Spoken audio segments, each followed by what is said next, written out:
Chapter 1. The war god died 4 feet away from Lu Shenfeng, and the first thing Lu noticed was that he smelled like iron and pine resin. The second thing Lu noticed was that something was moving inside his own chest. Lu had been carrying supply crates through the broken Supreme Sects' rear encampment when the sky broke open. He had not been there for the battle. He was Foundation Shell rank, which meant his primary duties were logistics, record-keeping, and standing out of the way of people who actually mattered. The war, which everyone called the last suppression campaign though no one could agree on what it was suppressing, had been going badly for 3 weeks.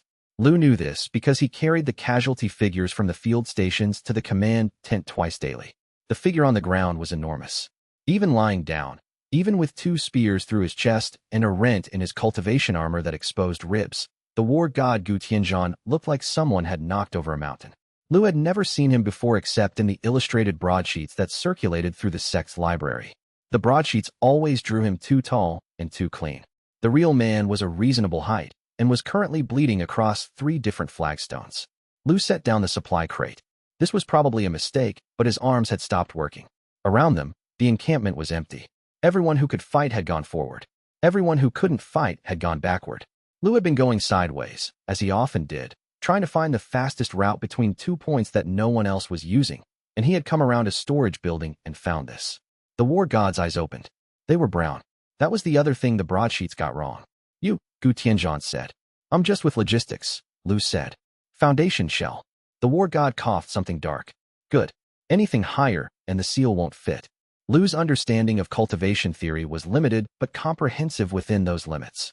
He knew enough to hear the word seal and understand it meant a technique stored inside a person's dantian, the energy center below the navel where cultivation potential gathered.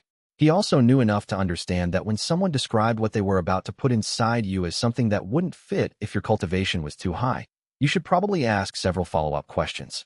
I should get the senior disciples, Lu started. Dead? Gu Tianzhan said, without particular inflection. 3 of the 4. The 4th ran. I don't blame him. He was moving his hand toward his own dantian, where the light was wrong, too concentrated, too bright, a color that didn't correspond to any element Lu had studied. You need to hold still. This will feel like swallowing a bonfire. I don't want, I know. Hold still anyway. Lu held still. He would later think about why he did this and reach the conclusion that it was primarily because the request was stated with such calm certainty that refusing felt like correcting the arithmetic in a completed equation. The war god was not asking.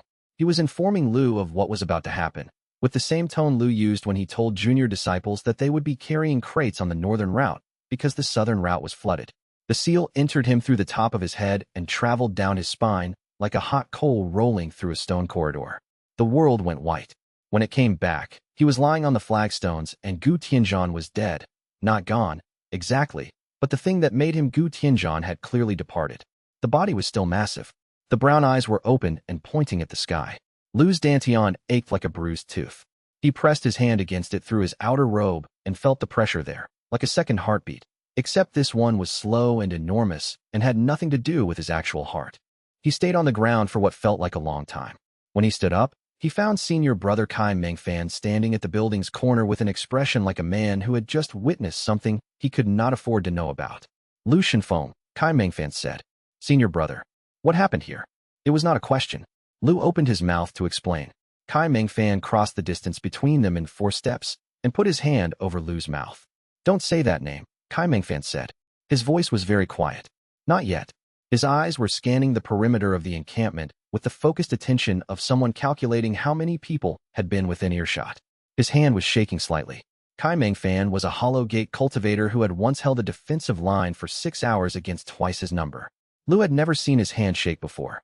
Senior brother, Lu said, carefully, against the pressure of the hand on his mouth. Kai Mengfan removed the hand. I'm going to need you to be very quiet for a while, he said. Can you do that? Lu considered the ache in his dantian. The pressure was already stronger than it had been 5 minutes ago. For a while, he said.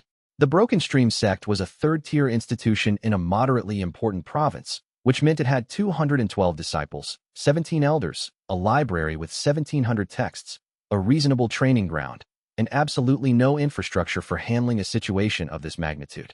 Head Elder Xiong Wubua learned what Lu was carrying on the 3rd day. She did not learn it from Lu, who was following Kai Mengfan's instruction with the diligence he applied to all instructions that seemed to have a good reason behind them. She learned it because Elder Xiong could sense spiritual energy with the precision of a woman who had spent 40 years training that specific skill, and when she passed within 20 feet of Lu in the sect's eastern courtyard, she stopped walking entirely. She stood very still for approximately 3 seconds. Then she told Lu to come to her study. The study examination was careful, thorough, and conducted entirely in silence until Elder Xiong set down her sensing tools and said, "There is something in your dantian that is not your cultivation energy." "I know," Lu said. "It is larger than your dantian should be able to hold." "Yes. It is also increasing pressure. I've noticed that." Elder Xiong's face, usually precise and composed, was doing something complicated. She was a sky vessel cultivator, 4 full ranks above him. "Does it hurt?" "It aches," Lu said. "The way a muscle aches after overuse. Not sharp. That will change." She set her hands flat on the table. "I am going to be honest with you about what I do not know. I do not know what was placed inside you. I do not know how to remove it. I do not know what happens if I try." A pause. "What I do know is that 2 men arrived at our outer gate this morning asking about a specific spiritual pressure signature that they are tracking." Lu processed this. "Scouts," he said, "from the 5 Peaks Alliance. They gave sect credentials. They are waiting in the guest hall." The 5 Peaks Alliance was the largest consortium of Supreme Sects on the continent. Lu knew them from context, not from personal experience. They were the kind of organization that Broken Stream Sect was aware of the way a small boat was aware of large weather. "What would they do if they found out it was me?" Lu asked. Elder Xiong's expression completed its complicated journey and arrived somewhere that resembled apology. "I don't know," she said. "But they described the signature as belonging to something that should be in custody." The scouts were still in the guest hall. They would be there for another 2 hours, conducting their administrative inquiry, and every minute of those 2 hours was a minute in which the question of who carried the signature was still officially open. Lu understood, in the precise way he understood logistics, how a window of time was a resource to be used rather than observed, that he had exactly this window and nothing beyond it. "I should go," he said. "I know," Elder Xiong said.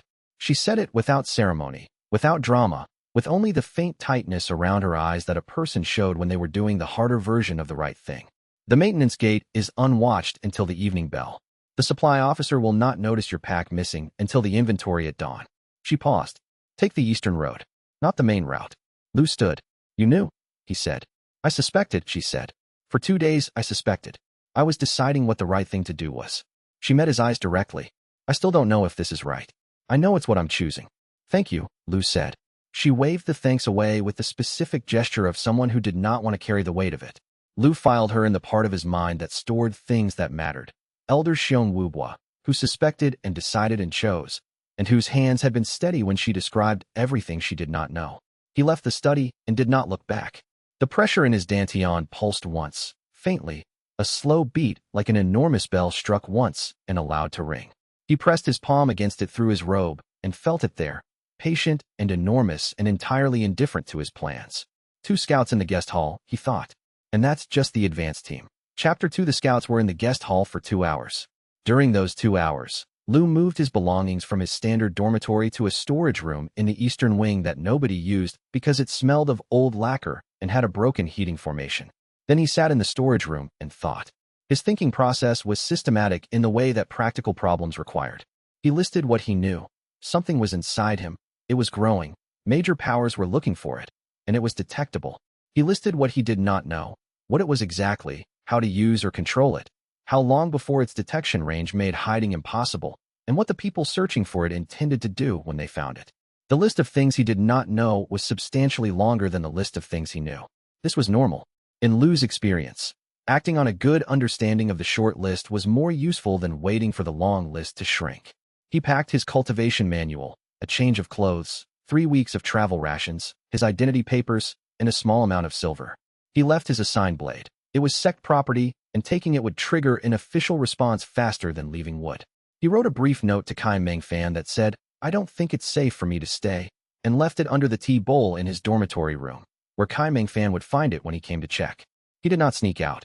Sneaking implied fear, and fear made people move wrong.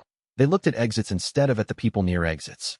Lu walked through the eastern courtyard at a pace that suggested he was doing something assigned, crossed the outer wall at the maintenance gate with a nod to the disciple on duty who barely glanced at him, and stepped onto the road east of the sect before the evening meal was served. He had gotten approximately a li down the road when he found the injured soldier. The man was in the drainage ditch beside the road, which was not an unusual place to find injured people in the vicinity of a recent military action.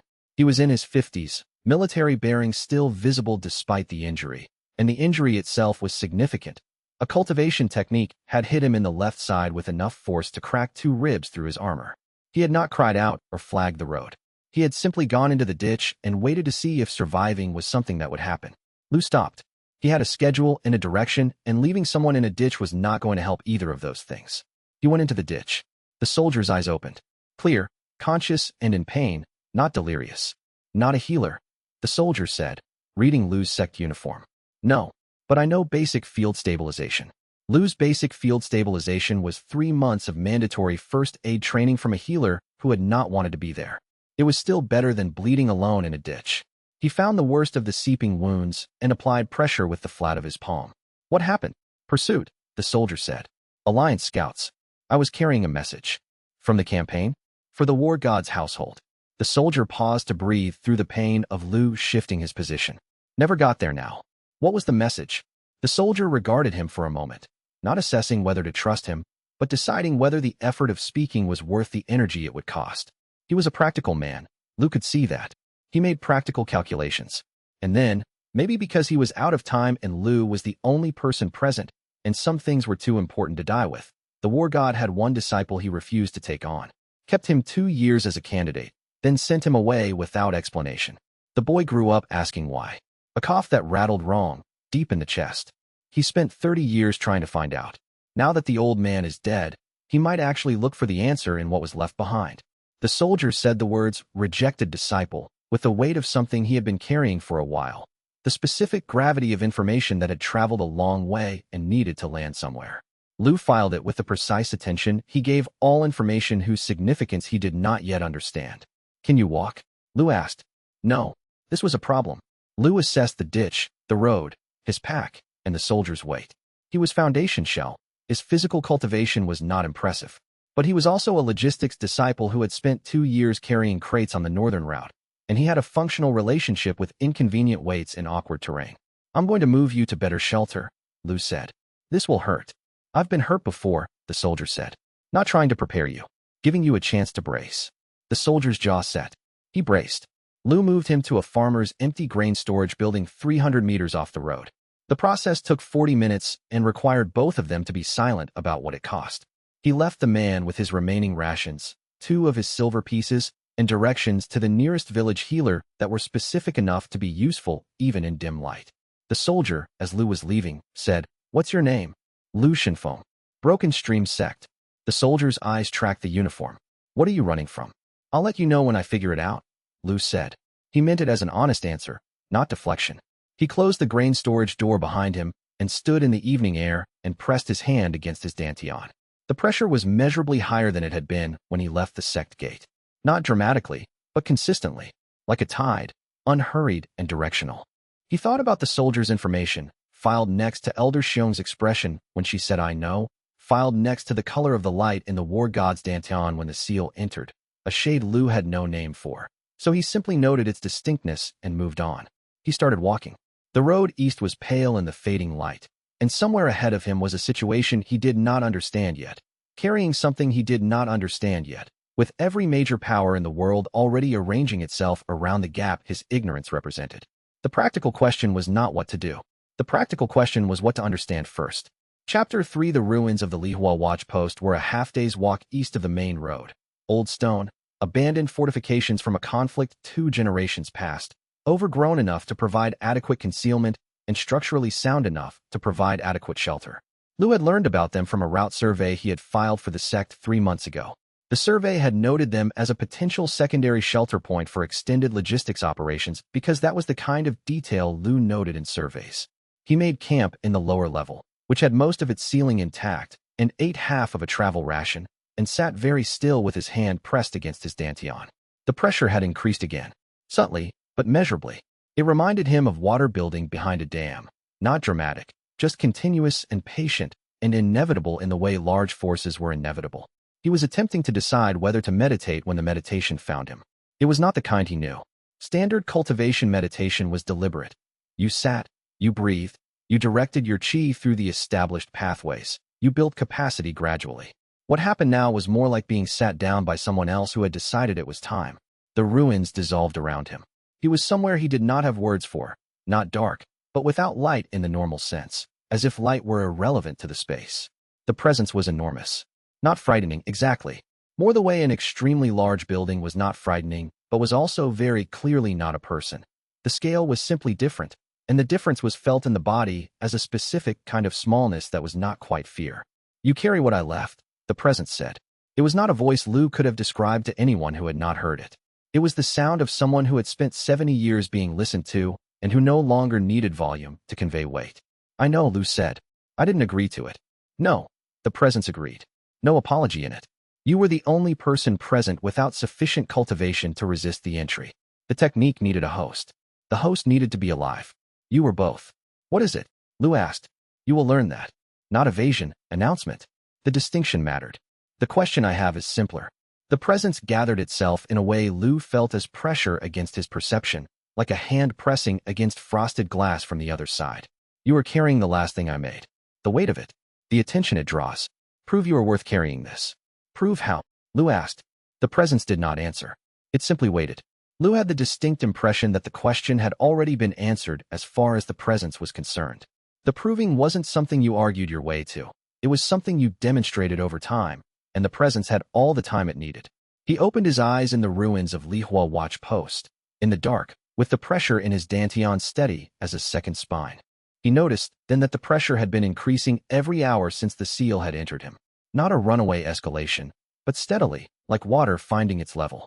He did not know when it would stop, or if it would stop, or what happened at the end point. He knew only that he could not stay in one place long enough to find out the unpleasant way. He lay on the stone floor and mapped his situation. Not in the formal tactical sense, but in the way he mapped supply routes, by marking what he knew and what he didn't, and by identifying which unknown mattered most to close first. The pressure was growing. That much was certain.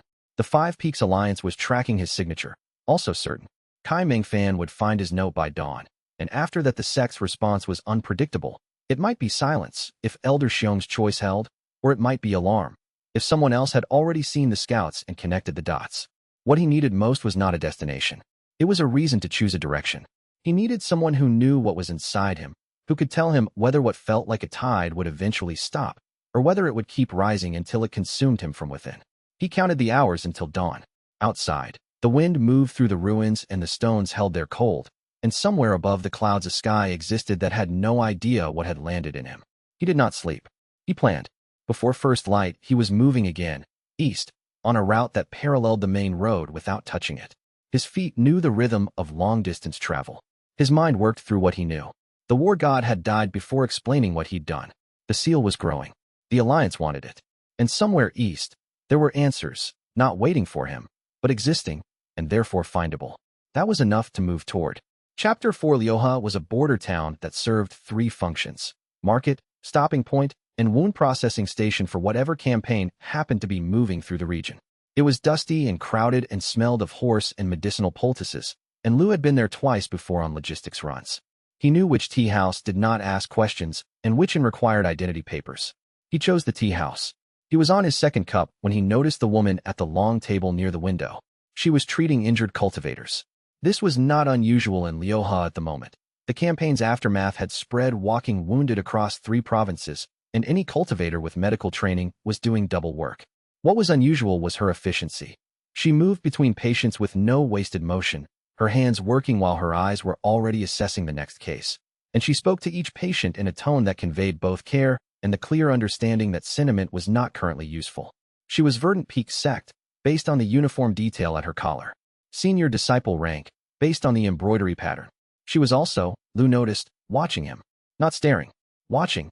The way someone watched a thing they had not yet decided what to do about. Lu drank his tea. She finished the current patient, crossed to his table, and sat across from him without asking. Foundation shell, she said. Yes. Broken Stream Sect. Yes. What are you doing in Lioha with a full pack and no orders? Lu considered several answers. Passing through, he said. In the direction of away from everything. That's a reasonable direction at the moment. She sat with this for a moment, not discarding it as deflection, but taking it as data. I can feel something, she said. Coming off you. Not your cultivation, something beneath it. Not aggressive, but present. Like standing near a large bell that hasn't been struck yet. Lu set down his cup. What's your name? Yin Ruoshi. And I already know yours. You were in the supply wing at Longwei Depot during the campaign. At Lu's expression, I treat injured people. I remember who was moving through the same supply chains. This was not nothing. A woman who treated injured people and remembered supply chain personnel was not a casual observer. What do you want to know? Lu asked. What you're carrying. Said simply, without pressure. I'm not going to report you. I'm deciding whether to worry about you. Deciding whether to worry was different from deciding whether to interfere. The distinction said something about how she made decisions. I don't know exactly what it is yet, he told her honestly. I know it was sealed into me by someone important who didn't have another option. I know people are looking for it. I know it's growing. Yin Ruoshi absorbed this without visible reaction.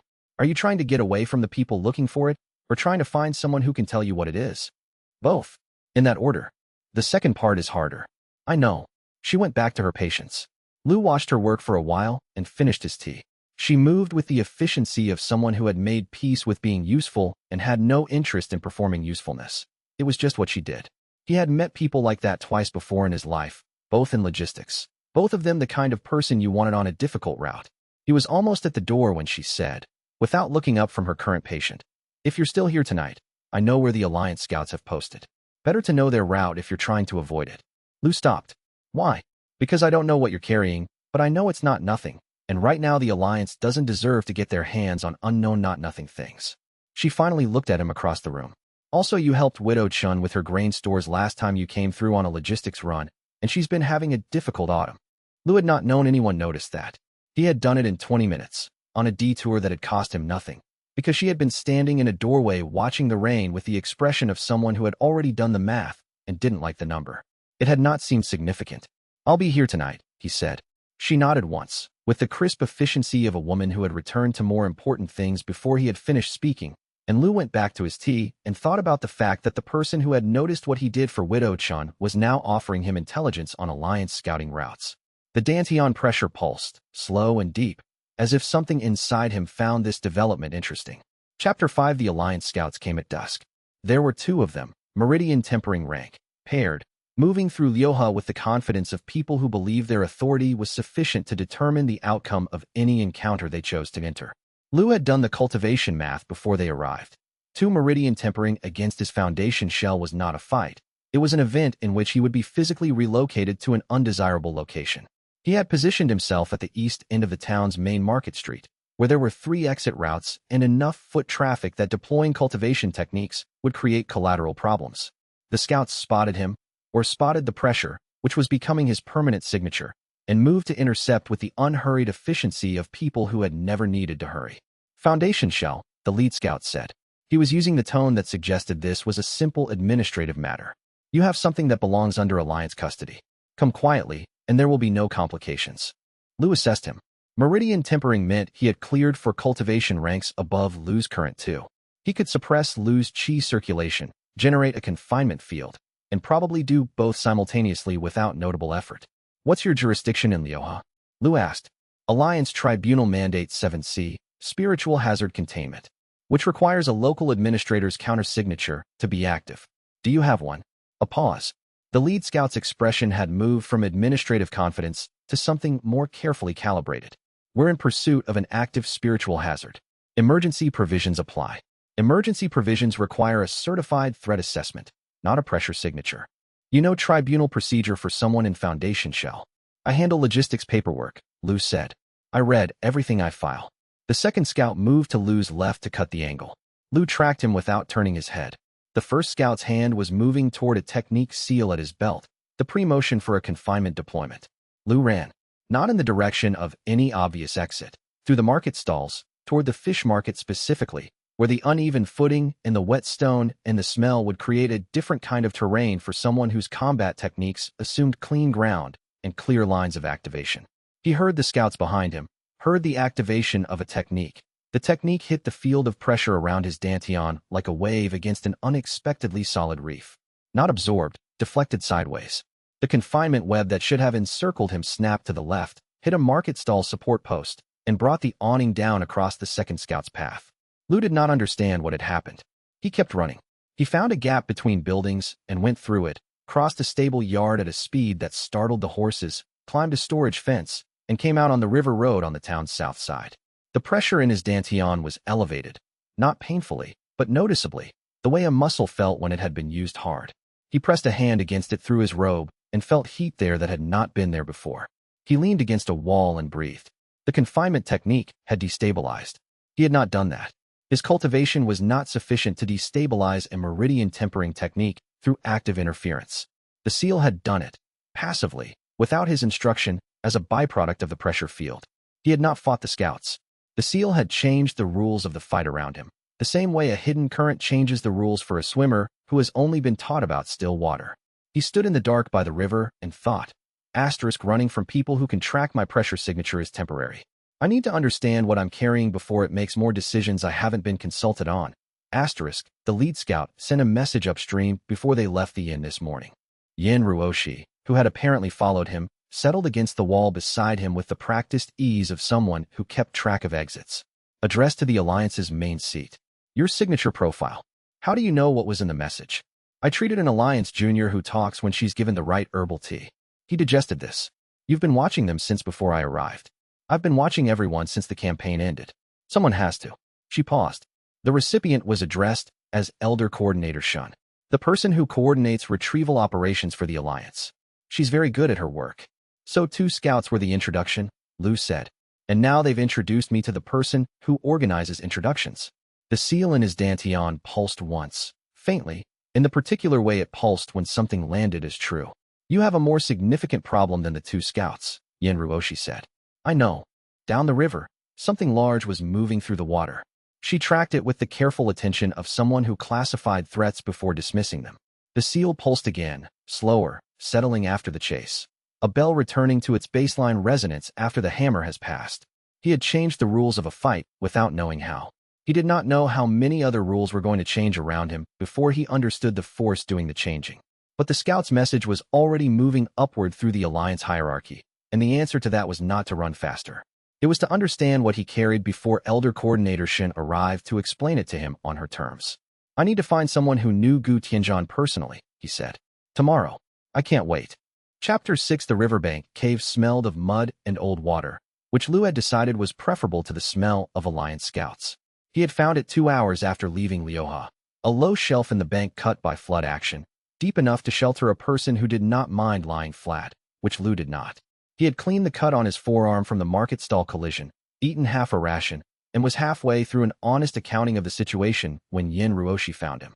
She did not announce herself. She appeared at the cave's entrance, took in the cut on his arm, and ducked inside without asking. You're slower than you should be, she said. The forearm. It's not deep. Infected things don't need to be deep. She was already opening a field kit, the compact medical case that experienced cultivators carried when they expected to do their own emergency work. Hold still.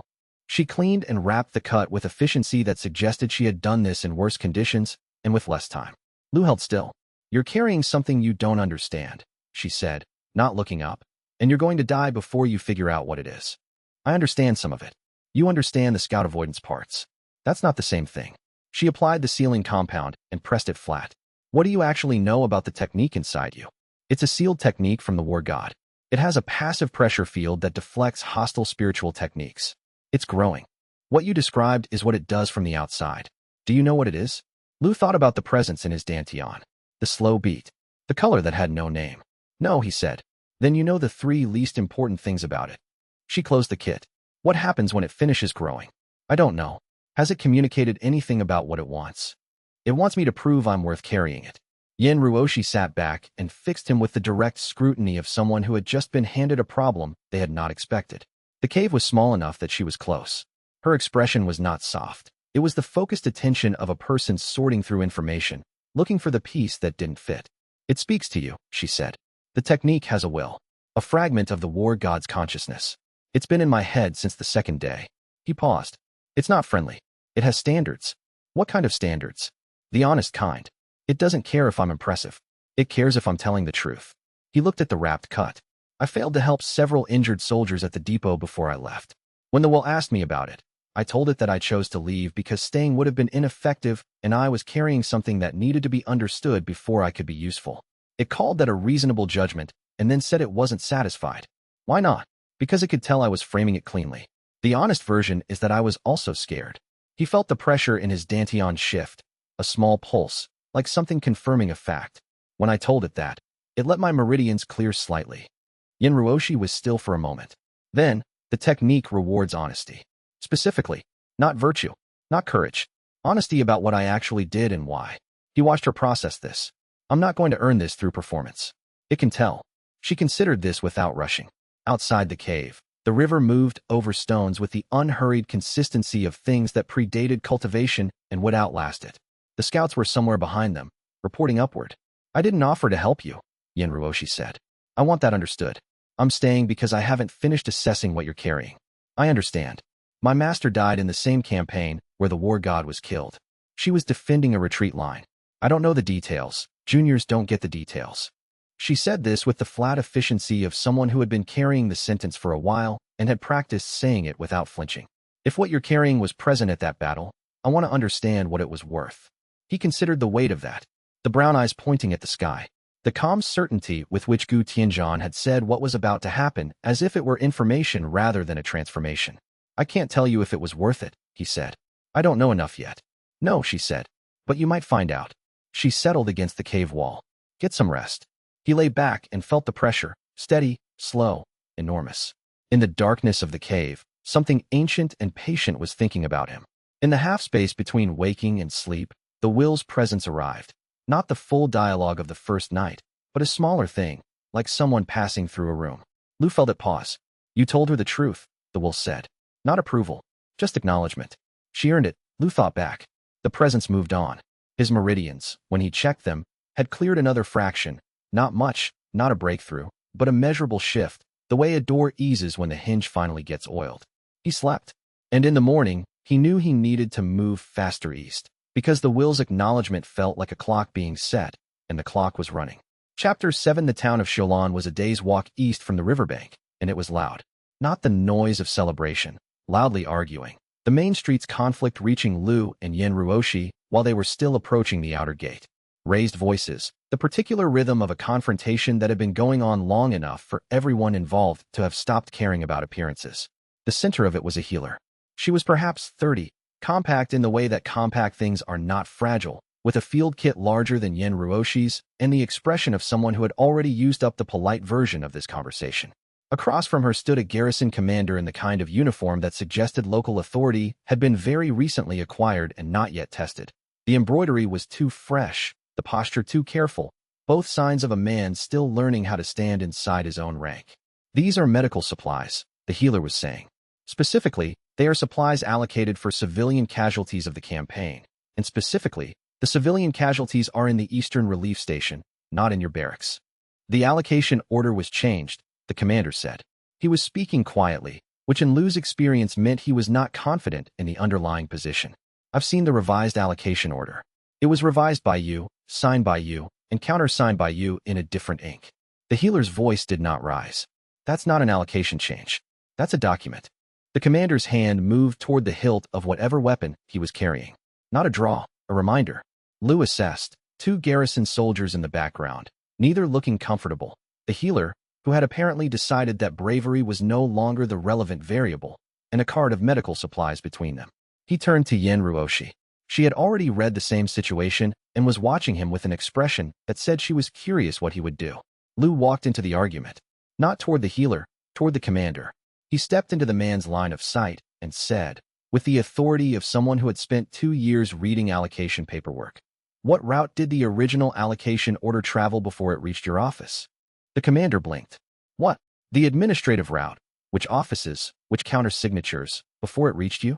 Lu had his pack open as if looking for something, which made him look like a man with more documentation than expected. Because if it originated at the Provincial Relief Committee, the revision authority doesn't sit at garrison level. It would need to go back up. The commander's posture shifted slightly, not away from the healer but toward Lu, which was what Lu wanted. "Who are you?" "Broken Stream Sect Logistics," Lu said. "Post-campaign assessment team, supply allocation irregularities." "Entirely false. Your revision might be legitimate. I'd want to confirm the paperwork before it became a formal inquiry." Across the street, Yin Ruoshi had put her hands in her pockets and was watching with the expression of someone watching a performance they had not expected to enjoy. The commander spent 4 minutes deciding that a potential administrative inquiry was less desirable than releasing the supplies. He retreated to his office to locate the original documentation, which meant he was going somewhere that wasn't here. The healer moved immediately, loading the supply cart with the efficiency of someone who had been waiting for exactly this window and intended to use every second of it. She did not look at Lu until the cart was moving and her 2 assistants were guiding it toward the Eastern Relief Station. Then she turned. Her name was Wei Shulan. "That was not heroic," she said. "No," Lu agreed. "It was effective." She assessed him with clinical precision. "You're injured. Forearm, already treated. Dantian, something non-standard there."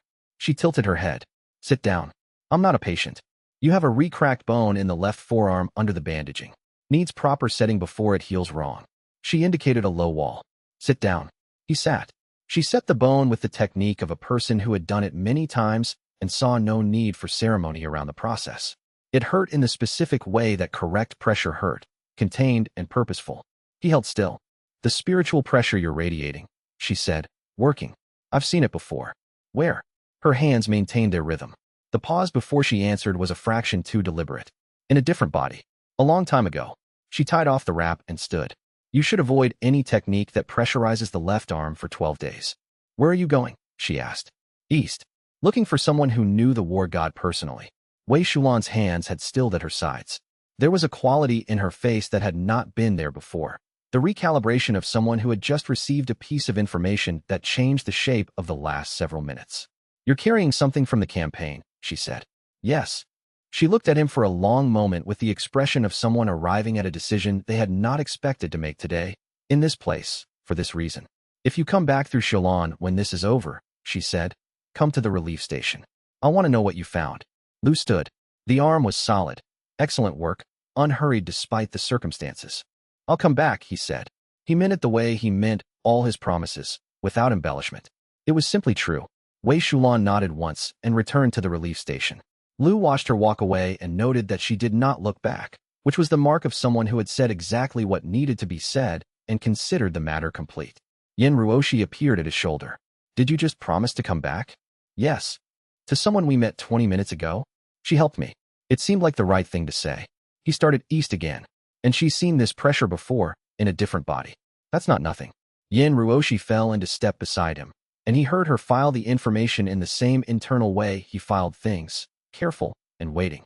Chapter 8. The mountain pass on the northern road was where Zhao Qilong found them. Lu had known it was a possibility. The pass was the only reasonable route east through the Crane Ridge Range, which meant it was also the route that anyone tracking their general direction would monitor. He had discussed this with Yin Ruoshi the previous night, and they had agreed. Avoiding the pass would cost 3 days and take them through terrain that was worse for other reasons. The pass itself was the better option. He had not known that Zhao Qilong would be there with 12 disciples and a formal White Crane Sect travel banner. The encounter happened at the pass's narrowest point, which was either bad luck or deliberate positioning. Zhao Qilong was riding a spiritual mount, a construct of compressed chi in the shape of a crane, exactly the kind of thing someone in his position would ride. He was perhaps 24, sect master's heir, with the cultivation quality that came from having excellent resources and the intelligence to use them without developing much that was interesting. His rank was Hollow Gate, 4 levels above Lu's current standing. He felt the seal's pressure at approximately 60 meters and stopped. His expression was not greed. It was offense, the particular, genuine offense of someone who has been confronted with something they consider a categorical violation of the correct order of things. Foundation shell. He spoke at volume, and the 12 disciples behind him went still. "You are carrying divine inheritance at foundation shell." He let the sentence sit as if its own weight was sufficient argument. "Do you understand what that means?" "It means I have low cultivation and something I didn't ask for in my dantian," Lu said. "It means you are an offense." The mount stirred beneath him, responding to the intensity in his tone. Divine techniques carry themselves to worthy vessels. The fact that you carry this at foundation shell means either the technique is contaminated or you bound it by corrupt means. Or the war god put it there himself before he died because he didn't have time to find anyone better. Zhao Qilong went very still. This was apparently not a response he had considered. "Kneel," he said. "No." What happened next was fast. Zhao Qilong deployed a crowd suppression technique, a hollow gate application that generated concentrated spiritual pressure in a wide radius. calibrated to force lower-ranked cultivators into involuntary submission postures. Lu had encountered this class of technique in a sect manual once, filed under crowd control applications, which had seemed purely academic at the time. The pressure hit him like something very heavy landing on his shoulders, not pain, but force, directed downward. His knees bent before he could stop them. He went down to the cold stone of the path, one knee making contact, and held himself there, not fully down, but not standing either, braced at the boundary between the technique's force and what his body could resist. Around him, Yin Ruoshi had gone down fully. The technique targeted numbers, not individuals, and its force distributed broadly. The 12 disciples watched. Lu looked up at Zhao Qilong. He was not angry. Anger was for situations where you had options you were having trouble choosing between. He was cataloging this. The specific capability, crowd suppression, hollow gate application, wide radius deployment, had put him on his knee without his consent. He was noting the mechanism, the rank required, the way the pressure distributed. He was noting what he did not yet have. Surrender the technique, Zhao Qilong said. The extraction is survivable. Kneel fully first. What rank would you need to do that without the crowd technique? Lu asked. Zhao Qilong blinked. The wide field, Lu said.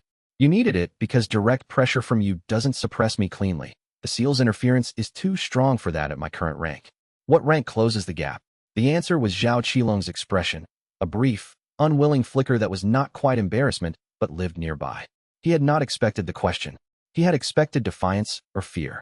Not this. He recovered quickly. He was not, in fairness, an idiot. You'll find out when I choose to answer, he said.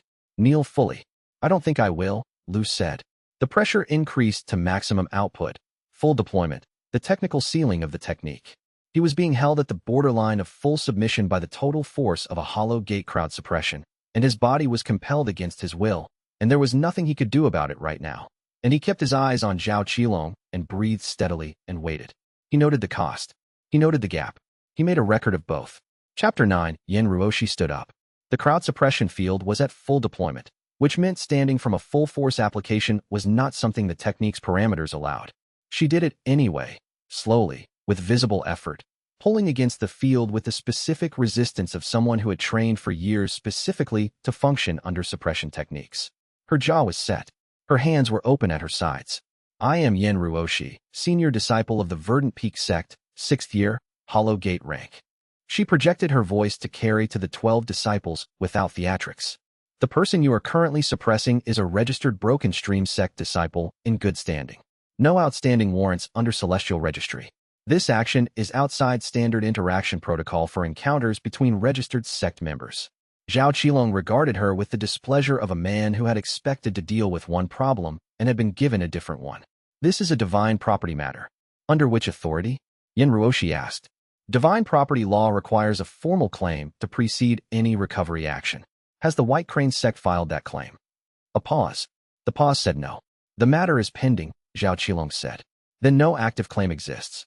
The suppression field is action taken against a registered sect member without legal standing. She held his gaze. I'd suggest releasing the field before this becomes a formal protocol dispute. The Verdant Peak sect's administrative elder is meticulous about protocol disputes. Protocol disputes were expensive in time, boring to pursue, and reliably generated paperwork for everyone involved regardless of who was technically correct. Zhao Qilong was a sect master's heir with better uses for his time than administrative proceedings. The field released. The pressure lifted. Lu stood and felt the cold of the stone where his knee had been. Not as an insult, but as a measurement. Something real had happened. He had recorded it. Zhao Qilong studied him for a long moment. Mark this, he said. Not a threat, exactly. A statement of intent. The kind that meant setting something aside for a different moment when the circumstances would be more suitable. He wheeled the crane mount, and the 12 disciples fell in behind him, and they moved on through the pass without another word. Lu watched them go. Beside him, Yin Ruoshi was breathing with the controlled deliberateness of someone managing the aftermath of sustained effort. She had pulled something in her right shoulder, fighting the suppression field. She wouldn't mention this. He noted it anyway. Thank you, he said. Protocol disputes protect everyone, including me. She started walking again. He marked you. I know. When he files the property claim. And he will. The legal situation gets harder to navigate. I know. Lu fell into step beside her. The seal's pressure had elevated during the suppression, responding to the incoming force with the steadiness of something that knew it could not be moved, and was now settling back. He needed the crowd technique because direct pressure doesn't work cleanly against me. The seal's interference is too strong at this range. You were cataloging that while he was doing it. I was on my knee. It gave me time. She was silent for a few strides. Then, that's an unusual response to humiliation. It's not useful to be angry, Lu said. He can force me to my knee. That's a fact about the current situation. What I want to know is what changes the fact. Higher cultivation. Yes, and knowing precisely what rank closes the gap. That information is now recorded. He looked east, the pass widening into foothills beyond. He'll come back. I want the answer ready when he does. That evening, in camp, Yin Ruoshi told him she would travel east with him, not indefinitely, but until they found someone who could explain what he was carrying. She said it without ceremony, as if the decision had been made already and she was simply informing him. Lu said, "What do you actually want from this?" She looked at him. "My master's death. I want to know if it was worth something." "I don't know yet if it was." "I know," she said, "but you might find out." She turned away and began preparing camp with the economical motions of someone who had made peace with sleeping in difficult places. "Get some rest. Tomorrow we're off the main road." Outside the campfire's light, the hills were dark and the stars were very clear, and something enormous waited in his dantian, measuring him in ways he couldn't yet name. He would find out what he was worth to it by discovering what he was worth to himself. Chapter 10. The will came at dawn. Not the partial presence of the cave night, not the quiet acknowledgement after he had told Yin Ruoshi the truth, but a full dialogue, the kind where the campsite dissolved into the interior space of the seal, and the presence of Gu Tianzhan assembled itself out of the weight and the light. The war god looked as he had in life, enormous and battle-worn, in possession of an attention that made every other attention Lu had encountered feel approximate by comparison. He was sitting, the first time Lu had seen him sit, on what might have been stone or might have been condensed well.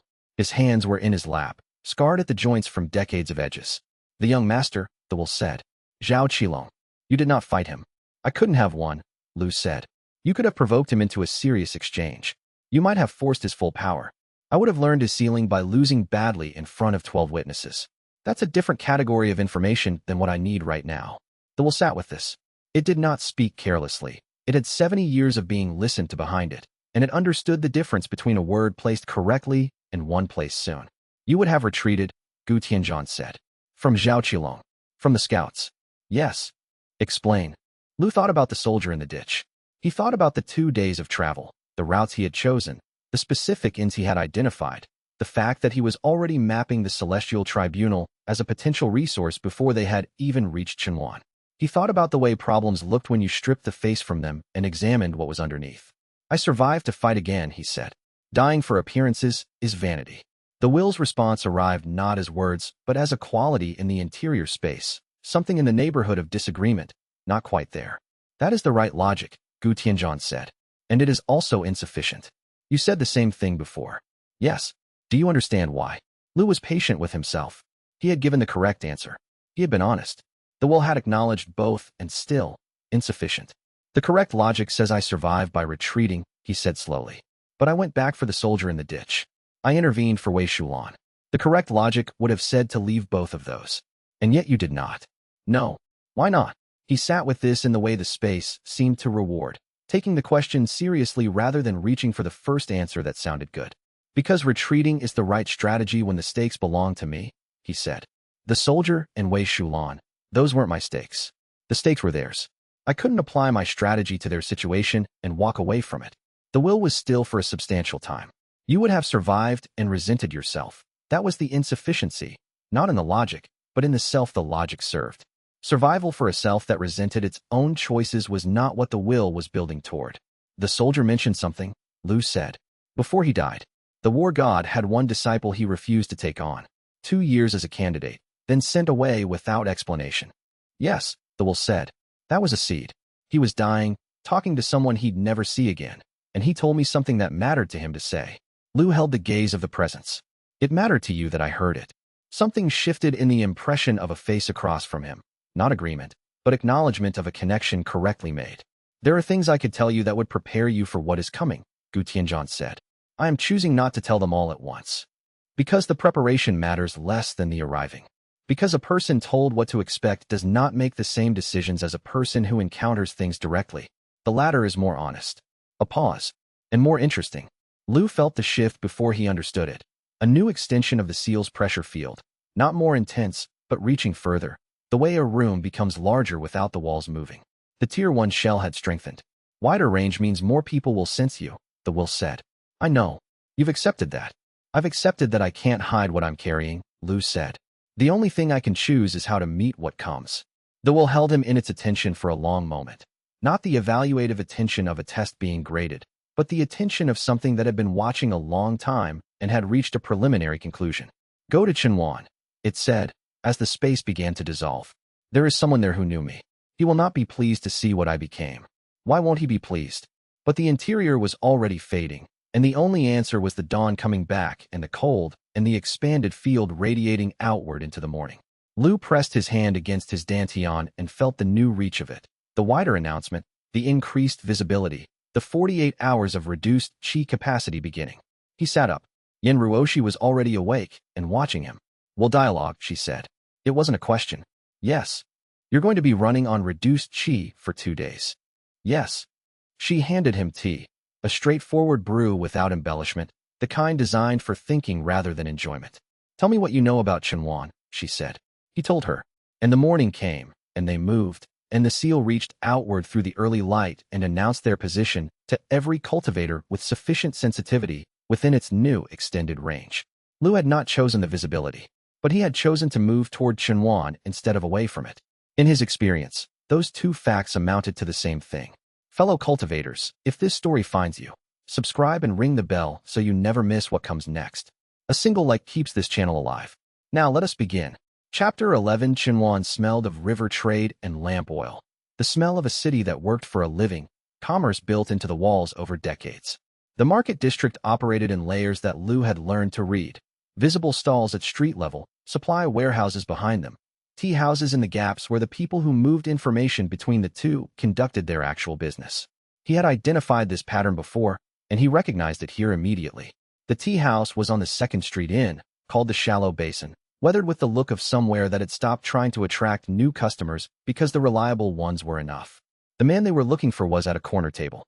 Lu knew him immediately, not by face, but by reaction.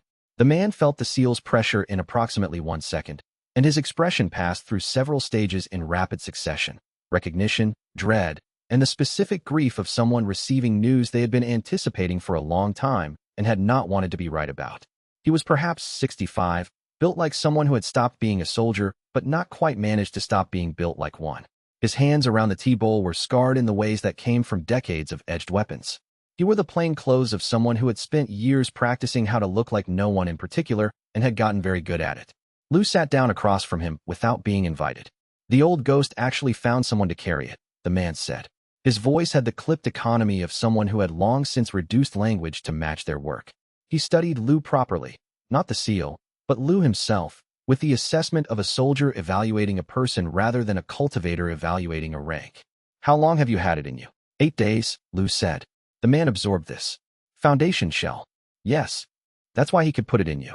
He set down the tea bowl. Tanmuge, he said. An identifier, not a greeting. Lu Shenfeng. Tanmuge regarded Yin Ruoshi. Verdant Peak. Yes, she said. Yin Ruoshi. I knew 3 Verdant Peak disciples who died in the campaign. Master level. One of them was mine, Yin Ruoshi said. Tanmuge nodded once, acknowledging the weight of that without adding to it. He turned back to Lu. You've talked to it, he said. The will? For times. What did it tell you?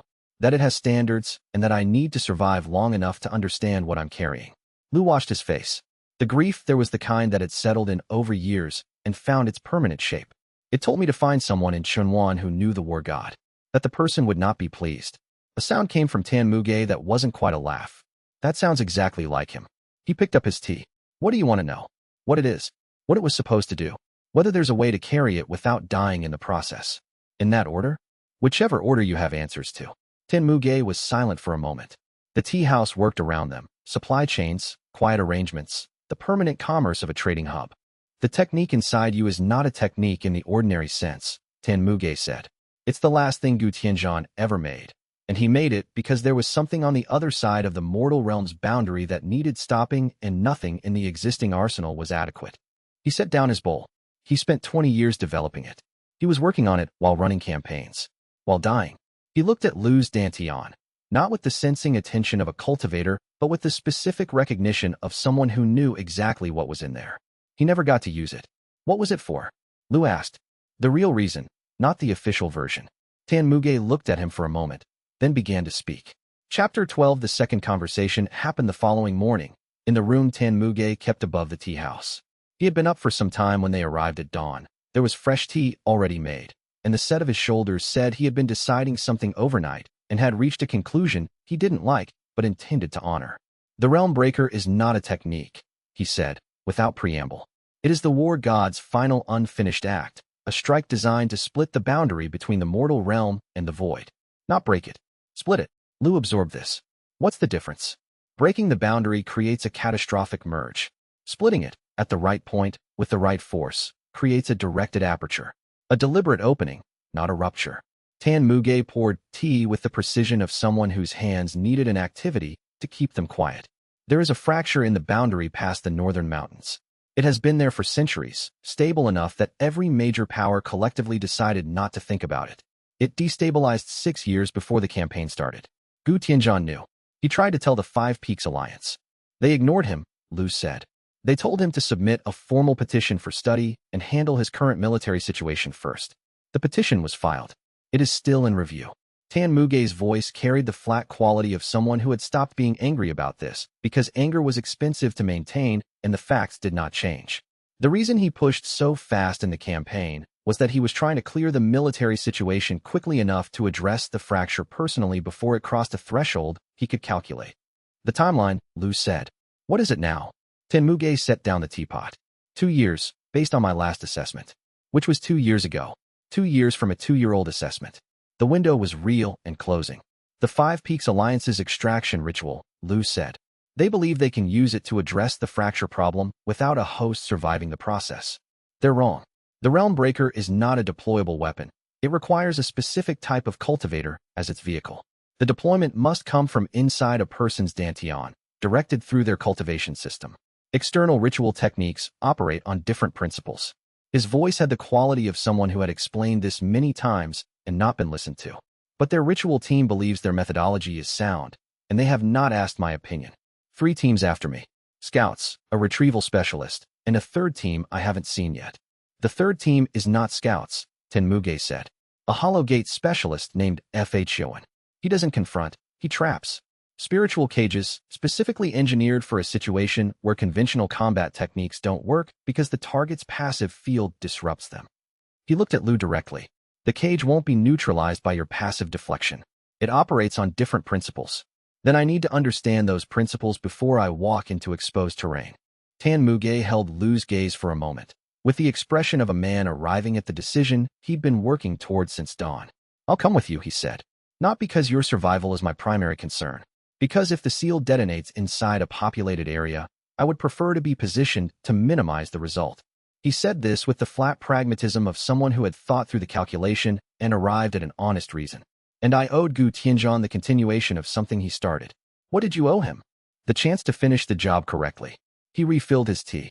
There is one more thing. The Alliance sent 3 teams. But there is another figure, not aligned with any faction. A man called the Rejected Disciple. He spent 2 years as Gu Tianzhan's candidate and was refused without explanation. He is very dangerous in ways that have nothing to do with raw cultivation rank. Function, Lu said. Tan Muge went still. The soldier in the ditch told me, Lu said. Before he died, he was carrying a message to the war god's household about the Rejected Disciple. He paused. The wool confirmed it. He was my greatest failure, it said. That means something specific. Tan Muge was silent for a long moment.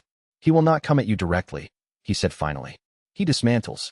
He will identify the people protecting you and give each of them a reason to ask whether protecting you is worth it. He poured tea that was already full and didn't notice. He will make the case, logically and publicly, that the seal should be transferred to someone with the cultivation to use it. And he will be right about the logic. What he will not tell anyone is why he wants it. And why does he want it? Because Gu Tianzhan looked inside him and saw something that stopped the training. He has spent 30 years trying to understand what that was. Tan Muge finally set down the teapot. And he believes the answer is inside what you're carrying. Chapter 13. The market district in Shenwan was exactly the kind of place xianxia preferred to work. Lu understood this about 30 seconds after the spiritual cage activated. The cage was invisible. Its entire function was invisibility. It was a structure of compressed spiritual technique built into the space itself, not around Lu's body but around a defined area of the market street, 3 lanes wide, approximately 20 meters in every direction from the trigger point. The activation was silent.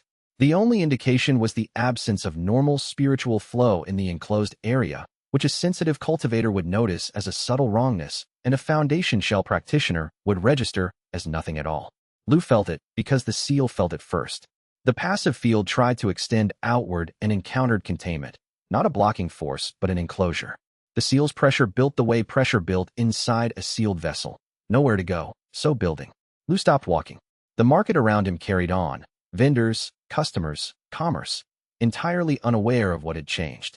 Then he spotted Xianxia. The man was perhaps 40, unremarkable in the way that people who had spent careers being unremarkable had achieved it. Standing at a spice stall 12 meters away, buying nothing, watching Lu with the calm attention of someone who had done this successfully before and expected no deviation from the established pattern. The cage neutralizes the passive pressure field, Xianxia said, at ordinary volume, with the air of someone explaining something educational. The technique doesn't fight the seal.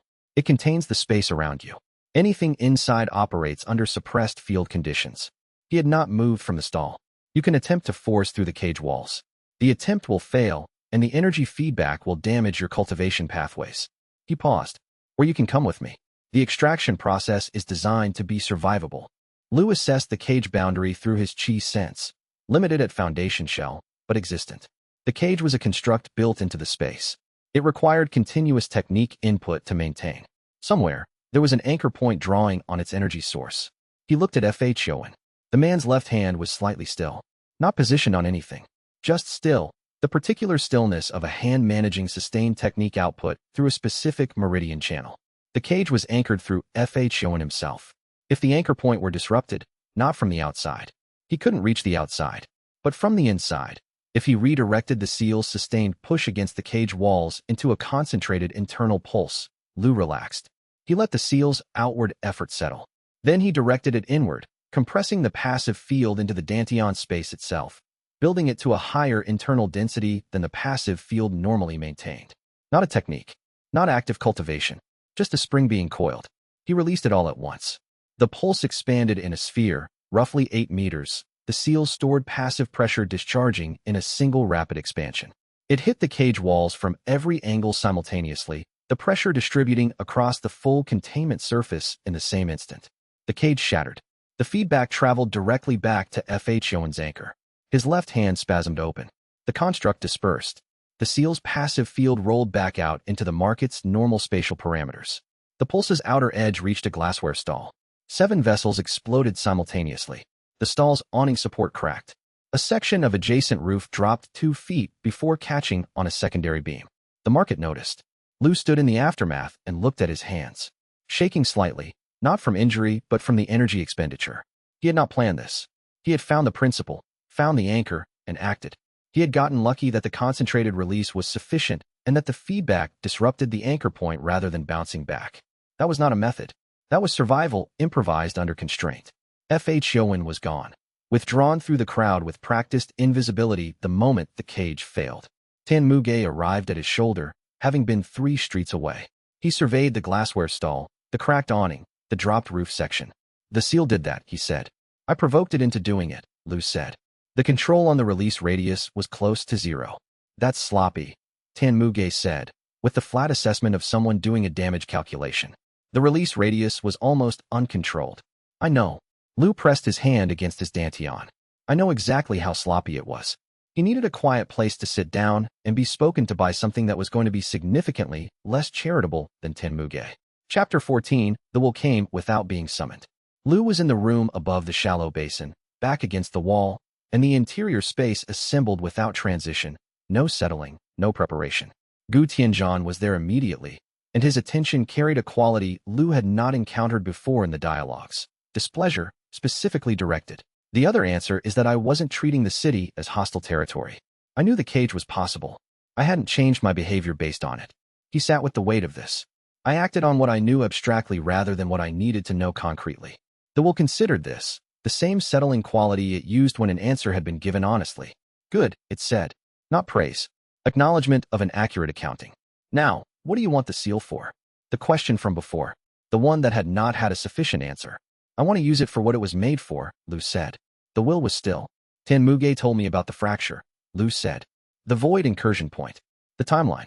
I understand now why you were working on it, and why you needed a host to survive rather than having it extracted and stored. He held the presence's attention. The technique has a purpose that doesn't end because you died. I want to be the person who finishes the job. The silence in the interior space had a different quality from the previous dialogues. This was not the silence of evaluation. It was the silence of something that had been waiting for something specific and had just received it. You don't know if you can reach the required cultivation level, the will said. No. You may die before you get there. Yes. And you want to do this anyway. I want to try, Lu said. That's an honest answer rather than a brave one. Something shifted in the quality of the space, a change in the light, or the scale of the presence, or something that had no precise name. The will gathered itself differently. That is not an answer that earns nothing, Gu Tianzhan said. He said it with specific weight, the same words as before, but carrying the opposite meaning. Not dismissal, acknowledgement. Survive the next 3 days, the will said. Then we will talk about what you want. You said that before. Before I was determining whether you understood the stakes. Now I am telling you that in 3 days, there will be a situation you cannot survive by running. You will need to make a choice that cannot be undone. The presence began withdrawing toward the interior's edges. Think about what kind of visible you want to be. The space dissolved. Lu opened his eyes in the room. His chi channels were clear, the deficit stabilizing faster than expected, as if the dialogue itself had assisted the process. He pressed his hand against his dantian and felt the seal there, enormous and patient and reassessing. He had given it an answer that changed something. He sat in the room and thought about visibility until it was dark and the tea house below him had closed and the city of Chenwan had gone quiet. And when he finally lay down to sleep, he had the shape of a decision he had not yet made, but could see clearly from where he was. Chapter 15. Zhao Qilong arrived in Chenwan with a formal White Crane sect delegation 2 days after the market incident. Tan Muge's information network, built over years of selling accurate news from his corner of the shallow basin, had known it was coming before Zhao Qilong arrived. The delegation size, the formal purpose, the name of the administrator he intended to petition. Magistrate Pu, who was good at his job and deeply aware that his job required not making enemies of people significantly more powerful than he was. Lu spent the first of those 2 days in the Celestial Tribunal's district office. Yu Jinghao was there on an unrelated mandate, a trade dispute with celestial law implications that had taken longer than expected. He was mid-40s, correct in the way that people who had chosen correctness as a vocation became correct, with the expression of someone who had encountered more exceptions to the rules than he had preferred and had developed a methodology for handling them. He recognized the seal's pressure when Lu sat down across his desk. The Broken Stream sect disciple, he said. The market district incident reached me this morning. 7 glass vessels. 1 cracked awning support. 1 dropped roof section. No casualties. The reports mentioned an unusual spiritual discharge profile. He assessed Lu with the precision of someone calibrating how complicated this was going to be. Foundation shell. Yes. With a discharge profile that would normally require a minimum of realm edge rank. The technique isn't mine. I'm the host. Yu Jinghao folded his hands on his desk. Explain. Lu explained. He gave the complete accounting. The war god's death, the sealing, the mechanism, the alliance's response, the market incident, the arriving White Crane petition. He told it as a sequence of events without embellishment, and let the sequence carry its own weight. Yu Jinghao listened without interrupting. Then, under Celestial Tribunal jurisdiction, a technique sealed into a living host by the technique's originator constitutes a voluntary transfer of possession. The host has legal custodian rights under the precedent of willing transfer. Is that reading technically correct? It is technically correct. He looked at Lu with the expression of a man who was about to hand over information that would cost both of them. A voluntary custodian claim filed before any competing party's claim is formalized would give you legal standing. Zhao Qilong's petition would need to be adjudicated against an existing tribunal claim rather than against default unauthorized possession. What does the filing require? A formal declaration of identity, current location, and the nature of the item in custody, all of which would then be in the tribunal's central registry. He met Lu's eyes. Your existence and location would be officially documented. Officially visible, Lu said. Yes.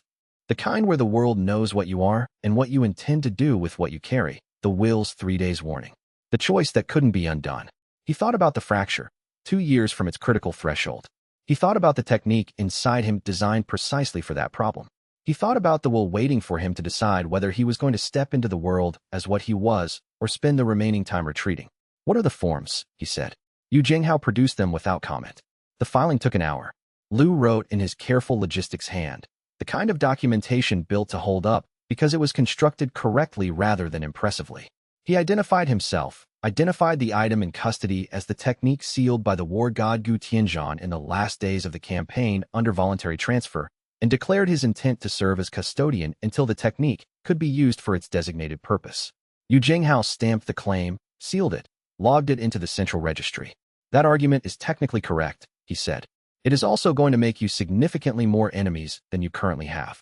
Is there a version where I have fewer enemies and still survive long enough to do anything useful? Yu Jinghao considered this seriously, which was to his credit. No, he said. There is not. Then I'll have more enemies, Lu said. He stood. Thank you. On the way out, Yen Ruoshi fell into step beside him. She had been waiting in the front hall. Well, she said. It's official. I'm visible now. She walked with this for a moment. You just traded one cage for a larger one, she said. A larger cage has more room to move, he said. She looked at him, then ahead. Then she kept walking, which was the answer that actually mattered, because it meant she was coming with him into whatever the larger cage contained. Chapter 16 The Celestial Tribunal ruling arrived the following morning. Yu Jinghao delivered it in person, which told Lu the ruling was complicated. He came to the room above the shallow basin and set the document on the table. You won the immediate question, he said. Your custodian claim is recognized. The White Crane petition is suspended pending adjudication against the existing claim. He sat down without being invited, departing from his usual precision. 2 conditions. What conditions? Report to a Celestial Tribunal inspection outpost once every 30 days to confirm the item in custody is stable and the custodian is operational. He paused. Second, maintain your current registered location with the central registry. Any change of province requires advance notification. Lu examined the ruling document. Well-constructed, clean, the work of someone who took administrative work seriously. Can I contest the second condition? You can file a motion. Adjudication would take approximately 6 months. Yu Jinghao folded his hands.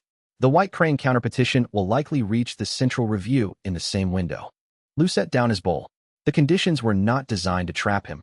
They were designed for oversight, which was the tribunal's legitimate function. The cost was reduced mobility and increased visibility. The cost of not accepting them was losing the custodian claim. He had already chosen visibility. This was the next increment of the same choice. I'll maintain the report schedule, he said. The location registry, in principle.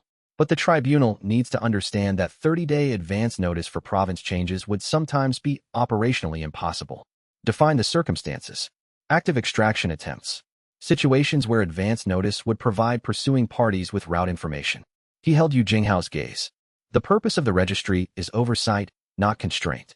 If I'm being forced into a different province by active threat, the tribunal's oversight interest is not served by requiring me to announce the chase in advance. Yu Jinghao was silent for a moment with the expression of a man who had just been handed a legal argument that was annoyingly sound. I can add an exception provision, he said. Active threat conditions, certified by the report at the outpost following the emergency. 48-hour documentation window. That's acceptable.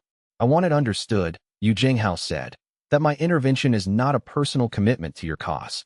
I am supporting the legally correct position. I have no personal stake in your survival. Understood, Lu said.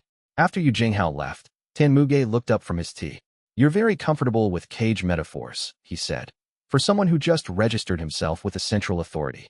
The better option is still a cage, Lu said. I'm not forgetting that. Good. Tan Muge went back to his tea. Now, there's a message on your door. The message was on a single sheet, no sender indicated, for words in precise brushwork. Return what was taken. Below the words, a personal clan seal, a flame cutting through ice. Tan Muge recognized it immediately. His face moved through the geography of someone who had been expecting this and was not glad to be right. Shui Baolian, he said, the demon clan war chief. She has a legitimate grievance with what the war god sealed.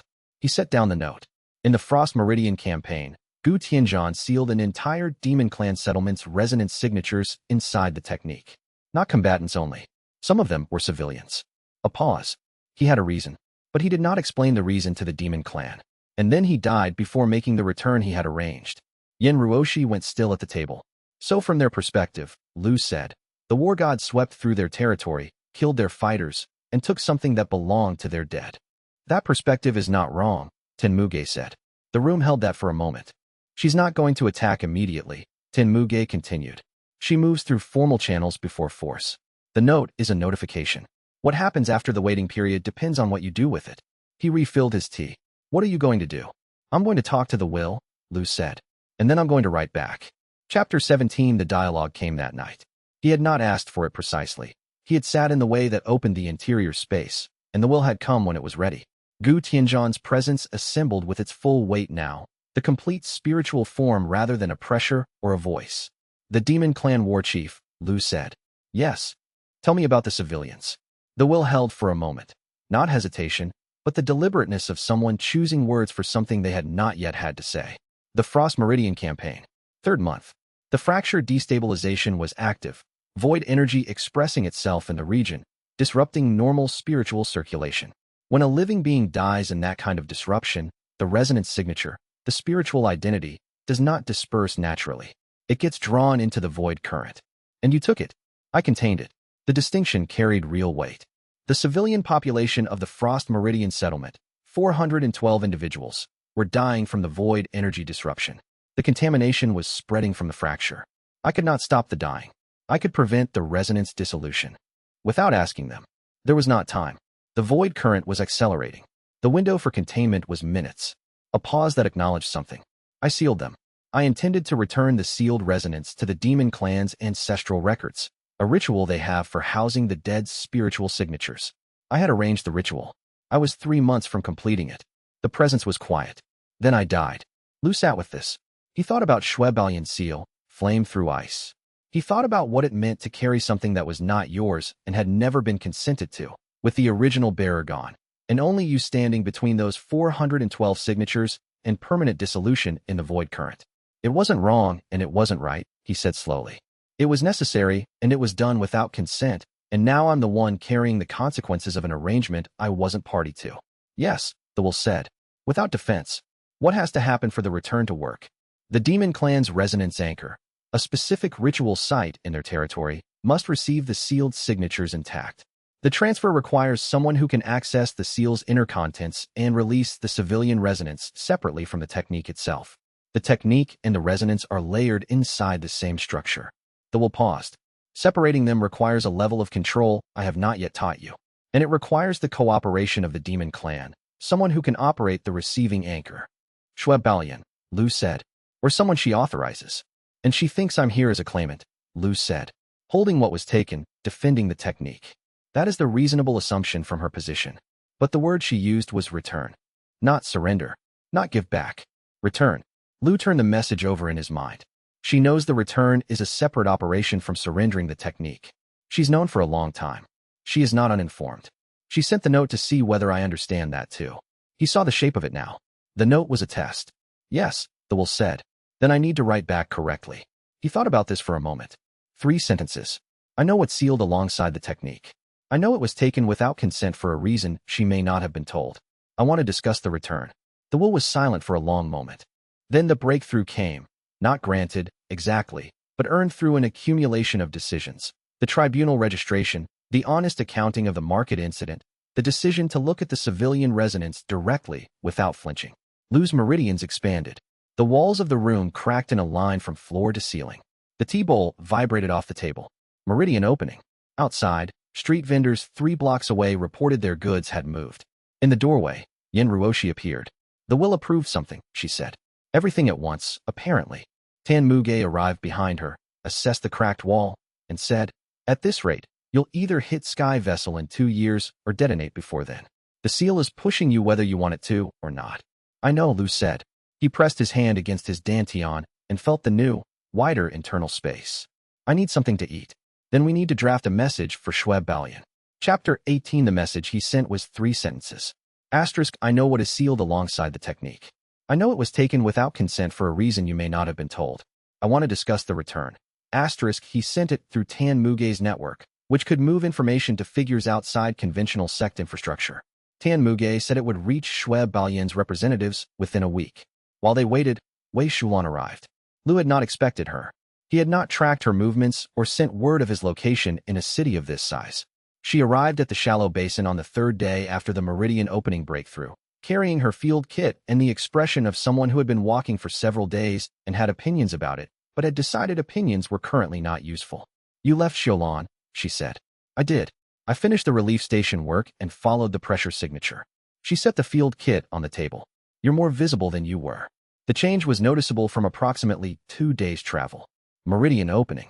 Yes. She sat down. Your meridians need assessment. The pressure differential between the seal's current output and your cultivation channels is outside parameters I would call stable. I feel stable. She regarded him with the directness she applied to all her work. You feel like an iron bridge under a correctly distributed load. You're carrying significantly more than you should be able to because the distribution is working correctly. If the distribution shifts, you came 2 days out of your way to tell me this. I came 2 days out of my way to assess it, she said. And because you made a promise. I said I'd come back when this was over. This is not over, she said. But I decided to interpret the promise as meaning I could follow you instead. Tan Muge, from his corner of the tea house, made a face that suggested he found this development mildly amusing and was trying not to show it. Wei Shulan's assessment of Lu's meridians took 2 hours. She worked with the precision of extraordinary skill applied to an unusual problem. Her findings: the seal's pressure was integrating with his cultivation channels in a way that was neither comfortable nor immediately dangerous. The integration would produce periodic pressure events that looked like near breakthroughs, but were actually the seal adjusting to the new meridian capacity. The correct response was to remain still and let them pass rather than attempting to guide the qi.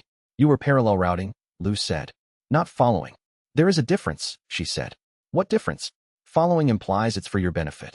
She closed the kit with a precise click. I'm doing it for my own interest in the problem. Your meridians and the seal's pressure integration are the most unusual case I have encountered in a decade of field medicine.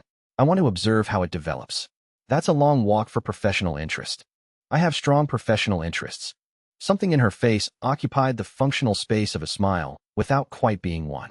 Also, you helped me get the medical supplies in Xiaolan. I consider this a fair exchange. He thought about this framing. Clean, honest, leaving space for both of them to be doing something reasonable without requiring either of them to have significant feelings about it. All right, he said. She stayed. And 4 days later, Elder Shen Weizhu arrived. She came alone, without the scouts, without the retrieval team, the diplomatic signal of someone who intended a conversation rather than an action. She was perhaps 50 sky vessel rank, with a pressure so finely managed it was nearly imperceptible. She found Lu at the tea house table and sat across from him. I understand you filed a custodian claim, she said. Yes. I'm here to explain what that claim doesn't address. She said it without preamble. The seal is growing inside your dantian. That is a fact independent of legal designation. Based on the tribunal's observation data and my own analysis, the rate of integration will eventually exceed your capacity to contain it. This is a prognosis, not a threat. How long? She paused. Uncertain. Your advancement rate is faster than any model I've constructed. In my judgment, somewhere between 1 and 3 years before the integration becomes critical, meaning the seal's contained energy and your cultivation system occupy the same structural space and cannot be separated. She held his gaze. I want to help you before that point. How many people have survived the extraction ritual? Lu asked. The pause before her answer was honest rather than evasive. None yet, she said. But the ritual has never been performed on a willing host before. He looked at her for a moment. Her concern appeared genuine. Her methodology was the problem, not her intent. He could hold both of these things as true at once. When your ritual has a survivor, he said, come back. She accepted this without pressure, the acknowledgement of someone who had prepared for this answer and would continue watching. She left. The tea house was quiet afterward. She's not wrong about the risk, Ten Muge said. No, Lu said. She's wrong about the solution. He poured tea that was already poured and sat with the contradiction. Genuine concern, correct diagnosis, wrong answer, and thought about what it meant that the people who wanted to help him most were the ones he could not allow to help him in the ways they intended. Chapter 19. The reply from Shui Baoyan's representatives arrived on the 8th day. A single question, in precise brushwork. How do you know about the return? Lu wrote back 3 words. The will told me. The second reply came within 2 days, faster than Tan Muge had anticipated. Asterisk. Then the old ghost is more honest in death than he was in life. We will meet. Neutral ground.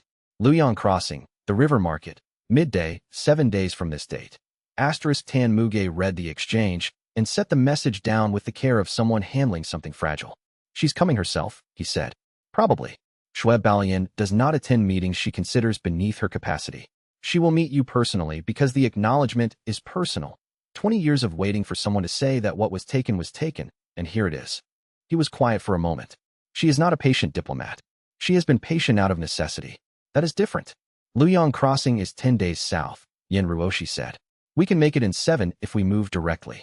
The meridian opening, Wei Shulan said. His qi channels need 2 more weeks to stabilize fully. I know, Lu said.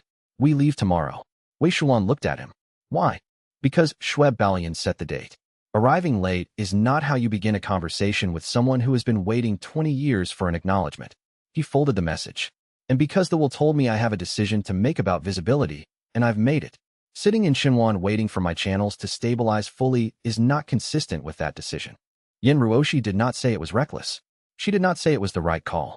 She looked at Lu for the moment she always used when deciding whether something was worth arguing about, and then she turned and went to pack. Wei Shulan said, if a pressure event occurs during travel through populated areas, I know, Lu said. Come if you want. She assessed him for a moment. Then, I'm coming. That night, in a brief dialogue with the will, Lu described the exchange with Shui Balian. The will was quiet for a moment. She used the word return, it said. She did. She has known for years that the method requires cooperation from both sides. She has been waiting for whoever carried me to understand that cooperation was necessary. A pause. She has been waiting for someone who was not an idiot about it. Lu thought about 412 signatures in the seal's middle layer.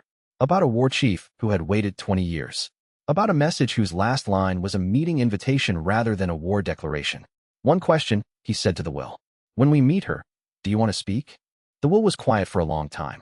Yes, it said finally. I have something to say to her directly. Something I should have said 20 years ago. The interior space dissolved. Lu lay back and looked at the ceiling of the room above the shallow basin, and thought about what it meant that a ghost needed to apologize to someone who had never known it was there. Chapter 20. The road south ran through open country. Bad for ambushes, good for advance assessment. 3 days out of Xinhuan, in the long afternoon light, the will initiated the deepest dialogue yet. The interior assembled with a quality it had not carried before, not compressed darkness, but something that felt like a room, a space designed for conversation rather than evaluation. The war god was fully present. Gu Tianzhan looked at Lu for a long moment. Then he said, you chose to refuse something that could have killed you while making it sound reasonable. That is the beginning of wisdom. He was speaking of Shun Weizhu's offer.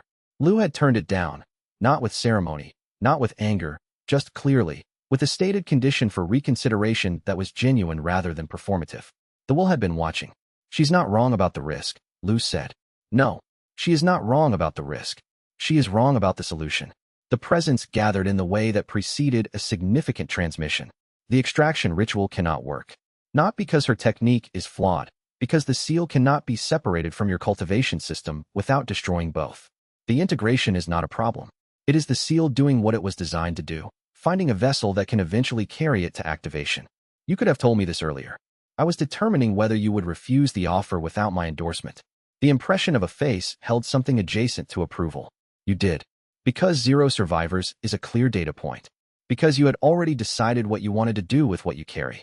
The presence extended through the interior space. And something changed, not painful, not violent, but with the specific quality of a door being opened by someone who had held the key and been waiting for the right moment. The Tier 2 access I granted was the beginning. What I give you now is more. The change was not an expansion of the pressure field. It was a deepening, the seal's structure becoming more legible, more present, not larger but clearer. Lu could feel the contours, the outer shell with its passive and directed applications, and beneath it the inner technique locked behind a threshold he could not yet see the edge of, and between those 2 layers, the civilian resonance. 412 signatures. Each one a specific quality of presence, not consciousness exactly, but not nothing. Each one waiting. He sat with this for a long time. You can feel them, Gu Tianzhan said. Yes. I could feel them too. For 20 years. A pause that carried real weight. They are not suffering. They are contained. But they are not home. I know, Lu said. That is why I told you to go to Shui Balian. Not to survive the military pressure she represents. To finish the return that I started and could not complete. The presence had the quality now of a circuit completing, an intention, long deferred, approaching its conclusion. You could have told me this from the beginning, Lu said. At the beginning you were a man running from scouts who didn't know what he carried. Now you are a man who has registered himself with the Celestial Tribunal. chosen visibility deliberately, declined a dangerous offer on accurate reasoning, and is traveling to meet a demon clan war chief about a 20-year-old debt. A pause. The beginning version of you could not have made those choices. The information would have been useless noise. The 412, Lu said. When I return them, does that change what the seal is? What I'll be able to do with it? It changes what I am, the will said. Carrying unresolved debts makes a technique incomplete. When the resonance is returned, the seal becomes what it was designed to be, not a container, but a weapon, a pause, or a key, depending on what the fracture requires. The Tier 2 access had given him directed pressure field capability. What the will was granting now was the ability to sense the seal's full internal structure, to know what was inside it, to feel the weight of it, to understand in a way that could not be dismissed what he was responsible for. Survive to the meeting, the will said, as the interior space began to dissolve. I know, Lu said. He opened his eyes on the road south, the open country around them, the afternoon light flat and gold across the grassland. Yin Ruoshi was riding beside him.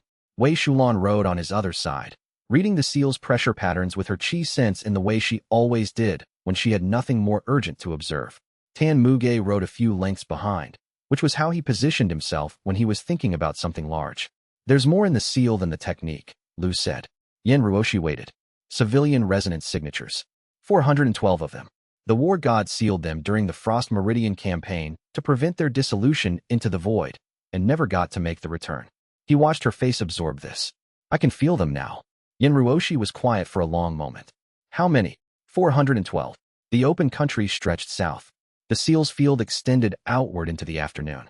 The will's presence settled low in his dantian, patient as a soldier who had been waiting a long time and was learning, finally, in death as he had not in life, to be still while he waited. That night, in camp, Tan Muge stood last watch before dawn and woke them all at first light with the flat urgency of a soldier who had learned not to waste words. He held up a sensing stone. It was glowing for 5 distinct signatures, all of them converging from the east. Someone leaked the tribunal's central registry, Tan Muge said. 5 signatures, 2 of them above Hollow Gate, all moving toward our position. That's not a scout team. He looked at Lu. That's an extraction operation. Quafengshan, Lu said quietly. The name was already in his head before Tan Muge could speak it. He's not coming personally. He sent the operation.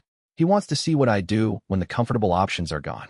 Or he wants the extraction done before you reach Schweb Balian, Yin Ruoshi said. 5 signatures. 2 above Hollow Gate. The comfortable options were gone. The road to Luyang Crossing was in front of them, and behind them was an extraction team moving through the pre-dawn dark, and the will in his dantian was fully awake and measuring every second. The first real test of what he had decided to be. Not what he was carrying, not what the seal did around him, but what Lu Shenfeng himself had chosen, was approaching from 2 directions at once, and the only answer that mattered was what he would do next. He started thinking. Chapter 21. The lecture hall was full. Not packed. Full was a gentler word than impossible to move through. And yet somehow the space had accommodated 300 cultivators, merchants, scholars, and observers from at least 7 different sections. Yin Ruoshi stood near the rear, having arrived early enough to claim a position where she could see the speaker without craning her neck awkwardly. She had come out of simple curiosity when she saw the announcement posted at a merchant's board. An evening with Grand Arbiter Quafengshan. Inherited power and moral obligation. The phrasing had interested her. It promised philosophy rather than politics, abstract reasoning rather than sect posturing. She had expected perhaps 50 people, merchants seeking intellectual amusement, and a few younger cultivators interested in legal theory. Instead, the hall was packed to capacity, and the energy in the space felt different from the loose attention of a casual audience. This was focused. This was intent. The man on the platform shattered that assumption within his opening breath. He had silver hair pulled back with a simple cord, and his hands moved with precise economy as he spoke. No dramatic gestures. No vocal flourishes designed to manipulate emotion. Just a cultivator who had arranged his thoughts like a chess position and was now presenting the resulting pattern to an audience that seemed unable to look away. His name was Quafengshan. Grand Arbiter, the announcement had said, though Yin Ruoshi had only heard that title applied to senior judges of the Celestial Tribunal. She understood now that she had walked into something much more specific than an academic lecture. Consider a scenario, Quas said, his voice steady and almost conversational, in which a significant power, a technique, perhaps, or a capability, is transferred from a master to a student who is not fully prepared for it. The student may have all the technical ability needed, They may be capable of understanding the power structure, its internal mechanics, the formations that hold it together, but they come to it young, raw, without the context that should accompany such inheritance, without understanding what the master intended it for, without knowing the promises it carries or the debts it creates. And the master, before the transfer is complete, before the final explanations can be given, dies. Yin Ruoshi felt her shoulders tense. Now the student is left with power they did not choose to carry. The original intention, what the master wanted this power to do, how it was meant to be used, what it was designed to protect or preserve, may be lost entirely. The student will be tempted to use this power according to their own values, their own understanding. They may even succeed in that use. But they will always be acting in the absence of the master's final instruction. They will always be improvising with someone else's life work. A scholar in the front row was taking notes. Yin Ruoshi watched the man's hand move faster, his writing becoming frantic as though he understood that something significant was being said. Ko paused. His hands were still. His eyes, from what Yin Ruoshi could see even from the rear of the hall, were not scanning the audience seeking validation or reaction. They were fixed on some point of focus only he could perceive, some inner calculation or memory. The question before us is simple in form but complex in its implications. What is the moral obligation of the student in this scenario? Does the student have a duty to discover the master's original intention, no matter the cost? Does the student have the right to diverge from it if circumstances have changed? And most critically, if the student does diverge, and in doing so causes harm that the master might have prevented, who bears responsibility for that harm? The student? The absent master? The people around them who allowed the deviation? The scholar was writing faster. Yin Ruoshi's hand moved instinctively to her side, to the sensing stone in her pocket. In an hour, maybe two, she would need to leave this lecture hall and ride hard to find Lu. This was not abstract philosophy. She could feel it with the precision of a swordsman recognizing the moment a duel becomes real. Some would argue the student should seek the original intention at all costs.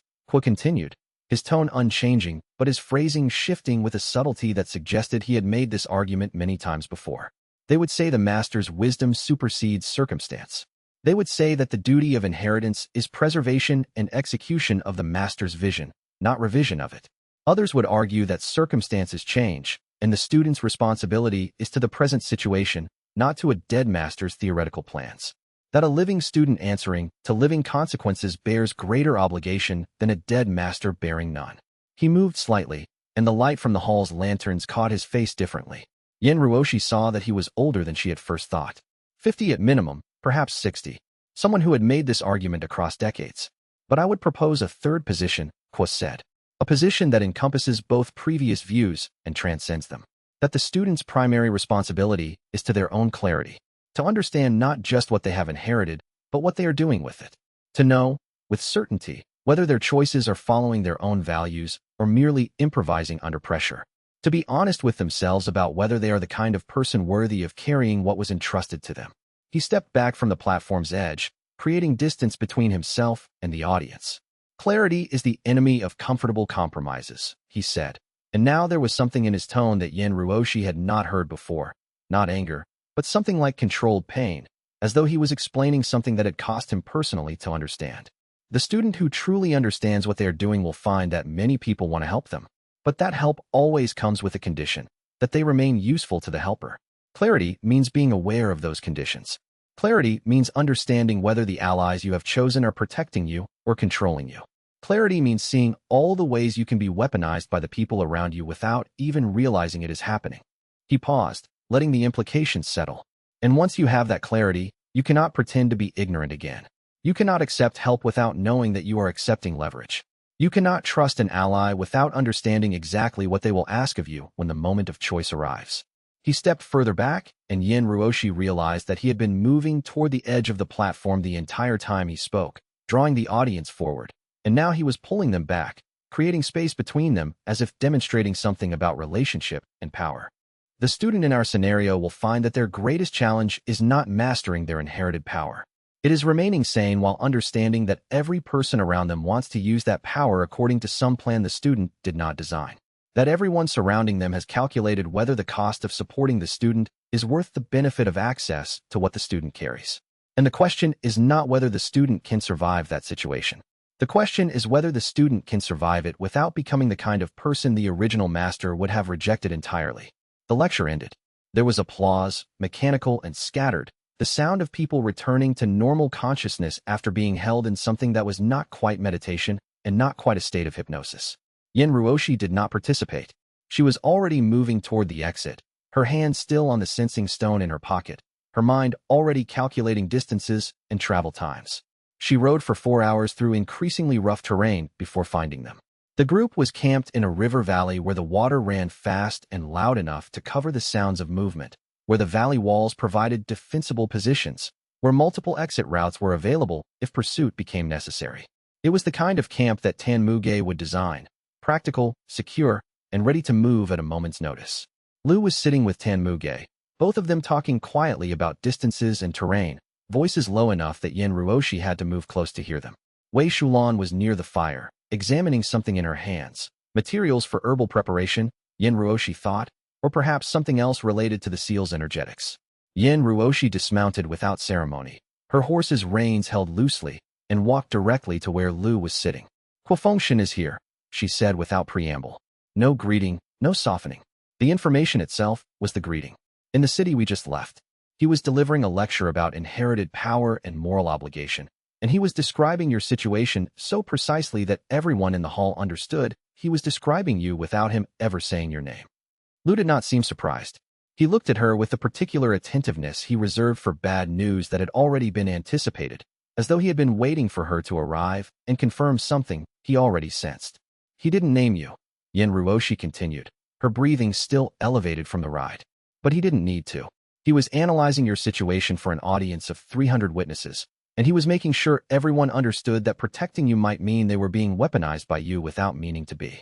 That the decision to help you creates complications and liabilities that most people haven't considered. And then what?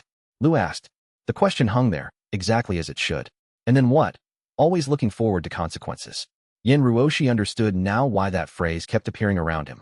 It was the essential question, the one that cut through comfortable narratives and forced examination of actual outcomes. And then, Yin Ruoshi said, sitting down heavily beside him. And then he left. And I came here. And now you have approximately 2 hours before the city authorities realize that I'm not coming back for formal questioning about what I heard. And then probably 2 more hours before someone decides to inform the major factions that the lecture was more than an academic exercise. Lu nodded slowly. He looked out at the river, where the last light was draining from the sky like water spilling from a vessel.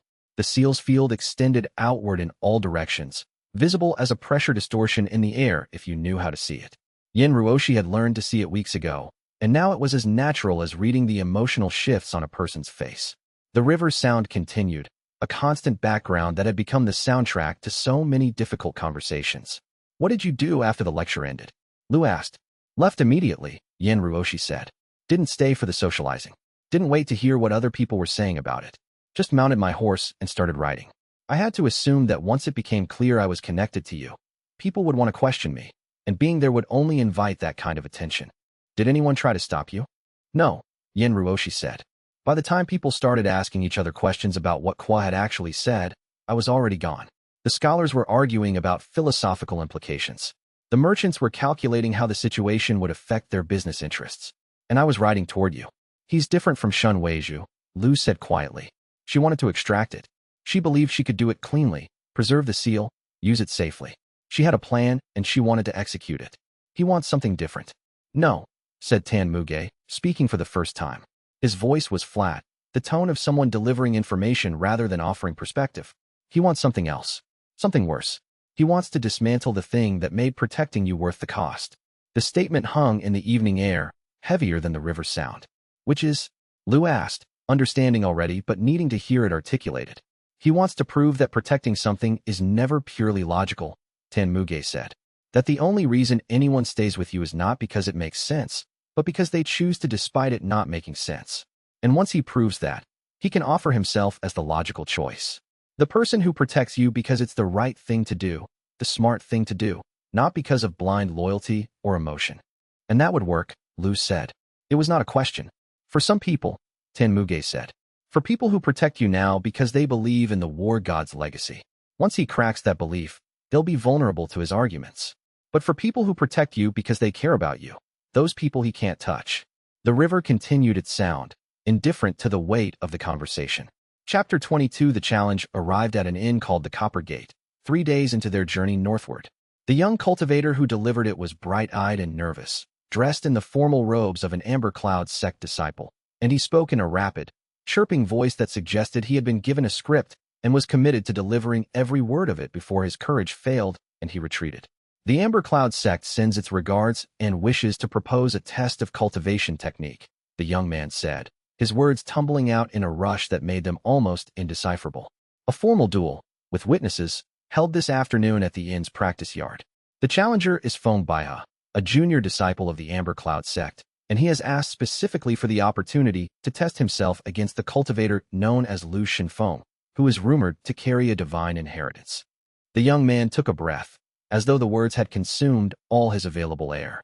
The Amber Cloud sect would ensure no permanent injuries result from such a contest, and the sect master herself is prepared to oversee the match to ensure fairness and prevent escalation.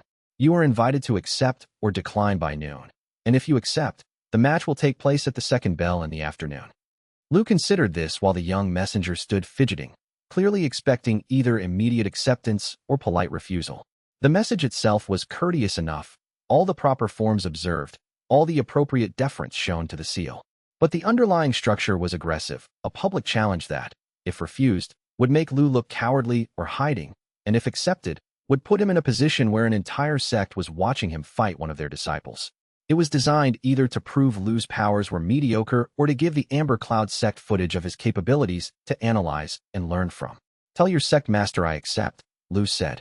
The practice yard was exactly what one would expect from a major cultivator sect. Packed earth, squared off with lines of white stone, surrounded by a barrier formation that would prevent injuries from spreading into the audience or from external disturbance affecting the combat. The sect master of the Amber Cloud sect was there, as promised, a severe woman with iron-gray hair and the bearing of someone who had spent 40 years training warriors through countless cycles of defeat and victory. Perhaps 60 observers had gathered, drawn by curiosity and the novelty of seeing a divine inheritor in actual combat, a chance to witness someone carrying the war god's power without needing to serve in any formal capacity. Feng Baihe was smaller than Lu expected, not slight. There was obvious muscle under his sect robes, obvious conditioning in the way he moved, obvious competence in his posture, but compact, the kind of frame that suggested agility over raw power. He was also younger, probably mid-20s, with the restless energy of a cultivator still making discoveries about what his body could do, still surprised by the boundaries of his own capability. He saluted properly at the barrier's edge, using the formal five-finger technique that all the cultivation sects taught as a baseline. Lu returned the salute with equal precision. "Feng Baihe of the Amber Cloud sect," the young messenger announced, his voice somehow different now that he was performing an official function, steady and clear. Third junior disciple. Meridian tempering cultivation rank, advanced training in the ice shard technique and the pressure deflection counterform. Lu Shenfeng, Lu said simply. Meridian tempering cultivation, carrying the Realm Breaker seal. The barrier flashed to indicate the match had begun, and the transformation was immediate. Feng Baihe moved first, which made sense. He was challenging, and challenging typically meant you set the pace and established the initial framework of engagement. His opening was textbook Amber Cloud style, building a controlled spiral of chi pressure around his body as he advanced, the spiral rotating with deliberate precision, each layer of the spiral locked into the one beneath it, creating a moving fortress of concentrated power. It was competent work. The spiral was formed with excellent meridian control, the spacing was correct and would resist disruption, and his footwork showed the kind of training that had been refined over years of practice. He was genuinely skilled. Lu stepped back once, felt the pressure pulse against the seal's field, analyzed the structure of it, and then stepped forward and hit Feng Baihe directly with the directed pressure field that the Tier 2 access provided. It was not a strike in the conventional sense. It was a deliberate extension of the seal's resonance outward in a shaped column, a pushing force that had no sharp edge but possessed the kind of weight that could move mountains if it existed at that scale. Feng Baihe was driven backward about 10 feet, his spiral disrupted entirely, his careful formation scattered like leaves in wind, but he was not injured. The seal's pressure did not cut or tear, it simply applied force with mechanical precision, as though the universe itself had decided to move him in a particular direction. Feng Baihe got to his feet, breathing hard, his robes slightly torn, and did something unexpected. He grinned. Not a grimace or expression of pain, but a genuine grin of delight. "That is fascinating," he said, And then he attacked again, but this time with completely different timing and strategy. He was not trying to overcome the pressure field. He was trying to move underneath it, to find angles where the directed pressure could not reach him, to slip through the gaps that any technique would have if you could find them quickly enough. His footwork changed to something looser, faster, less dependent on the neat spirals of qi that the Amber Cloud sect trained for years to master. For 30 seconds, he was genuinely challenging, moving through the space in ways that forced Lu to adjust his pressure field positioning and recalculate the vector of force. Then Lu figured out the pattern of his movement, noticed the specific angle he favored on his return from each feint, recognized the rhythm of his breathing as an indicator of commitment, and the duel was effectively over, though Feng Baihe continued for another minute before the sect master called the match and the barrier dissolved. Feng Baihe was breathing hard when he approached Lu at the barrier's edge, sweat dripping from his hair, and he was still grinning. He did not look humiliated or angry or any of the emotions that typically accompanied a decisive loss. He looked energized. "That was incredible," he said, speaking fast in a way that suggested he was accustomed to his own nervousness and had learned to talk through it. "Your pressure field. It's not a technique I've ever encountered before. The formation structure is completely different from the Amber Cloud-style pressure systems. How do you shape it? Is it encoded in the seal itself, and you're just activating it? Or are you structuring it manually with every application? Is there a cost to reshaping it that quickly?" Lu looked at him. Around them, the observers were already beginning to disperse. A one-sided duel was not entertainment, and most of the crowd had other business. "The seal provides the power," Lu said. "I shape it. But how do you shape something with that amount of force?" Feng Baihe was genuinely puzzled, not asking for flattery, but for actual technical information. "I mean, Amber Cloud pressure spirals are already difficult to control at scale, and your field is orders of magnitude more powerful. The precision you're using to avoid injury, that's insane. Most cultivators with that much raw power just use all of it at once and trust the barrier formation to contain the damage." He spoke about himself in third person without seeming to notice. Feng Baihe would need to study that technique for weeks to even attempt something similar. "You did well," Lu said, and meant it. "Your footwork adaptation was good. You found a real weakness in the field structure. But you closed it immediately," Feng Baihe said. "Which means Feng Baihe needs to find a different approach entirely. A new strategy." He paused, and his expression shifted from analytical to something more vulnerable. "Are you traveling far?" Feng Baihe would like to ask some more technical questions, if you have time. Unless you're trying to move quickly and can't spare the bandwidth for an enthusiastic junior disciple asking about formations. Tan Muge, watching from the side of the yard, smiled slightly. It was a small expression on his weathered face, visible for only a moment, but it was there. Over the next 2 days, Feng Baihe attached himself to their group with the enthusiasm of a young scholar who had found a problem that would not leave him alone, a mystery that demanded investigation. He asked questions constantly, about the seal's resonance structure, about the difference between his sect's pressure techniques and Lu's directed field, about the mechanics of how power flowed through a dantian when a presence as large as the seal was integrated into it, creating internal dynamics that no standard meditation could prepare a body for. "But that should destabilize your entire cultivation system," Feng Baihe said on the second evening, pushing back against Lu's explanation. "If the seal is that large, if it's creating that much internal pressure, shouldn't it be warping your meridians? Shouldn't you be experiencing constant pain?" Lu said. "In the beginning, the initial integration was painful, but the seal has adapted. Or I've adapted to the seal. The distinction isn't clear anymore." "That's remarkable," Feng Baihe said, and he meant it, not flattery, but genuine intellectual appreciation.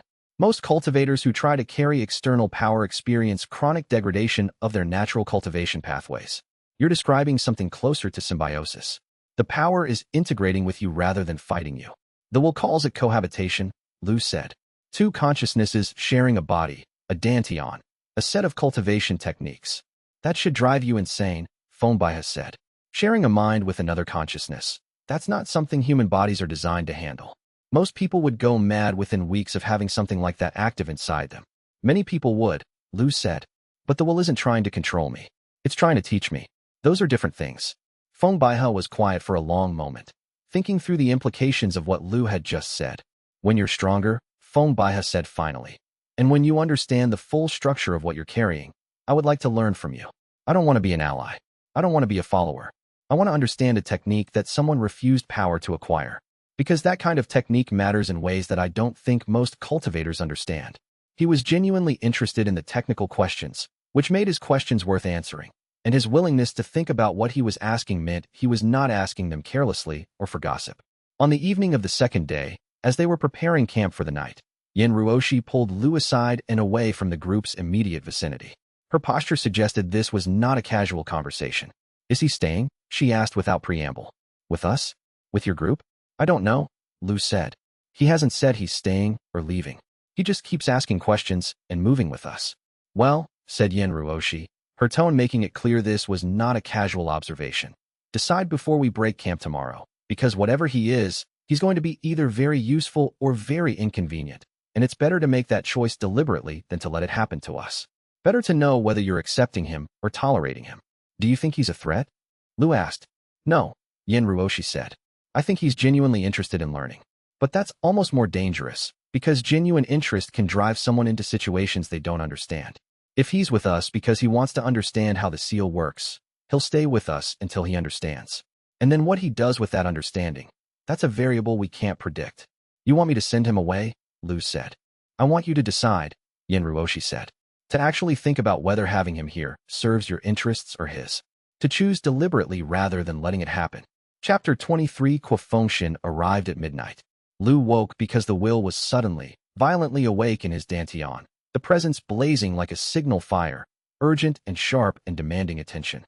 He reached for his sword, a reflexive motion more than a decision, the kind of action that comes from understanding that sudden awakening of the seal meant danger, and then stopped, because Kuo was standing 5 feet away with his hands visible and empty, making no attempt to disguise his presence or move closer.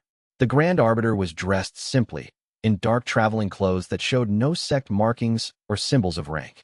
His silver hair was pulled back with a simple cord of black silk. He looked exactly like what he was, a man who had spent the journey to this camp moving at the kind of pace that required consistent cultivation energy expenditure, someone comfortable with traveling alone, someone who did not fear darkness or solitude. "I meant no disrespect by arriving unannounced," Kuo said, his voice steady and careful. "But you have 2 guards watching the camp's perimeter, a woman and an older man, both competent and attentive. I wanted to speak with you without their awareness or involvement. This conversation does not need witnesses beyond the 2 of us." "And what?" Lu said, not moving from his bedroll. "I wake up and you're standing in my space. You made a judgment about what kind of conversation this is and acted on it without asking me." "I took the risk," Kuo said. "Some conversations require the risk of appearing threatening. This one seemed to be of that type. I'm unarmed. I'm making no aggressive moves. I'm standing at a respectful distance. But yes, I made the judgment that arriving without announcement was better than being turned away before I could speak." Lu did not invite him to sit. He did not make any movement that suggested this was a conversation likely to last more than a minute. He simply waited, letting silence push against Kuo. Kuo spoke anyway. "I have been attempting to speak with you for several months now," he said, his words careful and measured as though he was explaining something important to someone who might not understand. "Various factors have made that difficult. A formal request you would refuse on principle. A meeting you would avoid because you correctly calculated that accepting it would place your allies in an uncomfortable position. An encounter that would make the people traveling with you suspicious of your judgment and your autonomy. But there are things you need to know about the seal, about what it is and what it means, and I believe you would want to know them. And you're here to tell me things," Lu said. "To offer the information," Kuo corrected carefully. "Whether you take it, whether you believe it, whether you act on it, those are your choices. I'm offering the information. That's all." "All right," Lu said, sitting up and positioning himself with his back against a tree, giving himself defensible positioning while making it clear he was not trying to be threatening. "Offer." Kuo moved closer, but slowly, deliberately, keeping his hands where Lu could see them. "The will, the presence inside the seal, is not a complete consciousness. It is a fragment of one. Gu Tianzhan was a remarkable warrior, the greatest cultivator of his age, but he was not immortal in the conventional sense. When he reached the true God realm and understood that his body was failing, when he realized that death was approaching, he attempted a technique that would allow him to persist beyond his physical death. The technique was partially successful, but there was a cost." "How do you know this?" Lu asked. "Because Gu Tianzhan attempted to teach me, years ago," Kuo said. "Before the final rejection. He explained the seal to me in detail, including the reason it was incomplete. He was preparing me to potentially carry it myself, if the situation ever demanded it. He wanted me to understand what I was accepting if I agreed. And then, at the final evaluation, he decided that I was not suitable and refused to complete my training." "He told you he was a fragment," Lu said. It was not a question. No, said Kwa. He showed me the mathematics of the consciousness transfer. The incomplete nature is calculable from the energy ratios alone, from the way the power moves through the formation, from the subtle distortions in the resonance signature. The fact that he did not tell you this suggests he is aware of his own incompleteness, but is managing how you learn about it. Which is interesting, because it means he is still protective of his legacy, even though that legacy is no longer fully his own. Lu was quiet. The will in his dantian was vibrating with something that might have been anger or might have been the cultivation equivalent of a headache, a response to having its privacy discussed, its nature exposed. There's more, Kwa continued. The reason Gu Tianzhan refused to teach me, the thing he said was the actual problem with my candidacy, is that my motivations were pure. Too pure. Completely pure. Pure. I wanted to serve a greater purpose, Kwa said. I wanted to learn from him because he was the greatest warrior of the age, and I wanted to perfect myself in service of something larger than my own survival. I wanted to dedicate myself to a cause that mattered. I wanted to use power not for myself, but for principles.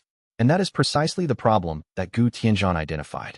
He said, and I am quoting him exactly, that I had already decided what I would do before I understood what doing it would cost. That my reasons were correct, properly constructed, logically sound, but because they were correct, I had made them unquestionable. That a person who has already convinced themselves they are right is no longer capable of learning. That's a theory, Lu said. Not proof. It is, Kuo agreed. But consider it in context. The war god was correct that you had the right hands, that you had the capability to carry the seal and use it effectively. What remains to be determined is what he was wrong about, because he was wrong about something. And finding what it is seems important. Lu did not answer. He waited, understanding that Kwa had more to say and that pushing would only slow the revelation. He said I was wrong about my reasons, Kwa continued. He said that having right reasons does not matter if those reasons are already closed, already final, already defended against revision. But I have spent 30 years thinking about that statement, and I believe he was wrong. I believe that the right reasons, pursued correctly, are the only thing that matters. And I believe that if I can understand what the seal actually is, and what it is meant to do, then I can help you use it in a way that honors the war god's original intention without accepting the flaws in his judgment. In other words, Lu said, you want to correct his mistakes, improve on his work. Yes, said Kwa. Don't you? No, Lu said. I want to understand them. And then what? Lu asked. It came out naturally, not forced. The question shaped itself around the situation the way water shapes around a stone. Kwa smiled. It was a genuine expression, the first real smile that Lu had seen on his face since his arrival. Not triumph or satisfaction, but something like acknowledgement. That's a phrase that suits you, he said. And then what? Always looking forward to consequences. You're already thinking about what happens after you understand. All right, here is what you should know. 3 other cultivators know what I know about the seal's incompleteness. 2 of them are trying to use that knowledge to undermine the will's authority, to prove that a fragment of consciousness cannot be trusted. One of them is trying to find the moment when the seal's consciousness is weakest so they can try to integrate with it themselves, to absorb what remains. The situation is becoming unstable. Who? Lu asked. The answer to that question is what you earn by understanding the seal's nature yourself, Kwa said. Earning it by taking my word would defeat the purpose. You would be trading one incomplete authority figure for another. Better to discover it yourself. Better to know that the information came from your own investigation rather than from someone else's narrative. Kwa stepped back. He bowed, using the formal style of the Verdant Peak sect, which was interesting because Kwa had never been a member of the Verdant Peak sect, and it was a courtesy that Yin Ruoshi would recognize immediately and understand the significance of. I will leave now, Kwa said. When you have more questions, you should know how to find me. I will make myself available, not as an authority figure, as someone who is willing to answer. Lu remained silent. He understood that he could ask questions now, that Kwa had positioned himself as available, willing to engage. But asking would mean accepting the conversation as real, would mean engaging with the possibility that what Kwa was saying was true. Silence, in this context, was a form of rejection. Kwa seemed to understand. You don't have to believe me, he said. You don't have to accept anything I've told you. But you should investigate. You should look for those 3 other cultivators who know about the seal's incompleteness. You should examine the energy ratios yourself. You should become the kind of person who verifies what he's told rather than the kind of person who simply accepts authority figures at their word. And if I find that you're lying? Lu asked. Then you'll know exactly how much of what I've said to trust in the future, Kwa said. And you'll be a person who has actively chosen his trust relationships rather than accepting them by default. That's the only real education I can offer you. He walked back into the darkness. The will in Lu's dantian was still vibrating, but more slowly now, like something that had been shaken and was slowly settling back into stillness, adjusting to new information, integrating revelations about itself that it had not expected to hear expressed so clearly by someone else. Lu did not sleep for the rest of the night. Chapter 24. The will dialogue happened at midday in a forest clearing where the only sound was water from a distant stream and the occasional movement of birds in the canopy above. The space felt separated from the world, isolated in a way that made it possible to have conversations that would be impossible in more populated spaces. Lu sat down on a flat stone and closed his eyes. The interior space of the seal opened around him, that strange landscape of shadow and pressure where the will existed, where the consciousness of the war god lingered in fragmented form. But this time Gu Tianzhan was there, not as a distant presence at the edges of perception, but as a formation of light and will that took something approximating a human shape, something definite enough to converse with directly. You've spoken with Kwa, the will said. How did you know? Because I have existed for 300 years in one form or another, and I have learned to read when a person has been touched by something that changes the weight of their questions. You came in here carrying new confusion. The will moved closer, its form becoming more defined. What did he tell you? That you're incomplete, Lu said. That the consciousness transfer didn't work perfectly. That you only preserved about 60% of what you were. Did he calculate the percentage, or did he claim it from knowledge I supposedly gave him? He calculated it, Lu said. From energy ratios. Kwa was always good with numbers, the will said. There was something almost like fondness in the statement, which was strange. He is not wrong about the incompleteness, though his confidence in the percentage is higher than the actual precision would warrant. The calculation is educated guessing, not certain knowledge. But yes, the consciousness transfer preserved most of my combat training, most of my understanding of technique, most of my will to teach and shape disciples. What it did not preserve is anything that could be called genuine doubt. The will settled, sitting opposite Lu on a stone that seemed to form from the surrounding shadow. There are 3 types of doubt, the will continued. Doubt about whether you are right, about whether your conclusions match reality. Doubt about whether what you're trying to do is good, about whether your intentions are sound. And doubt about whether the choice you're making will destroy something valuable that you did not foresee, some consequence that will emerge later that you cannot now prevent. In my living life, I was capable of all 3. In death, in this form, I can access the first type readily. I can doubt my own conclusions. But the second and third types require something the consciousness transfer did not preserve. They require the part of me that was willing to fail. But Kwa said you rejected him, Lu said. You made the choice to refuse him training. I did, the will said. And the decision was made by the 60% of me that remained. The other 40%, the part that could doubt its own judgment, the part that could wonder whether I was wrong, was not present to argue against it. Lu considered this, turning the implications over in his mind. So you might have been wrong. You might have been able to teach him. I might have, the will agreed. Or I might have been right and rejected him for good reasons that the incomplete version of me can no longer fully articulate. The problem is not knowing which it was. The problem is that I no longer have access to the reasoning that led to the decision. I can remember the decision itself, but not the full context for it. What does Kwa want? Lu asked. To prove that I was wrong, the will said. To demonstrate that his reasons were pure in the way that matters, and that the war god made a mistake in refusing him. And he is correct about something fundamental. My reasoning on that point is incomplete. I cannot fully justify why I rejected him, because the part of me that could make that justification with full certainty is no longer present. That is a genuine weakness in my position. Is that going to be a problem? Yes, the will said without hesitation. Because Kwa is very intelligent, and because he is going to work to dismantle you from the outside in. He will not attack you directly. He will not challenge your power in obvious ways. He will make every person around you question whether protecting you is worth it. He will find the logical flaws in every argument in your favor. He will demonstrate that you are a burden on your allies, that your very existence is a source of danger to them. And he will do it all very, very carefully, because he wants you to understand the logic of it even as he undermines you. Why would he do that? Because he wants to prove that protecting you is not a matter of logic at all, the will said. He wants to demonstrate that the only reason anyone stays with you is because they have not yet been confronted with the cost of doing so. Once they have been confronted, he believes they will leave. And if everyone leaves, then you will have to choose, accept his help, or face the seal alone. The will's form flickered slightly, as though sustaining the conversation took energy. The reason this will work on some of your allies is that he is not wrong. It is not logical to protect you. You are a source of danger to everyone around you. Protecting you has no benefit to them except that they have the satisfaction of protecting you and no justification except that some people have chosen, for reasons they have not examined, that protecting you is what they want to do. What's the difference between that and love? Lu asked. Nothing, said the will. Which is exactly why quote cannot dismantle the allies who love you. Only the allies who are protecting you out of principle or obligation. And so your most important asset right now is not your power. It is people who protect you not because it makes sense, but because they want to. That is not a sustainable position, but it is what you have.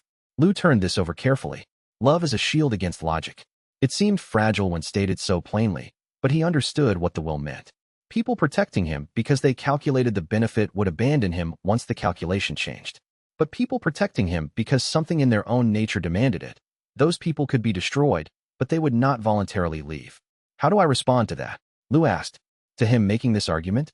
You already know, the will said. You've already begun. You respond by building yourself into someone worth protecting for reasons other than obligation. You become the kind of person whose existence justifies the cost of defending him. That's not something you can do through power. It's something you do through choices. That sounds like you're asking me to become someone you would have chosen, Lu said. To make myself into the kind of person who deserves the seal. No, the will said.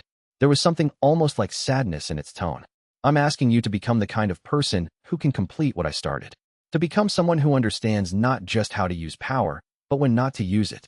Someone who can carry something terrible and heavy and still maintain the clarity to know what it costs. That's a different thing than being someone I would have chosen. Did you choose correctly? Lu asked. When you chose me. No, the will said. I didn't choose you. You chose me. I was sealed in the realm breaker already. Your sect found the technique. You decided to carry it. I didn't pick you any more than you picked me at the moment your consciousness touched the seal. But I'm choosing now, in every moment, whether to accept you. And so far, I'm choosing yes. Chapter 25. The ambush in the mountain pass was not actually an ambush. The group was warned 2 hours in advance by Tan Muge's sensing stones. A concentration of spiritual pressure moving to intercept their path. 6 distinct signatures, none of them moving to hide their approach or disguise their power. It was a confrontation, not an ambush, which meant whoever was behind it wanted parley as an option, wanted the possibility of conversation before violence. Lu called a halt and waited, understanding that rushing forward would only trigger the encounter prematurely.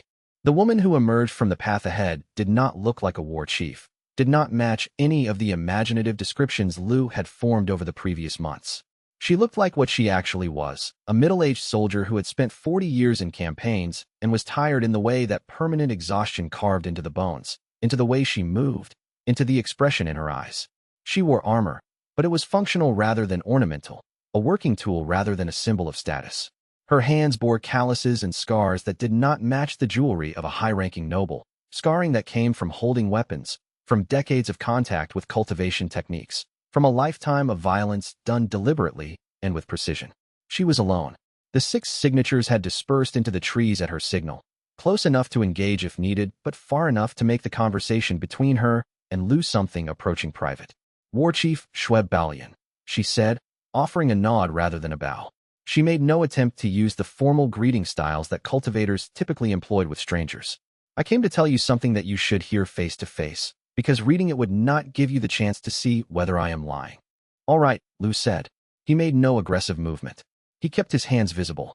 He made it clear that he understood this was a parley, not a trap. The war god sealed something in his final campaign besides your technique, Shweb Balian said. Her voice was steady, carrying the weight of someone delivering information that had haunted her for decades. He sealed the resonance signatures of my grandmother's city. 40,000 people. Not soldiers.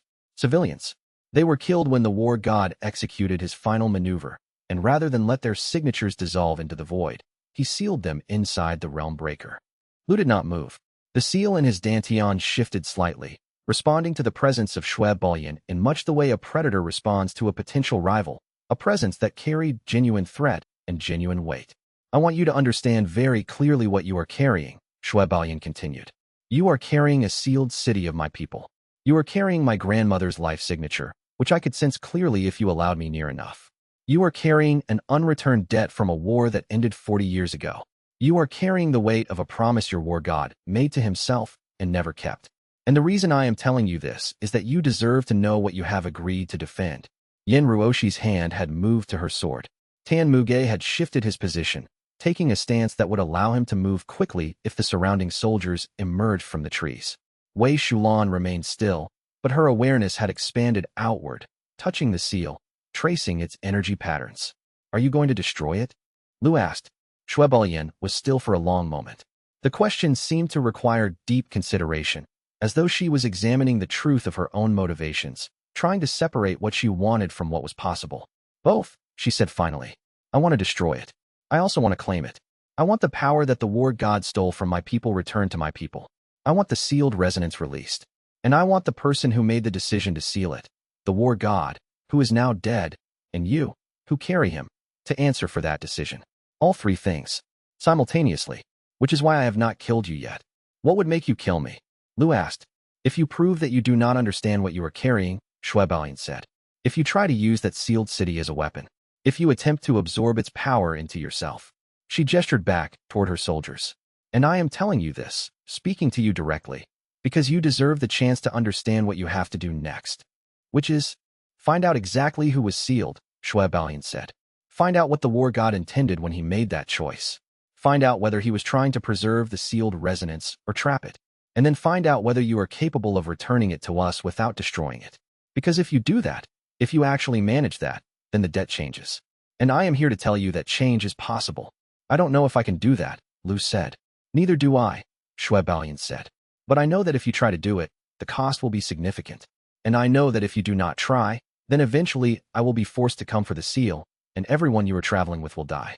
So I am telling you this now, face to face, so you can understand the choice you have already made by deciding to carry that thing. She turned and walked back into the trees. The soldiers followed, and within minutes they had disappeared into the forest, leaving only the sound of their movement fading gradually into distance. Yin Ruoshi pulled her hand away from her sword, her entire posture relaxing now that the immediate physical threat had passed. Is she right? She asked.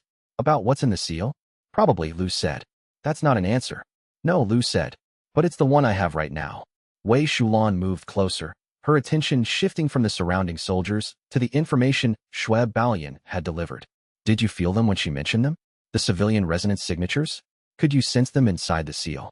Lu extended his awareness inward, into the seal, examining the structure of it. And yes, beneath the primary technique formation, beneath the directed pressure field and the spatial resonance that the will had been granting access to, there was something else. A presence, layered and vast and unfamiliar. 40,000 presences. 40,000 people sealed into a space that could barely contain them. I feel something, Lu said, but I can't understand it yet. It's like trying to read a language written in a script I don't recognize. That's what we need to learn, Wei Shulan said. The script, the language, the framework for understanding what's in there. Tan Muge was still watching the trees where Shui Baoyan and her soldiers had disappeared. She meant what she said, he said quietly. About coming for you if you don't try. She's not making a threat out of malice. She's delivering a promise out of duty. Chapter 26. The conversation with Shui Baoyan continued over the course of a week. They did not travel together, but Shui had arranged for meetings at intervals, sometimes at way stations where neutral merchants provided space, sometimes at the edges of towns where a few minutes of private speech could be managed without drawing the attention of powerful factions. She came alone to each meeting, leaving her soldiers hidden in the trees, making it clear that she was offering conversation rather than confrontation. She told Lu stories about the sealed city, descriptions that felt personal even when she was discussing logistics and structure. She described her grandmother, an administrator, a keeper of records, a woman who had not held a weapon in her life. She described the city's architecture, its purpose, its role in the broader demon clan structure. She explained, in careful military detail, exactly what the war god had done when he executed his final maneuver, the sequence of his actions, the moment when retreat became impossible. It was not a pretty story. The war god had moved against a demon clan settlement because that settlement had been hiding a rival of his, a cultivator who had once been promised to him as a disciple, but had refused the role and fled rather than accept the training that was being offered. The war god wanted the rival retrieved, wanted to understand why the refusal had happened, wanted to correct whatever error in his judgment had led to the candidate rejecting him. And when the demon clan refused to surrender the rival, the war god had attacked. The rival had escaped. The city had not. 40,000 people, Shui Baoyan said on the fourth day of these conversations, her voice flat and controlled in a way that made the weight of the words more apparent. My grandmother was the administrator of the settlement's resonance archive. She kept records. She was 63 years old. She was not a soldier. She never held a weapon in her life. Did the war god know that before he sealed them? Lu asked. No, Shui said. He moved too fast to be certain of anything except that the signatures needed to be preserved. The void would have dissolved them otherwise. So he sealed them. But that does not change what happened. What do you want me to do with them? Lu asked. Shui was quiet for a very long time. Long enough that Lu could hear the sounds of the surrounding forest, the movement of wind through branches, the distant call of birds. I want them returned, she finally said. I want my grandmother's signature released. I want the sealed city to be remembered as something that was sealed, not destroyed. And I want to know whether the war god was willing to commit that act to preserve something valuable, or whether he was just willing to destroy a city because it was in the way. I don't have the power to return them, Lu said. Not yet, Shui said. But the seal is designed to be completed. That's what the war god told his followers before his final campaign. He said he was going to complete something he had started. The sealed city was part of that completion. So either you will have to gain the power to return it, or you will have to find another path. What's the path? Lu asked. Shui Baolian looked at him with the expression of a soldier who has been explaining strategy for so long that the patience is beginning to wear thin, the expression of someone who has run out of ways to say the same thing. That, she said, is why I haven't killed you yet, because I want to see if you're capable of finding it. On the 8th day of these conversations, Yin Ruoshi pulled Lu aside after Shui had left one of the meetings. She's right, isn't she? Yin Ruoshi said. About what the war god did. Yes. That means the seal is built on something terrible. Yes. Are you still going to carry it? Lu was quiet. He thought about the will's voice in his dantian. He thought about the 40,000 signatures sealed inside his technique. He thought about Shui Baolian's grandmother, who kept records and never held a weapon. He thought about the choice he had made in step 1, when he first realized what he was carrying, and he understood that he had already made this decision before Shui Baolian had even arrived to tell him the truth of it. Yes, he said, because if I don't, it stays sealed. And if someone else takes it, it might never be returned. Yin Ruoshi did not look satisfied with that answer, but she stopped asking questions. Which was what happened, Lu understood, when you admitted to someone that you were doing something terrible because it was the lesser evil. They did not argue against you anymore. They just accepted that the cost was going to be paid, and they wondered whether paying it with you meant they became complicit in the terrible thing. She looked at him for a long time, her expression unreadable. Then, and when you have to return them? When you finally have to open the seal and let them out? What happens to you? I don't know, Lu said. But you're going to do it anyway. Yes, Lu said. Because the alternative is leaving them sealed. Which means leaving them trapped. Which means the war god never completed what he started. And I become just another person carrying something that isn't mine and isn't mine to keep. Yin Ruoshi nodded slowly. She did not say that this was a good choice. She did not say that the cost was worth it. She simply accepted that this was what Lu had decided, and that his decision meant she would have to decide whether she was willing to help him carry it. Chapter 27. The cloud spine mountains rose like teeth from the northern horizon. Tan Muge led them into a series of passages that showed clear evidence of having been traveled recently, then not traveled for a long time. The stone was carved in places, not with the rough tools of miners, but with deliberate technique, shaped by cultivation energy and an understanding of how rock responded to precise force. The formation patterns visible in the stone suggested someone of extraordinary power and patience. The hidden training ground was exactly what had been described in the fragments of the will's memory, a network of carved stone chambers built into the mountainside, formations still visible in the stone, the ambient spiritual pressure so high that standard cultivation techniques struggled to function normally. It was the kind of place that could only be maintained by someone with resources on a scale that did not exist anymore. He built this himself, Tan Muge said, running his hand along one of the formed walls. Over the course of decades, every chamber, every formation, this was his legacy project. This was what he wanted to teach from. The will in Lu's dantian was suddenly, violently active.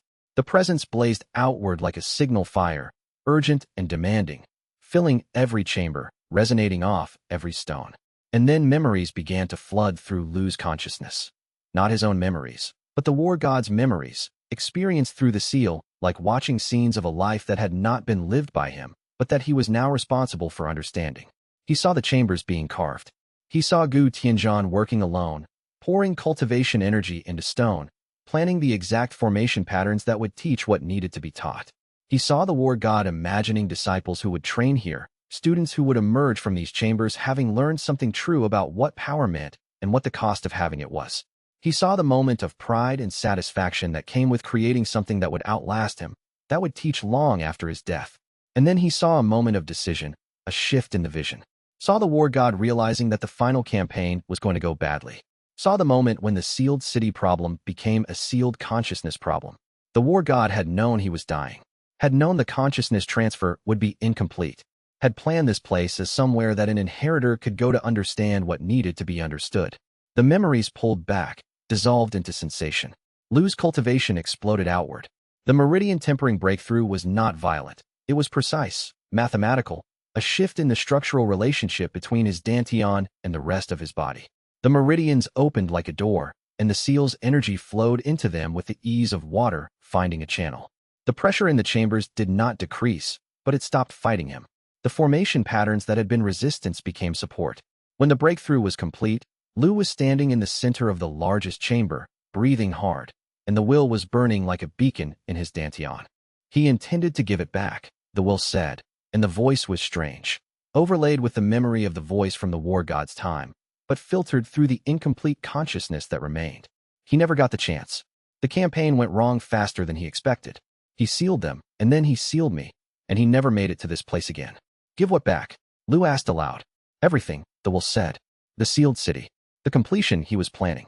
The legacy that should have been taught here by a living master instead of being learned by a dead one inside you. Lu sat down on the stone floor. The chambers of the hidden training ground surrounded him, each one waiting for disciples who would never come. Each one prepared to teach something that could only be taught in the presence of a living war god. I don't know how to finish that, Lu said. Neither did I, the will responded. But I know what the first step looks like. You have to return the sealed city. You have to restore what was sealed, not in a way that damages it, but in a way that completes the original intention. And then you have to see whether completing that intention is possible without the master who planned it. How? Lu asked. That, the will said, is your work, not mine. I can guide you through what Gu Tianzhan knew. But the completion, that has to come from you. Because I did not have the power to complete it. And you do. Chapter 28. Ning Yulan was standing in the third chamber when they arrived at it. She was examining the formation patterns with the careful attention of someone who understood that she was looking at something irreplaceable and probably unrepeatable. She did not seem surprised to see them, as though she had calculated their trajectory and had positioned herself along their path. I have been here for 3 weeks, she said without turning around. The formations are extraordinary. The level of precision in the core structure. It suggests someone who was working toward a specific transmission pathway rather than just storing power. She turned. She was tall, dressed in practical clothing that showed no sect affiliation, and her eyes were the kind of calm that suggested she had made and unmade enough decisions to stop being surprised by anything anymore. I am the shadow collector Ning Yulan. I collect powerful techniques and relics for a private archive.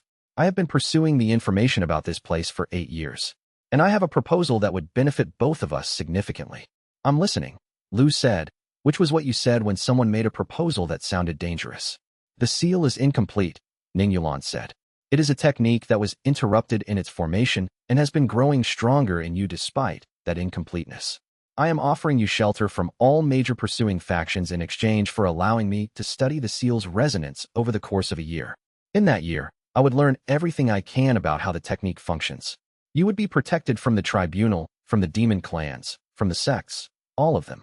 And at the end of the year, you would be free to pursue your own agenda with the seal intact and with knowledge of its structure that you do not currently have. What happens to what you learn? Lu asked. It becomes part of my archive, Ning Yulan said. A permanent record of a technique that can never be replicated but can be studied in detail by people with the resources and expertise to understand it. Meaning what?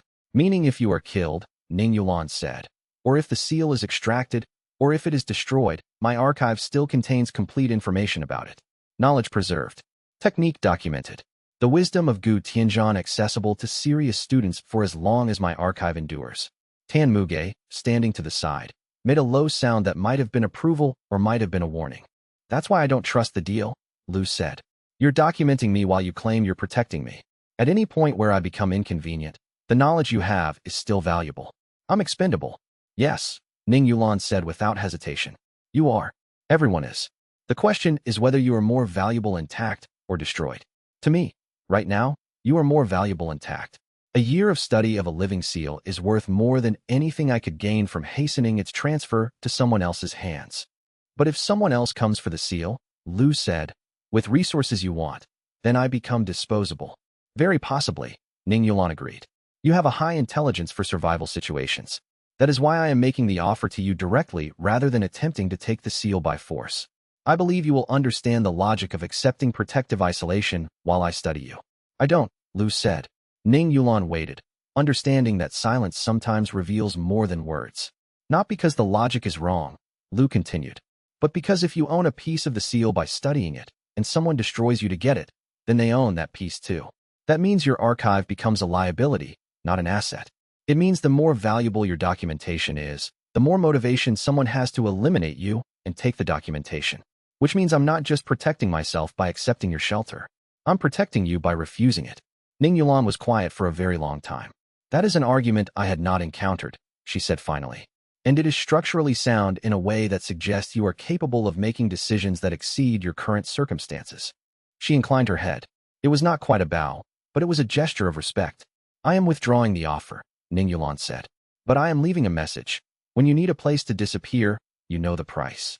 It's still on the table. Because I suspect that at some point, you will understand something I do not, and at that point, you will want protection from sources you can trust even less than me. She walked past them to the chamber entrance and disappeared, moving with the kind of grace that suggested she had already begun cataloging the information about them, filing away the details of their conversation for future use. Tenmuge looked at Lu. That woman, he said, was dangerous because she was offering something you actually needed. But she wasn't, Lu said. She was offering something that would have trapped me. Taking it would have meant showing her everything. Exactly, Tenmuge said. Which means Ning Yulan will be back. Because she has studied you, and she will have noticed that you are the kind of person who makes decisions for reasons instead of for power. And that kind of person is always worth monitoring. Wei Shulan moved closer, her expression thoughtful. She understood something, Wei Shulan said. About the seal. About what it contains. The way she studied the formations, the way she moved through the chambers. She wasn't just looking for techniques to record. She was looking for something specific. Something in the structure of the seal itself. What? Lu asked. I don't know, Wei Shulan said. But I think she found it. And I think that's why she made the offer. She knew something that changed her assessment of your value. Chapter 29. Yen Ruoshi found him on the third night in the training ground, sitting in the smallest chamber, one of the ones that showed signs of having been used as a quiet space for thinking rather than as an active training site. The formation patterns here were gentler, less aggressive, designed more to maintain focus than to augment power. You're different here, she said, sitting down on the stone bench beside him. You sit like this place matters to you personally. It does, Lu said. This is the closest thing to a legacy I can touch. Everything else about the war god is filtered through the seal. But this place, he built this with his hands and his will, knowing he might never see it completed. Yen Ruoshi was quiet for a long moment. My master died defending the war god's retreat, she said. She never said why. I asked her, when I was younger, why she was so devoted to someone we served as disciples but did not know. She told me that Gu Tianzhan made decisions that changed the course of a war, that he took on the cost of those decisions personally, that he never asked his followers to pay what he was not willing to pay. Did she believe that? I think so, Yen Ruoshi said. But I think she also understood, the way soldiers understand things without needing to talk about them, that the war god was the kind of person who would eventually ask too much. That protecting him would cost too much. And she protected him anyway. She turned to look at Lu directly. What I never had the chance to ask her is whether protecting him was worth it. Whether the things he did, the sealed city, the incomplete consciousness transfer, all of it, whether those things were worth the cost of dying for him. I don't know, Lu said. Neither do I, Yen Ruoshi said. But I know that you're carrying all of that. The cost and the question. And I know that you're trying to answer it by doing something he couldn't finish. That's a heavy thing to carry. Yes, Lu said. Yen Ruoshi moved closer. She was still not quite comfortable with proximity, but the training ground was warm and dark and had the quality of being cut off from the rest of the world. She reached out and took his hand. When I was learning Verdant Peak defensive technique, she said, the master instructors would teach a principle called coherent witness. It means being present for something without trying to change it, just bearing witness to it. Most people think witness means testimony, but in the technique language, it means something closer to being someone's stability while they move through something unstable. Are you offering to be my stability? Lu asked. I'm offering to not let you carry this alone, Yen Ruoshi said. And because I'm offering that, I need you to understand something clearly. I'm not protecting you because the war god was right. I'm protecting you because the weight of what you're carrying is real, and I'm not going to let someone bear that alone. She showed him, that night, a technique her master had developed in the months before her death. It was designed specifically to stabilize dantians under extreme pressure, the kind of pressure that would damage a normal cultivator irreparably. Her master had created it knowing that eventually, someone might need to carry the seal, and that person would need tools to survive it. She gave this to me without ever saying why, Yin Ruoshi said. I understand now that she was preparing me to be useful to whoever eventually carried the war god's inheritance. I didn't choose this, but now that it's here, I'm choosing to be useful to you. Lu practiced the technique, letting Yin Ruoshi guide him through the fundamentals. The principle was elegant. Instead of trying to resist the pressure, you created channels for it to flow through without damaging the core of your dantian. You guided the force rather than opposing it. You accepted the pressure while maintaining your center. It was harder than it sounded. It required a kind of surrender that was not passive but active, a deliberate choice to accept what was coming and shape it rather than be shaped by it. Good, Yin Ruoshi said, when he began to understand. Do that. That's exactly what you need to do. The night in the training ground felt like something had changed. Not shifted, changed. As if the alignment of things had resolved slightly, and for the first time since Lu had begun carrying the seal, it felt like something approaching partnership was possible. Not friendship yet. Not something with a name, but something that might grow into it. Chapter 30 The rejection of Ning Yolan's offer spread quickly through the cultivator networks. Within weeks, it had become part of the narrative about Lu Shenfeng, that he had refused shelter from one of the most neutral and powerful figures in the region because he had reasoned that accepting protection would create liabilities for both parties. The story made him sound either dangerously smart or dangerously naive, depending on who was telling it. But its most significant effect was internal. Feng Baihe, who had continued following them out of genuine interest in the seal's technical structures, suddenly had a framework for understanding Lu's choices. This was someone who was not trying to accumulate power or resources. This was someone who was trying to minimize the cost of what he was carrying to everyone around him. That's insane, Feng Baihe said, speaking in his nervous third-person way, when Yin Ruoshi explained the logic to him. That's the opposite of how power usually works. Yes, Yin Ruoshi said. Which is why Guofengxian is going to have a very difficult time dismantling Lu's actual allies. Because we're not here because the math makes sense. We're here because we understand what we're protecting, and we choose it anyway. The statement settled into the group like a stone dropped into still water. Feng Baihe left the next morning. But before he left, he pulled Lu aside and asked one more question about the seal's pressure field mechanics. And when Lu answered, Feng Baihe nodded slowly. When you're stronger, Feng Baihe said, and when you understand the full structure of what you're carrying, I would like to learn from you. I don't want to be an ally. I don't want to be a follower. I want to understand a technique that someone refused power to acquire. Because that kind of technique matters in ways that I don't think most cultivators understand. Chapter 31 The Demon Clan Vanguard Force struck 3 days after Feng Baihe had departed. It happened in a river valley where the ground was relatively open and where running was possible, but not ideal. Tan Mugei's sensing stones had warned them an hour in advance, so they had time to organize a retreat pattern rather than being caught completely unprepared. The 3 Demon Clan cultivators came down on them like boulders rolling downhill. They were sky vessel level, which meant each of them individually outranked Lu in power. They moved with the cohesion of soldiers who had trained together, and they were clearly under orders to retrieve Lu and bring him to Shui Baoyan's territory for negotiations that cannot be refused. Retreat! Tan Mugei shouted, and the group broke for the forest on the river's other side. The first sky vessel cultivator cut off their path. Yin Ruoshi moved to meet them, her sword bright and fast, but she was meridian tempering, and the creature was sky vessel, and the physics of the encounter were unmerciful. Then Feng Baihe appeared. He had been following them at a distance for 2 days, waiting to understand more about the situation. He moved into the combat zone with deliberate precision, using the advanced pressure deflection counterform that he had trained in. He was far below sky vessel level, but he was not trying to fight for dominance. He was trying to create an opening. Tan Mugei used the opening to move them forward. He moved like something that had been designed by the war god himself. Economical, absolutely precise, and absolutely devastating. The old soldier's combat capability was extraordinary.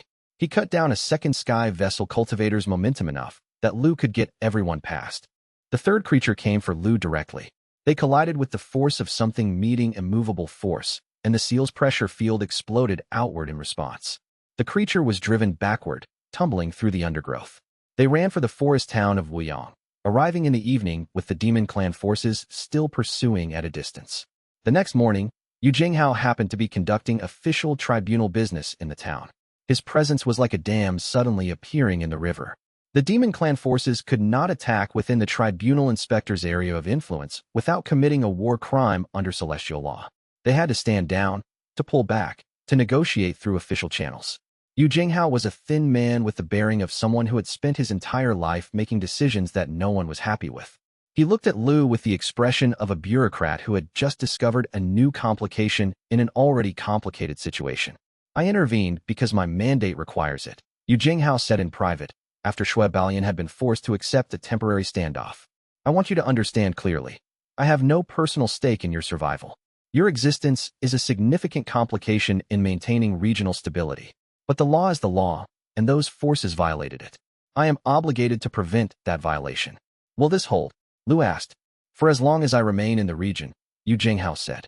Beyond that, the situation is entirely the responsibility of the celestial tribunal bureaucracy. You should know that my personal interest in protecting you ends at the boundary of my legal mandate. I understand, Lu said. I am not sure you do, Yu Jinghao said. But you will. Chapter 32. The standoff in Wuyang lasted for 2 weeks. The demon clan forces could not advance. The town itself was neutral. Lu and his group could not advance either without triggering a violation of the ceasefire. It was Yin Ruoshi who suggested using the time to train, and it was Tan Muge who suggested what they should train for. The war god's conditioning, Tan Muge said, looking at Feng Baihe, who had arrived in town asking whether he could participate. Not cultivation. That doesn't work for everyone. But physical preparation. The way to move at speed. The way to maintain consciousness and function in high-stress situations. The way to preserve yourself when you have no other resources.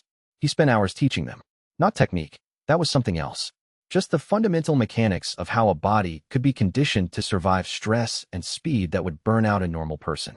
He explained that the war god had never believed in relying solely on cultivation for survival. There had to be something in the body, the bone, the will itself that could endure when Qi failed. Wei Shulan worked alongside them. But her focus was different. She spent long hours with the seal's resonance, studying the patterns, analyzing the energy flows. On the 10th day of the standoff, she came to Lu with something that had changed the shape of her understanding. The civilian resonance is not stored like a weapon, she said. It's stored like a memory. Your war god didn't seal it to be used. He sealed it to be returned. And it's counting down. Counting down to what? Lu asked. I don't know yet, Wei Shulan said.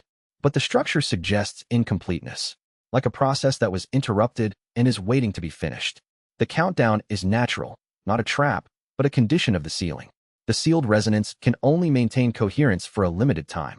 Eventually, if it's not returned, it will dissolve regardless. How long do we have? Lu asked. I need to study the patterns more carefully, Wei Shulan said. But if I'm reading the mathematics correctly, you have somewhere between 3 and 5 years before the countdown reaches 0. Chapter 33. The will dialogue occurred in the small hours of the morning, in the quiet space that existed between sleep and full consciousness. Lu was walking through the interior of the seal when Gu Tianzhan's presence solidified in front of him, more solid and more definite than it had been in previous conversations. As though the will had moved closer to him, was investing more of itself in this particular exchange. Do you believe I was right? The will asked, without preamble. No greeting. No acknowledgement of the time or the unusual nature of the conversation. Just the essential question, delivered in the tone of someone who had been carrying it for a long time. To take the civilian resonance? To seal it instead of letting it dissolve? Lu did not answer immediately. He thought about the training ground with its empty chambers. He thought about Shui Balian's grandmother, who had kept records and never held a weapon. He thought about the weight that 40,000 people put on the technique he was carrying, the constant presence of them at the edges of his awareness, sealed and waiting and counting down towards some moment of resolution he did not yet understand. I don't know, he said. And it was true. The more he understood about what was sealed inside him, the less confident he became about whether it had been the right choice. The will was silent. Most people would say yes. It continued after a moment. They would argue that preserving the signatures was better than letting them dissolve. They would say that sealing them created an obligation, but also created the possibility of return. They would make the logical argument. But, Lu said, but most people would be trying to make me approve, the will said. They would be trying to make their answer match what they thought I wanted to hear. You said you didn't know. You admitted that you don't have a framework for answering the question. Does not knowing count as an answer? It counts as the beginning of one, the will said. It counts as honesty. and it counts as the acknowledgement that this is a decision that will require more than calculation to resolve. It requires judgment. The will's presence moved closer. I am beginning to grant you access to the inner technique, it said. The spatial displacement resonance that I was going to use to complete the training ground. You are not ready for it yet, but the beginning stages of access are becoming available. And when that access becomes fully open, you will be able to do things with the seal that will make you powerful enough to attempt the return. Chapter 34. Zhao Qilong's legal maneuver was technically brilliant. He filed a formal petition with the tribunal claiming that Lu was a threat to regional stability and should be remanded to White Crane Sect custody, pending celestial review. The petition cited the market district collapse, the battle in the mountain pass, the multiple pursuit attempts from organized factions, and the Hollow Gate breakthrough that had forced everyone within 500 li to acknowledge that something significant had shifted in the balance of power. On the surface, every accusation was accurate. The weight of the evidence suggested that Lu Shenfeng was indeed destabilizing. A reasonable person examining the facts would conclude that his very presence was creating complications that would not exist without him. The hearing was conducted by Yu Zhenghao, which was both fortunate and unfortunate. Fortunate because Yu Zhenghao had the authority to make the final call, and his authority was respected by all parties. Unfortunate because he had no personal investment in any particular outcome. He was not Lu's ally. He was not his enemy.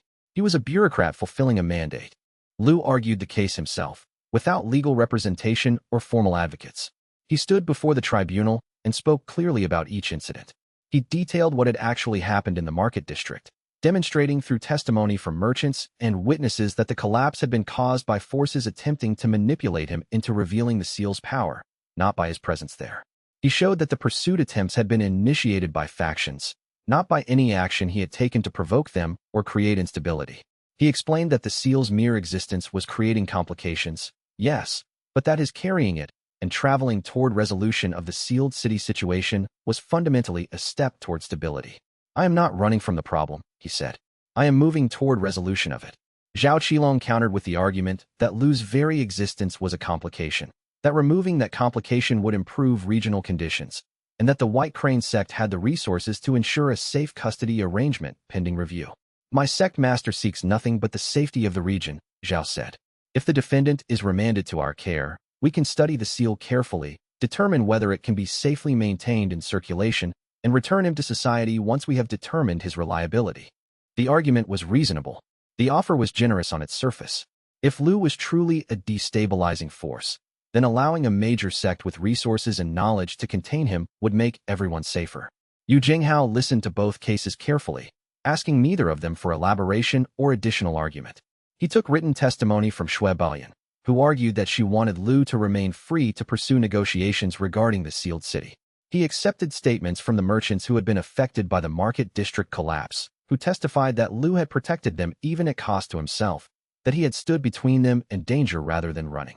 He reviewed the legal documents from the tribunal's investigation of the incident. Then he made his ruling. The petitioner has not demonstrated malice on the part of the defendant. The defendant has not sought these complications. The defendant is actively seeking resolution rather than escalation. The evidence suggests that the defendant is attempting to understand what he carries and to make decisions about it that benefit the broader population. However, and here Yu Zhenghao's tone became sharper, colder, more precise. I want to be clear to the defendant that your legal position is increasingly dependent on tribunal goodwill. That is not a stable foundation. At any point, another inspector with a different understanding of mandate could reverse this decision. You should be aware that your continued freedom is conditional on circumstance, not on right. I understand, Lu said. And he did. The judgment was favorable, but it came with no protection. It came with the clear statement that approval could be withdrawn at any moment, that his continued freedom existed at the pleasure of the tribunal rather than as a matter of law. I am not sure you do, Yu Zhenghao said quietly. But you will. You will learn what it means to have your existence tolerated rather than approved. You will understand the difference between being judged innocent and being judged acceptable for now. That's a harder lesson than simple conviction would be. Chapter 35. The Hollow Gate breakthrough happened 3 hours after the ruling. It was triggered by the will's approval of Lu's choice to argue the legal case honestly rather than use the seal's pressure to intimidate or distract the tribunal. The decision had been deliberate, to refuse to weaponize what he carried, to submit to the legal process as though his power did not give him the option to override it. The will had recognized this as a moment of genuine character, and it had judged it worthy of advancement. The breakthrough was the strongest yet. It was not a gentle expansion of capability. It was a violent reorganization of the structural relationship between the seal and the rest of Lu's body. The dantian blazed with light and pressure, energy cascading through his meridians like a river that had burst its banks, reforming them in the process. The sensation was not painful exactly, but it was overwhelming, consuming his full attention for a moment where nothing else in the world existed except the rearrangement of power inside him. And then it passed, and the pressure expanded outward like a shockwave, a wave of pure spiritual force that radiated outward from his position in every direction simultaneously. Every cultivator in Wuyang felt it. The demon clan forces encamped outside the town felt it and pressed back against the force, stabilizing their positions. The tribunal soldiers felt it and recognized it as a significant change in the regional power balance. The merchants in the marketplace felt it and fell silent, understanding that something fundamental had shifted. The shockwave extended outward in a perfect radius, a sphere of expanding pressure that moved with mathematical precision. Everyone within it, cultivators and non-cultivators alike, prepared and unprepared, was forced to their knees for a moment by the weight of the spiritual pressure, not by violence, but by simple, overwhelming presence, the kind of pressure that came from something so large and so significant that nothing could resist it. When it faded, Lu was standing in the center of the clear radius, breathing hard, his eyes bright with the expanded consciousness that came with breaking through to Hollow Gate. The ground beneath his feet had cracked slightly, concentric rings of force emanating outward from his position, visible evidence of the power that had just exploded through him and out into the world. Yen Ruoshi was beside him, her hand on his arm. She was breathing hard as well, but her expression was not one of fear. It was focused, alert, understanding exactly what had just happened. "You just announced yourself to every major power within 500 li," she said, her voice steady despite the effort. "Whatever we were planning next, we have maybe 2 weeks before everyone arrives. The breakthrough is visible. It's undeniable. Everyone in this region knows now that the seal is not in a static state. It's advancing." "I know," Lu said. He could feel it, the expansion of his awareness, the new clarity, the additional power channels opening. Hollow Gate cultivation meant moving beyond the confined pathways of the lower ranks, into a state where power could flow more freely, more completely. It meant becoming someone capable of much greater things. "We need to move," Yen Ruoshi said. "Yes," Lu said, "but not away. Toward." Chapter 36. The final days in Wuyang were structured around preparation, the entire group shifting into a mode of deliberate readiness. There was no panic. There was no rushing. There was only the understanding that they had 2 weeks, perhaps, before the major factions arrived, and in those 2 weeks they needed to become stronger, faster, more capable. Tan Muge taught them the war god's physical conditioning methods in more intensive practice, pushing Lu and the others to understand what their bodies could do without relying on cultivation energy. Feng Baihao worked on refining the techniques he had learned in the combat against the demon clan forces, adjusting his approach based on what he had understood from the encounter. Yen Ruoshi deepened her work on the coherent witness principle, the technique her master had developed to stabilize dantians under extreme pressure, practicing the alignment and focus that would be required if she had to use it in actual combat. Wei Shulan continued her study of the seal's resonance patterns. On the final night, she came to Lu with new information. "The civilian resonance is not just stored," she said. "It's actively being preserved. There's a continuous process running inside the seal, a kind of maintenance subroutine that keeps the signatures stable. Your war god designed it that way intentionally. He didn't seal them and leave them. He designed the seal to care for them." "Can that maintenance hold indefinitely?" Lu asked. "For years," Wei Shulan said, "but not forever. Eventually, the maintenance itself requires something. It requires return. The resonance is storing pressure that has to be released. The longer it stays sealed, the more pressure it accumulates. Until what? Until either it's returned," Wei Shulan said, "or it ruptures the seal, which would release all of it at once, uncontrolled." She paused. "Whatever the war god took," she said, repeating the word she had spoken weeks before with new weight. "He didn't want it used. He wanted it returned." Chapter 37. The delegations arrived in waves. The Jade Scripture sect sent a new Supreme Sect delegation, this one interested in studying the seal academically rather than extracting it. Their representatives were scholarly and professional, equipped with detailed questions about the seal's structure, its power scaling, its historical precedents. They wanted to understand. They wanted knowledge. They spoke to Lu with respect, with the deference due to someone carrying something extraordinary. A demon clan dignitary arrived as well, not Shui Baoyan, but a younger woman named Jie Sunian, who claimed to be opening back-channel talks. She brought offers of exchange, of negotiation, of potential cooperation on several fronts. She was polite and correct and professional, and her presence suggested that the demon clan was now treating Lu as a legitimate negotiating partner rather than simply as a target for extraction. Lu turned down all formal audiences. He suggested that both delegations submit written questions instead, to be answered in writing, without ceremony or formal protocols. Both sides were deeply offended. The Jade Scripture sect had traveled extensively to offer respect and honor to the seal's carrier. The demon clan had sent a high-ranking diplomat to open lines of communication, and both were being told that their presence was not needed, not welcome, not appropriate. Feng Baihe pulled Lu aside after the Jade Scripture sect representatives had left in obvious frustration, their posture making it clear that they felt insulted. You realize you're treating divine inheritance like a border dispute, Feng Baihe said. Like a trade negotiation or a territorial claim? What else would I treat it like? Lu responded. What's the right way to treat a thing that everyone wants for different reasons? Like something sacred, Feng Baihe suggested.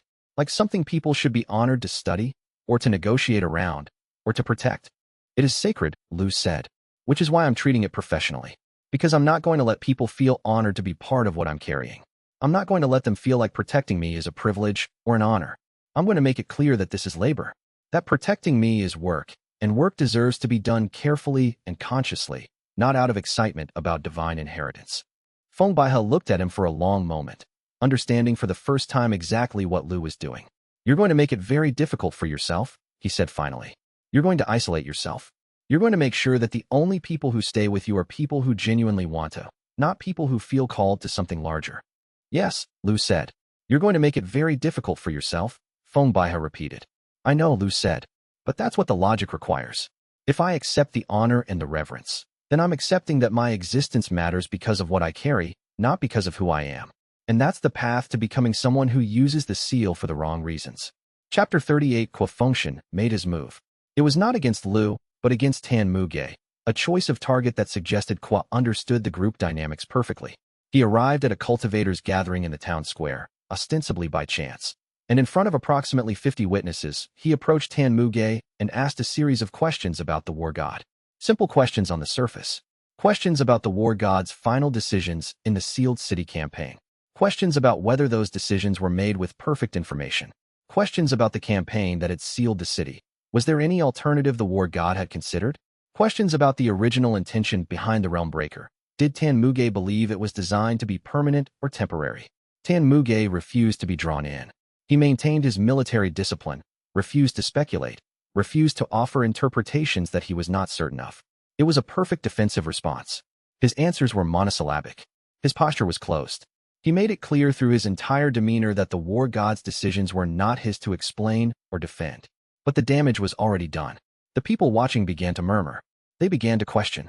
They began to say things like, if the old soldier won't answer, maybe he doesn't know. Maybe the war god did something questionable. Maybe the war god had reasons that don't stand scrutiny. And some went further. If the war god's own followers won't defend his choices, maybe the seal isn't something worth protecting. The narrative began to shift. From, the war god was great and his inheritance is worth protecting, to, the war god was powerful, and maybe that power came from decisions we should be suspicious of. When Qua left, having won the exchange without ever raising his voice or laying a hand on Tan Muge, the old soldier was still and silent. His face had not changed, but his hands were shaking slightly, visible only to people close enough to see. That night, alone with Lu, Tan Muge spoke quietly. He is dismantling the reason anyone respects what you carry. If Gu Tianzhan was wrong, the seal is not sacred. It's just dangerous. And people don't protect dangerous things for honor. They protect them for fear or for leverage. He can't dismantle honor based on unanswered questions, Lu said. No, Tan Muge said. But he can make people doubt. And doubt is enough. Once people doubt, they stop being willing to pay the cost of protecting you without a guarantee that the cost is justified. Tan Muge's voice was flat, the tone of someone delivering information from hard experience. I watched people stop following the war god after the sealed city campaign. Not because they hated him or disagreed with his decisions, but because they started to doubt whether those decisions had been necessary. And doubt is more effective at destroying loyalty than any amount of direct opposition. Chapter 39. Lu requested a public forum. Just the two of them, speaking, with witnesses present. No formal structure. No judges. Just two people who disagreed about something fundamental, standing in front of an audience and explaining their positions. Fengxian accepted. He arrived early, settled himself, and waited with the patience of someone who had prepared for this conversation for decades. He looked calm. He looked ready. Lu spoke clearly and without anger. You are arguing that the war god was wrong. You may be right. But even if he was wrong, what was sealed in me was his last decision. To take that from me is to say that even wrong decisions can be stolen and corrected by someone who believes they know better. That strikes me as a principle that, once accepted, becomes unstable. If my decisions can be corrected by someone smarter, then whose decisions can be corrected? At what point do we reach a person so correct that their corrections cannot be challenged? He paused, giving the argument time to settle into the listeners' minds. You believe you are that person.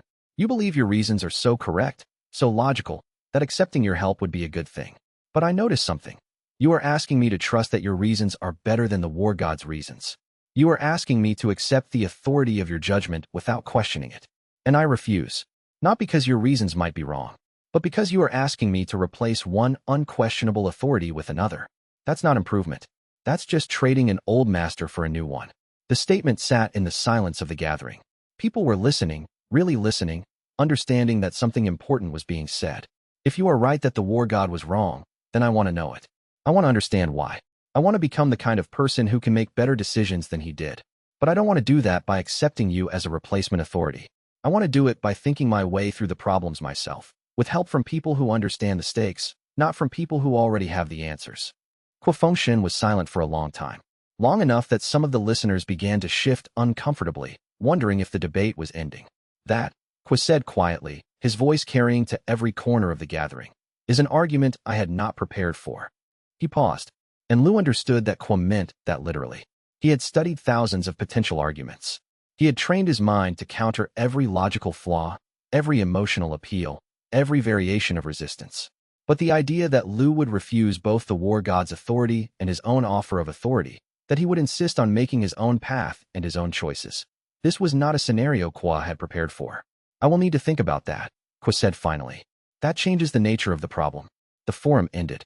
Kwa left, walking slowly, his posture suggesting that his mind was elsewhere, processing something unexpected. The audience dispersed, confused about what had happened but understanding that something significant had shifted in the exchange. The narrative had changed again. This was not victory or defeat. This was the introduction of a new variable into a problem that had seemed solved.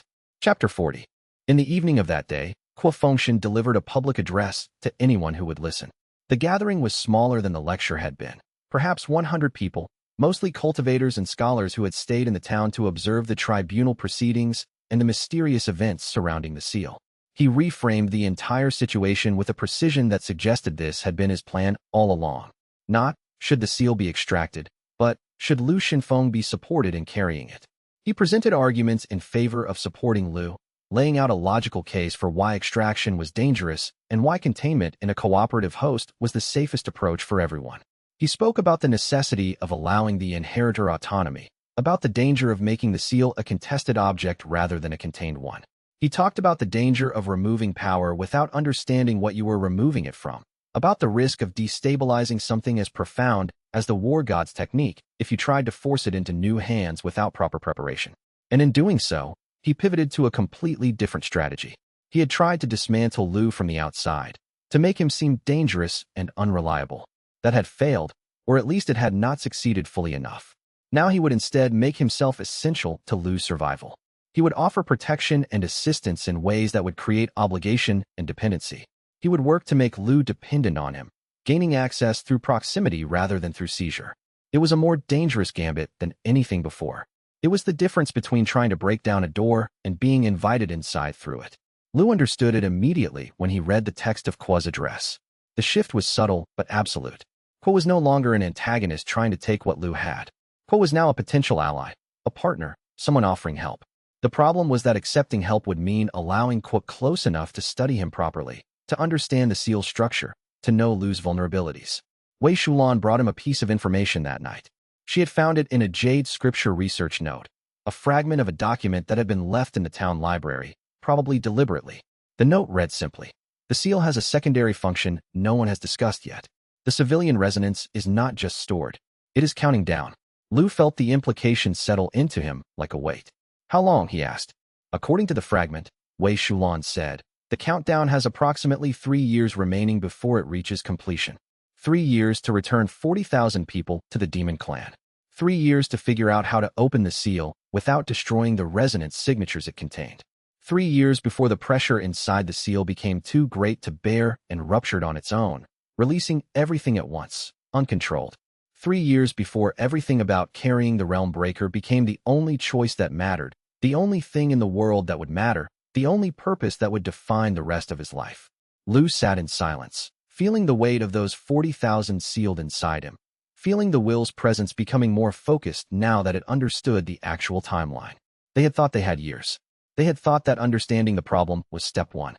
But the problem was accelerating faster than they had understood. We have 3 years, he said aloud. We have 3 years, Wei Shulan agreed. And we have no idea how to do what needs to be done. The seal in his dantian was quiet, but it was a different kind of quiet. It was the quiet of someone understanding the stakes finally. The quiet of someone realizing that all the training, all the philosophy, all the debate about whether his choices were right, all of that was now focused by a simple, terrible deadline. 3 years. That was enough time to learn. That was enough time to grow strong enough to attempt what needed to be attempted. That was enough time to fail and try again. That was not much time at all. Chapter 41. The city of Basan announced itself by the smell of stone dust and incense. 5 major sects maintained diplomatic outposts along the city's spine. Carved into each facade was the symbol of the power that controlled that district. The 5 Peaks Alliance, the Jade Scripture Sect, the White Crane Sect, the Northern Fortress, and the Verdant Peak Sect had all drawn borders that barely tolerated each other's presence. The city itself was a statement in stone, that peace between enemies was possible only if those enemies agreed to stand at exactly equal distance from each other, never closer, never allowing one to gain even a small advantage in positioning or proximity. Lu Shenfeng arrived in Basan on a gray morning, feeling the weight of something he could not yet name. It wasn't the seal. The seal had been quiet since Wei Shulan had discovered the countdown, as if Gu Tianzhan was waiting to see what Lu would do with the knowledge. It was something else, something about the nature of a city designed entirely around maintaining the peace between powers that had been enemies a generation ago. The architecture whispered of compromise and tension in equal measure. Every building leaned neither toward comfort nor toward defense, but occupied a careful middle ground that suggested this was a place where conviction had to be checked at the gates if you wanted to survive within the city's boundaries. The roads from the sanctuary to Basan had taken them through territories that were visibly recovering from damage. Lu had seen villages being rebuilt, cultivation fields replanted with crops that had not been grown there in a generation, monuments being erected to commemorate deaths that no one would ever forget. The war with the demon clans had not ended so much as it had paused, and the pause felt fragile. This is a neutral ground, Yu Jinghao explained, meeting them at the outer checkpoint. The Celestial Tribunal inspector looked heavier since the forum with Kuo Fengshen, as if the weight of maintaining neutrality in political matters had settled into his bones and was slowly calcifying there. The city was established after the Demon Wars specifically so that disputes could be mediated without anyone retreating to their territorial advantages. The Celestial Tribunal sanctioned the establishment with 3 conditions. No sect could maintain military forces greater than 1,000 cultivators within the city limits. No gathering of delegations could exceed 40 people per sect, and any use of violence within the city boundaries would result in immediate expulsion and tribunal sanctions. Which means, Ten Muge said quietly, reading the formations embedded in the city's layout, that every power can project force equally. It's a stalemate made architectural. The formations themselves, I can see the pattern. If any single faction attempts to exceed their force allocation, the city's defensive matrix will activate and neutralize the excess cultivators without distinguishing between attacking and defending. Everyone is held in check by the same mechanisms. Exactly, Yu Jinghao said. Which is why I have news you need to hear before we enter the city proper, and why we need to be extremely careful about every move we make from this point forward. They stopped in a small garden planted with memorial stones, each one dedicated to someone who had died during the last phase of the Demon Wars.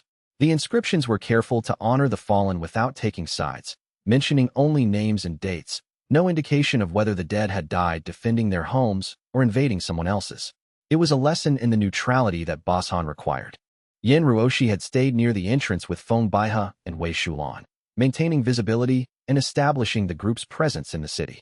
Only Tan Muge, Yu Jinghao, and Lu walked deeper into the city's quiet spaces, moving away from the sight lines of casual observation.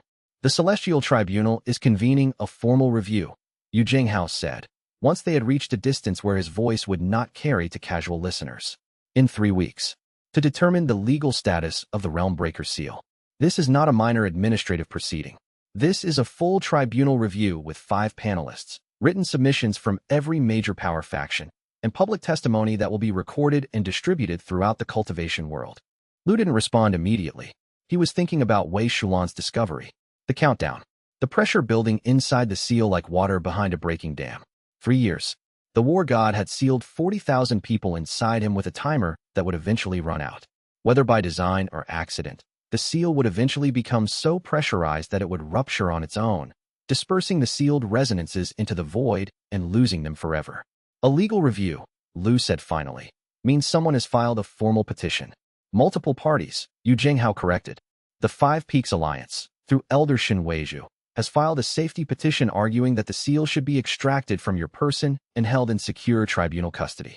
The White Crane sect has filed a secondary petition supporting the same conclusion.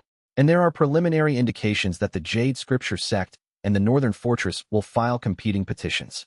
Everyone wants the seal, Tenmuge observed. Everyone wants to establish legal precedent for what happens when a war god dies and leaves behind a weapon that cannot be safely weaponized, Yu Jinghao corrected. The seal is the question. But the real issue they're debating is whether any person should be allowed to carry something of this magnitude, or whether it should be held in neutral custody. Lu walked to one of the memorial stones and placed his hand on it. The stone was warm from the afternoon sun. And Ku Fengshen has requested to be appointed as a review panelist, Yu Jinghao said carefully. That was worse than Lu had anticipated. A panelist had influence over the direction of questioning, over the presentation of evidence, over the implicit framing of the entire review. The petition passed his application, Yu Jinghao continued. He will be on the panel. Can that be challenged? Tenmuge asked. It was already challenged by the Demon Clan representative. The petition was processed by neutral arbiters and found to meet all formal requirements. Yu Jinghao was speaking carefully, as if each word was a step across a fragile surface. There is nothing obviously improper about his appointment. He is an independent observer with relevant technical knowledge. He's the man trying to take everything from Lu. Tenmuge said flatly. That is not legally relevant, Yu Jinghao replied. Unfortunately, the sound of activity from the city proper drifted to them. People moving through streets, voices calling goods and services, the normal chaos of a place where strangers met without pretext. Lu wondered how many people in Basan were simply trying to live their lives, and how many were here because of the convergence of power that was about to take place. There is one more thing, Yu Jinghao said. You will need to attend. The review has summoned you as a material witness. Non-attendance will be interpreted as evasion of tribunal authority. So I cannot run, Lu said. No, Yu Jinghao agreed. You cannot run. Chapter 42. By the second day, Basan had transformed into something that resembled a military camp disguised as a merchant's fair. The delegations had arrived with remarkable speed, as if they had all been waiting, positioned on roads near the city, ready to move at the first signal that the tribunal review was being convened. The outposts that had been empty or lightly staffed days before were now alive with cultivators, supply lines, and the careful establishment of logistical networks that would support extended stays in the city. Elder Shen Weizhu arrived with a delegation of 20 cultivators, her presence alone enough to shift the atmosphere of the entire city's political center. The Five Peaks Alliance representative moved through the city with the kind of carefully calibrated visibility that suggested she wanted everyone to know she was present while avoiding the appearance of aggressive posturing. She did not acknowledge Lu when their paths crossed in the market district. That was probably strategic. It meant she was not treating this as a personal conflict, but rather as a matter of institutional policy that had to be handled with appropriate formality and distance. Zhao Qilong arrived with the White Crane sect colors, riding at the front of a column of fighters that moved with the precision of people who had trained together for years. He saw Lu across a plaza, and his expression went through a sequence of emotions so rapid that Lu couldn't parse them all. Then he simply looked away and continued forward. Ku Fengshen arrived on the morning of the third day, alone, moving through the city with an unhurried pace that suggested he was not here to posture or to intimidate. There were no guards, no visible displays of power, no indication that he considered himself to be entering a hostile environment. Instead, He moved through Basan like someone who had simply decided to attend an important academic forum and had all the time in the world to prepare his arguments. When he entered the preliminary hearing hall where the panel was being assembled, he wore the expressions of someone attending a scholarly meeting rather than a political battle. His focus was on the technical details rather than on the stakes involved. But it was the arrival of the Demon Clan delegation that made Lu understand the true scope of what was happening. Shui Baoyan came with formal diplomatic credentials and 3 senior war chiefs, which meant the Demon Clans were not treating this as a contingent matter. The seal held 40,000 of their resonances. The review was, for them, not a legal proceeding but a negotiation of whether their dead would be returned or held indefinitely in human custody. She did not have to come in person, Wei Shulan observed, watching from an observation balcony. The medical cultivator had a talent for reading the political geometry of a room. She could have sent a proxy. The fact that she is here personally means the Demon Clan factions are split on how to handle this. Split between what and what? Feng Baihe asked. Between those who want the seal extracted and given back to the Demon Clans, and those who want Lu killed and the seal destroyed before it can be used as a weapon against them again, Wei Shulan said flatly. The middle ground, allowing Lu to keep it, allowing him to attempt returning the resonances, requires trust. She is here because she thinks that trust is possible. On the 4th day, Ning Yulan appeared in the city without warning. She was not wearing any sect colors. She was not carrying any official documentation. She simply manifested in the briefing hall where the preliminary framework for the review was being established, and she announced herself as a technical consultant to the proceedings. I am here to advise on the properties of the Realm Breaker's seal, she said, her voice carrying a quality that seemed to make the air itself listen. Specifically, I can speak to its operation, its dangers, and its potential applications. I defer to no one on this subject. The panel members exchanged glances. None of them wanted to challenge her. When Ning Yulan caught Lu's eye during a recess, she winked at him with a kind of casual amusement that suggested she was enjoying every moment of the chaos she was creating simply by showing up. I still don't trust her, Yin Ruoshi said that night, reviewing the day's events with the group in their rented compound. Neither do I, Ten Muge said.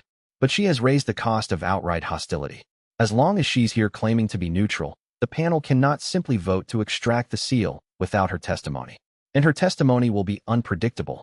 She's making herself necessary, Wei Shulan said, which means she thinks something in this review is valuable to her. Lu sat in silence, feeling the seal pulse faintly in his dantian. 3 years. That was the deadline Wei Shulan had found. 3 years before the pressure became too much to contain. And then what? He asked the room. No one had an answer. Chapter 43. The will came to him that night in the form of a memory so vivid that it washed away the walls of his current rented room and replaced them with the interior of a bunker carved from stone. The bunker smelled like blood and smoke and the particular acrid scent of spiritual energy being burned past its optimal density. The walls themselves had cracks running through them, fissures that suggested they had already survived multiple near-total structural failures. Shells were falling. Lu could feel the impact of them through the ground itself. Each impact was a separate event, but they were coming at intervals so close together that they blurred into a continuous roar. The bunker was shaking. Dust fell from the ceiling in a steady, terrible cascade that suggested the structure would not hold much longer. Somewhere above them, the war was being lost in real time, in measured minutes. I had maybe 90 seconds to make a choice, Gu Tianzhan's voice said, and the tone carried not the vast authority of the war god at his peak, but the exhausted grimness of a commander who understood that he was running out of time and running out of options in equal measure. Lu turned and saw the war god, not as Lu had seen him in previous will dialogues, but as he must have been in this moment. Ancient, covered in wounds that were healing at visible speed, dantian already burning with the kind of damage that meant he had been fighting beyond his tier limits for hours. The resonance signatures were dispersing into the void. The will continued. Not dying, but separating. Once they dispersed, there was no recovering them. They would be lost to decoherence within minutes. I could seal them. I could hold them in a prepared vessel. That was all the time I had, 90 seconds, and the decision. What were your other options? Lu asked. To do nothing, and let them scatter. To let them scatter intentionally as a mercy. To try to transfer them to someone else, but there was no one else. Every trained sealer in the Northern Army had already fallen. The war god turned to look at Lu fully. I sealed them, and I was not proud of it. But you did it, Lu said. I did it. It was the right choice.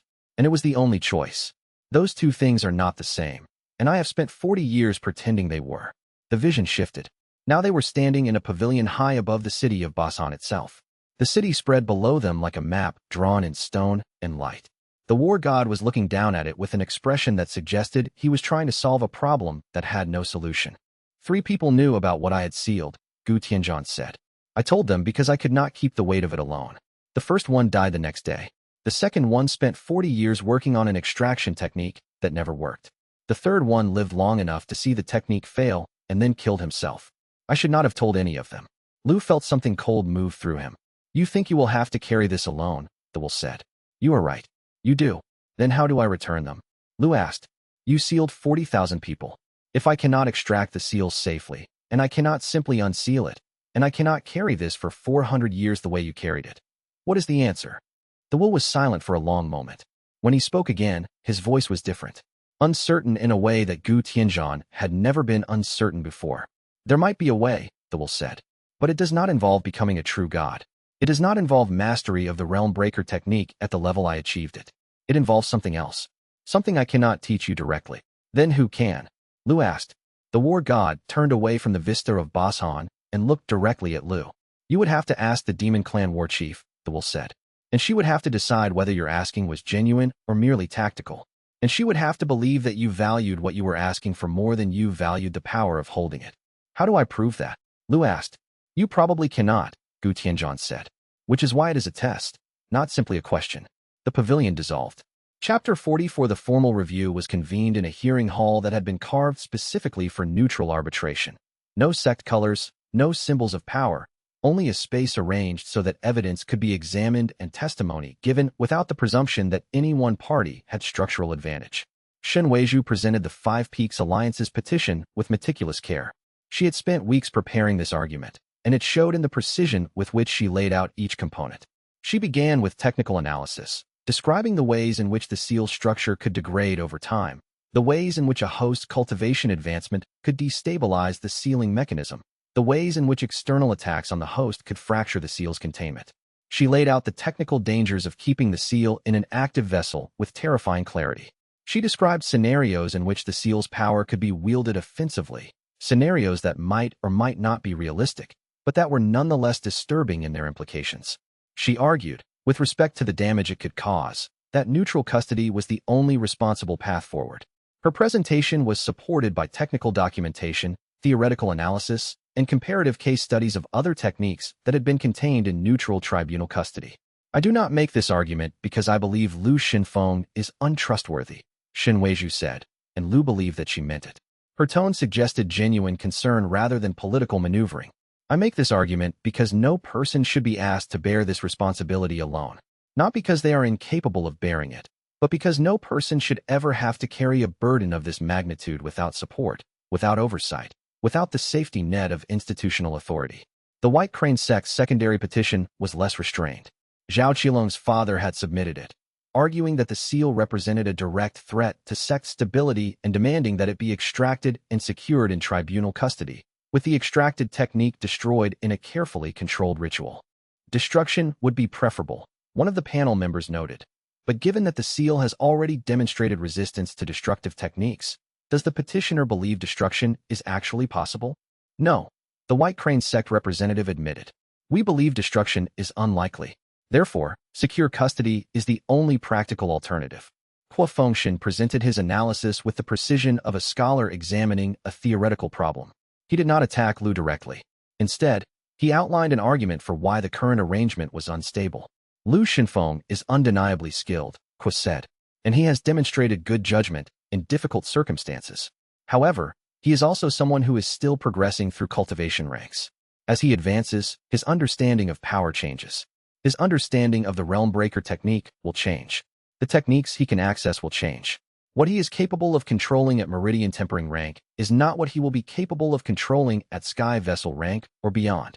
Are you arguing that he will lose control of the seal? The panel asked. I am arguing that we cannot predict what will happen as he advances, Hua Fengshen said, and therefore, we cannot responsibly allow the most dangerous technique in the history of cultivation to remain in the possession of someone whose development is still unfinished. It was a brilliant argument. It didn't attack Lu's character. It simply positioned the very fact of Lu's growth as a potential liability. Ning Yulan, when called to testify, was less helpful and more entertaining. The seal is not going to spontaneously destabilize, she said. Lu has not damaged it. The extraction techniques proposed by cultivation would damage it. I've reviewed the mathematics, and the error tolerance is unacceptably high. If you extract the seal, you will almost certainly damage the civilian resonances it contains, which would harm the demon clan, violate the stated goal of returning what was taken, and create exactly the kind of instability you're all trying to prevent. Then what would you recommend? The panel asked.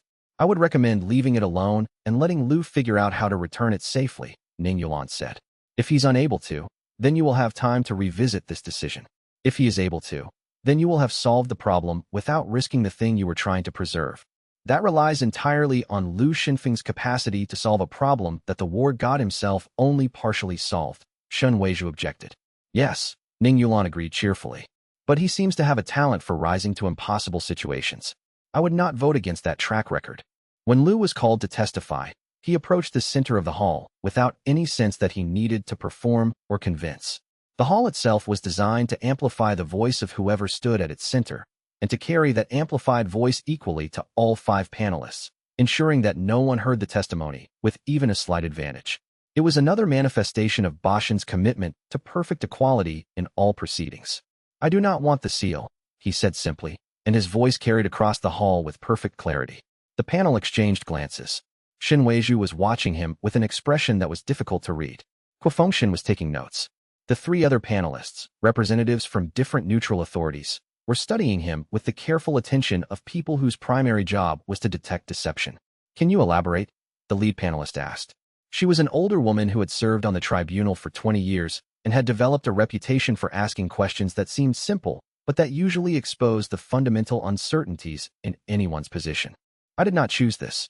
I do not wake up in the morning and think about being the person who carries the war god's final technique. Lu paused, considering his words carefully. I think about understanding what the technique is. I think about whether there is a way to return the civilian resonance that was sealed. I think about whether I can do that before the deadline that has been set. He paused again. I know the seal is dangerous.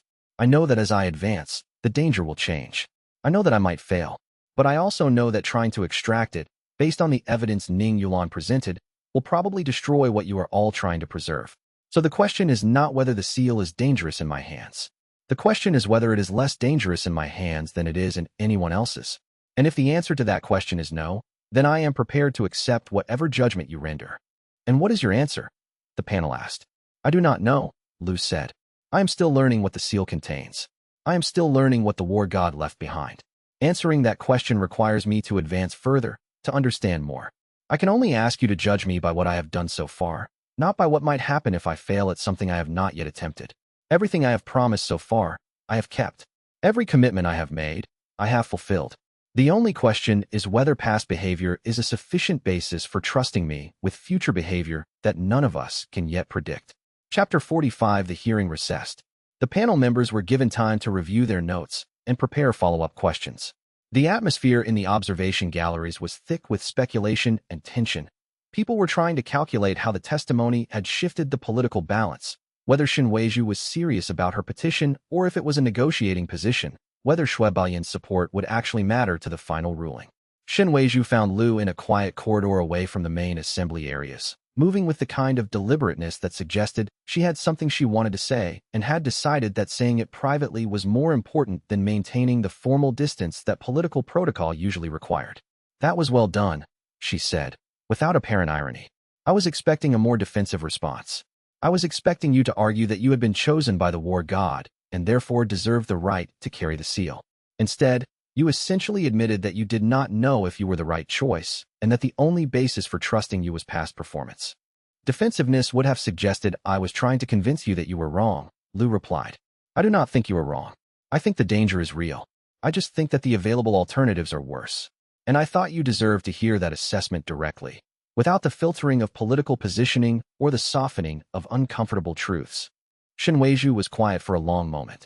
She was a woman who had survived 40 years of sect politics by being exceptionally difficult to surprise, by maintaining relationships that were always carefully calculated, by treating every conversation as an opportunity to gather intelligence or establish advantage. Yet here she was, looking thoughtful in a way that suggested something in Lu's testimony had genuinely given her something to reconsider, not as a political calculation, but as a fundamental reassessment of what was actually possible in this situation. The Five Peaks Alliance does not have a hidden agenda, she said. I want you to understand that. My petition is not rooted in a desire to gain control of the seal or to harm you. It is rooted in the belief that asking any person to carry this weight is fundamentally wrong. I understand, Lu said. Do you? Shen Weizhu leaned against the wall. Because I need to make a decision in the next few days about whether to withdraw the petition or push it to a vote. And I need to know if you are genuinely confident that you can accomplish what you are claiming you will attempt. No, Lu said. I am not confident. I have 3 years before the pressure in the seal becomes destructive. 3 years to learn how to return 40,000 sealed resonances without destroying them or losing them to dispersal. I do not know if that is possible, but I know that the alternative, trying to extract the seal now, has a probability of failure that I think is higher than that. How is that not exactly what I am arguing against? Shen Weizhu asked. You are saying, trust me to solve an impossible problem. I am saying, let me secure the problem so that we do not have to bet everything on your ability to solve it. Because securing it as you describe would require destroying what I am trying to preserve, Lu said.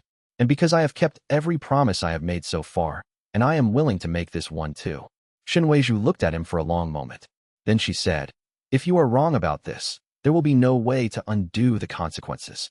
I know, Lu said. And you are still willing to ask for the chance. Yes, Lu said. And then what? Shen Weizhu closed her eyes briefly. That is the question you should be asking yourself, she said. Because that is the only question that actually matters. Chapter 46. Yin Ruoshi found him on the roof of their rented compound that night. The roof was one of the highest points in the city, offering a view of all 5 diplomatic outposts and the movement of cultivators through the streets below. She did not speak immediately, simply sat beside him and looked out at the city of Basan as it settled into evening.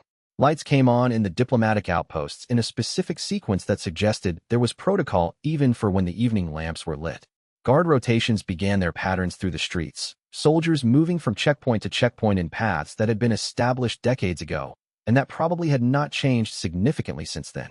Shen Weizhu has sent a messenger to the Five Peaks Alliance, Yin Ruoshi said after a long silence, asking for permission to withdraw the petition if the panel indicates that would be appropriate. Not withdrawing it now, but asking for authorization to withdraw it once she has made her decision. That is a significant move, Lu replied. It means she is still considering the options. She is a significant person, Yin Ruoshi said. Which means she is trying to tell you something without saying it directly. She is trying to tell you that she is not your enemy, but she is also not your ally. She is someone who is genuinely uncertain about what the right decision is, and who is trying to make space for the possibility that she might need to change her position based on what happens in the next few days. Yin Ruoshi turned to look at him. You are not going to fail. It was not a question. It was not even quite a prediction. It was something like a statement of fact, but delivered with the kind of certainty that only comes from knowing someone extremely well. You cannot know that, Lu said. I can know that you will not fail from fear or from weakness or from insufficient effort, Yin Ruoshi said. You will only fail if the thing you are trying to do is actually impossible. And given that the war god himself was working toward returning this resonance, I would not bet against you eventually finding a path. The war god had 40 years, Lu said. I have 3. The war god was alone, Yin Ruoshi said. You are not. Tan Muge appeared on the roof behind them, moving without any particular stealth. He had always moved that way, the way of someone who was old enough and skilled enough that the pretense of silence was no longer necessary. The Demon Clan war chiefs have asked for a private meeting with you, the old soldier said. Tomorrow, before the hearing resumes. Schweb Balian specifically requested it, and she has sufficient authority to override the normal protocols of the review. What do you think they want? Lu asked. They want to know if you are serious about returning the civilian resonance, Tan Muge said. Because if you are lying, they need to act now, before the hearing becomes more formalized. And if you are truthful, they need to decide whether they are willing to trust you. What should I tell them? Lu asked. The truth, Tan Muge said. Or at least, your honest confusion about what the truth is. They are old enough to recognize the difference between someone trying to manipulate them and someone trying to figure out how to solve a problem. You are the latter. Act like it. Chapter 47. The meeting took place in a neutral space outside the city, in a pavilion that had been established generations ago specifically for conversations that could not happen inside the political framework of Basan itself. The pavilion was positioned at the exact midpoint between the boundaries of human-controlled territory and demon clan-controlled territory, a physical manifestation of the agreement that some conversations required a true middle ground where neither party held geographic advantage. Shui Bullion arrived with 2 senior war chiefs and an attendant, moving through the neutral ground with the confidence of someone who had negotiated in many such locations before. Lu came alone, as Shui had requested, understanding that this was a conversation where witnesses would only complicate the exchange of information. This is a violation of the hearing protocols, Shui said without preamble. If the tribunal discovers this meeting, you could be accused of colluding with a party to bias the outcome. I would be accused of using my position to gain unfair advantage in the legal proceedings. Both of us have significant risk here. I know, Lu said. You do not strike me as someone who would ask me to do this unless it was necessary. Shui Bullion was quiet for a long moment. She was a woman who had clearly lived through wars, through displacement, through the kind of loss that changed how a person understood survival itself. She bore the weight of her people in the way she moved and spoke, as if every decision she made had implications that extended far beyond herself. When she finally spoke, her voice was precise and measured, each word chosen with the care of someone who understood the full consequences of miscommunication. I need to understand what you intend to do with 40,000 resonances, she said. Not strategically, not politically, what you actually intend. I intend to return them to the demon clans, Lu said. That answer is too simple, Shui said. Because returning them means changing them. It means extracting them from the seal in a way that preserves their resonant pattern. It means transferring them into living vessels or into some kind of structured space where they can exist without being merged back into the continuous consciousness of our people. My grandmother has been sealed for over a century. If you return her resonance in a form that is not her grandmother anymore, have you truly returned anything? Or have you simply given us a shadow? Lu did not have an immediate answer. This was the test that the will had implied when he suggested asking the demon clan war chiefs. I do not know, Lu said finally. I do not know what the war god intended when he sealed the resonance. I do not know if it can be returned in a form that preserves what was sealed. I know that the alternative, allowing it to remain sealed, or trying to extract it through a method that risks destroying it, those things are worse. But whether the return itself would be clean enough to satisfy what you are asking, that is something I will have to discover through attempting it. Shui Bullion leaned back in her chair. One of the senior war chiefs made a sound that might have been objection or agreement. The demon clan languages carried tones that human Mandarin sometimes lost. The 3 demon clan representatives spoke briefly in their native tongue, exchanging observations and assessments that Lu could not quite follow, but could interpret through the patterns of their hand gestures and the shifting of their postures. That is honest, Shui said finally, which is more than I expected. I came to this meeting expecting to hear political calculation or manipulation designed to make us think you were trustworthy while actually pursuing your own interests. She turned to the war chief beside her, and they exchanged a more extended series of observations in their native tongue, consulting and deliberating as if this decision was significant enough to require consensus among the senior leadership. When she returned her attention to Lu, her expression had shifted into something that was not friendliness, but was definitely less hostile than it had been when she arrived. The demon clans will not oppose you in the tribunal review.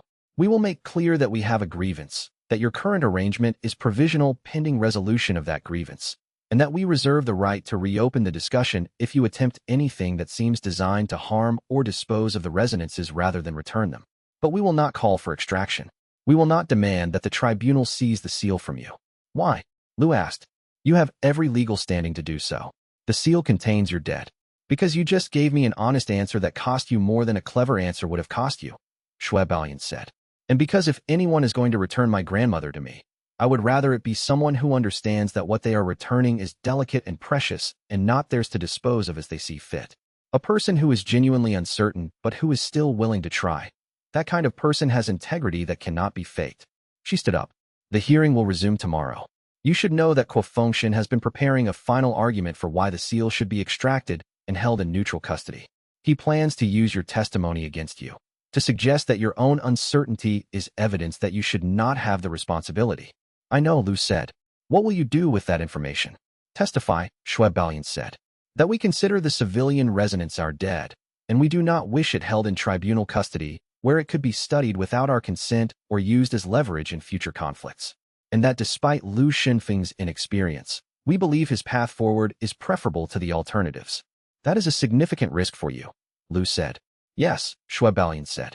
But you just risked honesty in front of an enemy. I can risk support in front of allies who doubt me. Chapter 48. The hearing entered its final phase. The testimony had been completed. The evidence had been presented. What remained was for the panel to formulate their findings and render a decision. But before they could do that, the panelists had to sit and listen to final arguments from each party, arguments that would form the intellectual framework for whatever decision they ultimately made. Kuo Fengshen's final argument was delivered with the kind of precision that suggested he had spent days, perhaps weeks, constructing it. He stood at the center of the hearing hall and spoke with the clarity of someone who had spent his entire life studying how to structure arguments in ways that were logically undeniable, even when the listener wanted to deny them. The fundamental question before this panel is not whether Lu Shenfeng is a good person or a bad person, Kuo said. It is whether any single person should be allowed to carry a weapon of this magnitude without oversight. And I think the answer is clearly no. I do not argue this because I wish to harm Lu. I argue it because responsibility of this magnitude is not designed to be borne by individuals. It is designed to be borne by institutions that can survive the loss of any single person. He paused, letting that settle. However, Kuo continued, I also understand that the extraction of the seal carries significant risks. Therefore, I propose a middle path.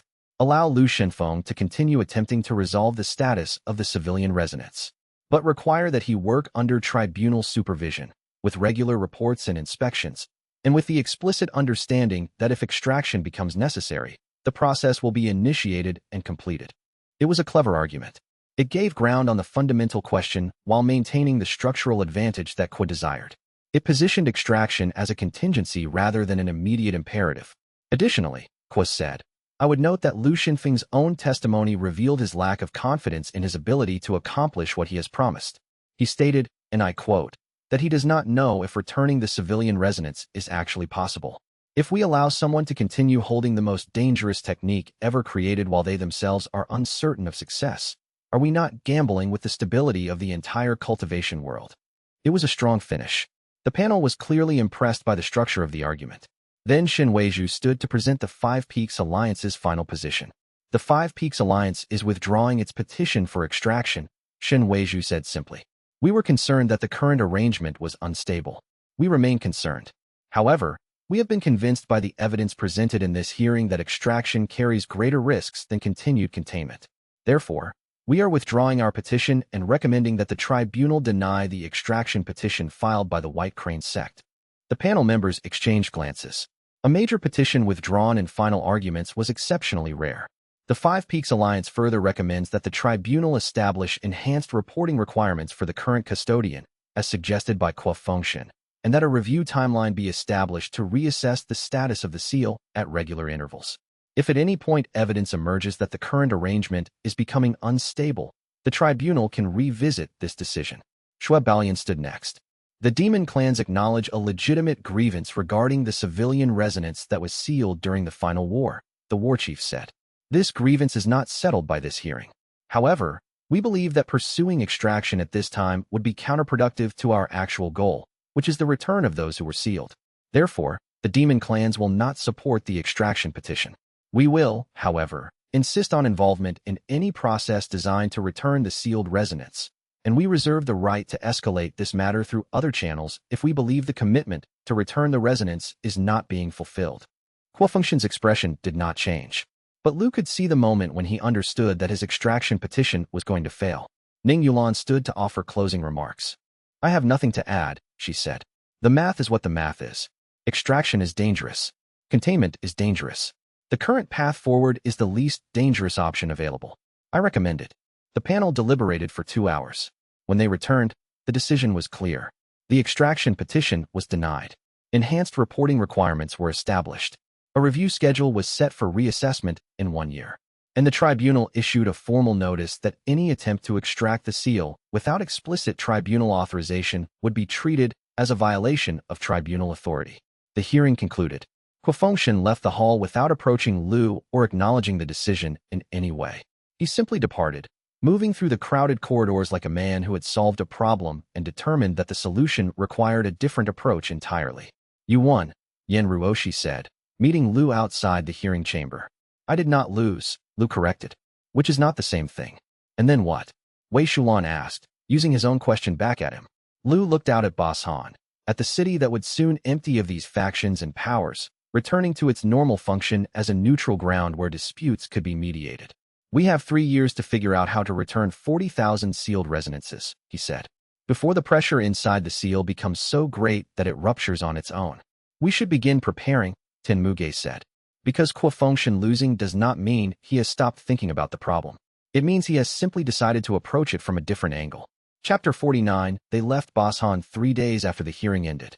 The city seemed to exhale as the delegations departed, as if it had been holding its breath through the entire proceeding and was finally allowed to settle back into its normal state of careful equilibrium.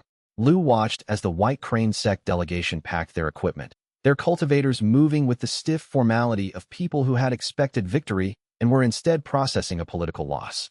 Fengxian departed alone, moving through the city's departure gates with the focused intensity of someone whose mind was already far ahead of his body, calculating how to reposition his advantages in light of unexpected failure. The journey toward the territories where Shui had indicated Yueshan might be found took them southward and then east, following routes that grew progressively less traveled as they descended from the managed roads into the territories that bordered the demon clan lands. The landscape shifted from the carefully cultivated regions where human sects maintained control, moving into terrain where the balance of power was less certain. The southern wastes were not utterly barren. There was water, if you knew where to find it, hidden in underground reservoirs, and in the rare oasis settlements that had been established by cultivators who had decided that isolation was preferable to the political complications of major sect involvement. These communities had developed their own culture, their own systems of governance, their own understanding of how to survive in a landscape that seemed actively hostile to human habitation. There were communities of cultivators who had chosen isolation over involvement in the larger political structures of the cultivation world, and they had the look of people who had made that choice deliberately and had never regretted it. Yueshan is supposed to be a master of resonance manipulation, Wei Shulan explained as they traveled. The demon clans cultivate techniques that are different from human techniques. They work with resonance patterns directly rather than with spiritual root configurations. If anyone knows how to separate and preserve a sealed resonance field while maintaining its integrity, it would be someone trained in that method. And the war god left him instructions on how to work with the seal. Yin Ruoshi asked. Not instructions, Wei Shulan corrected. But the will implied that understanding how to return the resonance would require knowledge that only the demon clans possess. Yueshan is the most likely person to have that knowledge. The landscape shifted as they descended into the wastes. The earth became pale and wide, the sky enormous. Cultivators who lived here developed a different quality of presence. They were accustomed to vast distances, to the kind of solitude that either refined someone into clarity or shattered them into fragments. They found Yueshan in a settlement of perhaps 300 people, living in structures that had been built directly into the stone of a valley system. The demon clan war chief who led the settlement brought them to a pavilion where Yueshan was waiting. He was not what Lu had expected. Yueshan was older, not ancient by cultivation standards, but clearly someone who had lived through multiple generations of change. His dantian showed signs of damage from old wounds that had never fully healed. Shui Balian told me you would come, Yueshan said without preamble. She told me that you had agreed to attempt return of the sealed resonance, and that you would need assistance. I have 3 years, Lu said simply, before the pressure becomes catastrophic. 3 years, Yueshan repeated. He closed his eyes briefly, as if calculating something. The war god sealed that resonance 400 years ago, and you have 3 years to figure out how to return it safely. Is that possible? Lu asked.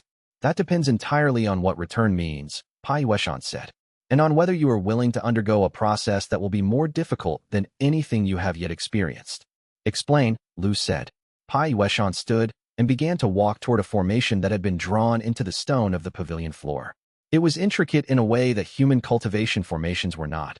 It had a kind of organic complexity that suggested it was designed to work with living resonance patterns rather than with static spiritual configurations. The sealed civilian resonance is not simply stored, Yueshan said.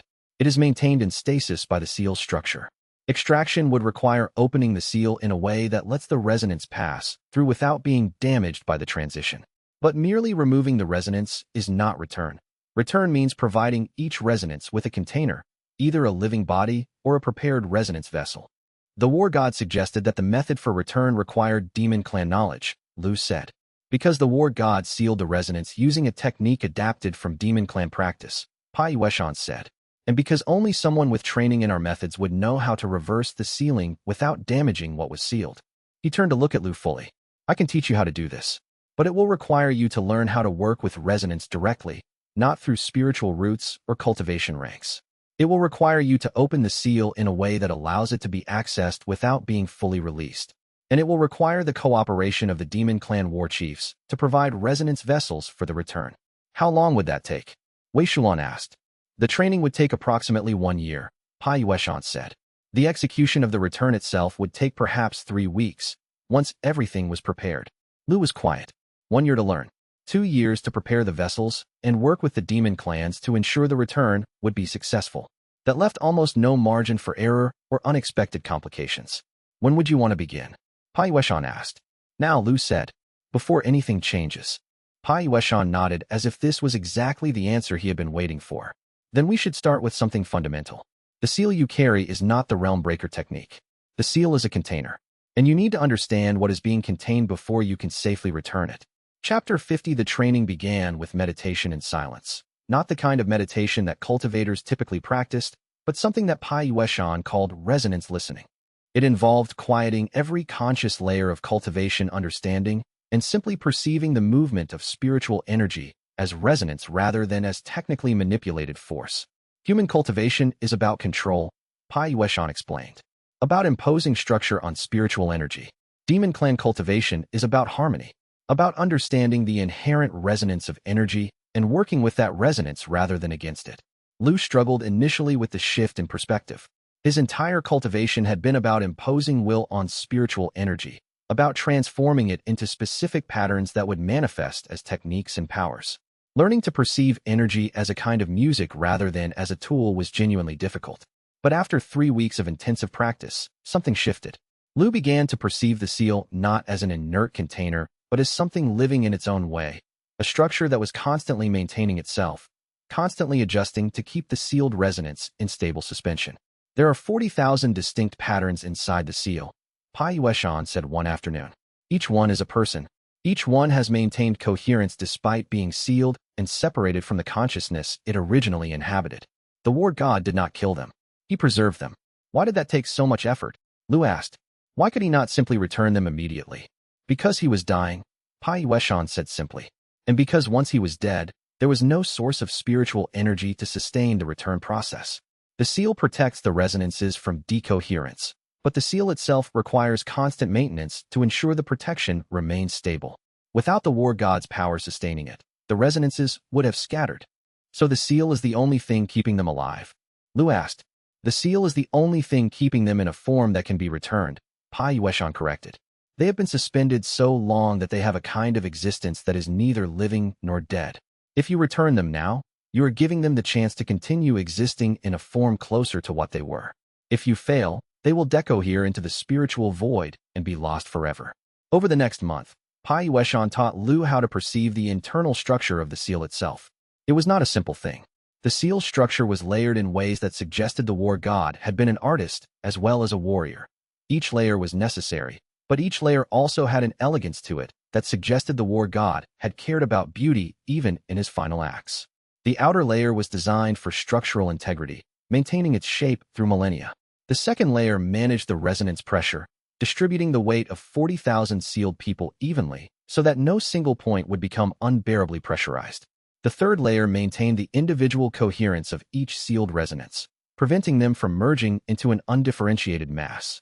The fourth layer, deeper still, contained something that Pai Yueshan called the anchor of intention.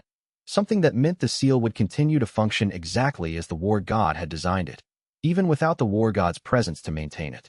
This is not a weapon, Lu said eventually, perceiving the whole structure for the first time. His understanding of how each layer functioned independently while supporting the others was overwhelming. The elegance of the design suggested that the war god had spent years perfecting it, had run through countless iterations before settling on this final version. No, Pai Yueshan agreed. This is a gift. The war god was giving future generations a chance to make right what he did wrong in a moment when he had no other choice. But it is also a test, because maintaining a seal of this complexity requires someone who understands not just the technical elements, but also the moral weight of what is being sealed. How much time did you spend learning this? Lu asked. I spent 40 years, Pai Yueshan said, helping the war god try to develop a method for safe return. We worked on it together, in secret, because if the demon clans knew what the war god was trying to do, there would have been those who would have seen it as a weakness. and I was not willing to let the war god be seen as weak. You respected him, Lu said. I worked with him, Pai Yueshan said. Respect came later, and was more complicated than I expected it to be. What happened? Lu asked. Why did the work stop? Pai Yueshan was quiet for a long time before answering. The war god died, and I realized that the work we were doing was not actually improving our understanding. It was just delaying the inevitable moment when someone would have to take responsibility for actually executing the return. He paused. That person was supposed to be the next war god. Instead, it appears to be you. Chapter 51. On the 65th day of training, Pai Yueshan took Lu to a formation chamber deep within the stone valley. The chamber was vast, carved with a precision that suggested it had taken decades to complete. At its center was a pool of water so clear that Lu could not immediately tell where the surface ended and the depth began. This is a resonance amplification pool, Pai Yueshan said. It is used to strengthen the connection between someone like you and the seal you carry. If you enter this pool and open your consciousness to the seal fully, you will be able to perceive the sealed resonances in a level of detail that you cannot otherwise perceive. Is it dangerous? Lu asked. Yes, Pai Yueshan said. If you spend too long in the pool, the resonances can begin to communicate with you directly. And if 40,000 sealed people are attempting to communicate with you all at once, it can be psychologically overwhelming. How would I know when to leave? Lu asked. You will know, Pai Yueshan said. Or you will not, and we will pull you out when we estimate you are approaching the limit of safety. Lu did not hesitate. He stepped into the pool. The water was not cold or hot. It had no temperature at all, or perhaps it was simply the perfect temperature for human perception. As he sank deeper, the water grew thicker, more resistant, as if he was passing through layers of increasingly dense substance. When he was fully submerged, he opened his consciousness to the seal. What came next was not a single moment of understanding, but a cascade of moments, layered and overlapping, all happening simultaneously. He perceived the seal's structure at every level of its operation. The flow of spiritual energy through the channels that the war god had carved into the very structure of Lu's dantian. The distribution of pressure across the various layers. The maintenance systems that were constantly adjusting to keep everything in equilibrium even though the war god's active guidance had ceased 400 years ago. The seal was essentially alive, in the way that certain techniques become alive once they're set in motion and left to run according to their own internal logic. He perceived the sealed resonances, not as abstractions, but as individual patterns, each one distinct and coherent and waiting. They were arranged in a structure that was not random. There was organization to them. Almost a social hierarchy that had developed over the centuries of sealing, as certain personalities had naturally risen to positions of influence and leadership within the suspended community. And then they began to try to speak. It was not language. It was something more fundamental, an attempt to communicate meaning directly through resonance patterns. 40,000 people, all of them reaching toward the same moment of contact, trying to express something that had been sealed inside them for so long that it had transformed into pure desire for acknowledgement. The effort of their reaching was so intense that Lu felt his own consciousness beginning to fragment under the pressure of trying to receive so many communications at once. Lu tried to perceive them individually, tried to maintain the boundaries between one resonance and another, but the effort was too great. They flowed together, a mass of presence that was almost alive in its intensity. He understood, in that moment, why the war god had been unable to return them. The weight of it was impossible to bear. 40,000 voices, 40,000 presences, all of them aware and all of them desperate for continuity with the world they had been torn from. Then Pai Yueshan's voice cut through the cascade, calling him back toward the surface. Lu surfaced gasping, shaking, unable to speak. Pai Yueshan was standing beside the pool, watching him with an expression that suggested he had witnessed something significant. You felt them, Pai Yueshan said. It was not a question. Lu nodded, unable to form words. That is the weight you are carrying, Pai Yueshan continued. That is what is sealed in your dantian. Not a technique, not a weapon. People, living people, in a form that is not quite life and not quite death. Lu hauled himself out of the pool, collapsing onto the stone beside it. His entire body was shaking. How did the war god carry that? Lu asked eventually. For 40 years, Pai Yueshan said. He carried it for 40 years, alone, and it eventually destroyed him. Not through the seal itself, but through the weight of knowing that he had sealed 40,000 people away and had not yet found a way to restore them. Why are you telling me this? Lu asked. Because you need to understand what you are trying to accomplish, Pai Yueshan said. Returning those resonances is not simply a technical exercise. It is an act of restoration that carries the weight of 40,000 lives that have been held in suspension. They are waiting, and they have been waiting so long that the meaning of wait has transformed into something like consciousness itself. Chapter 52. The training shifted after the resonance pool experience. Pai Yueshan began teaching Lu not how to work with the seal itself, but how to work with the consciousness that was developing inside his dantian. The slowly accumulating awareness of the 40,000 sealed resonances as they became increasingly active in response to Lu's growth. The more you advance in cultivation rank, Pai Yueshan explained, the more the seal's structure will begin to activate, not because you are trying to use the inner technique, but because the seal is naturally responsive to its host's development. Each tier you reach will cause the seal to pulse harder and awaken more of the sealed resonances. Is that dangerous? Lu asked. It is only dangerous if you are not prepared for it, Pai Yueshan said. If you reach a new tier and the seal activates without warning, the cascade of consciousness from 40,000 sealed resonances can be disorienting enough to cause cultivation deviation. But if you understand it is coming and you prepare your mental state to receive it, then the awakening can become a kind of communication. You can begin to understand the resonances as individuals, not just as a mass. How long would that take? Lu asked. Years, Pai Yueshan said. But you do not have years. You have the time it takes for you to advance through the remaining tiers before reaching True God Realm. At True God Realm, the Realm Breaker inner technique will fully activate, and the seal will no longer be able to contain it. By that point, the return must already have been accomplished, or the resonances will be lost when the inner technique emerges. Lu absorbed this.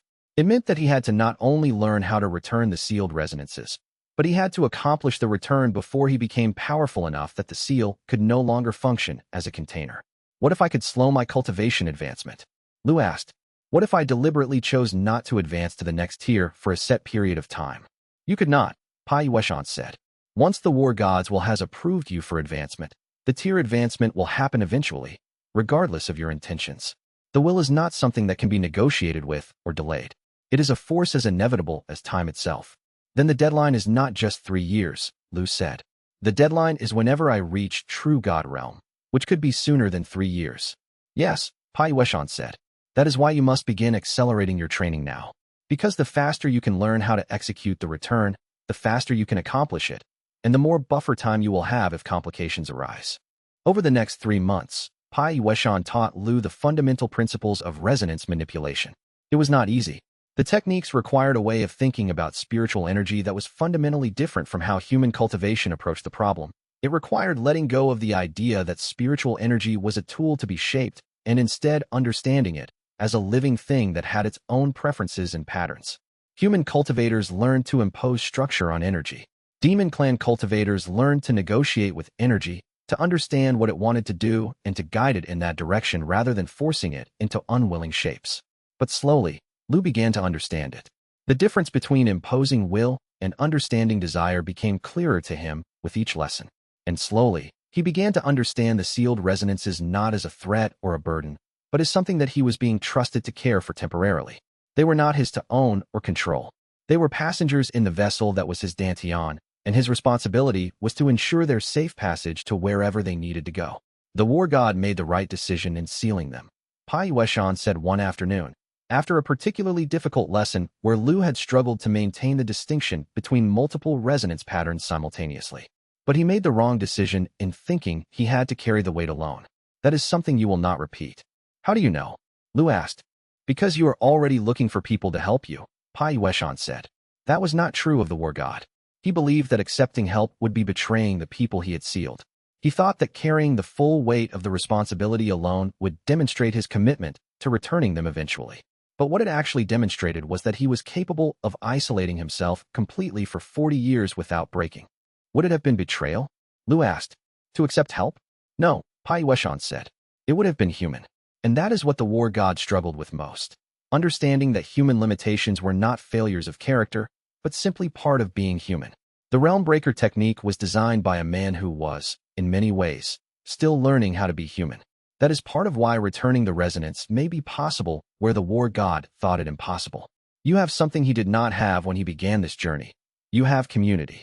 Chapter 53. By the time 3 months had passed, Yin Ruoshi and Feng Baihe were showing signs of strain from the constant traveling and the slow pace of their progress through the southern wastes. Wei Shulan seemed content with almost any pace, as long as she was making progress in understanding how to help fix whatever the problem was that needed fixing. Tan Muge simply adjusted his pace to whatever speed Lu required, and seemed to find satisfaction in the ritual of each day's travel. But it was Pai Yueshan who finally said what all of them were thinking.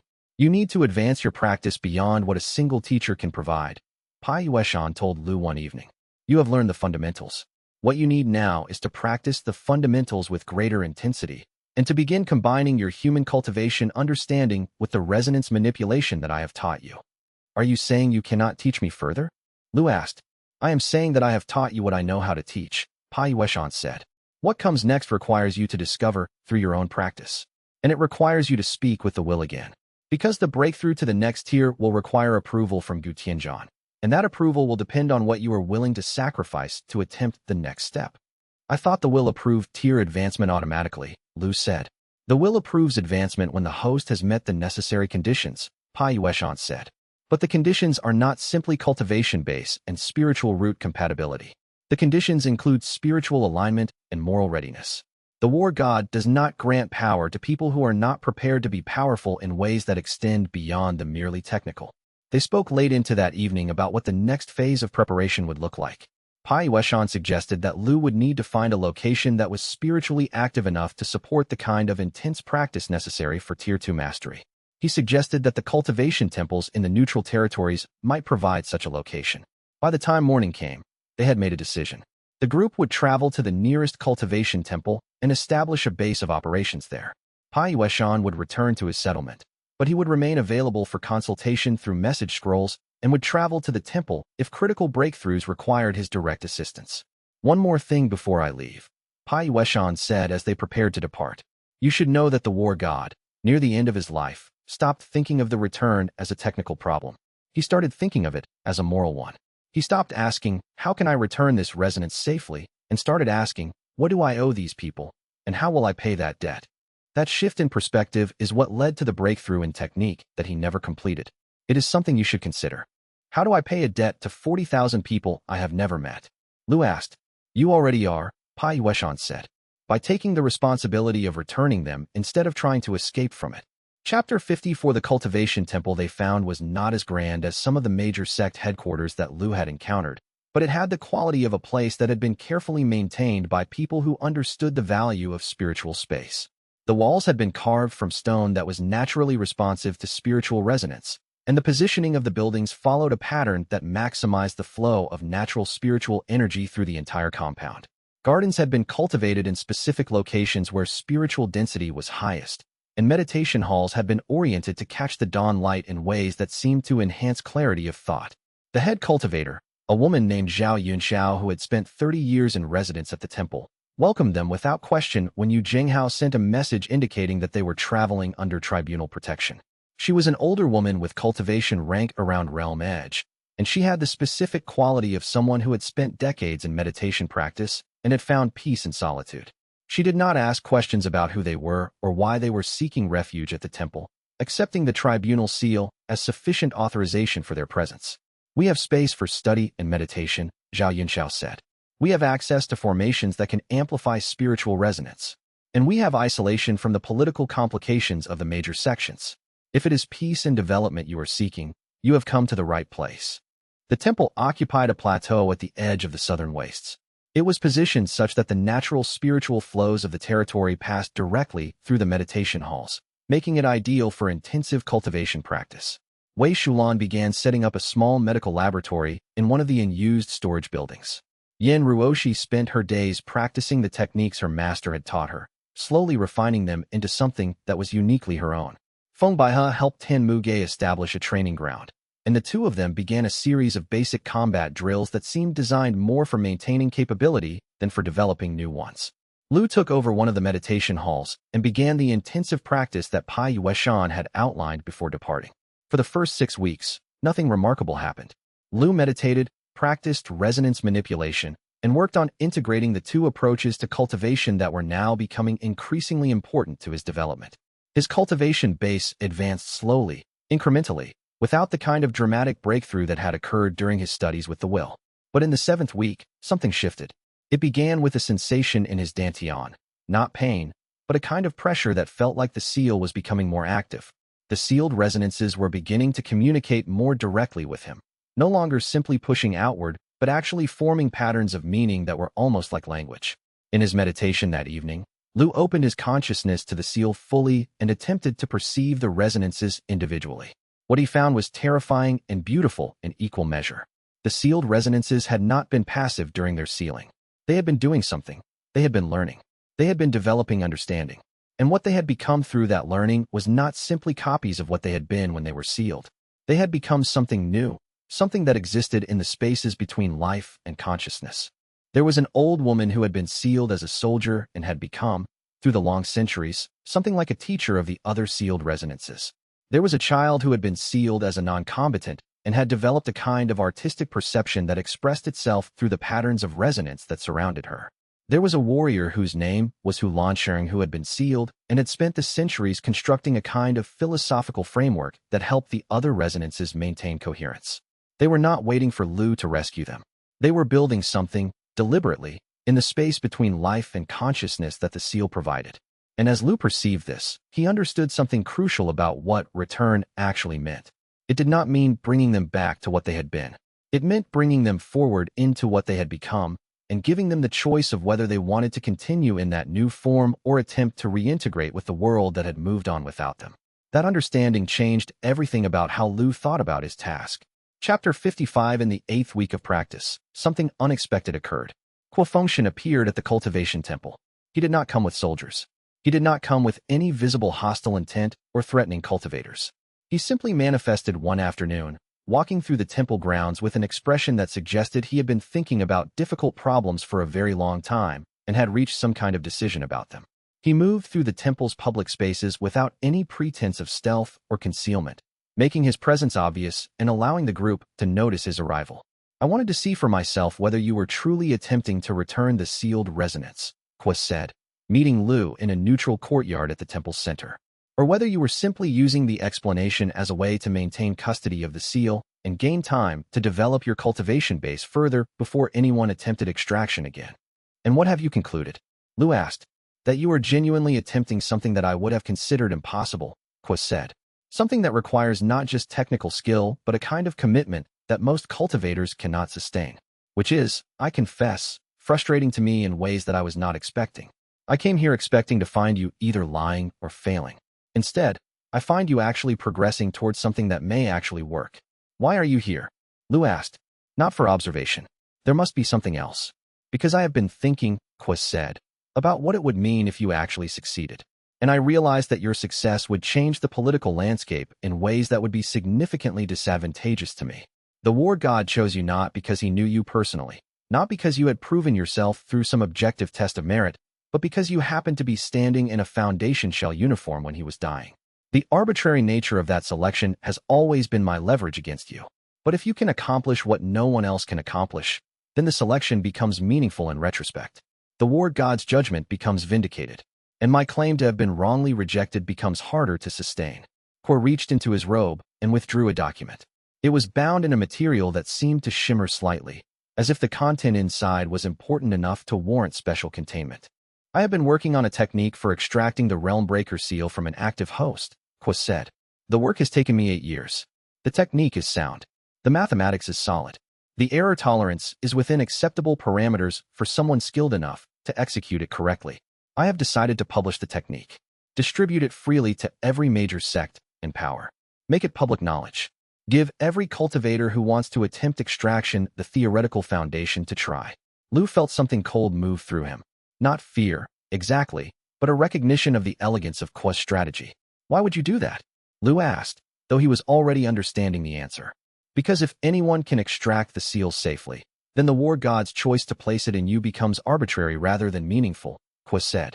If your selection was not meaningful, if the technique can be extracted by anyone with sufficient skill and knowledge, then no one will be obligated to respect the succession. No one will treat you as special. Everyone will simply see you as the person who happened to be carrying the seal when circumstances made extraction possible.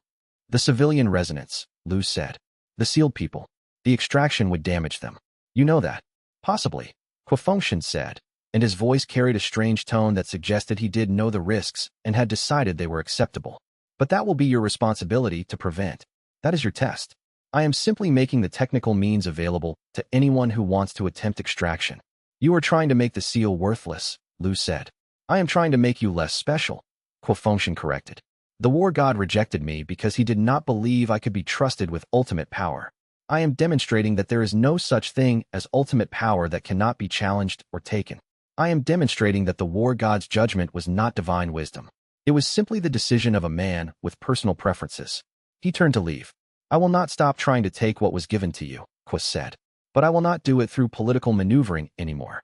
I will do it by ensuring that taking it becomes inevitable through the accumulation of smaller losses and smaller failures until you are willing to surrender it simply to end the pressure. He walked away, leaving Lu standing in the courtyard holding a document that contained detailed technical notes on extraction methodology that Lu had no idea how to counter. That night, Lu called a meeting with his inner group. Fengxian is going to make the extraction method public, he explained, which means that in the coming months, multiple powers will attempt to extract the seal from me.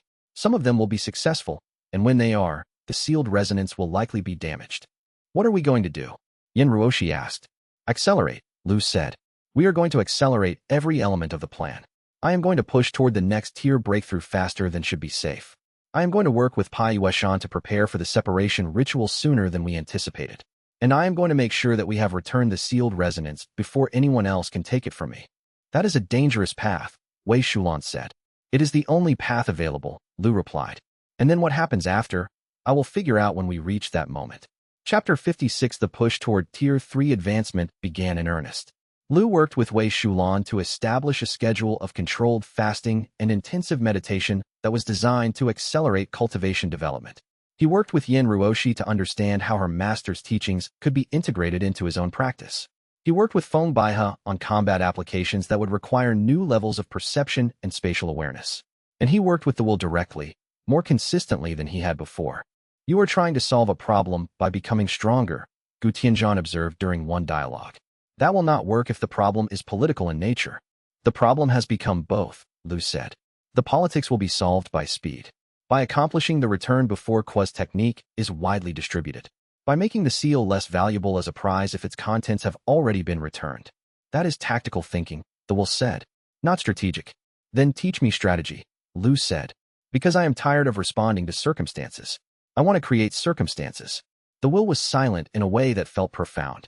Tier 3 advancement requires something that I cannot teach, the will said. It requires a moment of breakthrough that is genuinely your own. But I can tell you this. The breakthrough will come when you understand what you are willing to sacrifice for what you are trying to protect. The true form of Tier 3 is a spatial displacement technique, the ability to move at angles that geometry should not allow. But that ability will only be accessible if you have first moved yourself psychologically to a place where you are willing to accept being displaced from your own life and identity, if that is what is required to accomplish your goal. That is too abstract, Lu said. Yes, the will agreed. That is because it is true. Over the following weeks, Lu's practice took on a desperate quality that Tan Muge recognized and warned him about, but which Lu could not stop. He was trying to reach Tier 3 through will and effort, through the accumulation of technique and the acceleration of his development schedule.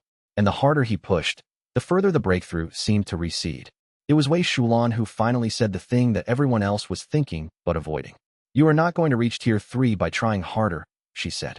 You are going to reach it when you stop trying so hard and instead accept that you might fail. I do not have the luxury of accepting failure, Lu said. Yes, you do, Wei Shulan said. You have the luxury of failure right now, before anything actually depends on your success. But you do not have the luxury of burnout that comes from pushing yourself to the edge of deviation.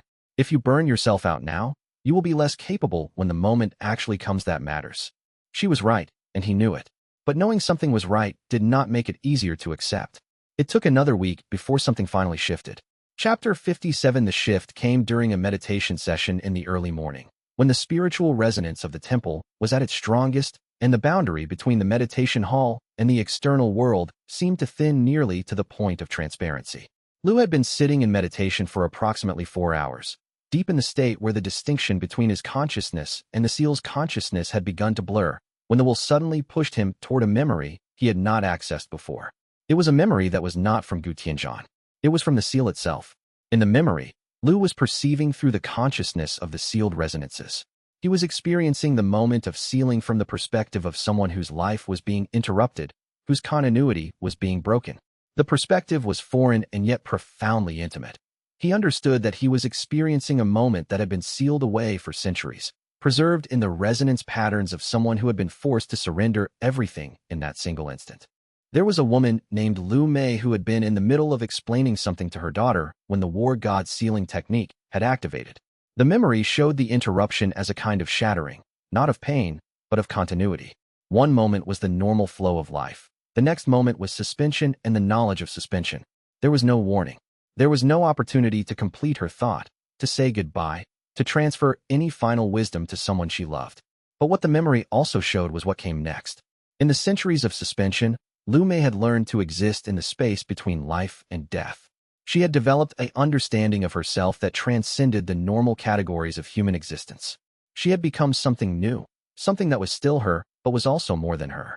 And when the moment of return came, when Lu would unseal her and bring her back to the world of living people, the question was not whether she would survive the return. The question was whether she wanted to survive in a form that would require abandoning what she had become. Lu understood, in that moment, what the will had been trying to tell him. Tier 3 breakthrough was not about becoming more powerful. It was about being willing to be displaced from his own expectations of what he was supposed to be. It was about accepting that his advancement might change him in ways he could not anticipate. It was about being willing to sacrifice his own continuity for the sake of something he was trying to protect.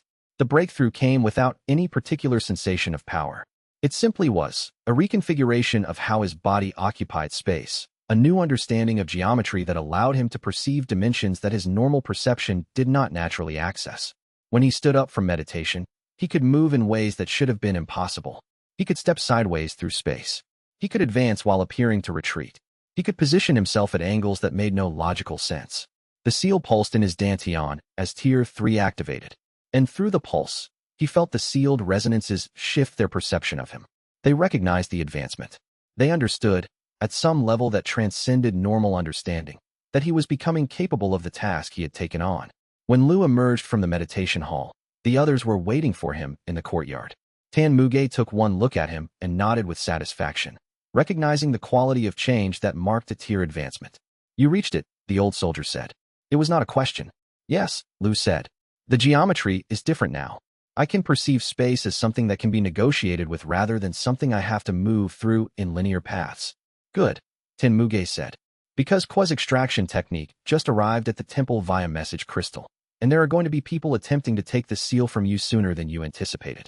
Multiple powers will receive the technique simultaneously, and several of them will decide that the prestige of extracting the Realm Breaker seal is worth the risk of attempting it. Your new capabilities will be necessary for survival. How soon? Lu asked.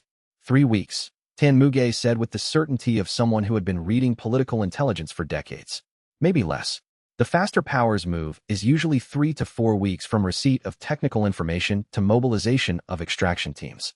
Some may move faster, but most will need to assemble resources. Chapter 58 3 weeks became a timeline in which everything had to accelerate simultaneously. Pai Yueshan returned to the temple at Tan Muge's request, arriving with a small group of demon clan cultivators who would be necessary for the actual execution of the return process.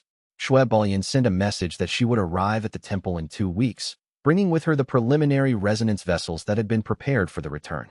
And Qua Function's extraction technique, distributed freely through underground networks, began to be attempted by various power factions who saw an opportunity to claim the seal for themselves. The first attempt came from a rogue cultivator who had somehow obtained the technique and believed that extracting the seal would earn him respect among the major powers. The attempt failed when Lu's new Tier 3 capabilities allowed him to slip away from the extraction field entirely.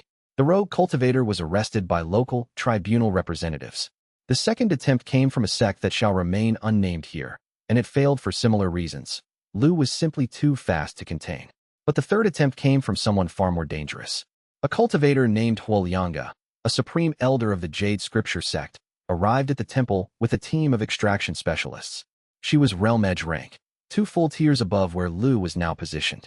She had studied the extraction technique carefully, and she had decided that the prestige of successfully extracting the Realm Breaker seal would be worth the political risk. The attack came at nightfall, When the spiritual resonance of the temple was weak and the boundaries between different spiritual spaces were blurred, Huolianga did not attempt to be subtle. She manifested directly in the temple's central courtyard and activated extraction fields that were designed to physically separate the seal from Lu's dantian. "I do not wish to harm you," Huolianga said, her voice carrying the weight of her superior cultivation rank. "But I will if that is what is required." "I do not intend to give you the seal," Lu said simply. "Then we will fight," Huolianga said, "and I will take it from your corpse." The battle that followed was not something that Lu could win through direct combat. Huolianga was simply too strong, too skilled, too experienced in the particular art of using superior power to control an opponent. She moved with the confidence of someone who had spent centuries studying exactly how to overcome younger cultivators who relied on agility and speed. What Lu did instead was use his new Tier 3 displacement to avoid her attacks, to slip out of her grappling formations by moving at angles that her experience had not prepared her to defend against, to position himself in ways that made it impossible for her to land a decisive blow. But it was exhausting. His Tier 3 abilities were new, and using them continuously was pushing the boundaries of what he could sustain without causing cultivation deviation. But avoidance was not victory. Eventually, Huolianga would wear him down simply through the accumulation of failed attacks, or she would adapt to his patterns of movement and begin predicting where he would try to go. Huolianga, realizing that direct combat was not working as planned, activated the extraction field more aggressively. The field was designed to work with resonance patterns, to identify the specific signature of the seal inside Lu's dantian and pull it outward regardless of where he tried to move or what other techniques he tried to use to defend it. The field began to burn, a visible shimmer in the air as it started the work of separating the seal from its host. That was when the will intervened. For the first time, Gu Tianzhan did not simply approve of what Lu was doing or encourage him toward a particular course of action. The will actually participated in the defense, lending a fragment of his own conscious power to reinforce the seal's integrity and prevent Huolianga's extraction field from finding purchase on the seal itself. It was a direct exercise of power, something that would have drawn the attention of the Celestial Tribunal if there had been observers present, and something that carried significant consequences for the legal status of the seal now that it had been demonstrated that the war god could still influence events through his presence in the seal.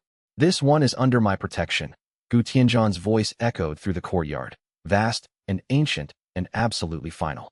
The words were not loud so much as they were present in a way that made every other sound seem insignificant by comparison. The voice of a war god speaking through the resonance of a seal was a thing that few cultivators in the modern era had ever heard, and the weight of it seemed to compress the air itself. Huolianga's expression went through a sequence of emotions, ending in understanding that she was overmatched. She withdrew the extraction field carefully, bowed with respect to the war god's presence, and departed without word. When the will released its protection, Lu collapsed, exhausted. "You bought time," Gu Tianzhan said, his presence fading. "Not safety, but time. Use it well." Pai Yueshan was waiting when Lu recovered. The Demon Clan cultivator had watched the entire exchange without intervening.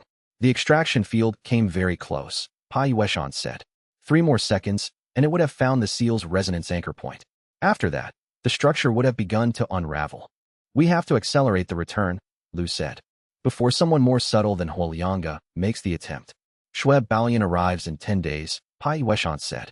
"The resonance vessels are prepared. The separation technique has been studied. We can do this. We can execute the return in 12 days. Then we will," Lu said, "because there will not be another opportunity." Chapter 59. The preparation for the separation ritual took 8 days of intensive, meticulous work. Every detail had to be perfect because a single error in calibration or positioning could result in the corruption or loss of one or more sealed resonances. Every resonance vessel had to be calibrated to receive its specific resonance pattern without corruption. This calibration was not a simple technical adjustment, but required meditation and spiritual attunement by skilled cultivators who could perceive the unique signature of each sealed resonance and prepare a vessel that would match it exactly. Every cultivation formation had to be positioned exactly according to the ancient diagrams that Pai Yueshan had brought with him, diagrams that had been drawn by the war god himself, and that encoded centuries of understanding about resonance manipulation. Shueb Balian arrived with 5 senior war chiefs and 200 prepared resonance vessels, physical objects that had been crafted with techniques unknown to human cultivation, designed specifically to receive and stabilize the sealed resonances. The vessels themselves were beautiful in a way that suggested they were intended as much for honor as for function. They were carved from a material that seemed to be neither stone nor metal, but something that combined properties of both. They had been prepared with great ceremony, each one dedicated to specific lineages within the demon clan. My grandmother has waited for over a century, Shuebalyan said when she arrived, and her voice carried a weight that suggested the centuries of waiting had been a personal burden that she had carried on behalf of all her people. I will not allow her to be lost in the transition, and I will not allow any of these vessels to be damaged or disrespected. The people they contain are the foundation of the demon clan's memory. The ritual itself would require 3 active participants: Pai Yueshan, who would direct the technique and manage the separation of individual resonances from the seal's unified structure; Shuebalyan, who would provide the resonance anchor of her clan's lineage, essentially acting as a homing beacon that would guide the separated resonances safely into the prepared vessels; and Lu, who would hold the seal partially open during the transition. You understand what that means? Wei Shulan asked, preparing the stabilizing formations that would help protect Lu during the process. Pai Yueshan explained it. Lu said, I will feel all of them for a few moments. Everyone who was sealed. All at once. 40,000 distinct presences, Wei Shulan said. All of them passing through your consciousness simultaneously. Lu, I need you to understand that is going to be extraordinarily difficult. If you lose focus, if you close the seal prematurely, the resonances will be damaged. I understand, Lu said. I do not think you do, Wei Shulan said. I do not think anyone can understand that until they experience it. But you need to prepare yourself mentally for the weight of it. You need to make space in your consciousness for 40,000 people to pass through. The night before the ritual, Lu sat with his group in the temple's meditation hall. The hall had been specially prepared for this purpose, with formations activated to create a space that felt separate from the normal flow of time. Yin Ruoshi sat beside him in silence, her presence supportive without being intrusive. Feng Baihe was reading through the technical notes that Pai Yueshan had provided, his lips moving silently as he tried to understand what would happen during the separation and what his role would be if something went wrong. Tan Muge was doing something that might have been sleeping or might have been a form of meditation that the old soldier had learned decades ago, a practice that allowed him to rest his body while keeping his consciousness alert for danger. Wei Shulan had already retired to one of the other preparation chambers, where she was finalizing the medical formations that would be necessary to keep Lu conscious and stable during the separation process. You should rest, Yin Ruoshi said eventually. You will need to be at your absolute best tomorrow. I cannot, Lu said. I keep thinking about what happens after. What do I do with an empty seal? What does it mean to carry a container that no longer contains anything? Will the inner technique still be there? Will the war gods will still have access to me? Will I lose something essential about how I have been developing? You keep carrying it, Yin Ruoshi said. Because the inner technique is still there. The realm breaker will still be sealed inside you, waiting for you to be strong enough to use it.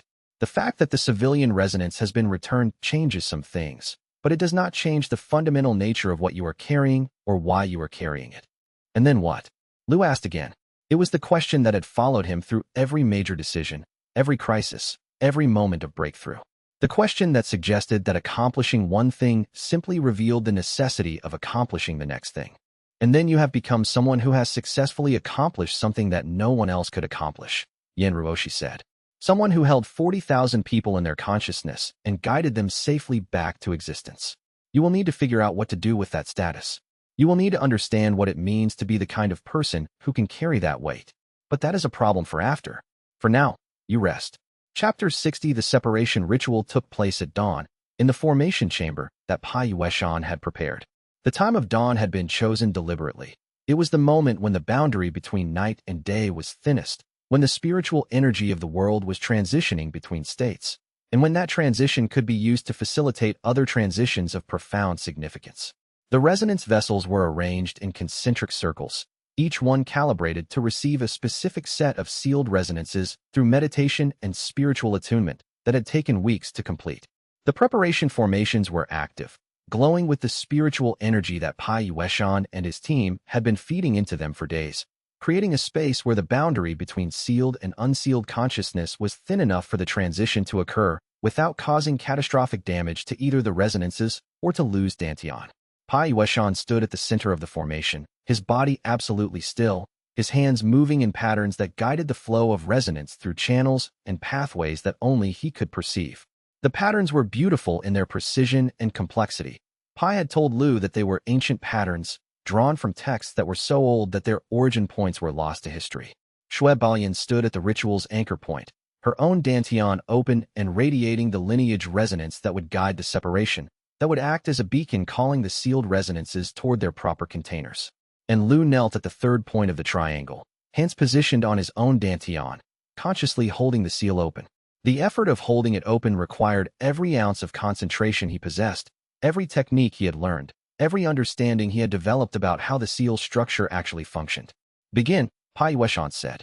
His voice carried a quality that was not command so much as acknowledgement. He was acknowledging the moment when what had been sealed for 400 years was finally going to be unsealed. What came next was not pain. Pain had a structure, a directionality, a relationship to the body that could be comprehended.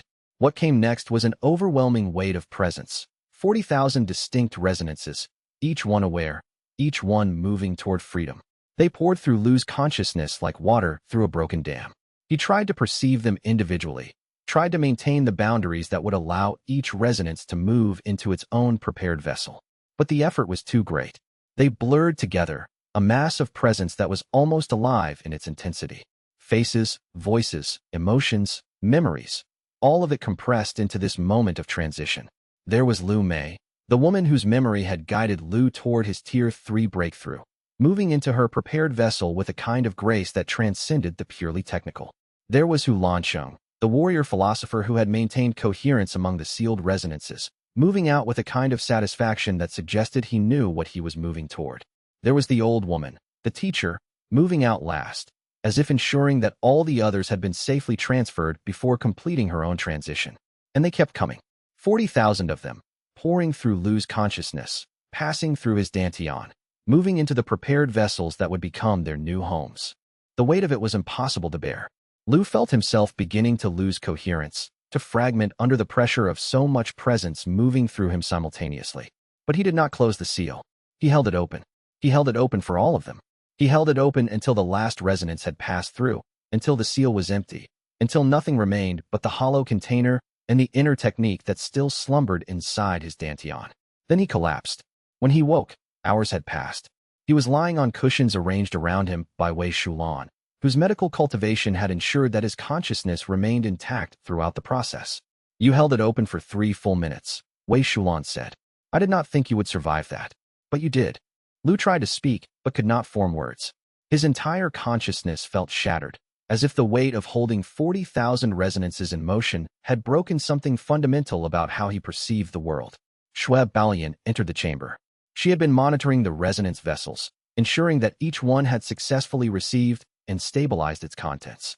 "They are safe," the Demon Clan warchief said. "Every single one of them was transferred safely. My grandmother is here. The lineage is preserved." She knelt in the direction where the vessels had been transferred, an expression of respect moving across her face. "The debt has been paid. The resonances have been returned." In the distance, Lu could hear Pai Yueshan chanting something in the Demon Clan language. The ritual was complete. The sealed civilians had been restored to a form that would allow them to exist in the world again, no longer suspended in the space between life and consciousness, but returned to something approaching continuity with their own existence. The seal in his dantian was quiet in a way it had never been quiet before. It was still there. The inner technique was still sealed, waiting, dormant, but it was no longer fighting against itself to maintain the resonance. It was simply a container now, holding the most dangerous technique in the history of cultivation, waiting for the day when Lu would be strong enough to unlock it. But that was a problem for another time. For now, there was only the crushing exhaustion of having held 40,000 people in motion, and the strange sense of peace that came from knowing that they had survived the transition. The countdown had stopped. The pressure inside the seal had dissipated. For the first time since the war god had sealed the civilian resonance, the seal's interior was no longer under catastrophic pressure.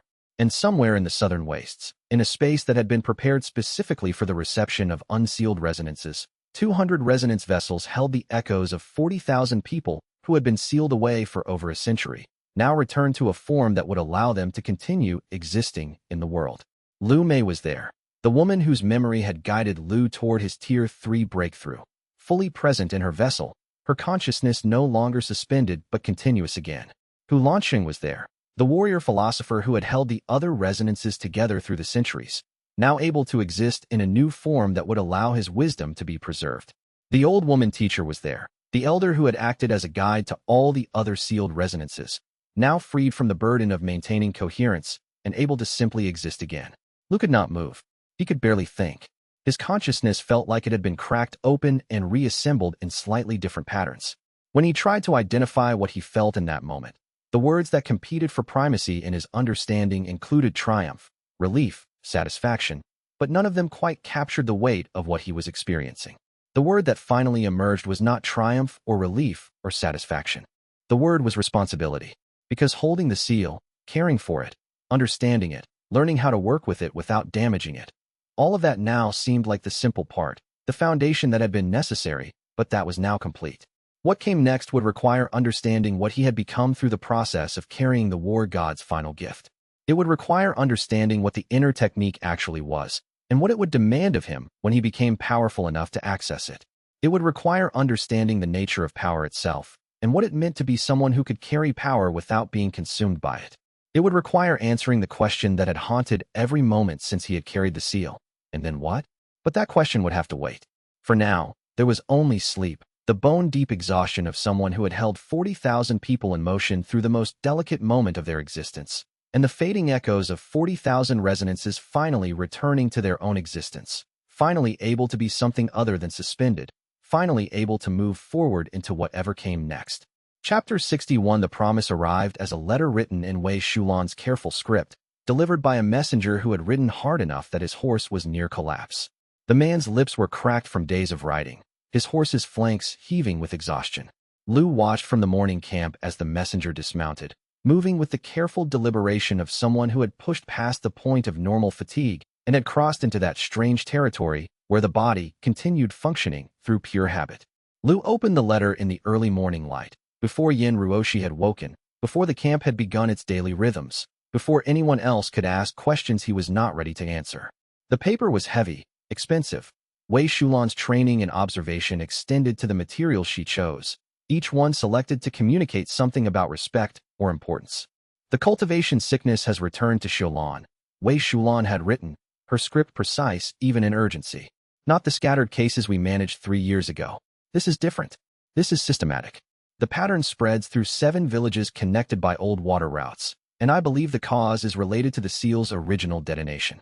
Those energies dispersed, but they left residual patterns in the spiritual substrate. In areas where the substrate is thin, usually near water sources or old boundary markers, those residual patterns are interacting with weak spiritual roots. The secondary effects are cascading. At the bottom, she had added, "You made a promise in Chapter 7. I'm calling it due. If you fix my arm, I'll come back when this is over. Come back. People are dying."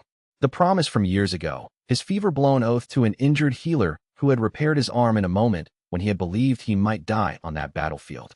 "I'll come back when this is over." He had meant the words then, had meant them through every tier advancement and every conflict since, had meant them even when this became increasingly abstract, increasingly difficult to define as finished. What is this? He thought. Is it the original war that had sealed the war god's technique inside him? Is it the conflicts with the factions trying to extract the seal? Is it the moment when peace stopped being an expectation and became something that had to be maintained through constant effort? Lu folded the letter carefully and walked to where his supplies were stored. The sanctuary's storage chambers were organized with military precision, gear in rows, weapons sorted by purpose, medical supplies in sealed containers. He began pulling out travel gear that had not been used in months, moving with deliberate purpose, each motion a commitment. Tan Muge found him there, already pulling items from shelves and laying them on the ground in the careful pattern of someone preparing for extended journey. The old cultivator studied what was being prepared, then looked at Lu's face. "Xiaolan," Tan Muge said. It was not a question. It was a statement of understanding. "Yes."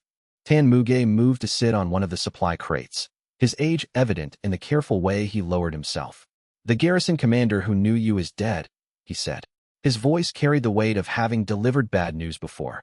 The city reorganized after a power struggle. The new leadership is not hostile to you, but they are not sympathetic either. The merchants remember, though, and the town itself remembers that the war god's seal passed through it and left marks that took months for the population to stop fearing. "I promised," Lu said. He did not look up from the supplies, did not pause in his preparation. The promise predates the complexity. It's still valid. Tan Muge watched him work, his expression settling into something that balanced resignation and understanding. "You are being very literal," the old man said. "The promise was made in a moment of fever. The conditions have changed. The world has changed. Wei Shulan herself may have changed. A literal reading of an ancient promise is not the same as wisdom about what that promise actually required. I know, Lu said. But if I abandon Wei Shulan because the destination is inconvenient, because the political situation is complicated, because the promise was made long ago when I didn't understand what I was promising, if I do that, then what kind of person am I? What kind of promises can anyone make to me? Tan Muge stood in the morning light and looked at his student with an expression that was part resignation and part something deeper, recognition, perhaps, of the moment where principle becomes more important than strategy, where strategy would have to bend to meet principle, where a person chooses something that cannot be easily justified on practical grounds. I will prepare the group, Tan Muge said finally. Yin Ruoshi will not be pleased about the destination. Feng Baihe will ask if this is militarily sound. It is not, and I will confirm his assessment. We will go anyway, because you promised, and because you have decided that honoring promises is more important than tactical advantage. Because you have decided that being a person of your word matters more than managing the political situation optimally. Thank you, Lu said. The gratitude was genuine. He was grateful that Tan Muge would not try to talk him out of the decision, would not try to convince him that he was wrong, would simply accept that this was what Lu had chosen and would support that choice. You are welcome, Tan Muge said, and his voice held something that might have been pride or might have been sorrow at watching his student step deliberately into difficulty. You are also making a mistake, probably. The promise was made in fever. The circumstances have changed. A person could argue that the spirit of the promise has been fulfilled by sending assistance rather than coming personally. But you are making the mistake with your eyes open, which is worth something. That is the difference between making a mistake foolishly and making a mistake with intention. One teaches you nothing. The other can teach you everything. The old man turned and left the storage chamber to begin the work of preparing the group for journey.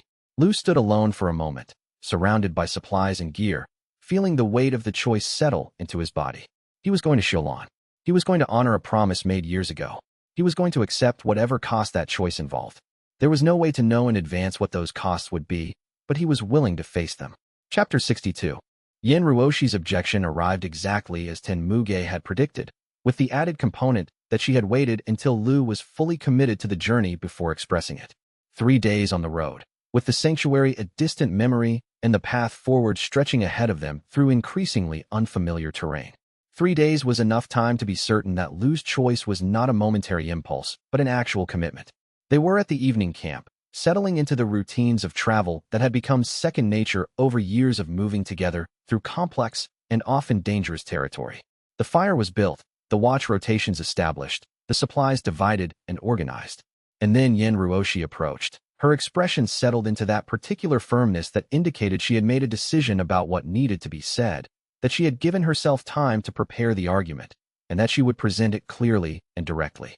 This is tactically wrong on every level, she said, not bothering with preamble or social courtesy. They were standing away from the fire, away from the others, giving this conversation the privacy it required. This was not a public disagreement. This was something that needed to be said privately, between two people who respected each other enough to speak difficult truths directly. Xiaolan is isolated. We will have limited reinforcement options. The garrison is small and unreliable. The roads are vulnerable. And you are choosing to go to a city where you are actively remembered as a symbol of danger, the war god's carrier, moving through a civilian population that has reason to fear what that designation means. I promised Wei Shulan, Lu said. His voice was steady, but it was the steadiness of something that had been braced and had accepted consequences rather than had resolved them. He had known this conversation was coming. He had chosen not to prevent it. You promised a woman you had just met, Yin Ruoshi said, and there was frustration underneath her tactical assessment. You promised because she fixed your arm, and because the promise seemed distant and theoretical in the moment. You did not promise knowing that honoring it would put you in a tactically vulnerable position. You did not promise with current information about what Xiaolan is, what the risks are, what could go wrong. I promised, Lu repeated. The conditions under which I made the promise do not change what I promised. That is the most circular logic I have ever heard, Yin Ruoshi said. Logic designed to avoid the actual question rather than answer it. Then ask the actual question, Lu said. Yin Ruoshi pulled her horse aside from the campfire, letting the light fade from her face. When Lu followed and reached her level again, she was looking at him with something that was not quite anger, but was still sharp enough to cut. What do you actually want? She asked. The question was not new. She had asked it in different forms across the years of their travel together, during conflicts, during moments of victory, during quiet evenings when the fighting had stopped and only the silence remained. But this time, there was something underneath it that was different. This time, it was not about tactics or principle or the war god's requirements. This time, it was about what he wanted when the tactical requirements were gone and he had to choose purely from desire. Lu did not answer immediately. The question deserved to be held in his mouth, tasted, understood from the inside before he attempted to speak it into the world. Yin Ruoshi waited, her expression patient in a way that suggested she was prepared to stand in the darkness for however long this answer required. I don't know yet, he said finally. His voice was quieter than before, more honest in its uncertainty. But I know that if I abandon Wei Shulan because the destination is inconvenient, because the political situation is complicated, because I have become powerful enough that I can afford to break promises. If I do that, then what kind of person am I? What kind of promises can anyone make to me? What kind of loyalty can anyone expect from me? That is not wanting something, Yin Ruoshi said. Her voice had softened, but the sharpness was still present. That is refusing something. That is defining yourself by what you reject rather than by what you seek. Those are not the same thing, and you know it. I know, Lu said. But I am learning that sometimes defining yourself by what you refuse is the only honest way to start. Maybe once I understand what I will not do, I will understand what I actually want to do. That is philosophy disguised as wisdom, Yin Ruoshi said. And wisdom would suggest that you should want something more than the absence of betrayal. She turned her horse and rejoined the moving group, leaving Lu to follow in the dust that the others' movement had kicked up. But when they made camp the next night, she positioned her sleeping roll closer to his than she normally did. Not close enough to be obvious to casual observation, but close enough that the message was absolutely clear. She disagreed with his choice about going to Xialan. She believed it was tactically and strategically wrong. She questioned his reasoning, but she would not abandon him in it. She would follow him into this difficulty because that was what choosing someone meant. It meant following them even when they made choices you disagreed with. This was what commitment actually looked like, Lu realized. Not agreement, not approval, not the erasure of differences in perspective, but loyalty despite disagreement, presence despite doubt, a choice to stay beside someone even when you thought they were making a mistake. That understanding changed something in how he experienced Yin Ruoshi's presence in the camp. It was not romantic love, but it was something real and solid and worthy of respect. It was a choice to remain, made daily, made despite disagreement. That was more valuable than agreement would have been. Chapter 63. By the time they reached Xialan's outer territories, it was clear that the city had changed substantially since Lu's last passage through it 5 years ago. The garrison that had seemed chaotic and disorganized back then had been fundamentally restructured.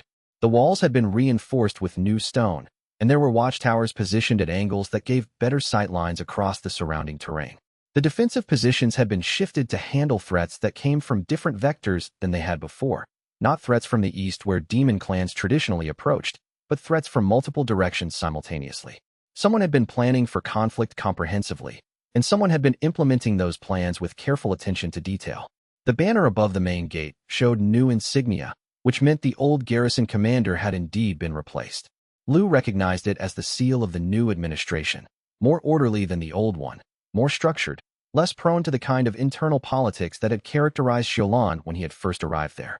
The garrison commander who met them at the gate was a woman named Shu Lishi, whose cultivation signature was steady at true hollow rank, not tremendously powerful by the standards of elite cultivators operating at higher ranks, but well integrated with her physical form in ways that suggested someone who had spent years developing control and sustainability rather than pursuing raw explosive capability. She had the bearing of someone trained in military administration and governance, not military conquest. Her eyes tracked the group with careful, systematic assessment, noting equipment, positioning, the way each person moved, their relative cultivation levels, their possible intentions. The war god's carrier, Shu Lishi said. There was no hostility in her voice, no welcome or warmth either. She spoke as someone acknowledging a fact that had been reported and now required engagement with. Wei Shulan sent word that you would be coming. She has been assembling research materials for 3 weeks in preparation. She says the cultivation sickness will require understanding from the war god's perspective, and she says you are the only person who can provide that. I can help with that, Lu said. May I enter the city? Shu Lishi studied him for a moment that stretched longer than necessary, long enough that the calculation happening behind her eyes became visible.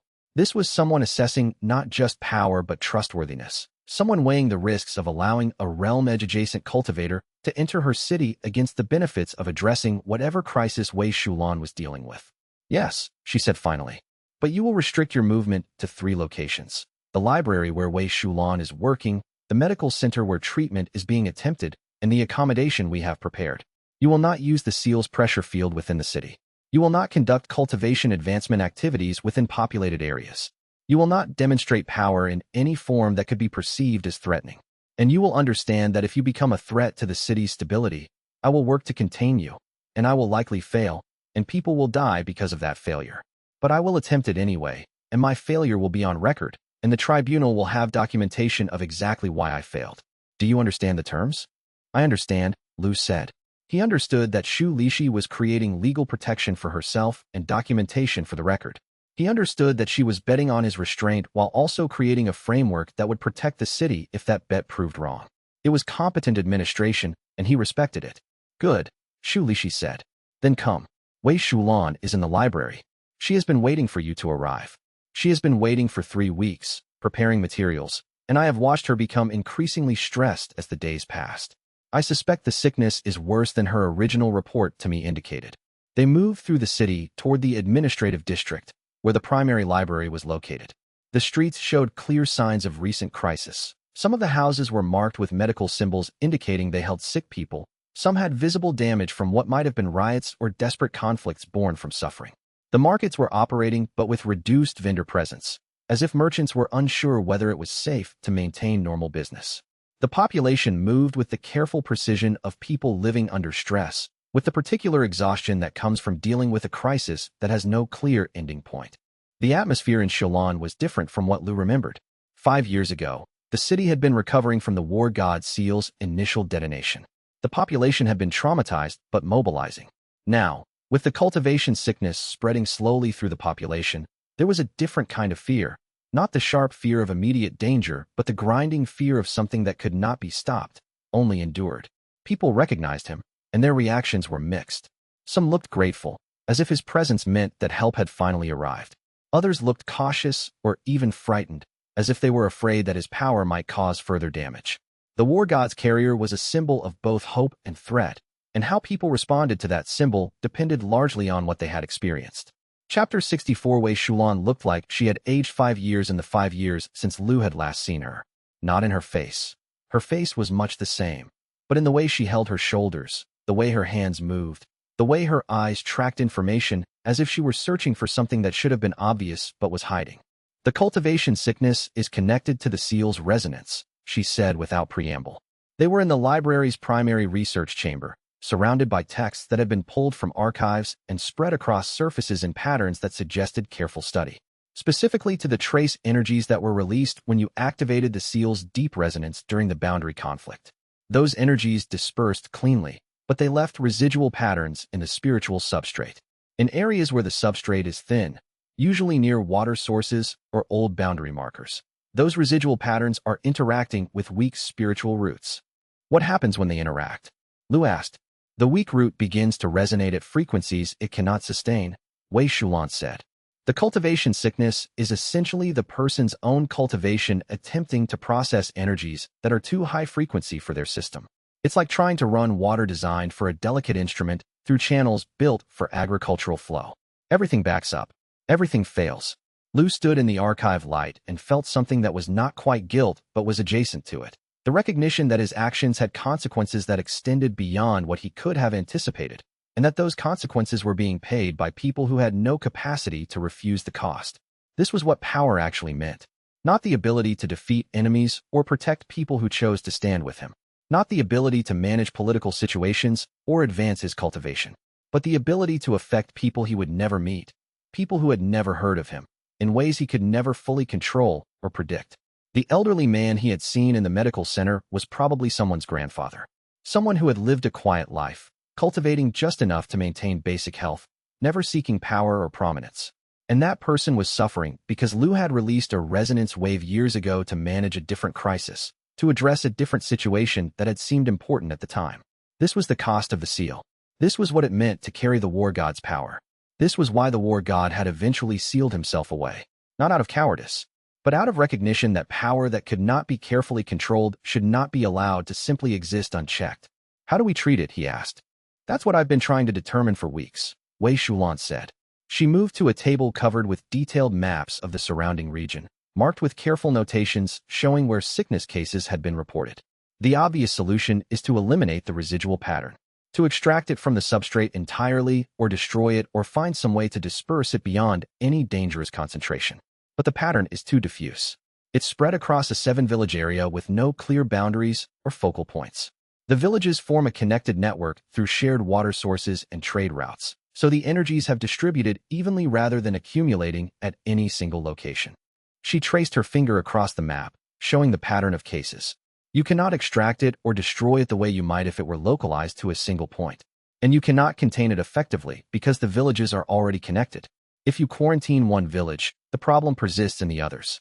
If you treat one area, the energy pattern just continues spreading through the water network to the next village. What about barrier structures? Lu asked. Creating spiritual barriers to block the energy transmission? Attempted, Wei Shulan said. Shu Lishi had her people try. The barriers would hold for perhaps 3 days before the residual pattern either dispersed them or accumulated enough pressure to collapse them. The energy is patient. The energy is patient and insistent and steady. It will eventually overcome static defenses.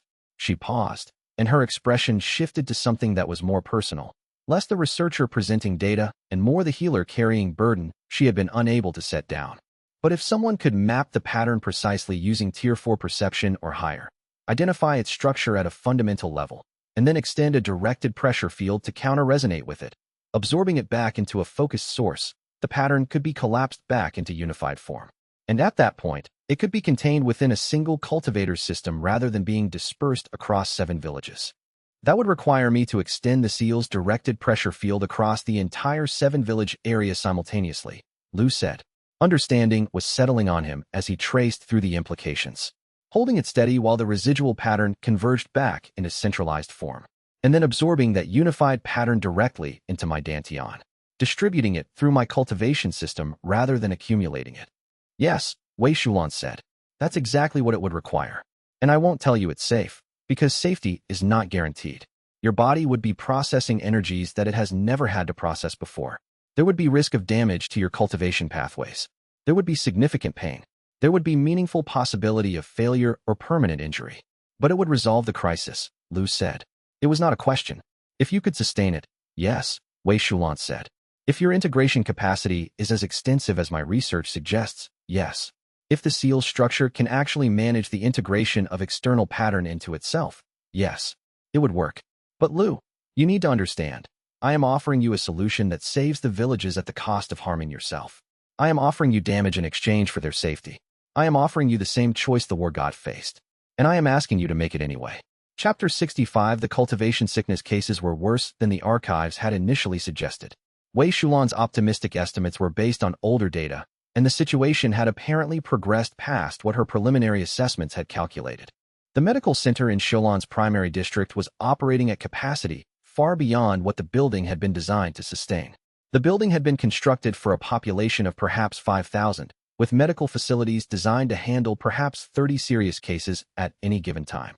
Now it was housing over 100 patients, with new cases arriving each day as the spring water began its seasonal flow and distributed the residual pattern energies further and faster than the autumn and winter conditions had done. The walls sweated with humidity from the constant proximity of human bodies, from the emanations of fever and suffering.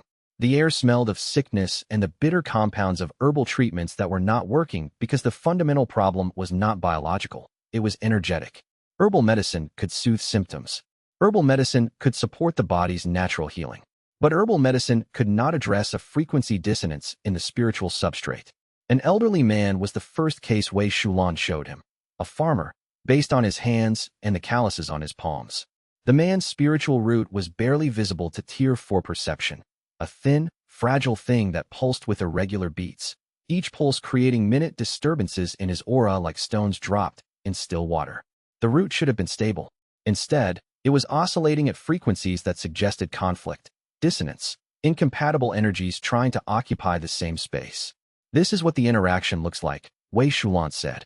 She was using her most professional medical voice, but Lu could hear the exhaustion underneath it. The residual pattern frequencies that you released years ago, they are attempting to integrate with his cultivation system. His cultivation system is trying to process them and incorporate them. They are not compatible.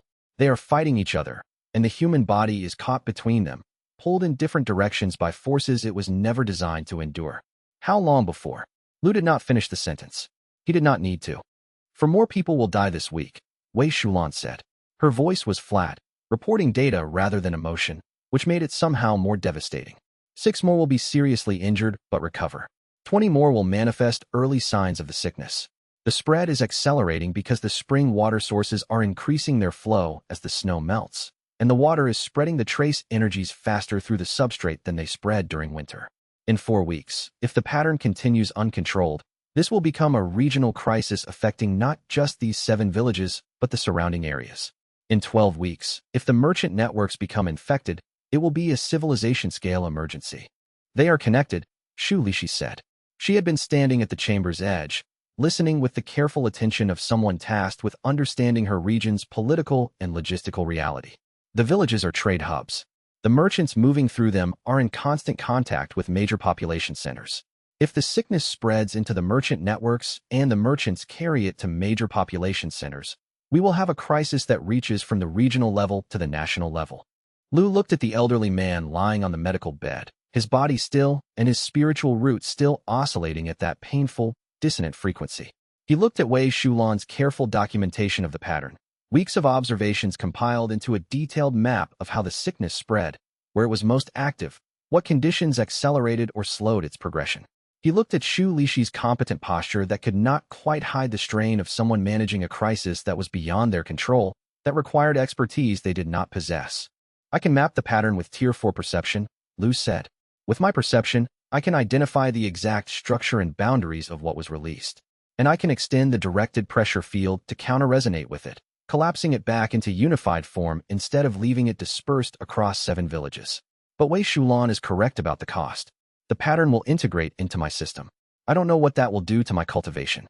I don't know if my body can sustain the integration without suffering permanent damage. I've been studying what your integration capacity has become over the past months, Wei Shulan said. She pulled out a secondary document, filled with careful calculations and observations that had been documented across numerous sessions with Lu during his normal recovery and training. You are not using the seal as a weapon the way the war god originally intended. You have been growing inside it like a plant grows inside a crack in stone, adapting to the space it provides, expanding the space to accommodate your growth. The stone is changing shape around you. The interaction is bidirectional. Your capacity to integrate external patterns into your system without catastrophic damage has increased substantially over the months of carrying the seal. She traced her finger across her calculations, showing the detailed projections. If the trace energy pattern were distributed into your system, not accumulated in a single location, but actually distributed evenly throughout your cultivation pathways, spread across all your energy centers, your current integration capacity could sustain it. Barely. With significant risk. With meaningful possibility of damage or permanent changes. But sustaining it is mechanically possible, based on my calculations and research. That is not the same as safe, Yin Ruoshi said. She had followed them into the medical center and had been listening from a position that was close enough to hear everything without seeming to participate directly in the conversation. Possible and safe are not the same thing. You are being technical about an important distinction. Correct, Wei Shulan said. It is absolutely not safe. It is simply possible. There is a meaningful difference between those two states. Safety would suggest minimal risk and high probability of success. Possibility means that it can be done, that the mechanics allow for it, though doing it will cost something. I'm being honest about what I've calculated and what I can actually guarantee versus what remains uncertain. Chapter 66 The Will's dialogue about what Lu should do was the first time Gu Tianzhan had not offered clear guidance or measured assessment. The consciousness that had been testing and evaluating and measuring, that had maintained careful distance and detachment throughout years of interaction, was for the first time uncertain. You are facing the choice I faced at the end, the Will said. They were in the meditation space within the seal, the interior chamber where Lu could communicate directly with the consciousness that was woven into his cultivation structure. This space was neither purely internal nor purely external. It was a threshold where human will and sealed consciousness could meet and speak without the filters of physical form or energy pathways. I need you to understand the structure of this choice before you make it. The Will continued. You are choosing between duty toward those you have harmed and survival of the self. You are choosing between keeping a promise made in ignorance and fever versus practical wisdom about what you can sustain without permanent damage. You are choosing between love for a specific person, this healer Wei Shulan who fixed your arm and now asks for your help, and love for a broader responsibility to protect your own continuation. What did you choose? Lu asked. He already knew part of the answer, but he needed to hear the full architecture of the war god's decision. I chose poorly, the wolf said. Its presence in the meditation space seemed to expand, becoming more vivid, as if the memory of the choice was pulling more of Gu Tianzhan's essence into the present moment. I chose to accept the duty, yes. To keep the promise, yes. But I did it in a way that was deliberately designed to transfer the true cost to someone else. I did not absorb the damage myself. I sealed myself into a technique that would pass the burden to the next generation. To you. I chose to protect myself while appearing to sacrifice myself. That's not sacrifice, Lu said. No, the will agreed. That was desperation disguised as sacrifice. That was fear disguised as duty. That was selfishness disguised as virtue. I made a choice that I believed was heroic, and I made it in a way that was fundamentally cowardly. So you're telling me not to do this, Lu said. You're telling me to prioritize my own survival over the crisis in the villages. I'm telling you that I did this, and I regret it, the wolf said. Its voice carried something that might have been sorrow, or might have been the weight of understanding that could not be undone. I did it because I was afraid of what would happen if I chose differently. I was afraid of permanent damage. I was afraid of transformation that could not be reversed. I was afraid of becoming something other than what I was. And so I chose in a way that protected myself while sacrificing others. The wolf paused, and in that pause Lu could feel the weight of centuries of sealed consciousness contemplating the consequences of its own choices. I am telling you that the choice you are facing, to stay and manage the cost yourself, versus to leave and let someone else manage it, or to discover that the cost remains unmanaged, is the choice that cost me everything I was. It is the choice that turned me from the war god into a sealed consciousness waiting in darkness. It is the choice I should have made differently. How should you have made it? Lu asked. I should have chosen the cost, the wolf said. I should have said yes to the damage, yes to the transformation, yes to whatever my cultivation would become if I absorbed what needed to be absorbed. I should have chosen to actually sacrifice myself rather than to sacrifice others in the name of sacrifice. And you're asking me to do that, Lu said. I'm telling you that you are allowed to choose differently than I did, the wolf said. But you should understand what the choice costs before you make it. Not the theoretical cost, the actual cost, the damage to your cultivation system, the pain of integration, the possibility that you will not survive the process intact, that you will emerge from it changed in ways that cannot be undone. I am telling you that, and I am telling you that I chose not to pay that cost, and I regret it. So choose knowing that. Choose with full knowledge. Choose whatever you decide, but choose with open eyes.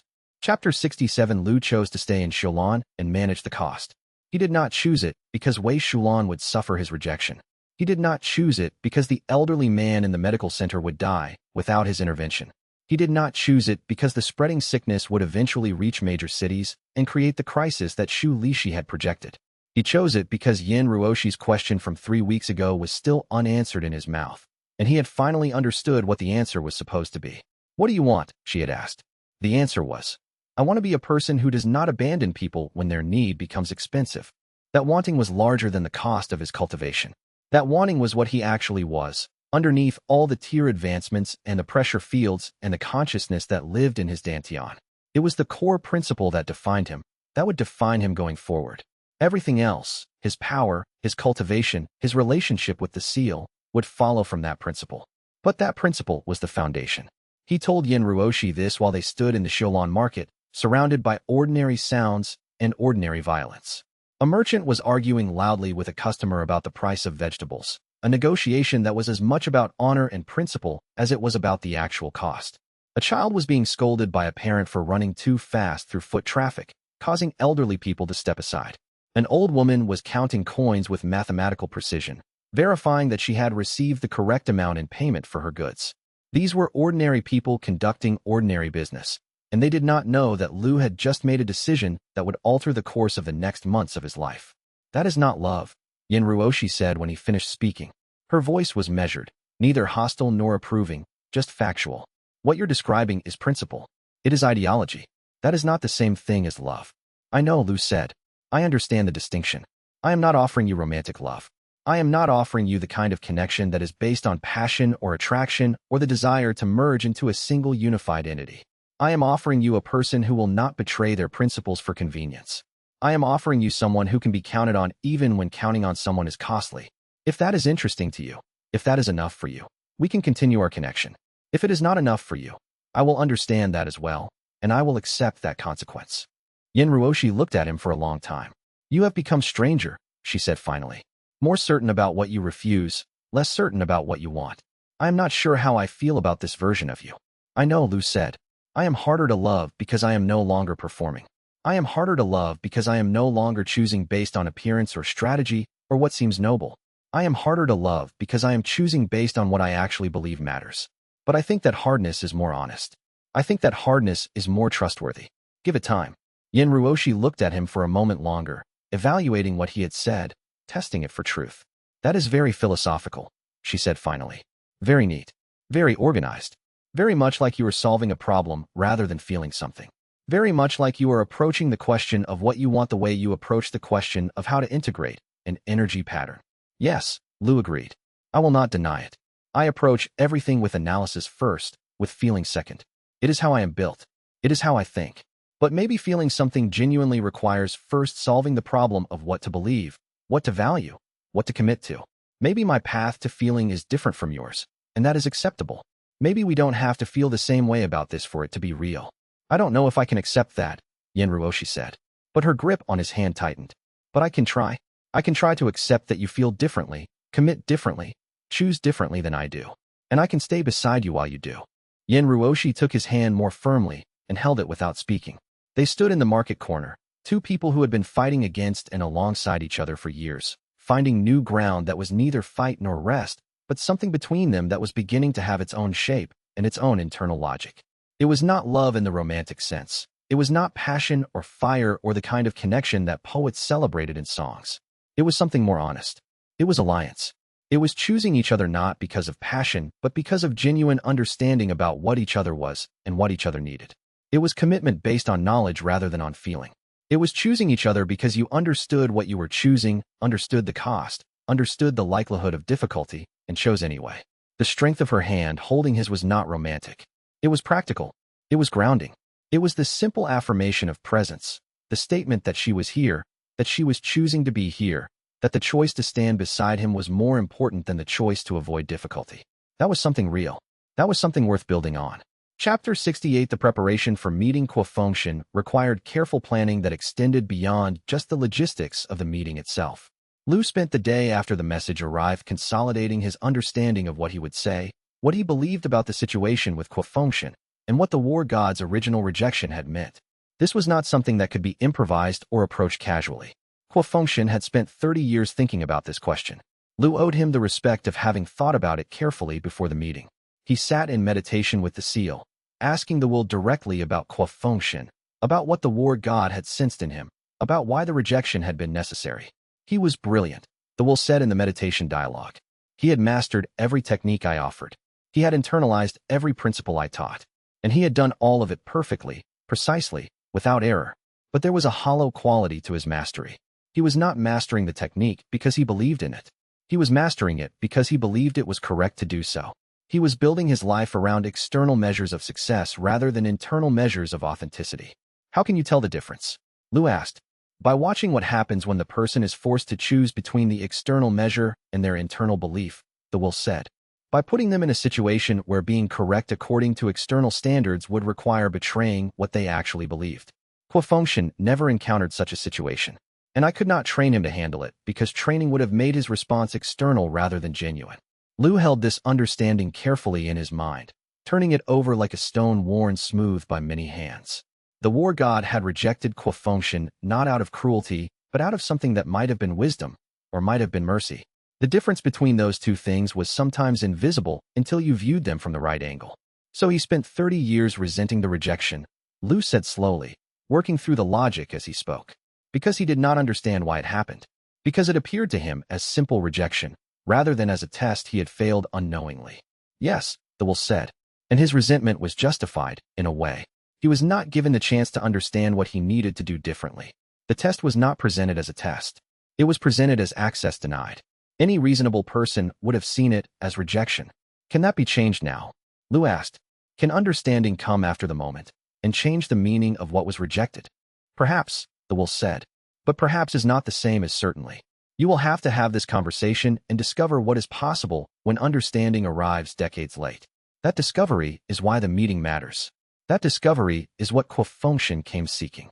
Lu emerged from the meditation with a weight in his chest that was not quite grief, but existed in the same family of heavy feelings. He understood, now, what Feng had carried for 30 years. He understood what it meant to feel rejected by someone whose rejection you could not fully comprehend. And he understood that this meeting would require him to be honest about the war god's reasons, which meant being honest about a rejection that had been necessary, even if that rejection had damaged Feng deeply. Chapter 69. The preparation for the cultivation sickness treatment took 2 weeks of intensive, coordinated work that transformed Xiaolan into something resembling a military operation organized around healing rather than combat. Wei Shulan developed a counter-resonance formula that could be introduced into Lu's system at specific intervals, allowing his body to process the trace energy pattern without accumulating damage at any single point. The formula was not complex. Complexity would have made it impossible to administer at the exact timing intervals that would be required. Rather, it was elegant and precise, designed to work with the body's own energetic fluctuations rather than against them. She spent hours testing the formula on willing volunteers in the medical center, observing how their bodies processed and distributed the counter-resonance, documenting every reaction, every timing element, every possible variation. Tan Muge consulted on how to position Lu's cultivation stance to allow the pattern distribution to be even rather than clustered. This was work that only someone who understood the war god's cultivation philosophy could do. Tan Muge spent hours with Lu, positioning his body in meditation, examining his energy channels, determining the exact angles and postures that would allow the incoming energy to disperse evenly through his system rather than accumulating in specific locations where it would cause catastrophic damage. The distribution has to be like water flowing down a riverbed, Tan Muge explained. His voice carried the quality of someone who had taught this lesson many times, but found new ways to make it clear with each student. Not pooling anywhere, not accumulating, steady movement, always maintaining forward momentum. When you hold this position, imagine the pattern as water and yourself as the stone that guides the water around you without blocking it. The stone does not resist the water. It shapes the water's path. That is the model you need. Shu Lishi organized the 7 villages to cooperate, which required diplomatic effort that was distinct from the technical and physical work of preparation. She established resource distribution points and medical facilities in preparation for the treatment that would occur. She briefed village leaders about what would happen and why the healing was necessary. She addressed concerns and fears, providing reassurance based on Wei Shulan's expertise. She created frameworks that would allow the treatment to succeed even if unexpected complications arose. Her administrative work was as essential to the success of the treatment as Wei Shulan's medical research and Tan Muge's cultivation guidance. Without coordination, without the village's willingness to participate, the treatment could not have been organized. Feng Baihe arrived with news that complicated everything slightly. The tribunal was monitoring the sickness reports closely and was sending a formal inquiry about whether the seal was functioning properly. The implication was clear and unsaid. If the seal's carrier could not prevent the sickness, questions would be asked about whether the seal should remain in the carrier's possession. The tribunal was looking for evidence either way, either that Lu was managing the situation or that he was not. They are watching to see if you fail, Feng Baihe said bluntly. His characteristic directness made no attempt to soften the political reality. And if you fail, they will use it as evidence that the seal needs to be transferred to someone with better control or greater responsibility. I am not going to fail, Lu said. His determination was absolute. But I appreciate knowing that failure would have additional consequences beyond the immediate crisis. Knowing the political dimension helps me understand what is actually at stake. Yin Ruoshi did not say anything directly about Lu's choice to stay, though the choice clearly occupied her thoughts during the preparation period. But her actions spoke clearly about her commitment. She began sleeping closer to his meditation chamber, not in the chamber itself, which would have been too intimate and would have violated the meditation space, but in the adjoining room, with the door open to allow easy access. Not as a romantic gesture, but as a practical one rooted in genuine concern. She positioned herself deliberately so she could monitor his condition during the most vulnerable hours of preparation and could summon help immediately if the treatment process showed signs of destabilizing beyond what Wei Shulan could manage alone. I am keeping watch over you, she told him simply when he noticed the change in arrangement. If something goes wrong during the treatment, You need someone who can make critical decisions before you are conscious enough to make them yourself. Someone who understands what you are trying to accomplish and will protect that purpose.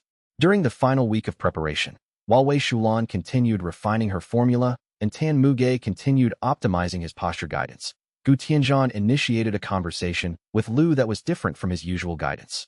This was not about testing or evaluating. This was about understanding. I made many mistakes, the will said. They were in the meditation space, and the will's presence felt more real than Lu had ever felt it before, as if the consciousness was drawing all of its energy into this conversation rather than holding part of itself in reserve. The one I am most ashamed of is that I believe power could solve problems that required understanding. I spent 30 years building a weapon when I should have been building a teacher. I should have been learning to help people address the roots of their problems rather than just the symptoms. I should have spent my years learning how to heal rather than learning how to hurt. Is that what I should be doing now? Lu asked. Learning to help rather than learning to fight. No, the will said. You should be doing what the situation requires. Right now, the situation requires you to absorb a trace energy pattern back into your system. That is help. That is learning to address a root problem, the actual cause of the sickness, rather than addressing a symptom. That is different from what I would have done in your position. I would have found a way to do it that protected myself from permanent change. You are finding a way to do it that accepts the cost to yourself. Is that the difference you were looking for? Lu asked. Between who you were and who you wanted to be. Yes, the will said. That is exactly the difference. Willingness to be changed by the work you do. Willingness to accept that helping others will not leave you unchanged. Chapter 70. The treatment began on the first day of the summer season, when the light was longest and the spiritual substrate was most active and responsive to deliberate cultivation intervention. This timing was not accidental. Wei Shulan had calculated it carefully, understanding that the summer's increased spiritual energy would make the integration process slightly easier, slightly more natural, slightly less likely to cause catastrophic damage. Lu positioned himself in a specific location that Wei Shulan had identified as the geometric center of the trace energy pattern distribution, a point in one of the 7 villages where the residual pattern reached peak density and where the distribution began to thin outward toward the edges of the affected territory. He sat with the seal's pressure field extended to its full range, creating a presence that was felt by everyone within several li of his location.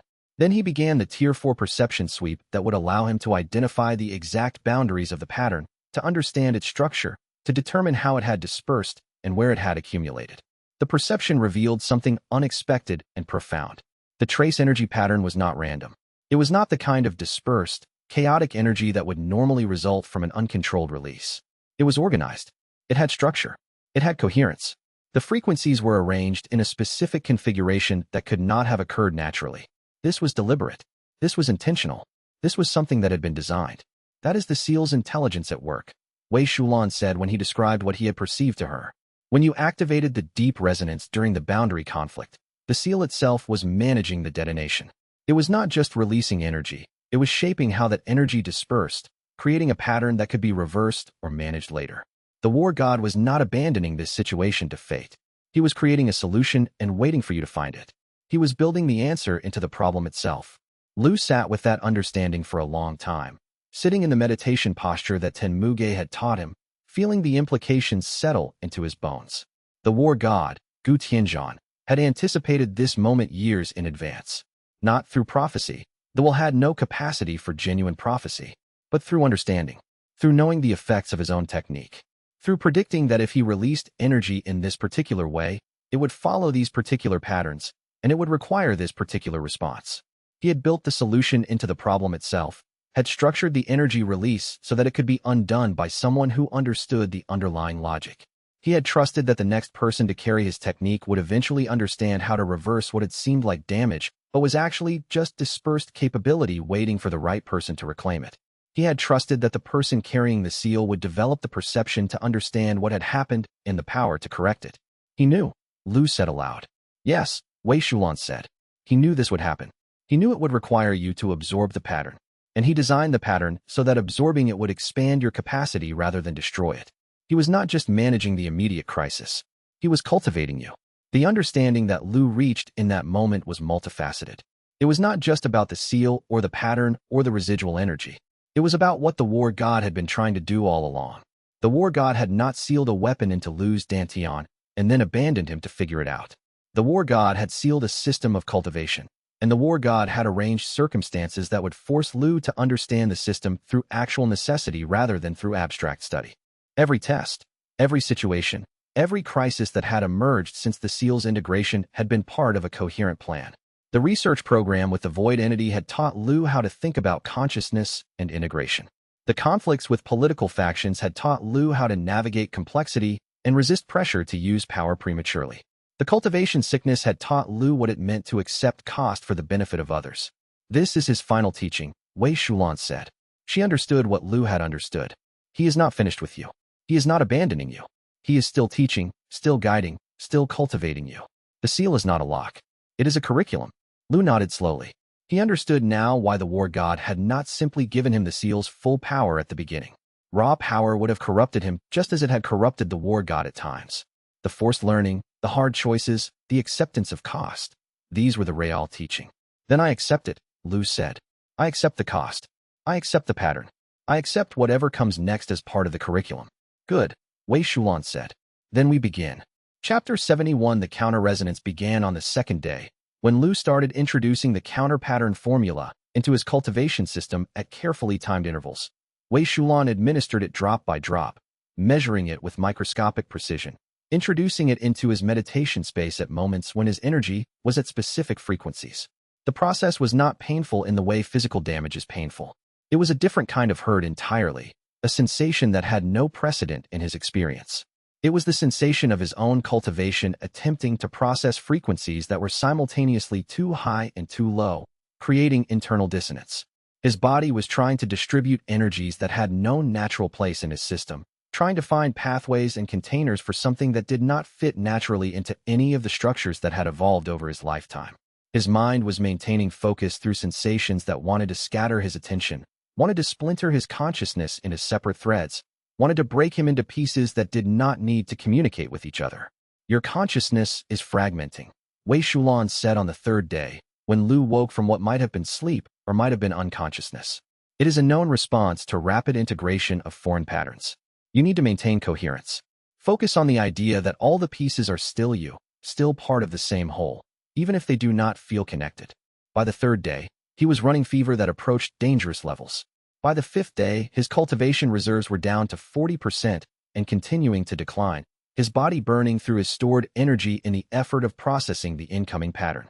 By the eighth day, he could no longer stand without assistance, and standing when he tried was an exercise in will that had to overcome the simple fact of a body that could no longer support its own weight. By the 10th day, he had stopped trying to stand at all, had accepted that his body was not going to be reliable for at least another week, perhaps longer. Wei Shulan was with him through all of it, sleeping in the chamber next to his, monitoring him every hour, documenting every change in his vital signs, adjusting the counter-pattern formula when the pattern distribution suggested that adjustment was necessary, monitoring his spiritual root and his dantian to ensure that the treatment was creating improvement in the village's situation rather than just transferring the damage from the villages into his own system. Her hands were steady when she checked his pulse, even as Lu's own body trembled with the effort of processing the counter-pattern. Her voice remained calm when she spoke to him during the hours when his mind threatened to fragment. She did not offer false comfort, but she offered presence, which was better than comfort when comfort would have been a lie. This is like rebuilding your body from inside, she said during the fever's worst hour, when his temperature had climbed to a point where fever itself became dangerous. Like teaching your cultivation system to process something it has absolutely no native framework for. When you heal from this, you will be different. Your body will remember this. Your cultivation will remember this. You will not be the same person who entered this chamber. Good different or bad different? Lu asked. His voice was rough from the fever, from dehydration despite Wei Shulan's attempts to keep him hydrated, from the raw strain of maintaining consciousness and coherence through overwhelming sensation. I don't know, Wei Shulan said. She was being honest, not offering false reassurance. But you will understand your own cultivation better than you do now. Your capacity will expand in ways that you cannot currently predict.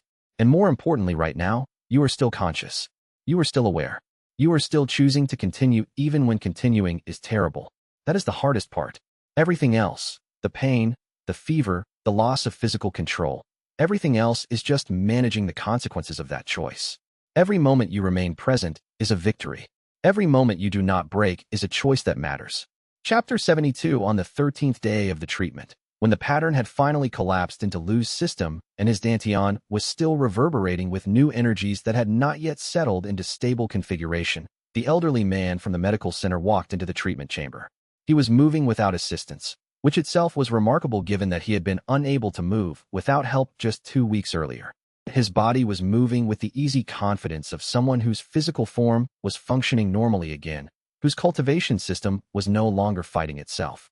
His spiritual root was visible again when Lu made the effort to perceive it, visible and steady, his cultivation system functioning at normal baseline.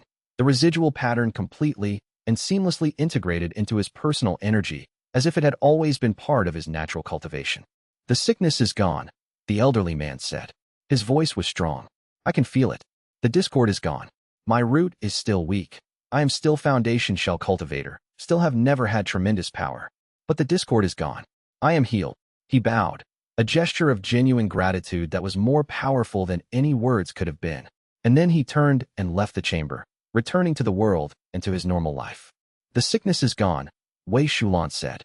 She had been monitoring the other cases in the 7 villages through careful observation and magical communication, receiving updates from Shu Lishi and the village leaders about each person's condition. All of the serious cases have recovered completely. The moderate cases are healing without complications. The mild cases never fully manifested. They stopped progressing before they reached dangerous levels. The villages are stable. The crisis is resolved.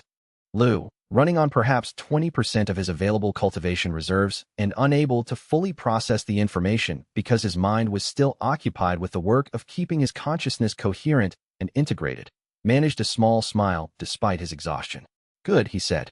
His voice was rough from the fever and from the strain of the process, from days of maintaining focus and coherence through conditions that wanted to scatter and fragment him. "That was the point. You need rest," Wei Shulan said. She was speaking from expertise about recovery, having treated countless people through extended healing processes. "You need sustained rest, for days at minimum, possibly weeks, while your cultivation system integrates what it has absorbed. You cannot move for at least a week. Your body is depleted, and moving too much will cause additional damage. You cannot use the seal for any purpose during this time. You cannot engage in cultivation practice or meditation refinement. You need your body and your cultivation to recover from the shock of processing something entirely new, something your system has never encountered before." "I understand," Lu said. He was already thinking about how long he could afford to rest before the tribunal's summons became impossible to ignore, before the political situation became critical. "You also need to understand something else," Wei Shulan said. She pulled up her research notes, months of observations compiled into clear documentation of what had happened during the treatment process. "Your cultivation ceiling has changed. The integration process has fundamentally expanded what your body and spirit are capable of sustaining. Without the seal, you would have plateaued at sky vessel rank eventually. Your spiritual root is genuinely mediocre by cultivation standards, and no amount of training changes that fundamental biological limitation. But with the seal's integration, with what you have just absorbed from the residual pattern, that ceiling has been pushed upward. The pattern integration has expanded your dantian structure. Your spiritual root is still mediocre, but it is now contained within a structure that is not mediocre. Your capacity to grow has increased fundamentally. The stone that you are growing inside of has changed shape to accommodate your growth." "What does that mean practically?" Lu asked. "It means you can reach realm edge rank," Wei Shulan said. "It means you can go beyond where your natural talent would have limited you. It means the future is not predetermined by your birth circumstances anymore. The seal has opened doors that would otherwise have remained closed to you." Lu sat with that understanding for a long time. The realization that his limitation was not actually a limitation, that what he had believed to be a fundamental constraint was actually just a circumstance that could be overcome, changed something fundamental about how he understood himself. "How is that possible?" he asked. "How can integrating a pattern actually expand my dantian structure?" "Because the pattern itself is not passive," Wei Shulan said. She was moving into theoretical territory now, explaining concepts that she had been researching and understanding as she managed his treatment. When you absorb it and integrate it, you are not just adding energy to your system. You are restructuring your system to accommodate that energy. Your body is adapting. Your dantian is expanding. Your cultivation pathways are reorganizing to process the new frequencies. It is not unlike how the seal itself has been adapting to your cultivation style. The pattern is integrating with you, and you are integrating with it, and both of you are being changed by the process. "So, I am becoming someone different." Lu said. Yes, Wei Shulan said. And something that was impossible for you before, reaching realm edge, is becoming possible. You are literally expanding the container that holds your power. The water that could not fit before can fit now. This understanding would have profound implications over the coming months and years. It would mean that Lu's path forward was not predetermined. It would mean that his choices about how to use the seal, about how to develop his cultivation, about what kind of person he wanted to become, these choices would now genuinely matter to his future development in ways they might not have if his path had been limited by his spiritual route. Chapter 73. The recovery took longer than a week. Recovery from integrating a residual energy pattern was not something that could be rushed or forced through sheer will. The body needed time to adjust to its expanded capacity. The mind needed time to understand what the body had become. The spirit needed time to integrate the new energies that were now part of his fundamental being. By the second week, Lu could walk short distances without assistance, perhaps 20 or 30 steps before fatigue forced him to sit down again. The physical effort of walking was not tremendous by normal standards, but the cultivation cost of maintaining coherence while his body moved was more than he could sustain for extended periods. Every step required conscious management of his energy. By the third week, he could sit upright for full conversations without needing to rest afterward, could maintain attention for an hour or more without his mind fragmenting from fatigue. By the fourth week, his cultivation reserves had recovered to 70% of pre-treatment levels and were continuing to rebuild steadily, his body learning how to generate and maintain energy at its new capacity level. The integration was becoming stable. His system was adapting. He was becoming whole again, but whole in a way that was fundamentally different from how he had been before. Yin Ruoshi, who had been sleeping in the chamber next to his and had been checking on him every morning without fail, watching for signs of hidden complications or secondary damage, finally addressed the question she had asked in the market. She did it casually, as if the answer mattered less than it actually did. You still haven't answered, she said. What do you actually want? This time, Lu had a more complete answer, not because time had given him certainty, but because the recovery process had given him clarity about what was actually important to him versus what he felt obligated to pursue. I want to understand why the war god made the choices he made, Lu said. I want to know if he was right about the people he rejected or if he was wrong. I want to finish what he started, but I want to understand what that actually means first. And I want. He paused, searching for precision in language, trying to find words that expressed something true about what he had discovered about himself through the recovery process. I want to do those things with someone who will tell me when I am being foolish. Someone who will not agree with me simply because I have more power than they do. Someone who will stand beside my choices, but will also challenge them. I want that person to be you. Yin Ruoshi sat with that answer for a time that stretched longer than comfortable. She was not dismissing it. She was examining it, turning it over in her mind, testing it for truth and for sustainability. That is still not love, she said finally. Her voice was not harsh, just factual. What you're describing is partnership based on intellectual compatibility and mutual respect. What you're describing is alliance. That is not the same thing as love. No, Lu agreed. But it is wanting something specific about you, rather than wanting something about myself and hoping you will fit into it. It is choosing you based on who you are rather than on what role you could play in my life. I think that is closer to actual love than I have been willing to approach before. I think that might be a better foundation than passion. Yin Ruoshi took his hand and held it without speaking. They sat in the quiet of the recovery chamber, two people who had been fighting against and alongside each other for years, finding new ground that was neither fight nor rest, but something between them that was beginning to have its own shape and its own logic. It was not dramatic. It was not the kind of connection that would inspire poetry, but it was honest. It was chosen. It was real. Chapter 74. 3 weeks into his recovery, a report arrived from Shu Lishi about unusual activity on the city's periphery that made the next phase suddenly visible. The senior cultivator who was conducting reconnaissance has made contact, Shu Lishi reported. He requests a formal meeting in the market at midday. He says he has completed his assessment and is ready to speak with the seal's current carrier. His name is confirmed as Fengxian. Lu, sitting upright for the first time in weeks and managing periods of attention that were beginning to feel sustainable, felt something shift in his understanding. The name alone carried weight. 30 years of weight. 30 years of the war god's rejection. 30 years of a question left unanswered. Of course Fengxian had come now, after all this time. The timing made sense only in retrospect, but retrospect revealed its own kind of logic, the logic of completion, of conversations deferred finally coming due. Grant the meeting, he said. In the market at midday. Visible location. Public space. We will speak where others can witness if witnesses are necessary. You are certain? Shu Lishi asked. There was caution in her voice, the careful concern of someone who was looking at a man still in the early stages of recovery and watching him prepare to have a conversation that might demand more than he could currently give. No, Lu said. But Kuo Fengshen would not have waited this long if he intended direct violence.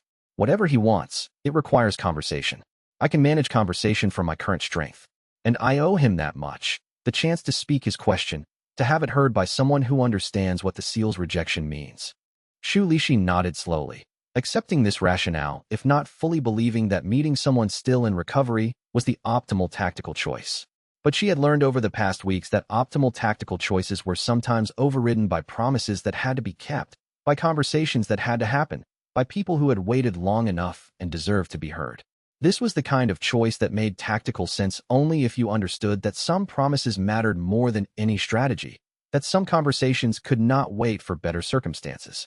Chapter 75. The market at midday was exactly what Shu Lishi had described. Ordinary, loud, full of people buying and selling and arguing about prices with the particular intensity of people who believed that negotiation was a craft worth practicing. A child carrying baskets that were clearly too heavy. An old woman selling vegetables with the air of someone who had been doing this work for decades and had refined the practice to an art. A merchant arguing with a customer about payment in tones that suggested the argument was not really about the specific transaction, but about something older and more fundamental. Kuo Fengshen arrived with the kind of cultivation presence that made everyone on the market's periphery suddenly remember they had urgent business elsewhere. The merchants made excuses. The customers hurried away. The ordinary commerce of the market ground to a halt as people unconsciously recognized that something significant was about to occur in this space. He was older than Lu had expected, perhaps 60 years old by appearance, though cultivation could make age difficult to assess. His face carried lines that suggested decades of focused intensity, decades of searching for an answer that had eluded him, decades of pursuing a question that could not be answered in any way that would satisfy his need for understanding. His eyes held intelligence and exhaustion in equal measure, the tired intelligence of someone who had thought about the same thing for too long and had started to see it from too many angles simultaneously. This was a man who had spent 30 years trying to prove something to someone else, and who had finally reached the point where he needed to understand what he was actually trying to prove about himself. The war god's carrier, Kuo Fengshen said. He did not bow. That would have been acknowledging subservience, which he clearly did not feel. He did not offer attack. That would have been acknowledging only one possible relationship between them. He simply stood in the market and spoke with the directness of someone who had run out of strategies and clever approaches and was working with honesty instead, because everything else had failed. I have pursued you for 3 years through 7 territories and 4 major cultivation divisions. I have done this because I needed to ask the consciousness that rejected me whether the rejection was just or whether it was arbitrary. I needed to know if the war god's choice was based on genuine perception or was based on his own limitations. I cannot speak for the war god, Lu said. His voice was steady despite his recent recovery. The consciousness within the seal is his, and his explanations are his own. I can only speak for myself, for what I observe and what I understand. Then speak, Kuo Fengshen said. I have waited 30 years for an answer. I have traveled. I have pursued. I have built my entire life around the question of whether the war god was wrong to reject me. I will hear your answer. The market fell quiet around them in a way that markets rarely fall quiet. Even the merchant and his customer, in the middle of their heated negotiation, had paused to listen. An old woman froze mid-transaction, her money halfway to its destination. A child carrying baskets stopped moving. The ordinary noise of commerce quieted to hear what would be said, as if everyone present recognized that this conversation mattered in ways that ordinary conversation did not. I think, Lu said slowly, choosing each word with care, that you mastered the form of right action but had not been tested by a cost yet. You learned how to choose correctly according to external measures. You learned how to align yourself with what the war god valued. But you had not yet encountered a situation where what was right according to external measure conflicted with what you actually believed. The war god was waiting for you to lose something and see what you did next, whether you would choose what was correct or what you actually believed was right. And instead I spent 30 years trying to prove that the rejection was unjust, Kuo Fengshen said. It was not a question. Instead, you spent 30 years trying to prove that the war god was wrong rather than spending it learning who you wanted to become independent of the war god's judgment, Lu said. That is what I think. That is what I observe. Kuo Fengshen stood very still. His cultivation presence, which had been sharp and focused, became softer somehow, less aggressive and more introspective. And if I am now being tested by that cost, he asked quietly, if I have finally reached the point where I am losing something and must decide what I actually believe, then the answer you give is the one that matters, Lu said. Not the answer you think should be correct according to the war god standards, but the answer you actually believe. That is the test. That is what the war god was waiting for. Kuo Fengshen turned and walked away from the market without speaking. He did not bow or acknowledge the conversations and in any formal way. He simply turned and walked, his cultivation presence gradually fading as he moved through the market's edges and disappeared into the surrounding streets. The people around them began to relax. The merchant and his customer returned to their argument about price, their voices regaining their earlier sharpness. The old woman returned to her coin counting, verifying that she was being paid correctly. The child carrying baskets resumed his movement through the crowd. But something had shifted in the space between them and in the space that Kuo Fengshen had occupied. Not resolution, not closure, but something like transition. Not an ending, but a beginning of a different kind. Kuo Fengshen was no longer searching for something external. He was looking, finally, inward at the cost he was carrying, at the foundation on which his entire life had been built, and would have to choose how to bear the knowledge that the foundation might be different than he had believed. The market resumed its ordinary functions. The ordinary commerce of buying and selling continued. But something fundamental had changed in the space where two cultivators had spoken truth to each other. Something had shifted in the nature of what was possible between them. Lu understood in that moment that this was what the war god had been trying to teach through Kuo's rejection. Not that Kuo was inferior or unworthy, but that there was a difference between mastering what you were told was right and actually believing it. That difference was not academic. It was foundational. It shaped everything that came after. And in giving Kuo that knowledge, in forcing him to confront it, Lu had done something that the war god could not have done. He had given him the opportunity to choose who to become rather than forcing him to prove who he was. Chapter 76. That evening, after the shock of the market encounter had settled into something like understanding, Yin Ruoshi found Lu sitting alone in the meditation garden that had been prepared for his recovery. He was sitting in the posture that Tenmuge had taught him, the one that allowed the seal's energy to distribute evenly through his system. But he was not actively meditating. He was just sitting, watching the light change in the garden as the afternoon moved toward evening. He is still on the city's periphery, she said. She had checked the reports from Shu Lishi. But his cultivation presence has changed over the past hours. It is less aggressive than it was before the market meeting. More contemplative, more inward. It is as though he has turned his focus away from you and towards something inside himself. Good, Lu said. That is what I hoped would happen. I did not want to defeat him or drive him away. I wanted to give him something else to focus on. Something inside himself that was more important than the external question about whether the war god was right. What did you tell him? Yin Ruoshi asked. She sat beside him, maintaining a respectful distance, but making clear that she was present. I told him a difficult truth, Lu said. That 30 years of searching for external validation had been worth less than 30 years of actual development of himself would have been. That being right about the injustice of rejection is not the same thing as building something meaningful from the fact of rejection. That knowing the war god was unfair does not answer the question of who you want to become.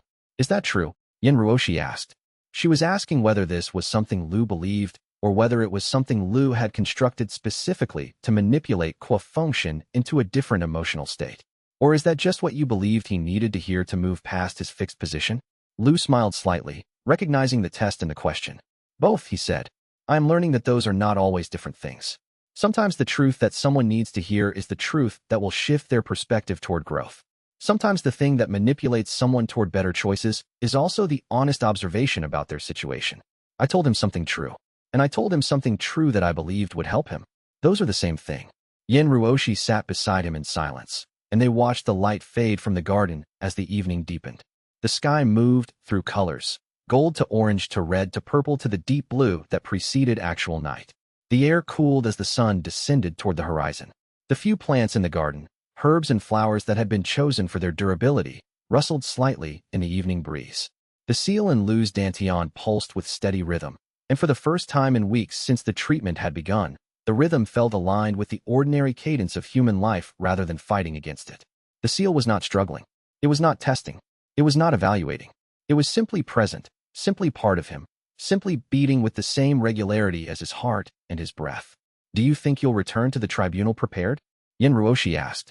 I don't know what preparation would look like, Lu said. I can explain what I did. I can explain why I did it. I can explain why the choice was necessary. But I don't know if any of that will matter to people who have political reasons to question my custodianship. Then you'll present the truth and accept that they will judge as they judge, Yin Ruoshi said. Yes, Lu said. I will present the truth. And I will accept judgment. And if the judgment is against me, I will find a way to continue anyway. They sat in the growing darkness, and slowly the garden became not visible so much as felt. The space between them, the cool air, the presence of growing things in the darkness. Chapter 77. On the final day of the 8th week of recovery, when Lu's cultivation reserves had finally climbed back to 75%, and he was confident that he could survive extended meditation and moderate cultivation activity, Ning Yulan arrived in Xiaolan with unexpected news and unexpected expertise. She was a woman who carried herself with the precision of someone who had spent years studying things that others did not study, things that required focused attention and willingness to examine problems from multiple angles simultaneously. Her presence felt methodical, almost clinical, as if she approached every situation as a puzzle to be solved through rigorous analysis rather than through intuition or emotional response. She moved with the economy of someone who had learned not to waste effort, whose every motion had purpose and was never extraneous. The seal is not locked in the way that most people assume sealed techniques are locked, she said without preamble. She had positioned herself in Lu's recovery chamber, surrounded by careful notes that she had compiled over weeks of study and multiple instruments of observation that she had brought with her. Or rather, it is locked, but the lock is learning. Every time you use Tier 3 or Tier 4 capability, the inner technique adjusts slightly, integrating with the way you specifically move and fight. Every decision you make about how to deploy the seal's capabilities is becoming part of the seal's internal structure. The seal is building itself around you, not around the war god's original design. Around you specifically, your patterns, your preferences, your personal cultivation signature. What does that mean for the future? Lu asked. He understood that this was important, though he was not yet certain how it mattered. It means the inner technique is not a static weapon that the war god sealed into your dantian and expected you to learn how to use according to his specifications, Ning Yulan said. Her voice was precise and measured, each word placed for maximum information density. It is an adaptive system that is becoming more integrated with your personal cultivation signature with every use. The system is designed to learn. By the time you reach true mastery, by the time you understand every aspect of what the inner technique is capable of, the inner technique will not be the war god's technique anymore. It will be your technique, shaped by your choices, modified by your understanding, refined through your usage patterns. It will be something that is genuinely yours rather than genuinely his. The realization of what that meant struck Lu with the force of genuine surprise. He knew this, Lu said. His voice was not a question. The war god knew this would happen when he sealed it into me. Yes, Ning Yulan said. She pulled up additional notes, filled with careful analysis that had clearly taken weeks to compile. He built a technique that would transform with its carrier, not remain static and unchanging. He built something that was designed to grow into whatever the carrier needed it to become based on how the carrier actually used it. That is different from what people usually assume sealed techniques are designed to do. Most sealed techniques are designed for containment, to keep power locked away safely, accessible only under specific conditions. This technique was designed for cultivation, for growth, for transformation. That changes everything, Lu said. It changes how you should think about the seal, Ning Yulan agreed. It changes what the seal actually is.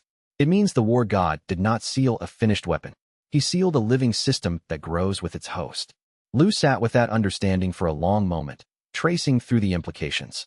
So the war god knew that the person carrying the seal would transform it through use. More than that, Ning Yulan said.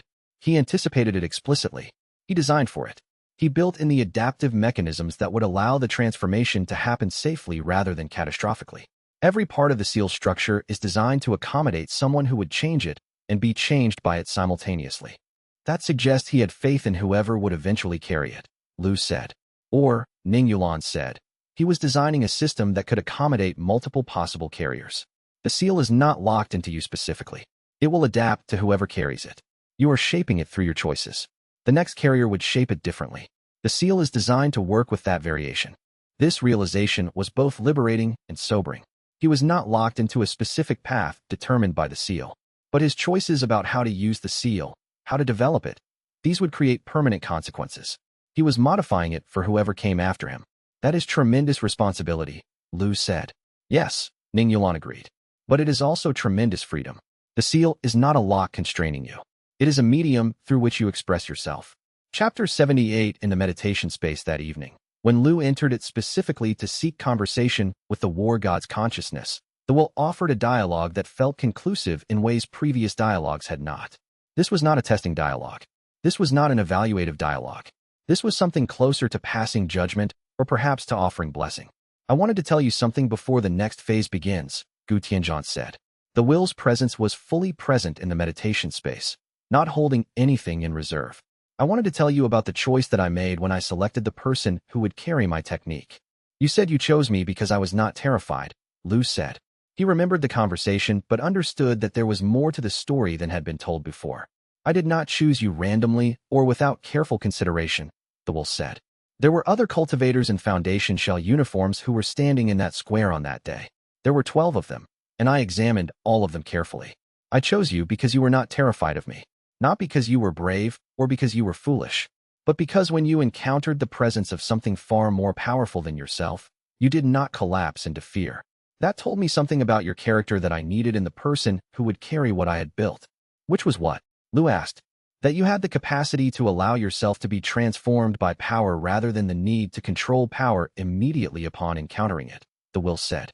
I was looking for someone who would allow themselves to be changed by what they carried, rather than someone who would simply use power as an extension of themselves.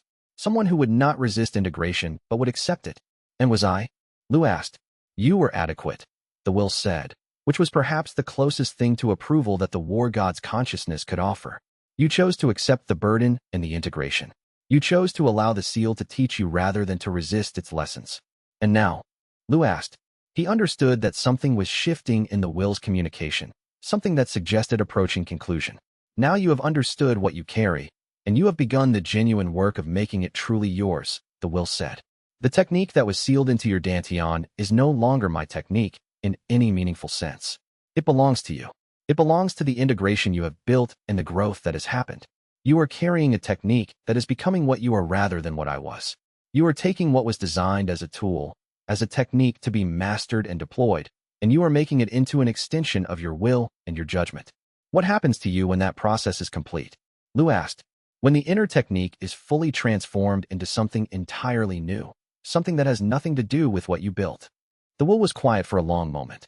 Long enough that Lu wondered if the consciousness was contemplating its own ending, examining the concept of dissolution and transformation from the inside. Long enough that Lu wondered if he had asked a question that the war god had been avoiding thinking about for a very long time. I do not know, Gu Tianzhan said finally. There was a strange quality to the words, not fear exactly, but something adjacent to it. Uncertainty, something that sounded almost like vulnerability. This fragment of consciousness that has been testing and evaluating you. It may dissolve when the integration is complete. It may dissolve when the inner technique no longer needs external guidance because you have become fully capable of guiding it yourself. Or it may become something different, something integrated with your consciousness rather than remaining separate and distinct. I cannot know in advance. I cannot predict what will happen to me when you finally become the full master of what I sealed inside you. Are you afraid? Lu asked. Yes, the will said simply. There was no hesitation in the admission. I have existed for a long time in this sealed state, since my physical death all those years ago.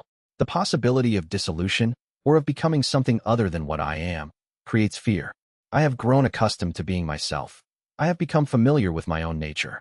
The possibility of losing that, of being transformed into something I cannot predict, generates genuine fear. But you're ready, Lu said. But I am ready to find out, the will said. Yes, I am ready to see what comes next.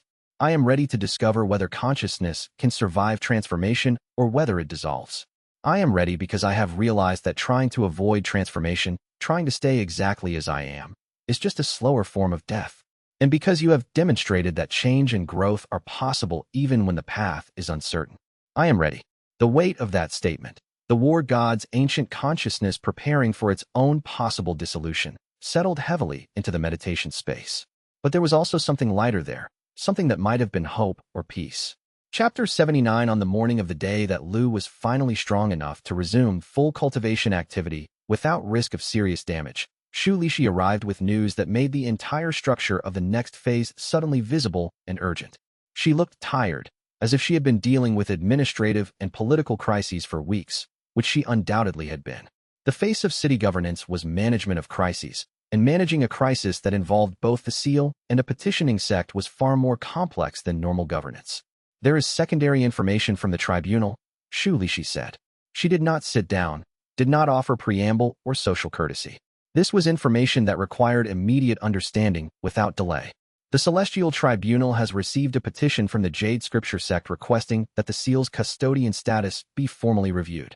The petition includes evidence of what they are calling seal-related instability in the surrounding territories. They are presenting the cultivation sickness as proof that the current carrier cannot maintain proper control over the technique. The sect argues that if the seal's carrier cannot prevent sickness caused by residual seal energies, then the seal is dangerous in his hands. Lu felt his cultivation spike slightly in response to the news, not from anger, but from the clear recognition that the political situation had moved forward while he was focused on recovery and healing. The tribunal had been monitoring the sickness reports.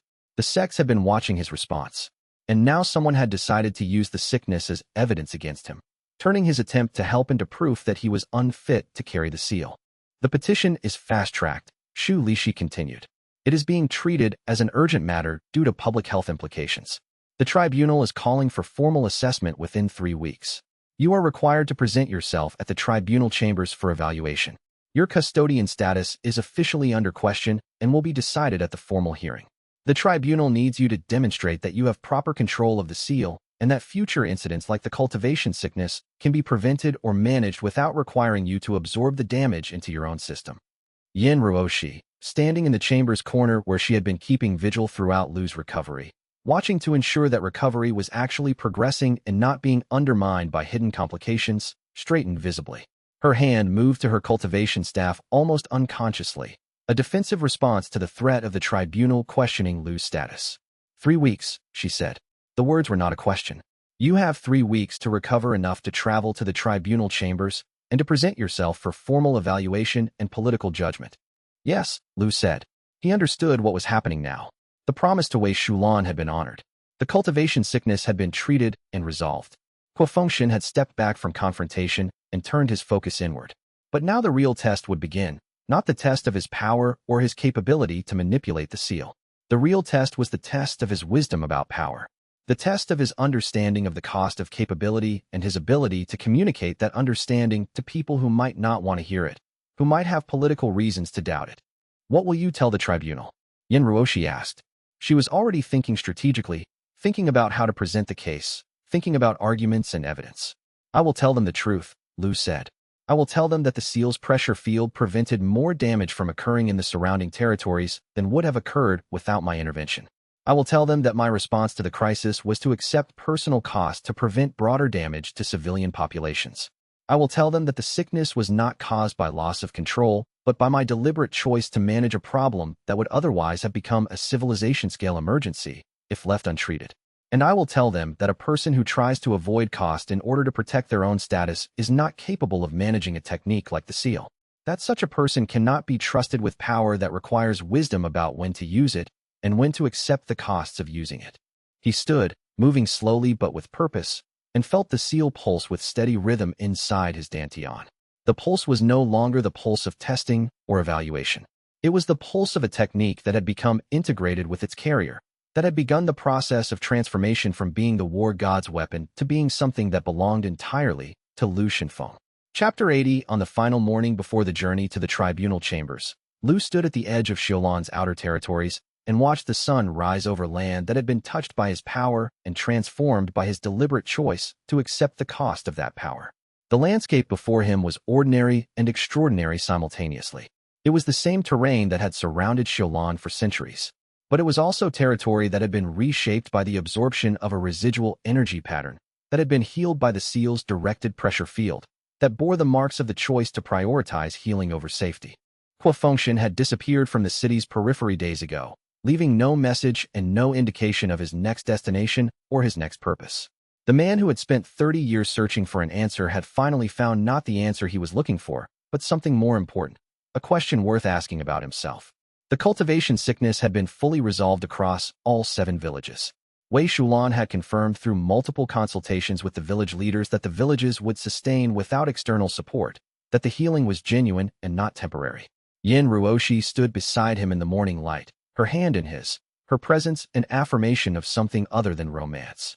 Something closer to commitment based on understanding. What happens now? She asked. Now, Lu said. I go to the tribunal and defend my capacity to carry the seal. Not because I need their approval. I would carry the seal even if they stripped my custodian status. But because they need to understand what the seal actually is. I present evidence that I understand what I carry and why. I demonstrate that my judgment about power can be trusted because my judgment is based on willingness to accept cost rather than on desire to avoid it.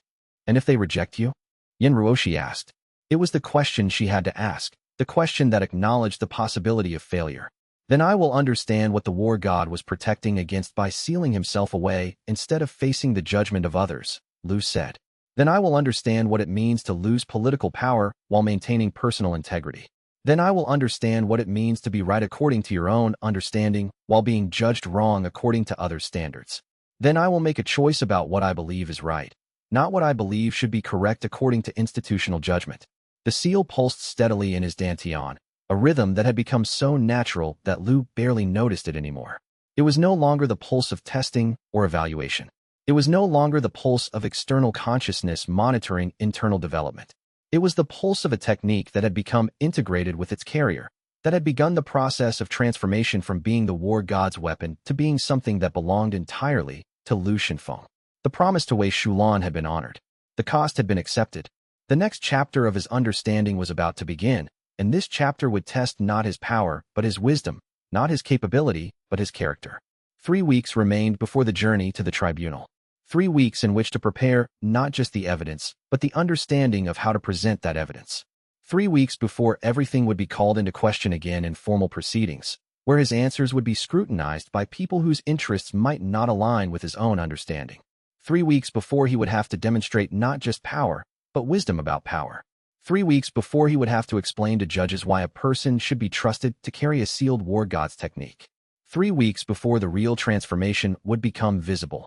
Not the transformation of his power or his cultivation, but the transformation of how he understood himself. Lu turned from the sunrise and walked back toward the city. The physical act of walking, of moving his body with purpose and strength, was a relief after so many days of immobility and recovery. His cultivation reserves were strong. His body responded normally to his will. He was healed and whole and ready for the next phase. Yin Ruoshi was waiting beside him, walking at his pace without comment. Wei Shulan would be preparing the detailed documentation for the tribunal showing exactly what had happened during the cultivation sickness, explaining the technical details, showing how the treatment had worked and why it had been necessary. Tan Muge would be organizing the journey back to the tribunal chambers, planning the route, ensuring they would arrive prepared and on schedule. Shu Lishi would be ensuring that all records of the sickness and its resolution were carefully documented for presentation to any skeptics or opponents. The war god's promise had been fulfilled. The 7 villages would sustain. The sickness was healed. The people who had been suffering were now whole again. Now began the test of what came after fulfillment. The test of whether a person could maintain integrity when facing judgment from others, could defend an understanding of power that was not popular or convenient, could accept the possibility of loss rather than compromise the fundamental principles on which the choice had been made. 3 weeks remained before the tribunal would sit in formal session to evaluate whether Lu Shenfeng remained worthy of carrying the seal. 3 weeks in which to prepare not just evidence, but understanding, not just words but conviction. 3 weeks before he would have to stand before judges and explain why he had chosen cost over safety, why he had chosen honesty over expedience, why he had chosen to honor a promise made years ago rather than to manage a political situation more strategically. The sun rose higher, and Lu turned toward the city and whatever came next. The seal pulsed steadily in his dantian, a rhythm that was now as natural as his heartbeat. It was no longer the war god's consciousness testing him. It was his own power, his own choice, his own path forward. The emotional arc of this story was not resolved. It was only beginning. The cost of choosing love and honesty over power and convenience would continue to accrue in ways he could not yet predict. But he was ready to pay it. He was ready to stand before the tribunal and defend the choice he had made. He was ready to accept judgment and continue anyway if the judgment was against him. That was what it meant to be whole. That was what it meant to choose with open eyes. That was what it meant to understand power not as something to wield indiscriminately, but as something to steward with wisdom and care. It meant understanding that the greatest strength was not in the ability to avoid cost, but in the willingness to accept cost for what you believed in. The war god's promise had been fulfilled. The cultivation sickness was healed. The villages would sustain. Hua Fengshan was beginning his own journey of self-discovery. Yin Ruoshi stood beside him, having chosen commitment over comfort. Wei Shulan would present the evidence of what had been accomplished. Now began the test of what came next, the test before the tribunal, the test of whether wisdom about power could be defended before judges, the test of whether a person could maintain integrity when facing institutional pressure to compromise. The sun rose higher, illuminating the path forward clearly, and Lu Shenfeng turned toward the city and the future. Whatever came next would be met with open eyes and steadfast principle. The journey continued. Chapter 81. The journey to the tribunal chambers began on the morning Lu deemed himself fully capable of extended travel, which came 3 days earlier than Wei Shulan believed was wise. Wei Shulan was correct in her concerns about the timing, but Lu had long ago decided that the distance between theoretical medical caution and actual capability was often where the real work happened. The party traveled at moderate pace, not the hurried rush of emergency, but not the leisurely progress of casual journey either. Somewhere in the middle, where the speed of travel acknowledged the importance of the destination while also respecting the genuine need for rest at appropriate intervals. Tan Muge had organized the route to minimize exposure to hostile territorial sect control. It was a longer path than the direct road, but one that passed through neutral territories and settlements that were bound by mutual treaty agreements to respect travelers bearing official tribunal summons. The organization was precise and methodical, delivered in Tan Muge's typical manner, brief statements of fact followed by an expectation of acknowledgement rather than discussion. We travel for 14 days, Tan Muge said. We camp in neutral territory each night. We move with formal warning before we arrive at any checkpoint. We are never more than half a day's journey away from a tribunal settlement if complications arise. Complications, Yin Ruoshi said. What kind of complications are you anticipating? The kind that hostile sects generate when they learn that the person carrying the seal is traveling to formal judgment, Tan Muge said. Her face was impassive. Not attacks. Sects will not attack someone under tribunal summons. The political cost is too high. But demonstrations of force, blocking routes, attempts to make the journey more expensive and difficult.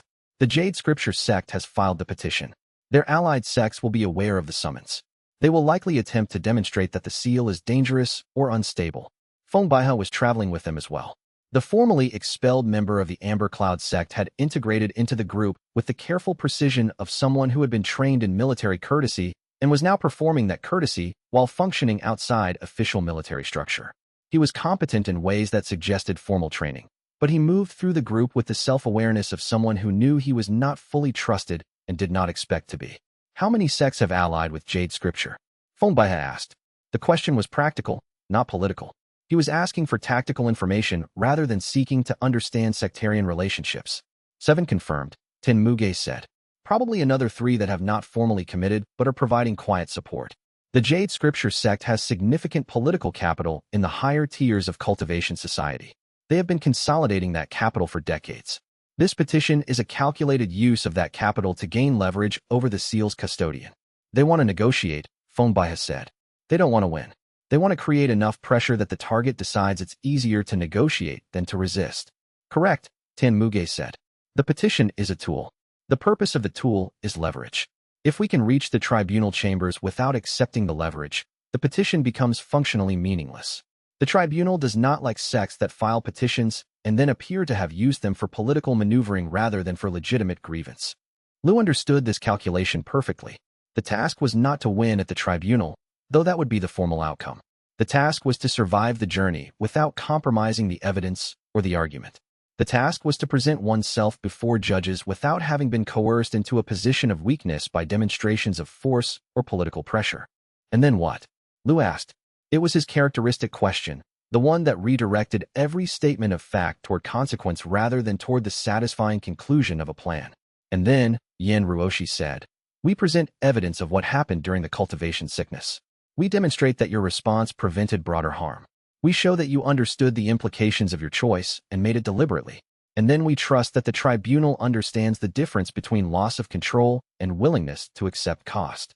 Which they will or they won't, Lu said. And if they decide against us, the custodian status is stripped and we find out if the seal responds differently to someone who is no longer formally acknowledged as its carrier. The possibility hung in the air without elaborate discussion. It was one possible outcome among several, and dwelling on it served no purpose. What mattered was presenting the case as clearly as possible and accepting whatever judgment followed. The first night of travel saw them camped at Threshold Station, a waypoint maintained by a neutral merchant consortium that had no sectarian affiliations and existed purely to serve travelers passing between territories. The camp itself was well organized and efficient. Marked areas for different groups to establish camps, communal cooking facilities, guards maintained by the merchant consortium to ensure that no violence broke out during the night between groups that might otherwise have been hostile to one another. Yin Ruoshi took the first watch while Lu attempted to rest, though rest had become something of an uncertain concept since the revelation about the civilian resonances. His dantian pulsed with their presence, and with each pulse, he could feel their individual cultivation signatures like separate stars in a personal sky. 412 people, now fundamentally connected to him through a bond that had not existed before his promise to carry them. The second watch found Wei Shulan sitting across from Lu with documentation spread across her lap, reviewing every detail of what had happened during the cultivation sickness. She was preparing for the testimony she would provide at the tribunal hearing, ensuring that every fact would be indisputable, every conclusion supported by evidence rather than by interpretation. They will ask how long the sickness would have progressed if left untreated, Wei Shulan said. They will ask whether there was any possibility of natural resolution, any chance that the sickness would have peaked and begun to decline on its own without external intervention. What would your answer be? Lu asked. The sickness would have been catastrophic within 4 days, Wei Shulan said. Complete spiritual death for at least 30% of the exposed population within a week. Irreversible cultivation damage for another 40%. The remaining 30% might have survived with minor to moderate cultivation impairment. In terms of long-term viability for the region, we were looking at the permanent loss of cultivation capability for most of the population and the death of a significant percentage. It was not a crisis that would resolve itself. It was a crisis that would only grow worse if left untreated. And my response was the fastest way to stop it, Lu said. Not the only way, not the way that would have required the least personal cost, but the fastest and most effective way to immediately halt the spread. Yes, Wei Shulan said. And that is what the tribunal needs to understand. That you made a choice with full knowledge of what the alternatives were and what the consequences of each alternative would be. That you chose the option that required you to accept personal cost because all other options would have resulted in greater overall cost to other people. Chapter 82. On the third day of travel, when the group had passed through 2 neutral territories and had begun the approach toward the third checkpoint, a figure appeared on the road ahead, standing with deliberate immobility that suggested this was not accidental encounter. Function had not been seen since the morning after the final resolution of the cultivation sickness. He had disappeared from Shilan with no explanation and no indicated destination. Now he stood in the middle of the road with his cultivation signature fully expressed, a tight, controlled presence that indicated Tier 5 strength without any of the expansive arrogance that usually accompanied such capability. Qua's face was thoughtful in a way that suggested internal progress had occurred during his absence. He was different than he had been. Not transformed into someone new, but refined, as if the intervening weeks had been spent examining something about himself and reaching conclusions that he was only beginning to integrate. I was waiting for you, Qua said. I calculated that you would reach this point on this day at approximately this time. I wanted to speak with you before the tribunal hearing, while there was still opportunity for genuine dialogue rather than formal proceedings. About the hearing, Lu said. It was not a question, but an acknowledgement of obvious truth. Not about the hearing, Qua said. About me. About what happened in those weeks when I disappeared. I did not go back to the Jade Scripture sect. I did not attempt to influence the petition or coordinate with my allies to create political pressure.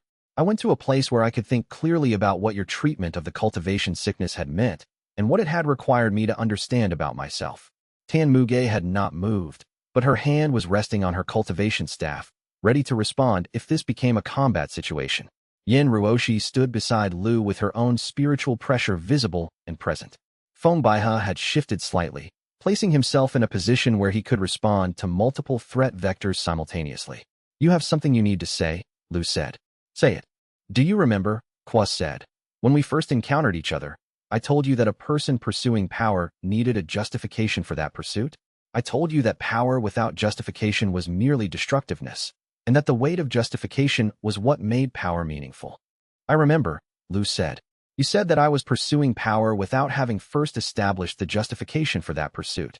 You said I was dangerous because I had not yet decided what I was willing to do with the power I was accumulating. Yes, Qua said. His face remained thoughtful, But there was something different in his tone now. Something like acknowledgement rather than challenge. I was testing you. I was attempting to force you to confront the question of justification through direct assault on your philosophy. I believed that a person who could not articulate their justification for power was not mature enough to carry it safely. I believed that I needed to find that flaw and expose it. And did you? Lu asked. No, Quas said. And that is what I have spent the past weeks understanding. I have been trying to understand why I could not find the flaw in your reasoning. I have been reviewing every conversation, every moment where you chose cost over convenience. And I have been asking myself, what justifies a person in making those choices? Yin Ruoshi was watching Kwa with intensity, trying to understand whether this was genuine dialogue or elaborate setup for a different kind of attack. But Lu had already begun to understand what Kwa was saying. He had recognized something in the other man's approach and was starting to trace the implications. You realize that justification and choice are the same thing, Lu said. That a person doesn't find justification for power and then decide. The decision itself is the justification. Precisely, Quas said. I have spent my entire cultivation path searching for the right justification that would allow me to pursue power with absolute confidence that I was correct in doing so. I have been searching for external validation, validation from teachers, from sects, from society's understanding of appropriate channels for power accumulation. I have been waiting for permission to pursue power while being certain that I was justified in pursuing it. But permission never comes, Lu said. Because justification cannot be granted. It can only be chosen. And I, Quas said, have never wanted anything that I could not justify in advance. I have never pursued something and then constructed the justification afterward. I have always required the justification first, complete and perfect, before I would allow myself to act. This was why I could not break through to Tier 5. This was why I remained stalled at the peak of Tier 4. Because the breakthrough to Tier 5 requires a certain kind of decision, a decision that is made without complete certainty about the justification. It requires accepting that you might be wrong, but choosing to proceed anyway. Quas stepped slightly to the side of the road, signaling that he was not blocking the path, that his intention was not to prevent the group's passage. You, Quas said, have never waited for justification. You have not pursued power carelessly, but you have pursued it while still uncertain about whether your justification was complete or correct. You have made choices based on what felt necessary rather than what had been validated by external authority. In that capacity, that willingness to choose without complete certainty, is what allowed you to make the choice to accept the cost of the cultivation sickness treatment. It is what allowed you to accept the possibility of failure rather than prioritize your own political safety. You made that choice, Lu said. It was not a question. You chose something without having the justification first. I did, Quas said. I chose to release my attachment to the requirement for external validation of my choices. I chose to accept that I might be wrong. I chose to believe that I could grow into the justification for my power rather than requiring the justification to exist before I used the power. It was an uncomfortable choice.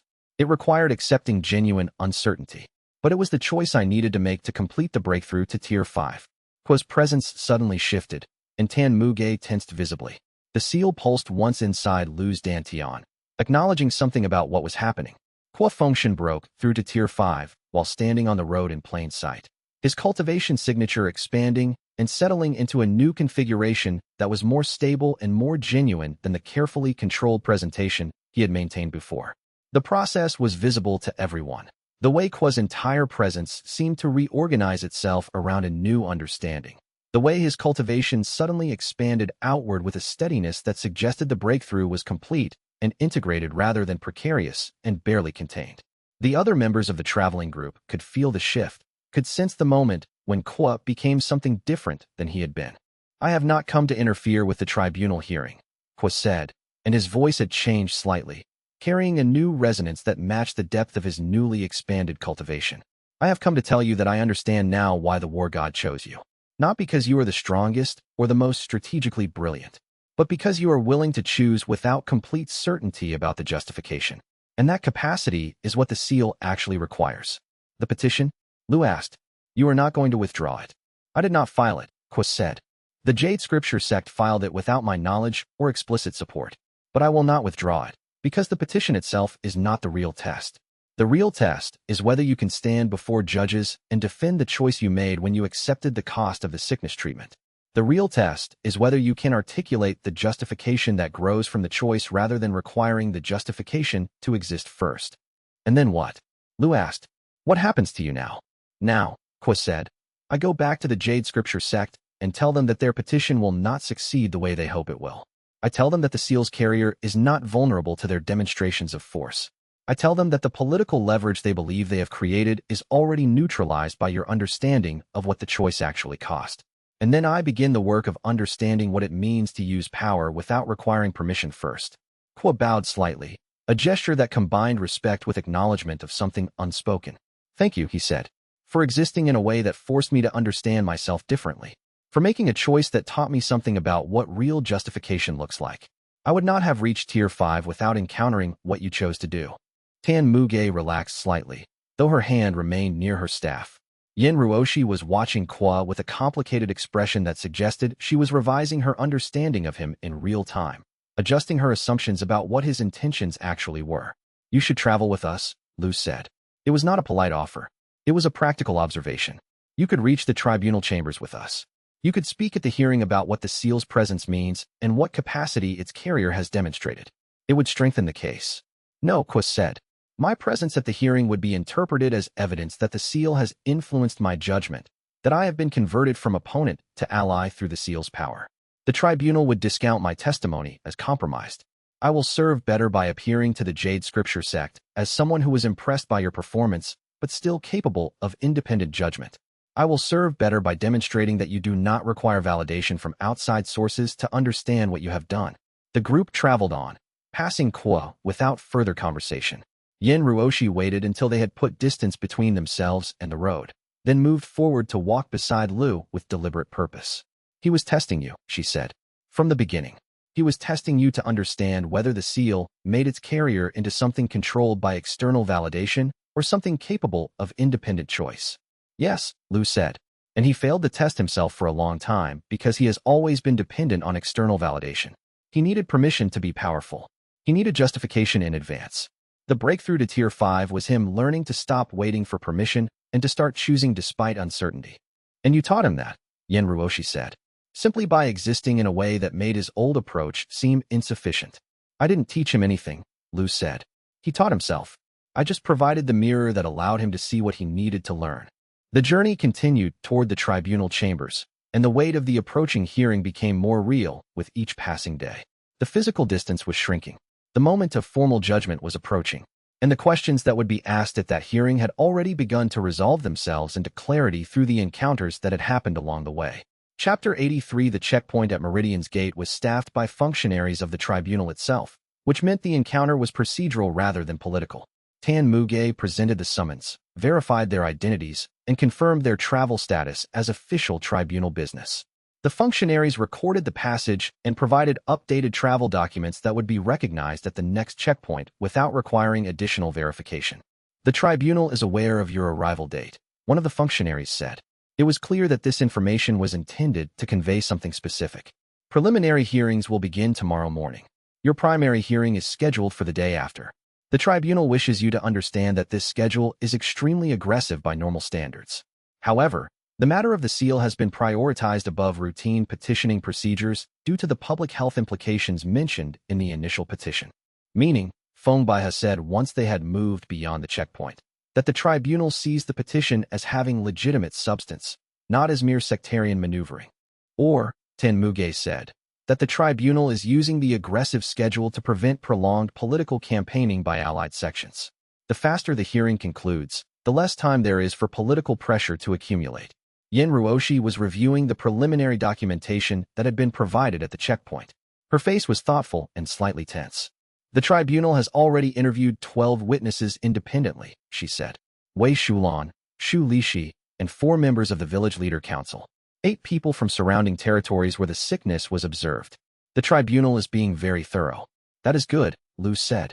That means the judgment is based on evidence rather than on political performance. If the tribunal has already heard directly from the people involved, they will know what actually happened. That makes it harder for the petition to succeed through argument rather than through fact.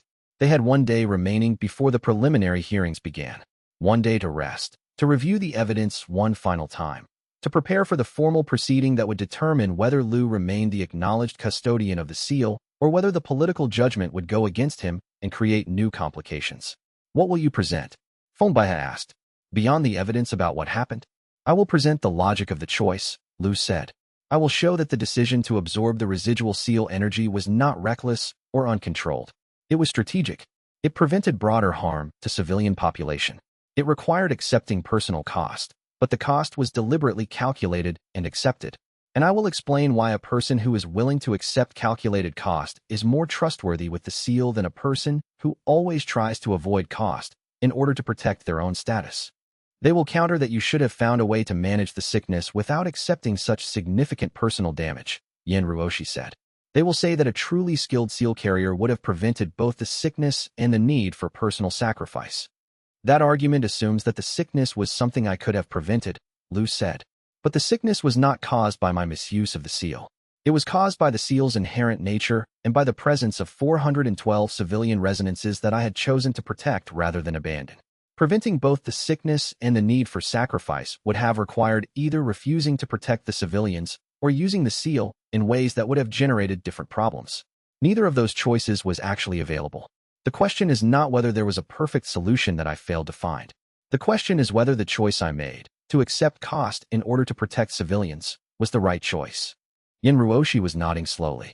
And if the tribunal judges that it was not the right choice, that you should have found another solution, or should have abandoned the civilian protection in order to maintain your own status, then they are saying that a seal carrier should prioritize institutional approval over civilian welfare. They are saying that the cost of maintaining institutional confidence is more important than preventing civilian harm. Yes, Lu said. And if they say that, then I will know what the war god was protecting against. I will know why he sealed himself away rather than remaining accountable to judgment by others. Because judgment by others will always contain the possibility that others will decide that your judgment was wrong and will impose consequences for making what you believed was the right choice. The evening was spent in quiet preparation.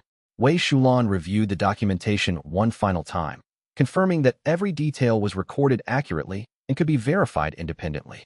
Shu Lishi reviewed the political landscape, the allies and opponents that would likely be present at the hearing, the sects that had filed supporting documentation for the petition, the sects that had provided evidence in Lu's favor. The landscape was complex and involved more than a dozen different sectarian interests and grievances that had nothing to do with the seal itself. The Jade Scripture sect is using the seal as a lever to redistribute power within the Cultivation Society's political structure, Shu Lishi said. They have been building toward this for years. The seal is the tool, but the actual goal is leverage over governance and resource allocation. Meaning that even if we win the hearing, we do not win the underlying conflict, Lu said. The Jade Scripture sect will find another pressure point and another way to apply leverage. Yes, Shu Lishi said. You have to understand that this hearing is not actually about the seal or your custodianship. It is about power redistribution within the broader cultivation society. The seal is just the current mechanism for that redistribution. And then what? Lu asked. And then, Shu Lishi said, you understand that there is no resolution at the institutional level that will satisfy everyone. You do what you believe is right. You defend it clearly, and you accept that some people will not accept your judgment because their interests require them to reject it. Chapter 84. The preliminary hearings began in the morning in a chamber that was smaller and more intimate than Lu had anticipated. The tribunal functionaries who conducted these preliminary sessions were not judges themselves, but rather information gatherers, people who were responsible for ensuring that the full tribunal had access to all necessary evidence before the formal hearing began. They were methodical and thorough, asking questions with precision and listening to answers without editorial comment. You were aware that the residual seal energy was causing cultivation sickness in the surrounding territories, the functionary said. It was not a question. It was a statement of established fact, confirmed through multiple independent sources. Yes, Lu said. I was aware from the moment the sickness began to spread. I was aware that it was caused by the seal's pressure field and by the presence of civilian resonances that I had chosen to protect rather than abandon.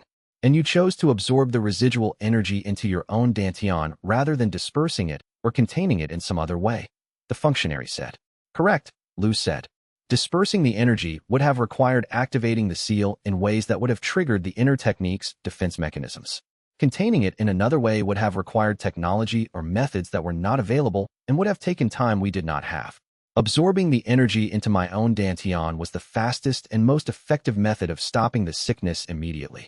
This method caused you significant personal damage, the functionary said. You were incapacitated for several weeks. Your cultivation reserves were reduced to critical levels. Your physical health was compromised. Was there any calculation of whether this personal cost was justified by the benefit to the surrounding territories? Yes, Lu said. There was a clear calculation. The surrounding territories contained approximately 412 people whose cultivation residences I had chosen to protect. People who had been converted into civilian residences because I had promised to carry them. The cultivation sickness would have progressed toward critical instability within approximately 4 days if untreated. In those 4 days, a significant percentage of those 412 people would have progressed towards spiritual death. The alternative was my personal incapacity for several weeks. The calculation was straightforward. The personal cost was acceptable in exchange for preventing mass civilian casualties. The functionary made notes with careful precision. The questions continued through the morning and into the afternoon, methodical, thorough, demanding that Lu explain not just what he had done, but the reasoning behind each choice and the alternatives he had considered and rejected. By the time the preliminary hearing concluded, it was clear that the tribunal would have extensive documentation of exactly what had happened and exactly how the decision had been made. The question would not be whether the action had occurred or whether the consequences had been as Lu described. The question would be whether a seal carrier should be permitted to make decisions that prioritized civilian welfare over personal status and institutional approval. The functionary's final question was the one that would shape the entire formal hearing. The tribunal will ask, the functionary said, whether you believe a seal carrier should be permitted to make decisions about civic welfare autonomously, or whether such decisions should be subject to external review and approval. The tribunal will want to understand whether you believe the custodian of the seal should be accountable to institutional authority or whether the seal itself places the carrier above the need for such accountability. How will you answer that question? I will say that the custodian should be accountable, Lu said. I should be accountable. I am willing to defend my choice before judges. I am willing to explain the reasoning behind what I did and to accept their judgment about whether that reasoning was sound. But I will also say that accountability and approval are not the same thing.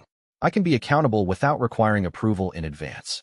I can make decisions based on what I believe is necessary, accept the consequences of those decisions, and then defend those decisions before judges.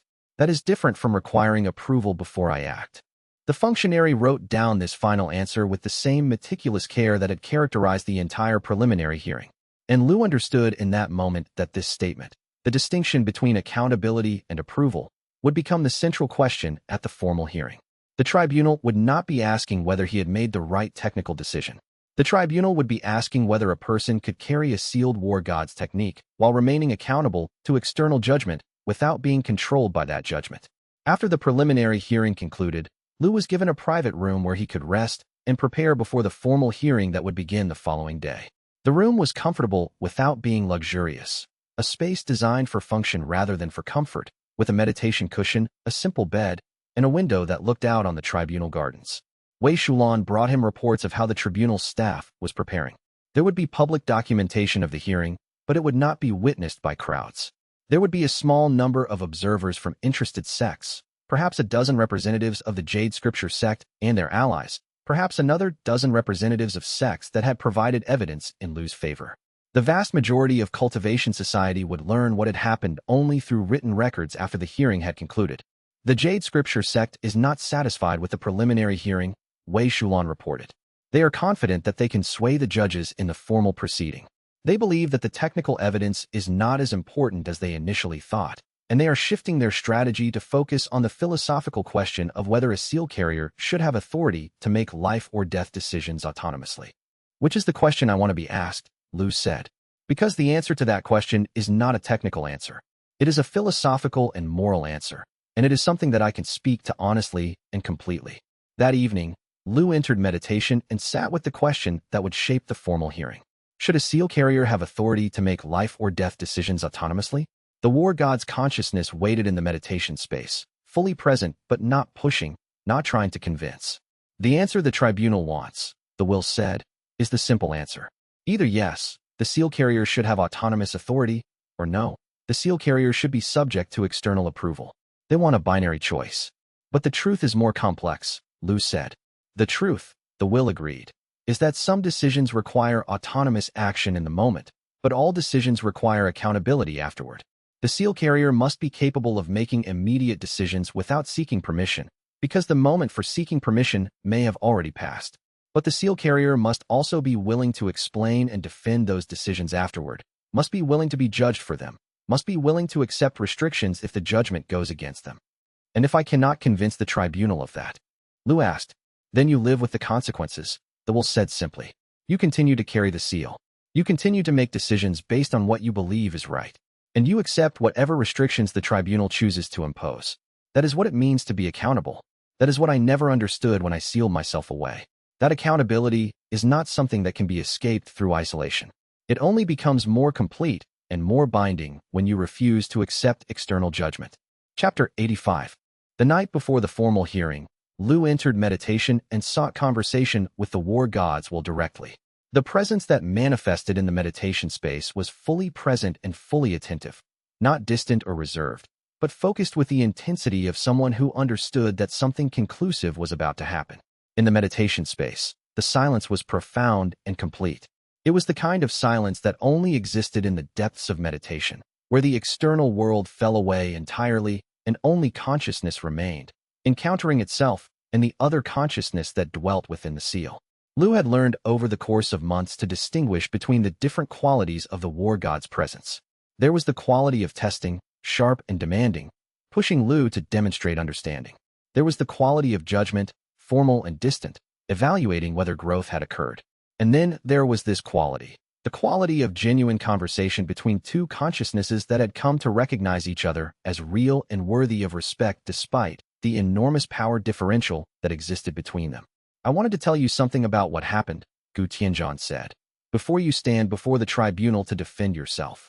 I want to tell you something about what happened, Gu Tianzhan said, before you stand before the tribunal to defend yourself. Speak, Lu said. When I lived, the will said, I made decisions that were based on military necessity and on what I believed was right. I made those decisions knowing that some people would question them, that some people would believe I was wrong, that some people would work against me to prove that I was wrong. And I accepted all of that as the cost of having power. But I also made a final decision. I decided to seal myself away rather than continuing to answer to institutional judgment. I chose isolation rather than continuing to face scrutiny from people whose interests might not align with my understanding of what was right. You regret that decision, Lu said. It was not a question. You have been thinking about it since we began our dialogue. I do regret it, the will said. I regret it because isolation was its own form of failure. By removing myself from accountability, I also removed myself from the possibility of genuine challenge, of being forced to prove my understanding against other understandings. By sealing myself away, I made it impossible for anyone to prove me wrong.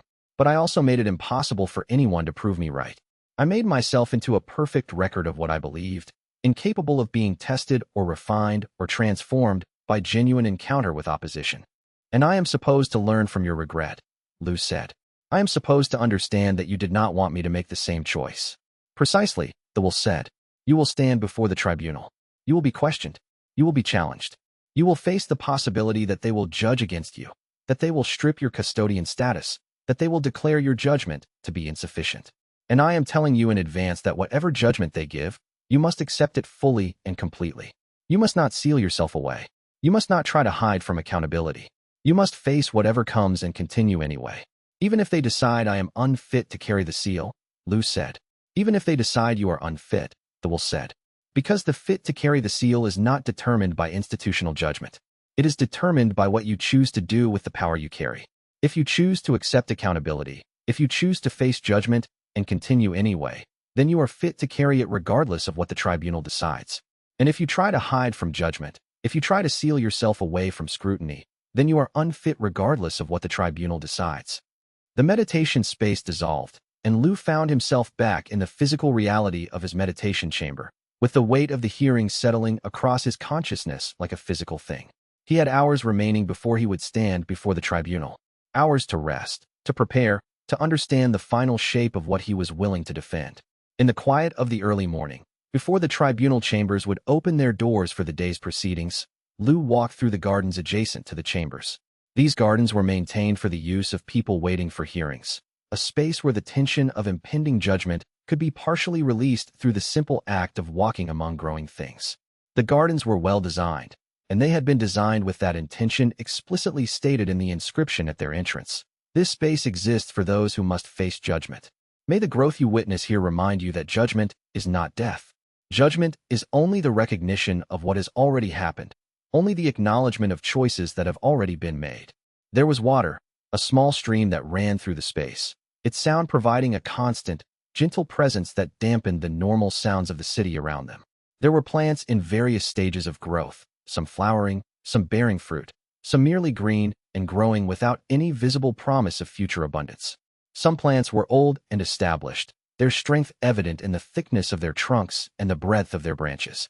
Some plants were new and fragile, barely established in the soil, but reaching upward with visible intention toward light and growth. The effect was of a space dedicated to the principle that growth happened in many forms and at many paces, and that all of it was worthy of attention and care. It was a space designed to prepare people for the reality that judgment did not destroy you. Judgment only named what was already true about the choices you had made.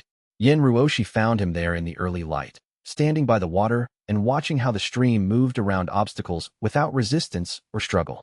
She had a way of appearing beside Lu that suggested she had always been there, that the act of joining him required no transition or announcement, simply the recognition that she was present. "You're thinking too much," she said. It was not a judgment. It was an observation delivered without expectation of response. "I'm thinking about what the war god told me," Lu said, about how he sealed himself away because he could not bear the possibility of being judged wrong, about how isolation was its own form of failure, but at least it was a failure he could control, about how the cost of remaining open to judgment is accepting that people you respect might decide you are wrong. "And you're afraid that the tribunal will decide that," Yin Ruoshi said. "I'm not afraid," Lu said. "Fear is what you experience when you don't want something to happen and you're uncertain whether you can prevent it. But I don't want to prevent the tribunal from judging that I'm wrong. I want them to have the information they need to make an accurate judgment, which includes information about what I chose to do and why. If they judge that I'm wrong anyway, then at least the judgment is based on full understanding rather than on incomplete information." That is very philosophical for someone who is about to stand before 7 judges and defend their right to carry a sealed war god's technique, Yin Ruoshi said. "Practicality and philosophy are not opposites," Lu said. "They are perspectives on the same thing. From the practical perspective, I stand before the tribunal with evidence and argument, attempting to convince them that my judgment should be trusted. From the philosophical perspective, I stand before the tribunal accepting that I cannot control the judgment, that I can only control whether I present myself with honesty and integrity." "And from the personal perspective?" Yin Ruoshi asked. "From the personal perspective," Lu said, "I am grateful that you are here, that you have chosen to believe in my judgment when others questioned it, that you stood beside me through the recovery and the preparation and the journey to this place." Yin Ruoshi took his hand, and they stood together by the stream in the growing light of morning. The stream continued to flow, indifferent to the concerns of the people who stood beside it, going where water always goes, downward, pooling, continuing, accepting obstacles without resistance, and flowing around them until eventually reaching larger bodies of water where the individual stream was no longer identifiable as separate but remained present nonetheless in the whole. "Whatever happens today," Yin Ruoshi said, "you will survive it. Not just physically, but spiritually and mentally and emotionally. You have already survived things that would have destroyed other people. You have survived being chosen by a war god's consciousness and carrying power that nobody was prepared for. You have survived questions about your judgment from people who had every reason to doubt you. You will survive this hearing." "Survive is not the same as triumph," Lu said. "No," Yin Ruoshi said. "But survival is the foundation upon which everything else is built. Without survival, triumph is meaningless. With survival, even defeat can be transformed into something valuable." They stood in silence as the sun rose higher and the moment of the hearing approached. The simple act of standing still, of being present with another person, of allowing the weight of what was coming to settle fully before attempting to carry it, was its own kind of preparation. Finally, Lu turned from the stream and walked back toward the tribunal chambers. Yin Ruoshi walked beside him, neither rushing nor delaying, moving at the pace that felt natural and honest. Chapter 86. The formal hearing chamber was larger and more formal than the preliminary session room had been. The tribunal was present in full, 7 judges who represented different regions and different cultivation philosophies, all united in their responsibility to hear disputes and make judgments that affected the broader cultivation society. The hearing was not public, but it was documented extensively. Records would be kept, and those records would be available for review by other sects and institutions. Kuo Fengshen was not present, as he had said he would not be. But the evidence of his presence lingered, the fact that he had clearly broken through to Tier 5, and the fact that this breakthrough had occurred after his encounter with Lu, and the fact that this timing would raise questions in the minds of anyone who was aware of what had happened. The Jade Scripture Sect's argument was methodical and well-constructed. Their representatives presented evidence that the seal's presence in Lu's dantian had created conditions that caused cultivation sickness in surrounding territories. They presented expert testimony that the spread of the sickness could have been prevented if the seal's carrier had used proper containment protocols or had been trained in seal management by experienced masters. They presented the argument that a person who allowed the sickness to spread in the first place and then had to absorb the consequences of that spread was not qualified to remain the custodian of such a dangerous technique. The issue is not whether the seal carrier's intentions were good, the Jade Scripture Sect's lead representative said. The issue is whether the seal carrier has the knowledge and the training to manage such a dangerous technique without creating civilian casualties. This incident demonstrates that he does not. The cultivation sickness was preventable.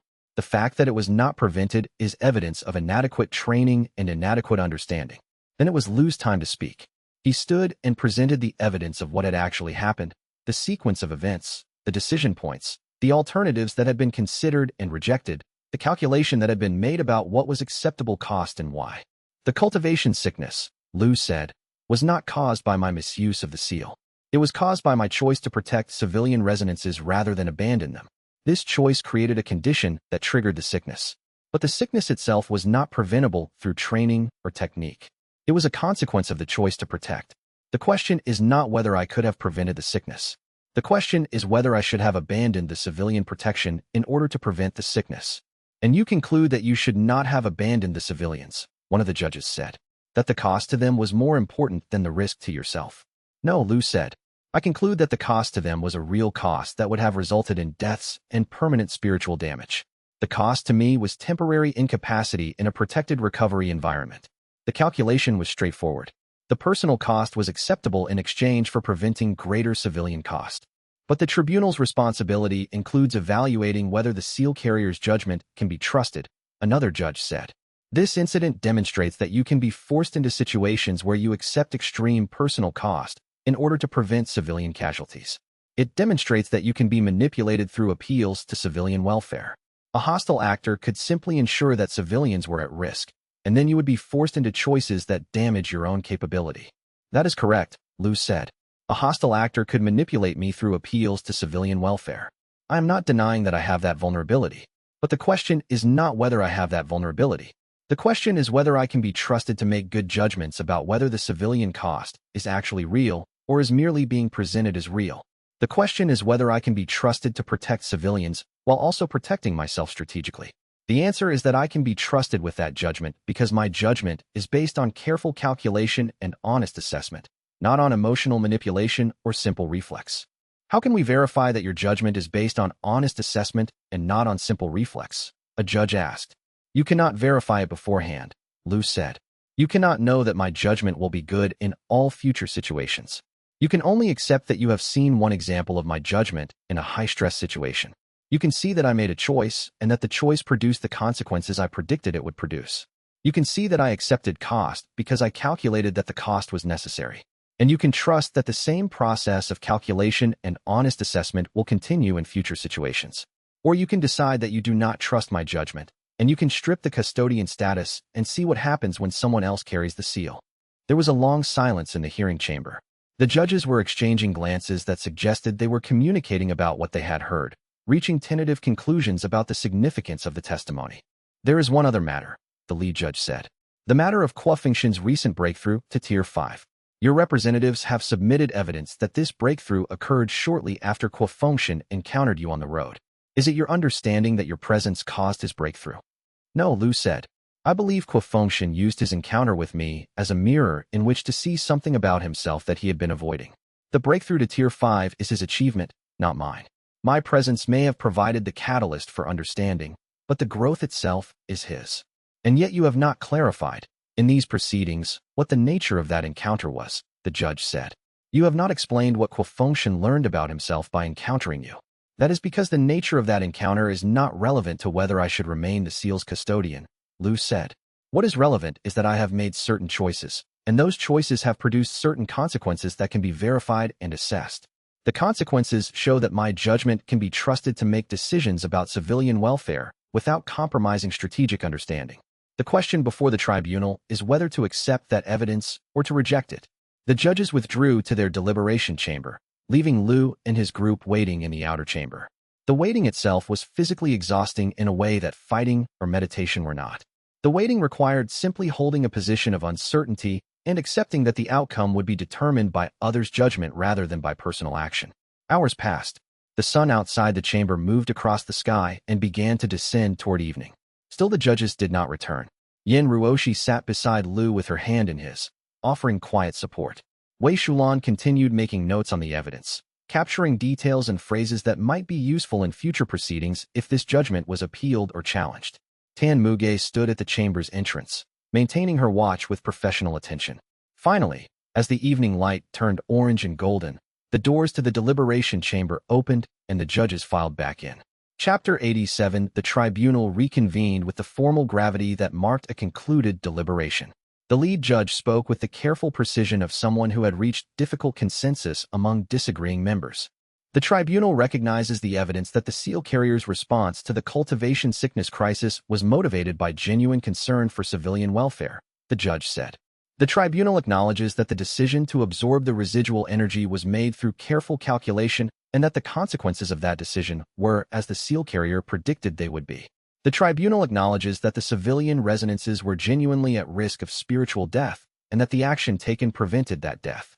The judge paused, and in that pause, Lu understood that what came next would determine whether this judgment was victory or defeat. However, the judge said, the tribunal is troubled by the degree to which the seal carrier appears willing to accept personal damage in order to prevent civilian casualties. The tribunal is troubled by the vulnerability this creates. The tribunal is troubled by the possibility that a hostile actor could exploit this vulnerability.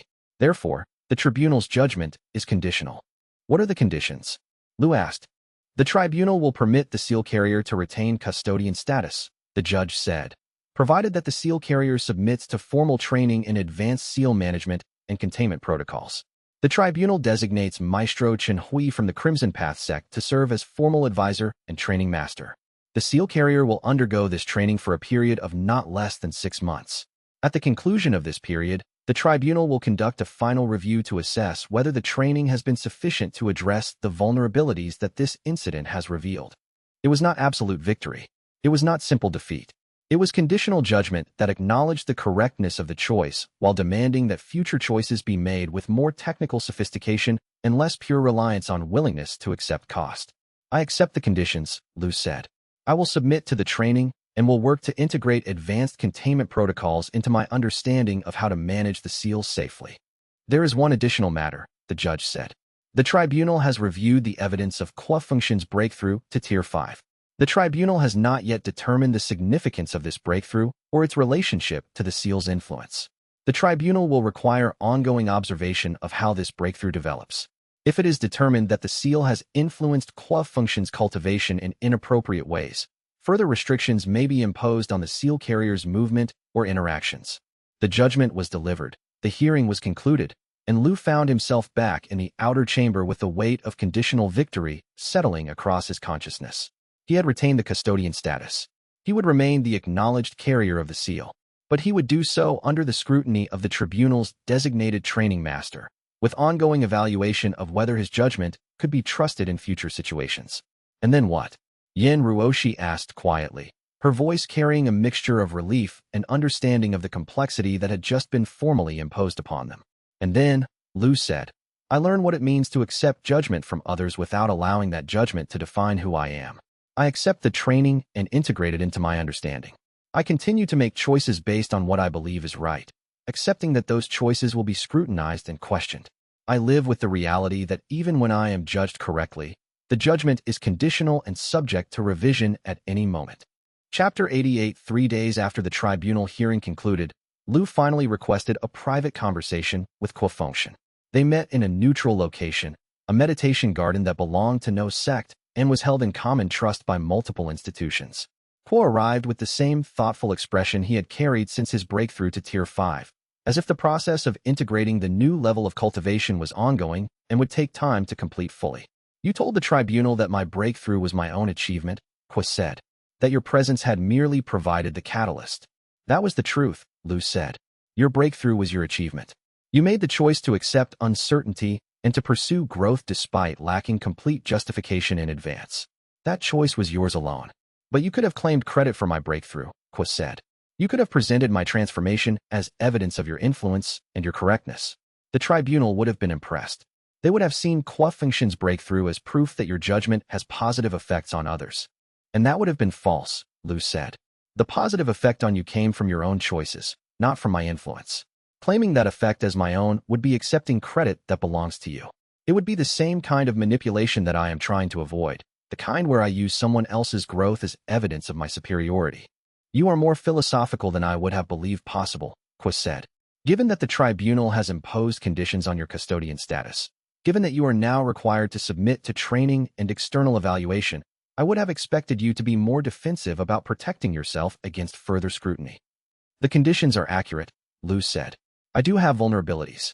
I am willing to accept extreme personal cost to prevent civilian casualties. That is a vulnerability. It is something that could be exploited by someone who understands how I think. The training is meant to address that vulnerability by giving me more sophisticated options for responding to crisis situations without immediately accepting personal damage as the price of resolution. Will the training help? Qua asked. Perhaps, Lu said. But the fundamental vulnerability will not change. I will always be willing to accept personal cost to prevent civilian casualties. That is not something that can be trained out of me, because it is connected to something more fundamental about what I believe. The training will simply give me more options for responding to crises, more sophisticated tools, more ways to prevent the crisis from happening in the first place. But when all other options are exhausted, I will still be willing to accept cost. That is who I am. Qua was quiet for a long moment, tracing through the implications of what Lu was saying. So the vulnerability will remain, Qua said, and the tribunal knows that it will remain, and they have chosen to permit your continued custodian status anyway. Which means they have decided that your judgment about when it is appropriate to accept cost is more important than protecting you from the vulnerability itself. Or they have decided that stripping my custodian status would create different problems, Lu said. They have decided that leaving the seal in my hands, even with the vulnerability, is preferable to transferring it to someone else who might have different vulnerabilities. Different does not mean better. It just means different. Chapter 89. The breakthrough to Tier 5 happened in the evening, after the day's formal training with Maestro Chen Hui had concluded.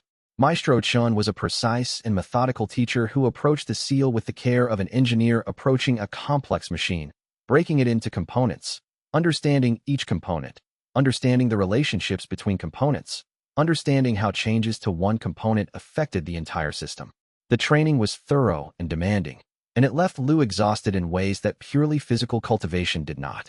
On this particular evening, after hours of studying containment protocols and pressure field mathematics, Lu returned to his meditation chamber and found that he could see the seal's structure more clearly than ever before. The teaching had not changed the seal itself, but it had changed how Lu could perceive the seal. And in that changed perception, the boundary between Tier 4 and Tier 5 became suddenly visible and passable. The breakthrough was not violent or dramatic. It was quiet and methodical, matching the nature of the training that had preceded it. Lu's cultivation expanded into the new tier with the precision of something being installed into a carefully prepared space. The seal pulsed once in acknowledgement, and then the breakthrough was complete.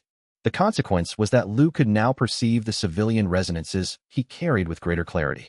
He could understand their individual natures and patterns. He could sense not just the aggregate burden they placed on his dantian, but the specific variations in how they responded to his cultivation and how they affected his own growth. It was as if the training had given him not just new techniques, but new eyes with which to see what he already carried. When he emerged from meditation, Yin Ruoshi was waiting. She could sense the breakthrough the moment he opened his eyes. Tier 5, she said. You have broken through to seal pulse. Yes, Lu said. The training provided the structure to understand what the seal actually is. And once I understood the structure, the breakthrough became inevitable. The tribunal will want to know about this, Yin Ruoshi said. They may interpret it as evidence that their training was successful or as evidence that you are advancing faster than they anticipated. Both of those things are true, Lu said. The training was successful because it provided me with understanding. And I am advancing faster than they anticipated because the understanding itself created momentum for growth. These are not contradictions. They are consequences of the same thing. Chapter 90. The letter arrived 3 weeks after the tribunal hearing. It came not from the tribunal itself, but from Pai Yueshan, the hermit cultivator who lived in the ruined Meridian wastes. Yin Ruoshi had made contact with him months before, seeking information about separating the civilian resonances from the seal. Now he was reaching out directly to Lu, with a message that suggested he understood something about the seal that the tribunal did not. The seal you carry, the letter said in precise, careful handwriting, is not what it has been presented as being. The civilian resonances you carry are not a burden or a vulnerability or an accident of circumstance. They are an essential component of the seal's ultimate function. They are part of the design, part of the intention, part of what the seal was constructed to contain and to enable. I should have told you this when Yin Ruoshi first reached out to me. I did not tell you because I was afraid of what would happen if you understood the full purpose of what you carried, afraid of the responsibility that would come with that understanding. But the time for fear has passed. You need to know the truth about what the seal actually is and what it was designed to do. Lu read the letter multiple times, examining each phrase for hidden meaning and implication. He is saying that the seal is not just a weapon, Wei Shulan said. She was reading the letter over Lu's shoulder. He is saying that the civilian resonances are not something that needs to be removed. They are something that needs to be maintained and developed as part of the seal's function. Which changes everything, Yin Ruoshi said. Because the tribunal thought they were dealing with a seal that had been accidentally contaminated with civilian resonances. But the civilian resonances are not contamination. They are part of the design. The question is whether Pai Yueshan is correct, Lu said, and whether the tribunal would have made different decisions about my custodian status if they had known the truth about what the seal actually is. Chapter 91 6 months of training concluded with a final evaluation conducted by the tribunal itself. Maestro Chun Hui presented evidence of Lu's progress in understanding containment protocols, pressure field management, and advanced techniques for deploying the seal's power without triggering unintended secondary effects. The evaluation was thorough and methodical, and at the conclusion of the evaluation, the tribunal announced that they were satisfied with the progress that had been made. The seal carrier has demonstrated adequate mastery of advanced containment protocols, the lead judge said. The seal carrier has shown capacity to learn and integrate new techniques into his existing understanding of the seal's nature. The tribunal is satisfied that the custodian status will continue without additional conditions, pending ongoing observation and evaluation. It was formal victory. The conditional judgment had been lifted. Lu was now fully acknowledged as the seal's custodian without restrictions or ongoing supervision. But something more significant had happened in the 6 months of training. Lu had begun to understand the seal not as a weapon to be mastered, but as a living system to be integrated with. The training had been ostensibly about preventing him from using the seal incorrectly, but its actual effect had been to make him understand the seal more deeply and more completely than he ever had before. And then what? Yin Ruoshi asked, as she always did, after the final judgment had been delivered. And then, Lu said, I continue to learn from the war god's consciousness what the seal actually is and what it is designed to do. I continue to integrate the civilian resonances more deeply into my own cultivation. I continue to understand that the real test is not whether the tribunal approves of my custodianship. The real test is whether I can continue to grow and change while carrying something that is designed to grow and change. The real test is whether I can remain true to my own judgment while accepting that judgment from others will sometimes go against me. Chapter 92 The meditation space in the evening took on a different quality when Lu entered it with his new Tier 5 perception. The war god's consciousness was waiting, as it always was, but now the consciousness itself seemed less distant and more fully present than ever before. It was as if the seal pulse breakthrough had created a new channel of communication that had not been available at lower tier levels. You have understood something, Gu Tianzhan said. The training has made you aware of something about the civilian resonances that you did not fully comprehend before. I have begun to understand that they are part of the design, Lu said, that they are not a vulnerability or an accident, but something that was intended to be part of the seal from the beginning. But I do not yet understand what their purpose is. I do not yet understand what the seal is designed to do with them. That understanding will come when you are ready for it, the will said. But I can tell you this much. The civilian resonances are not weights that you must learn to carry despite their burden. They are the foundation of what the seal actually is. They are the reason the seal was designed in the first place. They are the key to understanding what the realm breaker truly breaks and what it is designed to open. A key, Lu said. Pai Yueshan said the seal is a key. A key to what? That, the will said, is the question that will define the next phase of your growth.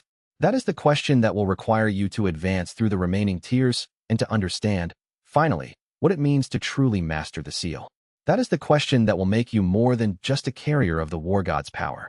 That is the question that will make you something the war god could never have been.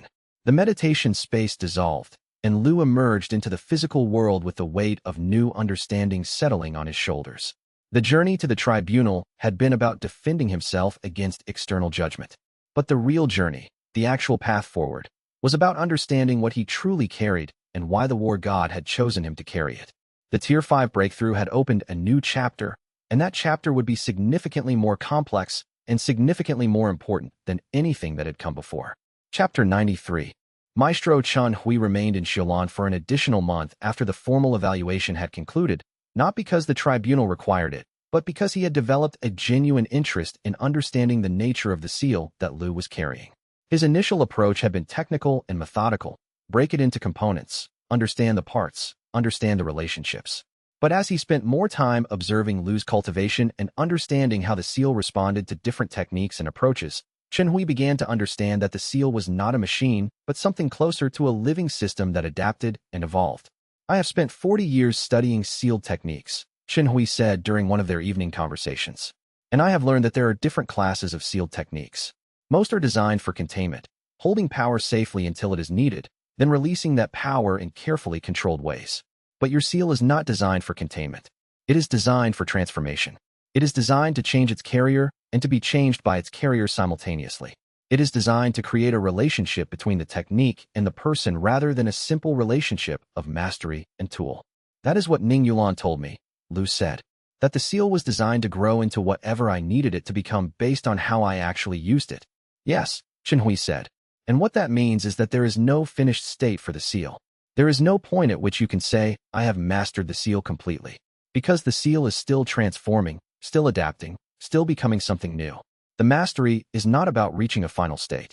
The mastery is about being fully present in the process of transformation and guiding it towards something that serves both your needs and the original intention of the seal's design. And what is the original intention? Lu asked. What was the war god intending when he sealed this technique into the first person who carried it?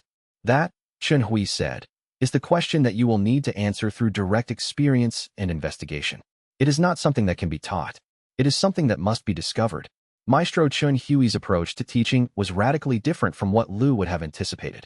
Where Lu had expected systematic instruction, breaking the seal into components and methodically training him to use each component correctly, Chen instead conducted what could only be described as investigations into how the seal actually responded to different kinds of attention and intention. Come, Chen said one afternoon, and help me understand what happens when you attempt to manifest the seal's pressure field at exactly half intensity. It was not a command delivered with expectation of obedience. It was an invitation extended with genuine curiosity, as if Chen was asking Lu to participate in a shared investigation rather than to submit to evaluation. Lu worked through the exercise, gradually bringing the seal's pressure field into manifestation and then carefully restricting it to precisely half of what he could normally achieve. It was harder than simply using the seal at full power. The restraint required constant attention and calibration. The seal seemed to want to manifest at full intensity, as if half measures were somehow contrary to its nature. Interesting, Chen said.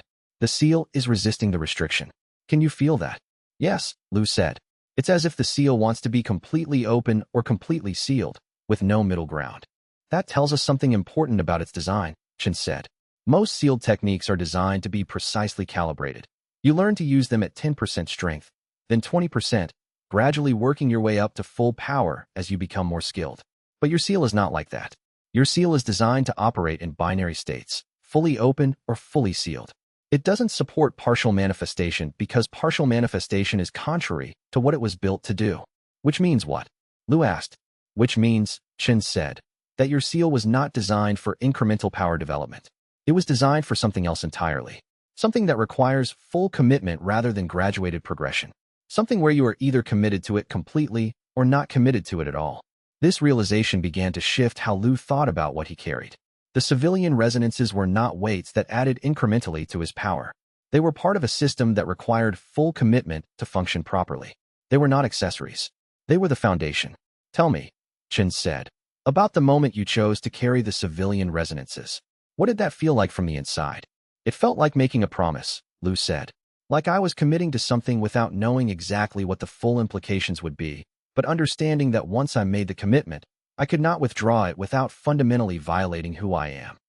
And when you absorb the residual seal energy to prevent the cultivation sickness? Chen asked. How did that feel? It felt like following through on the promise, Lu said. Like the consequences of the commitment were becoming real, and I was accepting them completely. Yes, Chen said. And that is precisely what the seal is designed to recognize. The seal is not measuring your power or your skill. The seal is measuring your commitment. It is measuring whether you are capable of accepting the full consequences of what you claim to be willing to do. Chapter 94. A message arrived from Kuo Fengshan 3 months after the tribunal hearing. He had returned to the Jade Scripture sect and had begun the process of establishing himself within the sect's power structure. His Tier 5 advancement had been noted and had created significant political opportunity. But the message itself was about something different. It was about the choice to keep a promise. I am informing you that I am withdrawing my support for the petition against your custodian status, the message said. Not because the tribunal has made their judgment and the matter is concluded, but because I have realized that continuing to pursue the petition would be dishonest. I made the initial petition based on my belief that your judgment could not be trusted with power. That belief has been contradicted by the evidence of how you actually used power.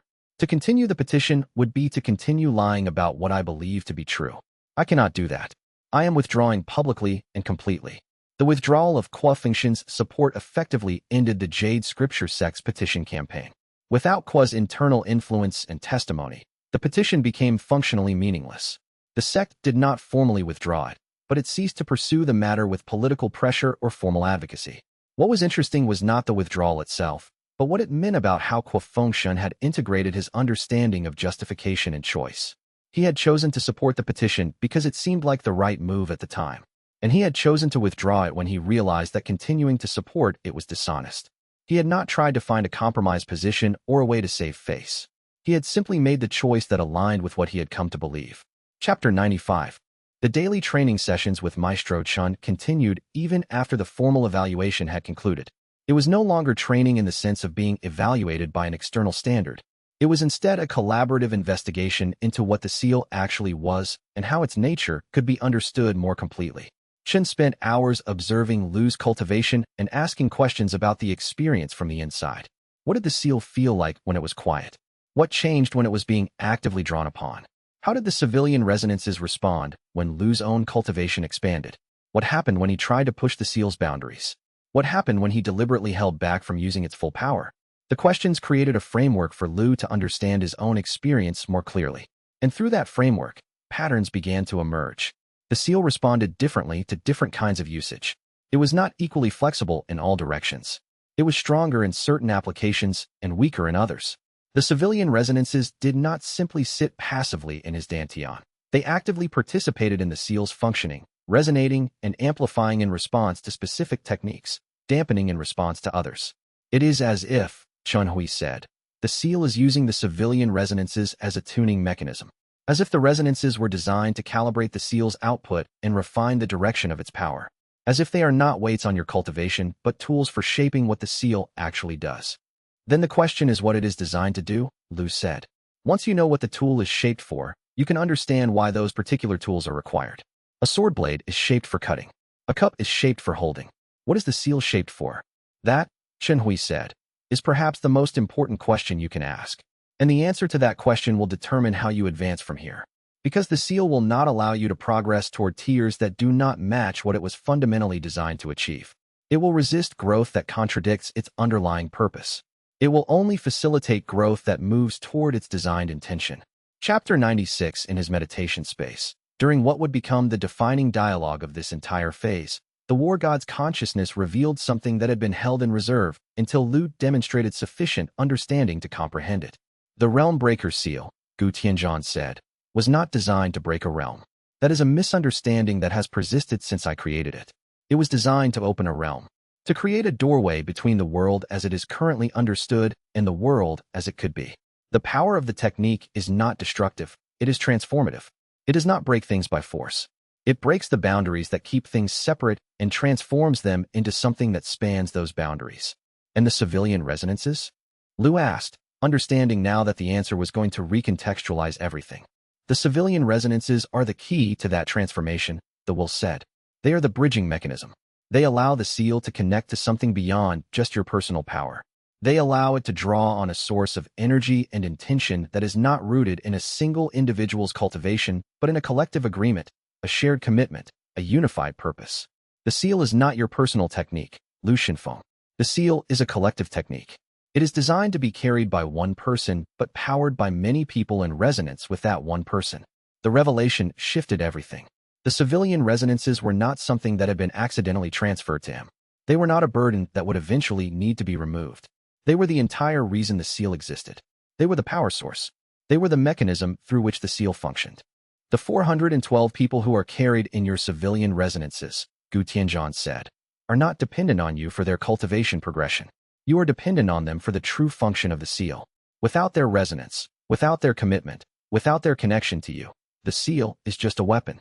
With their resonance, the seal is something incomprehensibly more powerful, something that bridges individual and collective will, something that can actually achieve its designed purpose, which is to open a realm, Lu said, understanding now what Pai Yueshan had meant when he called the seal a key, which is to open a realm, the will confirmed.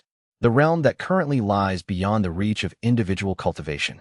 The realm that requires not one person's growth, but the growth of many people in unified commitment.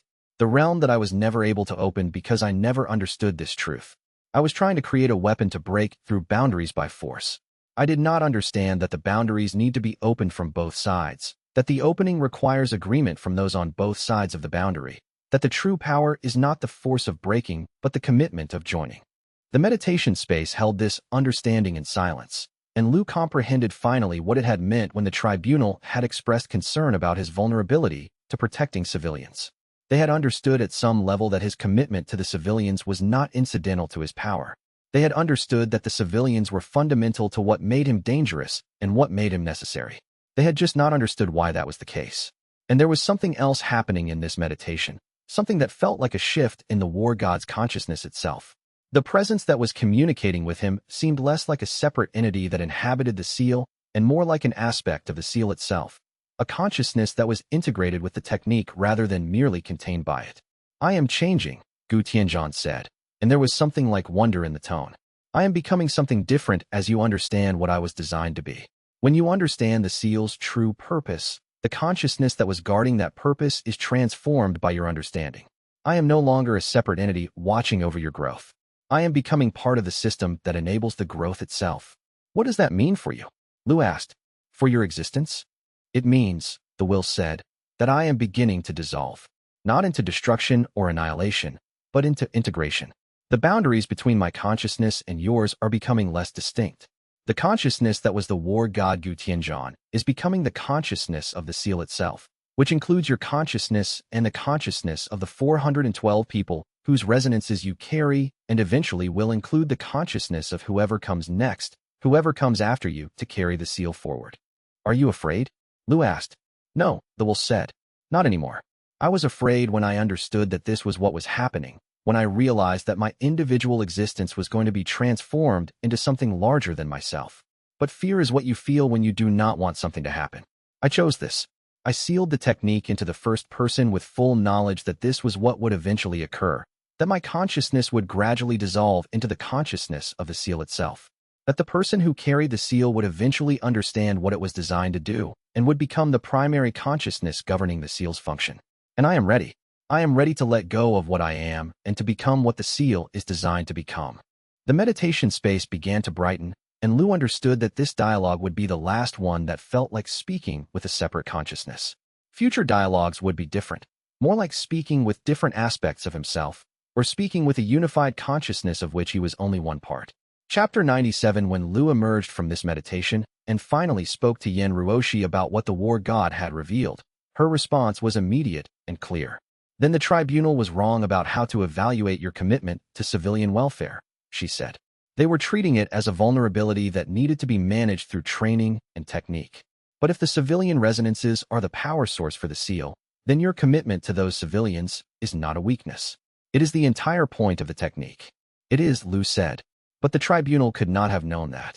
The war god himself did not fully understand it until the seal had been carried through multiple generations of carriers and the pattern became clear. So what do you do now? Yen Ruoshi asked. Do you tell the tribunal what you have learned? Do you explain the true nature of the seal to them? Not yet, Lu said. First, I need to understand it myself more completely. First, I need to verify that what the war god told me is actually true and not simply his interpretation based on centuries of sealed experience. First, I need to understand what it means that the seal is designed for a collective purpose rather than an individual one. The implications were profound. They suggested that the civilian resonances would continue to accumulate. They suggested that the seal was designed to eventually contain hundreds or thousands of civilian resonances, not just 412. They suggested that the ultimate purpose of the seal was not to give one person access to incredible power, but to create a unified collective with shared cultivation and shared purpose. Xu Lixi had been conducting her own investigation into the political landscape of the tribunal, and she brought her findings to Lu in a private meeting in the meditation chambers, where the seal's presence was most concentrated and observable. The tribunal is not neutral, Xu Lixi said without preamble. That is the first thing you need to understand. No tribunal is ever completely neutral. Judges are people, and people have interests and beliefs and commitments. But the tribunal in this case has specific structural commitments that are worth understanding. What kind of commitments? Lu asked. The lead judge, the one who will deliver the final verdict, is someone named Qin Kai, Xu Lixi said. She is from a region in the far north where the war god's influence was particularly strong centuries ago. She lost her entire family when the war god's final conflict broke out there. The war god's power created a catastrophic environmental disruption that displaced the entire population and caused widespread suffering. For Qin Kai, the seal is not just a technical problem to be evaluated. It is a reminder of power used without sufficient regard for civilian consequences. So she will judge against me, Lu said. No, Xu Lixi said. That is why she is the lead judge. Because she has a bias that is known and documented. The tribunal appointed her specifically because her bias is visible and therefore can be counterbalanced by the other judges. But it does mean that your case will face immediate skepticism from the person with the most power to determine the outcome. What about the other judges? Lu asked. The other judges have various interests, Xu Lixi said. One is from the merchant class and is interested in stability and predictable governance. One is from the warrior caste and tends to favor decisions that strengthen individual capability. One is a scholar who thinks in abstract philosophical terms. One represents the neutral institutions that stand outside sectarian power structures. One is from the Crimson Path sect, which has been attempting to increase its influence in tribunal proceedings. One is retired and no longer represents any faction directly. And the retired one will be the deciding vote if the other judges are split, Lu said, beginning to understand the political mathematics. Probably, Xu Lixi said. The retired judge is someone named Wei Tinghai. He served on the tribunal for 20 years and chose to retire rather than accept a position in an increasingly political environment. He is known for being methodical and for caring deeply about the actual facts of cases rather than about political implications. If you can convince Wei Tinghai that your judgment was sound, that the evidence supports your decisions, then you have a chance of favorable judgment despite Qin Kai's skepticism. How do I convince him? Lu asked. By being completely honest about what you did and why you did it, Xu Lixi said. By acknowledging the vulnerability you created through your actions without trying to minimize or excuse it. By demonstrating that you understand the implications of what you chose and that you made the choice anyway because you believed it was right. By showing that you can accept accountability for your decisions. Wei Tinghai respects people who are willing to be honest about their own flaws and limitations. In Function's breakthrough to Tier 5, Lu asked, how does that factor into the political calculation? Qua's breakthrough will be interpreted multiple ways by multiple judges, Xu Lixi said. Qin Kai will interpret it as evidence that the seal has the power to influence cultivators beyond its primary carrier. She will see it as additional proof that the seal is dangerous and unpredictable. The merchant class judge will interpret it as evidence that carrying the seal creates positive effects for everyone around the carrier, which will make them more inclined to see you as a beneficial presence in the society. Wei Tinghai will interpret it as irrelevant to the actual question of whether you should retain custodian status. He will focus entirely on your actions during the sickness crisis, not on what happened to Qua afterward. Chapter 98. The second visit from Pai Yueshan arrived not as a letter, but as the man himself. He appeared at the boundaries of Xiulan after traveling through the ruined meridian wastes, and his arrival was announced to Lu with a sense of importance that suggested the meeting would be significant. Pai Yueshan was old, genuinely old, in the way that only people who have lived through decades of cultivation and personal transformation could be old. His presence was soft and recessive, as if he had spent years learning to make himself invisible to other people's attention. But when he looked at Lu, his eyes were sharp and focused. "The war god told you," Pai Yueshan said. "It was not a question. He told me that the seal is designed to open a realm," Lu said. "Not to break through boundaries by force, but to open them through a collective agreement and commitment. He told me that the civilian resonances are the key to that opening." "Yes," Pai Yueshan said. "That is what he should have told you a long time ago. That is what he was supposed to understand the first time he sealed the technique into a carrier. I left his service because he was pursuing power without understanding why he was pursuing it. He was pursuing force and dominance without understanding that true transformation requires agreement from both sides. He was trying to be a weapon when he was actually designed to be a gateway. Why did you not tell the war god this when you served him?" Lu asked. "Because I did not understand it myself," Pai Yueshan said. "I was trained as a warrior, and warriors are taught to think in terms of force and dominance. The idea of transformation through collective agreement and shared purpose, that was something I could not comprehend from within the context of how I had been trained. I needed to leave and to live in isolation in the ruined Meridian Waste for 30 years before I could even begin to understand what I had been part of and what I had failed to understand." "And Yin Ruoshi contacted you because you have that understanding," Lu said. "Yin Ruoshi contacted me because she recognized that something was different about how you carried the seal," Pai Yueshan said. "She recognized that you were not trying to be a weapon. She recognized that you were trying to protect people and that your protection was creating something rather than destroying something. She recognized that the way you carried the seal was fundamentally different from the way the war god had carried it, and she wanted to understand why. That is why she reached out to me. Because I could explain what was different. Because I could confirm that you were carrying it correctly while the war god had been carrying it incorrectly." "What happens now?" Lu asked. "Now that I understand what the seal is designed to do." "Now," Pai Yueshan said, "you continue to grow into that understanding. You continue to deepen your connection with the civilian resonances. You continue to advance through the remaining tiers of cultivation. And you begin to comprehend that the real test of the seal is not whether you can use it to defeat opponents in combat. The real test is whether you can open a realm that currently lies beyond the reach of cultivation, and whether you can do it with the agreement and commitment of everyone whose resonance is part of the seal." In the weeks following the tribunal judgment and the conclusion of the formal training period, Feng Baihe requested a private conversation with Lu. It was an unusual request. Feng had maintained a careful professional distance throughout his time with the group, never seeking personal connection or attempting to establish deeper relationship beyond the functional cooperation necessary for group travel and group purpose. They met in a small garden space that had become somewhat familiar to Lu, a place that existed neither fully in the city nor fully in the wilderness, a transitional space where the cultivated and the wild coexisted without resolution. "I wanted to tell you something about myself," Feng Baihe said without preamble. "Something that I have not told anyone in the group, but that I believe you should know in order to understand what my presence means and what my observations might be worth." "Speak," Lu said. "I was not expelled from the Amber Cloud sect for supporting you," Feng Baihe said. "That is what I allowed people to believe, but it is not what actually happened. I was expelled from the Amber Cloud sect because I came close to breaking through to Tier 5 myself, and when I realized the extent to which that breakthrough would require me to make a choice without external validation, I failed. I retreated into technical training and political maneuvering because both of those things allowed me to avoid making the fundamental choice that the breakthrough required." "But you're still Tier 4, Lu said. "You didn't actually break through." "No," Feng Baihe said. "I failed to break through. And when the sect leadership realized that I had been close but had failed, they made the decision to expel me. Not out of cruelty, but because my failure was making the entire sect's cultivation environment more difficult. The presence of someone who had been close to breakthrough, but who was resisting that breakthrough, was creating a kind of spiritual turbulence that affected the entire institution." "And now?" Lu asked. "Now," Feng Baihe said, "I am attempting again. I am attempting to understand, through observing how you carry the seal and how you have made choices about what to do with the power you carry, what it means to commit fully to something without requiring external validation first. I am learning from you by watching, not by being taught. And I want you to know that whatever happens in the future, whatever choices you make with the seal, I will be watching because I need to understand, for myself, what it means to choose despite uncertainty."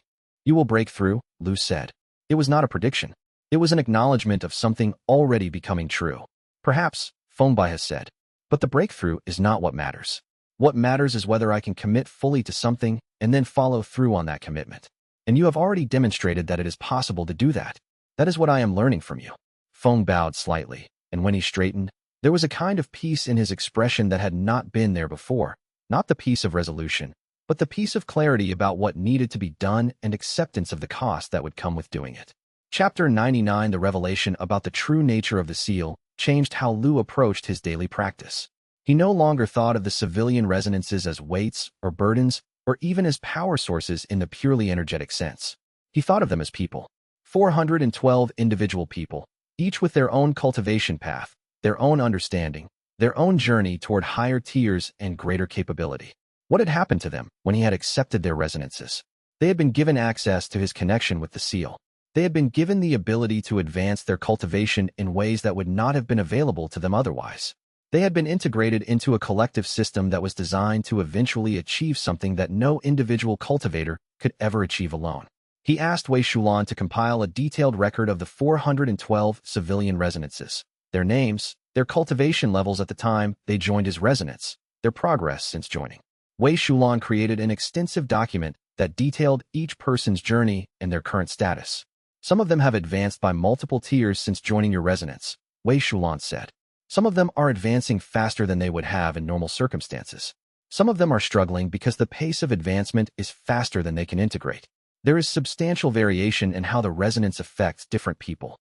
They need training, Lu said. They need understanding of what is happening to them and why. They need to understand that they are part of a collective system and what that collective system is designed to achieve. They cannot advance effectively if they do not understand the context in which they are advancing. That would require you to communicate with them directly, Wei Shulan said. That would require explaining to people who are scattered across 7 villages that they are part of a cultivation technique that is designed to open a realm that currently lies beyond the reach of conventional cultivation. Yes, Lu said. And if they cannot accept that understanding, if they cannot commit to the purpose of the seal, then the resonance will not function properly. The seal requires agreement from both sides. It requires people who are willing to commit not just to their own cultivation progression, but to a collective purpose that exceeds individual advancement.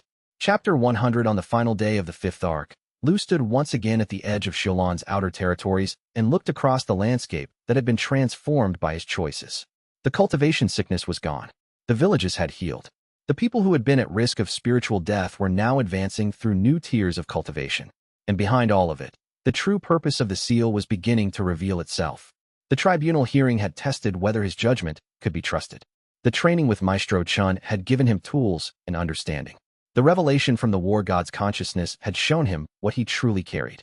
The visit from Pai Yueshan had confirmed that he was on the right path. And the understanding that the civilian resonances were not a burden, but a collective power source had transformed everything about how he understood his role. The next phase would require something different from him. It would require not just the ability to protect civilians, but the ability to help them understand what they had become part of. It would require communication and commitment, and a shared vision of what the collective could achieve that exceeded what any individual could achieve alone. The war god's consciousness had prepared him for carrying power. Now he would need to prepare the civilian resonances for understanding the power they were part of.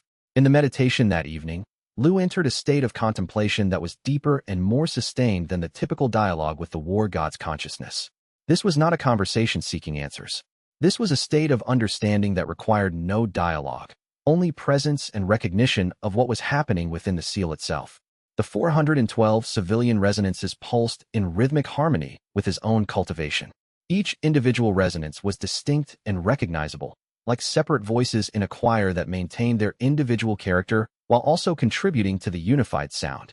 Some of the resonances were strong and stable, belonging to people who had quickly integrated the experience of being part of the seal and who had begun to advance rapidly through new tiers as a result. Some of the resonances were hesitant and questioning, belonging to people who had accepted the connection to the seal, but who were still uncertain about what the connection meant and where it would eventually lead.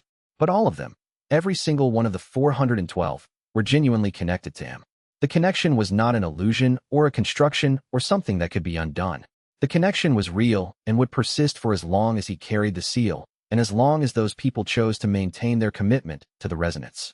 And suddenly, in that moment of understanding, Lu comprehended what the tribunal had actually been evaluating when they sat in judgment of his choices. They had not been evaluating whether he had made the right technical decision about absorbing the residual energy. They had been evaluating whether the seal's carrier could be trusted to understand the true nature of the commitment that the seal represented. They had been asking, without quite being aware that they were asking it. Whether a person could carry a technique that was fundamentally designed for collective purpose could do so without destroying the collective or being destroyed by it themselves. And Lu had passed that test, not because he had convinced them of anything, but because his actions had demonstrated the answer. Yes, it was possible. It was difficult. It required accepting vulnerability and cost, and the genuine possibility of being judged wrong. But it was possible. The final morning of this arc arrived without fanfare or announcement. It was simply a day like any other day, except that it was also the concluding moment of a phase of growth and understanding. Lu walked through Xilan's streets, acknowledging the people who had become familiar over months of residence, noticing the changes that had occurred in the city as a result of the tribunal judgment and its aftermath. The city had become divided, of course. Some people had interpreted the conditional judgment as evidence that the tribunal was skeptical of Lu's ability to carry the seal. Others had interpreted it as evidence that the tribunal was being unnecessarily cautious with someone who had demonstrated reliable judgment. The Jade Scripture sect had formally abandoned their petition campaign, but was maintaining quiet opposition through various political mechanisms. The Crimson Path sect had appointed Maestro Chun as a permanent advisor to the seal's custodian, which was both a sign of respect and a form of ongoing oversight. None of this bothered Lu as much as it might have bothered him before the tribunal hearing. He had learned to understand that institutional approval and political favor were not the same as being right. He had learned to trust his own judgment, while also remaining open to the possibility that his judgment might be wrong. He had learned to accept accountability without requiring approval in advance. The most significant change was interior, however. The tribunal hearing and the subsequent training had transformed his understanding of what the seal actually was. He was no longer carrying a weapon or a technique, or even a burden. He was carrying a key to a realm that currently lay beyond the reach of individual cultivation. He was carrying something that had been designed to open doors rather than to break through barriers. He was carrying something that required agreement and commitment from many people in order to function properly. And that understanding would define everything that came next. 3 arcs remained. The identity arc had been completed. The cosmic arc was about to begin.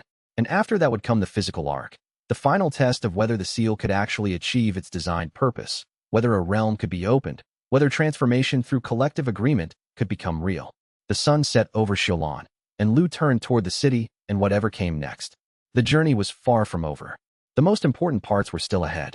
Somewhere beyond the immediate horizon, beyond the villages he had healed and the tribunal he had defended himself before, beyond the understanding he had reached about the civilian resonances and their purpose, somewhere beyond all of that lay a realm that was waiting to be opened, and Lu Shenfeng was becoming the person who would attempt to open it. The weight of that knowledge was heavy and also liberating. It was heavy because it carried enormous responsibility. It was liberating because it gave clear direction to his growth and clear purpose to the choices he was about to make. Yin Ruoshi found him there, standing at the edge of the city looking toward the horizon. She had a way of appearing beside him that was no longer surprising. They had developed a kind of unspoken understanding where her presence was simply expected and recognized without need for announcement or greeting. "You've changed again," she said. It was not a judgment. It was an observation, delivered with the calm acceptance of someone who had watched him change and grow multiple times, and who understood that change was part of what it meant to carry the seal. "The war god's consciousness is dissolving," Lu said. "Not dying, not disappearing, but integrating into the seal itself. By the time the cosmic arc begins, there will be no separate consciousness to dialogue with. There will only be the unified system of the seal and the people who carry it." "Is that a loss?" Yin Ruoshi asked. "It's a transformation," Lu said. "Loss and gain are the same thing from different perspectives. I'm losing the ability to speak with the war god separately, to seek his wisdom and his guidance. But I'm gaining full ownership of the seal. I'm gaining the responsibility and the freedom that come with being the primary consciousness that governs its function." "And the civilian resonances?" Yin Ruoshi asked. "They will become increasingly integrated as well," Lu said. "As they progress through higher tiers, as they develop their own understanding of what the seal is designed to do, they will become not just passive carriers of a connection, but active participants in the seal's function. By the time the physical arc begins, the 412 people will have become something like a unified collective that thinks and acts together toward the purpose of opening the realm." "Do you understand what opening the realm means?" Yin Ruoshi asked. "Do you know what will happen when the seal actually achieves its designed purpose?" "No," Lu said. "The war god didn't know. Pai Weishan didn't know. I don't know. I only know that it's possible, that it's what the seal was designed to do." and that it requires the agreement and commitment of many people to accomplish. The actual opening, what it means, what consequences it will have, how it will change the world, that is something that remains to be discovered. Then the next phase is going to be significant, Yen Ruoshi said. The next phase is going to be everything, Lu said. The identity arc showed me who I am. The cosmic arc is going to show me what the seal actually is. And the physical arc is going to show whether it is possible to use the seal for its designed purpose or whether the boundaries that keep individual realms separate are meant to stay separate forever. The sun continued to descend toward the horizon, and Lu and Yen Ruoshi stood together at the edge of Xiaolan, watching the light change and the sky shift from gold to orange to the deep red of approaching evening. Behind them, the city lived and grew and changed. Ahead of them, the territories beyond Xiaolan stretched into distance, full of unknown challenges and opportunities and encounters yet to come. The fifth arc had ended. 20 chapters of growth, understanding, and transformation had been completed. 80 chapters of this story had been lived and experienced and integrated. And ahead of them, 60 chapters more remained before the conclusion of this part of the story. 60 chapters that would tell whether a collective could truly unite toward a single purpose, whether a realm could truly be opened, whether transformation through agreement could actually become real in a world that had always preferred force and dominance to cooperation and consensus. Chapter 101. The morning came with paperwork. Lu Shenfeng stood in the administrative hall of the tribunal's secondary office in Xiaolan, examining a stack of documents that bore official seals and witness signatures. The papers detailed a second petition for seal extraction, not filed by Kuo-Fengshan alone this time, but approved by a voting coalition that had shifted since the first petition failed. The two dissenting panelists from Arc 4 had changed their position. This petition was granted. The administrative hall was designed to be austere, to remind anyone entering of the weight of institutional power. High ceilings stretched above, decorated with the symbols of the tribunal's founding principles: justice, stability, continuity. The walls were pale stone, unmarked by anything as crude as emotion or personality. Sunlight filtered through high windows, casting long shadows that made everything seem more serious, more permanent, more inevitable. Standing beside him was Shen Weizhu, dressed in her tribunal robes, deep blue, embroidered with silver threads that caught the light. Beside her was Kuo-Fengshan, wearing an expression of calm resolution that could have masked anything from genuine belief to absolute desperation. Beside him was Yu Jinghao, who had arrived at Lu's request and was now examining the documents with the careful scrutiny of someone trained to detect legal fraud. Yu Jinghao had spent 30 years studying contracts, appeals, and the infinite ways that systems could be subverted or protected by the careful arrangement of words. "It's valid," Yu Jinghao said after several minutes of intensive reading. His face had fallen, the way faces do when they encounter the weight of facts they hoped might not be true. "I'm sorry. Why did the two dissenting panelists change their position?" Lu asked.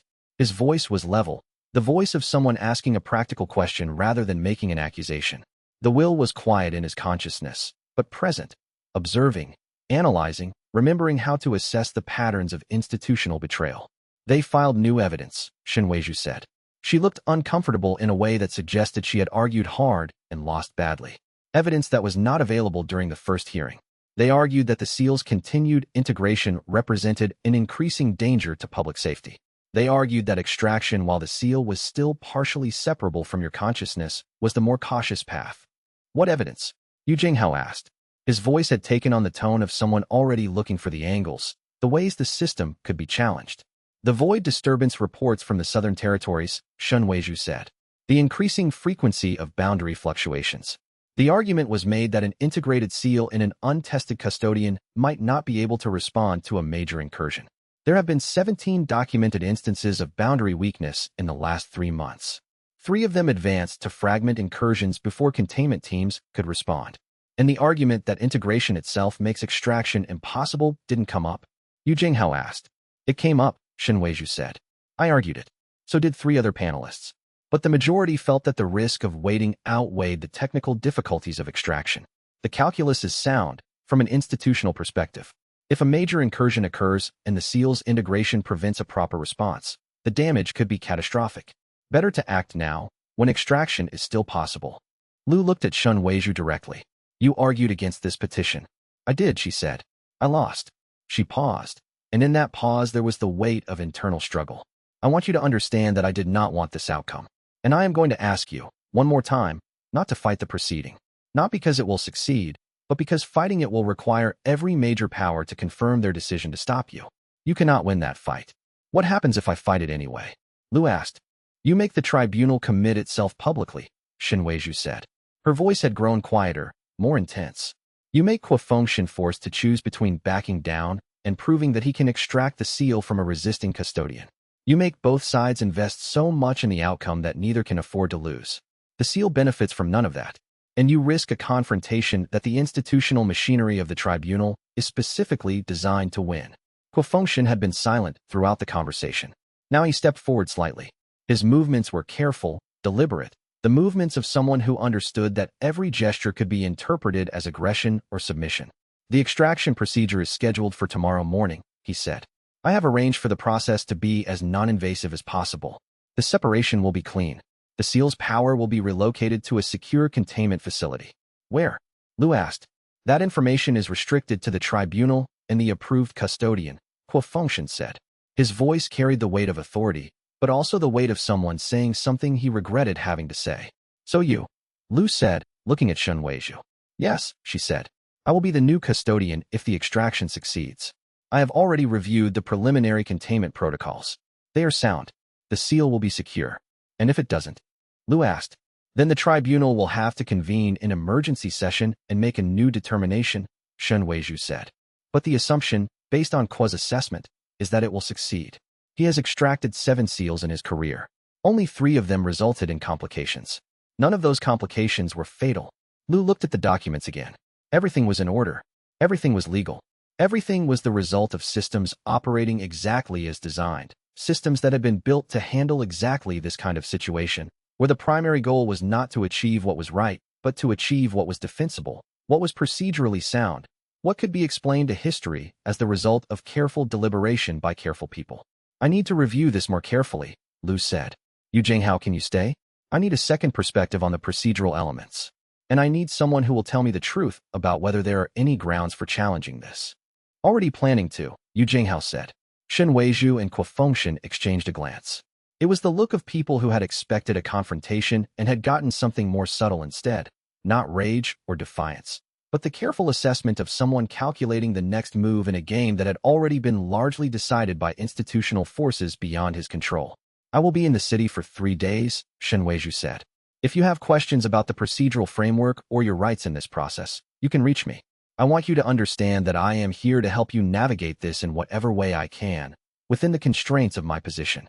After they left, Yu Jinghao began reading the documents more systematically. The pages of the petition were carefully arranged, starting with statements of facts, moving through legal arguments, and ending with the petition itself. Attached were 17 different scholarly analyses of the void disturbances, each one building a case for why an unintegrated seal would be better equipped to respond to incursions than an integrated one. This is solid work, he said after a time. Really solid. Someone spent serious effort on this brief. I can find some procedural elements that could be challenged, but nothing that would constitute a clear violation. And the fact is, the evidence is probably legitimate. The void disturbances are real. They did increase in frequency in the last 3 months. It's not made up. It's not a pretext. Who signed the petition? Lu asked. Yu Jinghao flipped back through the pages, creating a mental map of the tribunal's power structure. 16 tribunal members of sufficient rank to authorize major decisions. 4 of them are connected to the conservative faction, the ones who have been trying to remove you since the start. 3 are neutral administrators who mostly care about precedent and institutional stability. 8 are aligned with the younger reform faction, the ones who have been supporting you. He looked up. The votes weren't predictable in the way they would have been if this was purely political. That suggests the void disturbance evidence actually did shift some independent opinions. Is the evidence legitimate? Lu asked. I have no way of knowing with certainty, Yu Jinghao said. But the pattern of who signed suggests people genuinely thought this was the right call, not a political favor. The 4 conservative faction members signed it, which you'd expect. But the fact that 8 reform faction members signed it is significant. It means they changed their minds. They heard the evidence about the void disturbances and decided that the risk outweighed the benefits of keeping you as custodian. And Qua's involvement? Lu asked. Legally invisible, Yu Jinghao said. He was brought in as the extraction specialist. The petition was filed on the merits of the new evidence. He didn't have to file anything or make any argument. The system did the work for him. That's actually the most elegant part of this. Ko doesn't have to do anything but show up and do his job. The tribunal does all the heavy lifting. That's what I'm afraid of, Lu said quietly. Yin Ruoshi found him an hour later, still staring at the documents. She had a way of arriving at the precise moment he needed to talk, as if some part of the resonance system they shared allowed her to sense when his internal deliberation had reached a point where it needed external perspective. The second petition was granted, Lu said without preamble. I know, she said. Feng Baihe informed me this morning. He sent messengers the moment he heard. How are you responding? I'm filing an emergency appeal, Lu said. To the tribunal chief justice directly. The appeal argues that the approval of the second petition violates procedural requirements because the two panelists who cast the deciding votes have a documented conflict of interest through their connection to Kuo-Fengxian's funding network. Do you have that documentation? Yin Ruoshi asked. From the evidence Feng Baihe gathered in Chapter 96, Lu said. Yu Jinghao is having that material compiled into a formal brief right now. Bank records, investment accounts, documented political relationships. Nothing that proves direct corruption, but enough to raise serious questions about whether those two panelists could truly vote independently. Yin Ruoshi smiled slightly, the smile of someone who understood exactly what Lu was doing. The tribunal designed a system where they could vote to remove you if they felt it was necessary. You're going to use that same system to force them to be transparent about their reasons. If Shen Weizhu is right, there are no hidden reasons, Lu said. The void disturbance evidence is legitimate. The risk assessment is real. The vote would have gone the same way even without Kuo's connections. That's actually the part that frightens me the most. If Shen Weizhu is right, then the institutional machinery is actually working correctly. It's just working against me. But you need them to prove that, Yin Ruoshi said. You need them to show their work. You need to make the system justify itself. Yes, Lu said. That evening, the formal appeal was filed with the Chief Justice's office. Yu Jinghao compiled the evidence with meticulous care, presenting not just facts but the narrative of how those facts connected, a story that suggested the conclusion was predetermined before the new evidence was ever presented. The brief was 40 pages long, written in the careful language of law, designed to appeal not to emotion, but to the institutional self-interest of an institution that valued its own integrity above almost anything else. The response came back within hours. The Chief Justice's office issued a holding order. The appeal was accepted and a hearing would be convened within 7 days. Until the appeal was resolved, the extraction proceeding was suspended. It was a victory of sorts. Lu had bought time, had forced the tribunal to acknowledge that the question of conflict of interest was worth investigating, had made the system pause and examine itself. In the distance, somewhere in the territories beyond Xiulan, in a private meditation chamber overlooking the mountains, Kuo-Fengxian received word of the appeal. For the first time in 2 arcs, the 30-year struggle to correct his teacher's mistake seemed to have finally encountered something fast enough to outpace it. He looked tired, not the tiredness of physical exhaustion, but the deeper tiredness of someone who had been running a very long race and had finally found something that might actually catch him. And then, something shifted in him. Not acceptance, but the beginning of a kind of resignation. Chapter 102 Shen Weizhu requested a private meeting the following afternoon. Lu found her in a meditation chamber adjacent to the tribunal offices, a place of silence and careful neutrality, designed for conversations that needed to be removed from the watching attention of the administrative apparatus. The chamber was ancient, its walls bearing faint traces of centuries of meditation. Incense had been burning here for so long that the smell had become part of the stone itself, not something added to the space, but something fundamental to it. She was seated with her back against one wall, hands resting on her knees, in the posture of someone who had spent a lifetime learning to be still. She gestured for Lu to sit across from her. There was space between them, enough distance to be respectful, but close enough that their voices would not need to carry to be heard clearly. I argued against the second petition, she said immediately. I stood in that chamber and explained why approving it was procedurally questionable and strategically foolish. I called for a longer investigation period. I presented technical analyses showing why the void disturbance data was incomplete. I was overruled. She paused. I was overruled by people I had worked with for decades. People I had supported in their own institutional struggles. People who looked at me when I argued and who I could see had already made up their minds before I ever opened my mouth. I know, Lu said. Yu Jinghao found records of your dissent. He told me you spoke for more than an hour. Then you understand that this is not a game to me, she said. Her voice carried the weight of sincerity, but also the weight of someone who knew that sincerity was insufficient to change institutional machinery. I do not want you to think that I have turned against you in pursuit of tribunal authority or personal advancement. The opposite is true. By accepting the position of new custodian, I have essentially guaranteed that I will be seen as complicit in whatever happens next. By the time this situation resolves, regardless of the outcome, some people will blame me for the extraction, and other people will blame me for not preventing your further integration. I don't, Lu said. The question is why you're telling me this. Why risk your credibility with the tribunal by meeting with me privately and explaining your position? Because I am about to ask you again, one more time, not to file the appeal, she said. Her voice had become quieter, but also more intense. Not because it will fail, not because you don't have legitimate grounds, but because of what fighting this will require. Because there is a cost to making the tribunal justify itself, and that cost may be higher than you understand. What? Lu asked. If you file an appeal that questions the vote itself, that asks the Chief Justice to examine whether the voting panelists were influenced by conflict of interest, you force the entire voting structure to justify itself, Shen Weizhu said. She was looking at him directly, her gaze steady. You make this not about the merits of the petition, but about the integrity of the institution. Once you do that, the tribunal cannot afford to side with you. They cannot afford to suggest that their voting process can be compromised by external influence or external investment. Even if they believe you are right about the conflict of interest, they will have to prove publicly that they were independent. They will have to demonstrate that they made their decision based on evidence and judgment, not based on connections or money. How do they do that? Lu asked.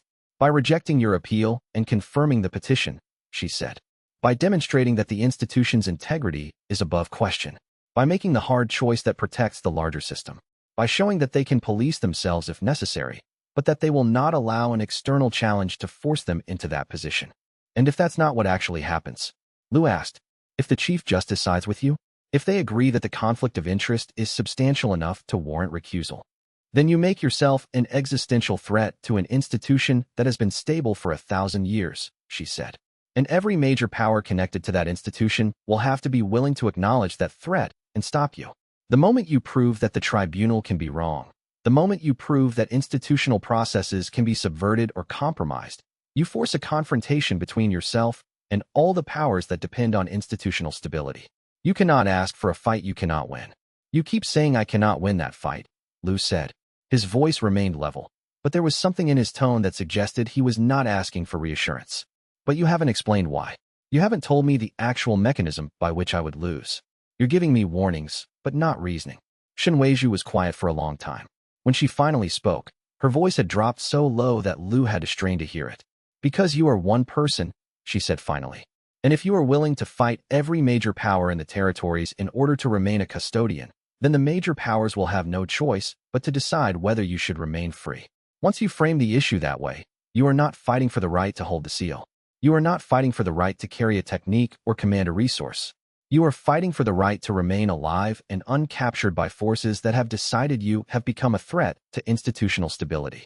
And when that fight happens, not if, but when, you will discover that there are many more soldiers serving institutional stability than there are soldiers serving you.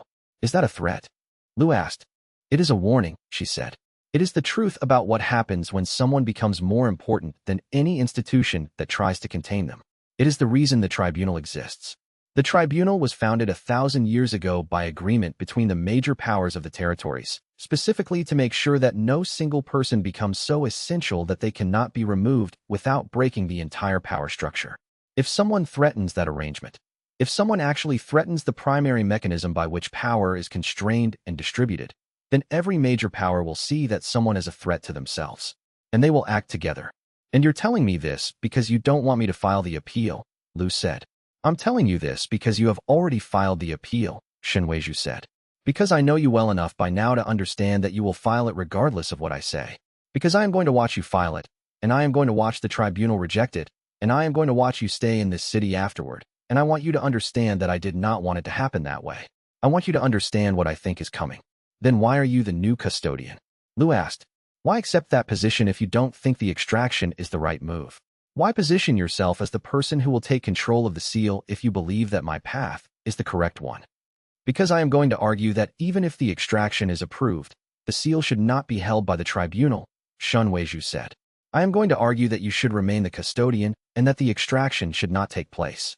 I am going to stand in that chamber and present technical analyses showing that extraction at this stage would be more dangerous than integration. I am going to lose that argument too. And then I am going to serve as the transitional custodian and work to ensure that the transition of power is as clean and non-destructive as possible. I will buy time. I will work to prevent the harshest restrictions. I will use every resource of my position to make the transition as gentle as the system allows. Why? Lu asked. Why do this if you know you're going to lose anyway? Why invest your credibility in a fight you believe you will lose? Because I believe in what you are trying to do, Shen Weizhu said. Because I believe that you are actually trying to open a realm that should be opened. Because I believe that your path forward is to accept the appeal, lose it, and then take the knowledge of how the system operates and use that knowledge to become something more than what the system can contain. She paused. The silence in the meditation chamber became very deep. But I cannot tell you that officially. Officially, I can only tell you not to fight. Officially, I can only argue that you should accept the tribunal's decision and work within the constraints they impose. Officially, I have to do everything I can to protect institutional stability. But unofficially, Lu asked. Unofficially, I am a woman who has spent 40 years in an institution that is designed to prevent any single person from having enough power to threaten it, she said. I have watched that institution make good decisions and terrible decisions. I have watched it protect people and harm people. And I have watched you become exactly the kind of person the tribunal was designed to prevent, someone with power that exceeds what the system can contain. And I am willing, I am actually hoping, that the institution will break under the weight of what you are becoming, rather than break under its own inability to change. She leaned forward slightly, and when she spoke again, her voice was very quiet. There is one more thing, Shen Weizhu said. There is something happening in the void. There is something responding to the seal's power. The tribunal knows this. The void disturbance data is not a pretext. It is real. What the tribunal is not saying, what I am not authorized to say, is that the entity has already sent signals back. It is aware of the seal. It is waiting. And what is coming may require exactly the kind of power that I cannot acknowledge openly, while still maintaining my position as an officer of the tribunal. She paused. But if you were to break free of tribunal authority, if you were to become something the tribunal could not contain, then that power might be available when it is needed. And that might matter very much to all of us. And you're telling me this because you want me to fight, Lu said. It was not a question. I'm telling you this because I want you to fight knowing what you're fighting against and why, Shen Weizhu said. I want you to understand that I did not turn against you. I want you to understand that I am trying, within the constraints of my position, to help you survive what is coming. Chapter 103. The emergency appeal was filed as a formal petition to the tribunal chief justice the morning after Shen Weizhu's meeting with Lu, written in the careful language of law and backed by the meticulous documentation that Yu Jinghao had compiled over sleepless nights. The brief argued that the voting panelists who approved the second extraction petition had a documented conflict of interest through their connection to Cultivation's funding network. The evidence was comprehensive. Bank records showing transactions, tribunal investment accounts that connected members of the voting coalition to the same financial institutions that funded Cultivation's research, documented political relationships and campaign support, patterns of voting behavior that suggested coordinated action among the conflicted parties. The documentation was not enough to prove intentional corruption. The law rarely dealt in such absolutes. But it was more than enough to create serious questions about independence. It was enough to force the tribunal to examine itself, to investigate the voting patterns, to consider whether the system it had built to constrain power could itself be constrained by money and relationships and the subtle pressures that wealthy and powerful people knew how to apply. The Chief Justice's office responded within hours. A holding order was issued. The extraction proceeding was indefinitely suspended pending investigation of the conflict of interest allegations. The tribunal would need to conduct its own inquiry, would need to examine whether the voting panelists in question had acted with appropriate independence, would need to either validate or invalidate the foundation on which the second petition had been built. It was a victory of a sort, a delay, a forced pause in the machinery that had been set in motion. But it was also, as Shen Weizhu had warned, a confrontation. Lu had forced the tribunal to choose between two positions. Either the institution's voting process could be compromised by financial interests, or the two panelists had acted independently despite their financial connections. Either way, the institution would have to admit to something uncomfortable about itself. Kuo Fengshen received the news while he was meditating in a private chamber overlooking the mountains. The chamber was designed to have perfect sight lines to the territories beyond Xiaolan. From this height and distance, you could see the shapes of clouds and know when storms were coming. You could see the movement of armies and caravans and the patterns of weather that would affect the growing season. From this chamber, Kuo Fengshen could watch the world he had spent 30 years trying to correct. His eyes opened slowly. For the first time since Lu Shenfeng had known him, perhaps for the first time in 30 years, Kuo Fengshen looked genuinely tired. Not angry, not frustrated, not strategic or calculating, just tired. Like a man who had been running for 30 years and had finally found something fast enough that it might actually catch him. Like a man whose will to continue running had begun to falter. He stood and walked to the window. The sun was setting over the territories. The light was warm and golden and final-looking, as if each sunset was the last one anyone would ever see. Well, he said to himself, to the mountains, to whatever forces were listening in the space between realms. Then we do it a different way. And something shifted in his ancient face, not acceptance, but the beginning of a kind of resignation. Or perhaps something else. Perhaps something like relief. The 7-day appeal period began. During those 7 days, Lu underwent intensive meditation unlike anything he had experienced before. He created a cultivation space in the temple of the first war god, the same temple where Pai Yueshan had trained the original custodians, the same temple where the seal had first been implanted into human consciousness. The space was thick with history, with the accumulated presence of centuries of cultivation, with the spiritual weight of a technique that had been designed to change the nature of human power. The will spoke to Lu in the evenings, and its voice had changed fundamentally. The fragmented consciousness that had accompanied him through the first 5 arcs, the consciousness that manifested as separate dialogues, as a distinct presence that could enter and exit the space between his awareness and his intention, was becoming unified. The countless memories of Gu Tianzhan were resolving into a single coherent narrative. The young war god, first discovering the nature of his power. The military commander, building strategies and armies. The teacher, training Kuo Fengshen and learning that his student was not the person he had believed. The man making a final decision about legacy, about what should continue after he was gone, about whether power could be transformed through commitment and sacrifice and collective agreement. If you reach Realm Edge before the 7 days end, the extraction becomes technically impossible, the will said. Its voice was no longer separate from Lu's own thoughts, but rather an expansion of his own understanding, like suddenly being able to hear the entire frequency spectrum instead of just a portion of it. The seal's integration will be too complete. Even if the tribunal approves the extraction, Kuo Fengshen will not be able to separate you. The work of separation would destabilize both you and the seal. The cost would be unacceptable. Is that true? Lu asked. Or is this a motivation technique, using hope to drive cultivation? Or am I just giving you motivation? The will said, and there was something almost like humor in the tone, as if Gu Tianzhan was remembering, after centuries, how to make jokes. Both. It is both true and a motivation. It is a fact and an encouragement. The truth is that integration deepens every day. The probability that I am correct is high. The probability is not absolute, but high enough to make the attempt worthwhile. Then I'm going to assume it's possible and work toward it, Lu said. I'm going to assume that I can reach Realm Edge before the hearing. That is the right choice, the will said. But understand that Realm Edge requires something that the earlier tiers did not require. It requires you to demonstrate the capability in a real situation, not in isolation. Meditation in a protected space, meditation with the entire institution supporting your survival, meditation while the world is held at bay, none of that will be sufficient. Realm Edge demands proof that you can project power into the world and still maintain perfect control of it. What capability? Lu asked. Domain emergence, the will said. The threshold technique of the true high realms. A warrior at Realm Edge projects their spiritual pressure into a radius around them that extends 10 li in all directions. Within that radius, space responds to their presence. Movements become unpredictable. Formations cannot hold stable patterns. The ground responds to your will without you needing to touch it. The air currents shift based on your breathing. The very laws that govern existence become flexible within the domain's radius. The domain is not a weapon. It is not something you use to attack. It is a transformation of the battlefield itself, a change in the rules under which all action must take place. How do I achieve that? Lu asked. You cannot achieve it in isolation, the will said. You must face opposition that is real, that carries genuine threat, that forces you to maintain absolute control of the domain while managing external pressure.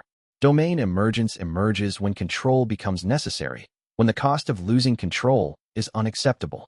Lu's intensive meditation began the next morning, but it was not the kind of meditation that required isolation. Instead, it was the kind of cultivation that required him to be present, to be available, to maintain his awareness of the world while simultaneously deepening his awareness of the seal's power. The 7 days passed in a blur of cultivation, internal focus, and the strange presence of multiple consciousnesses sharing the same body with increasing integration.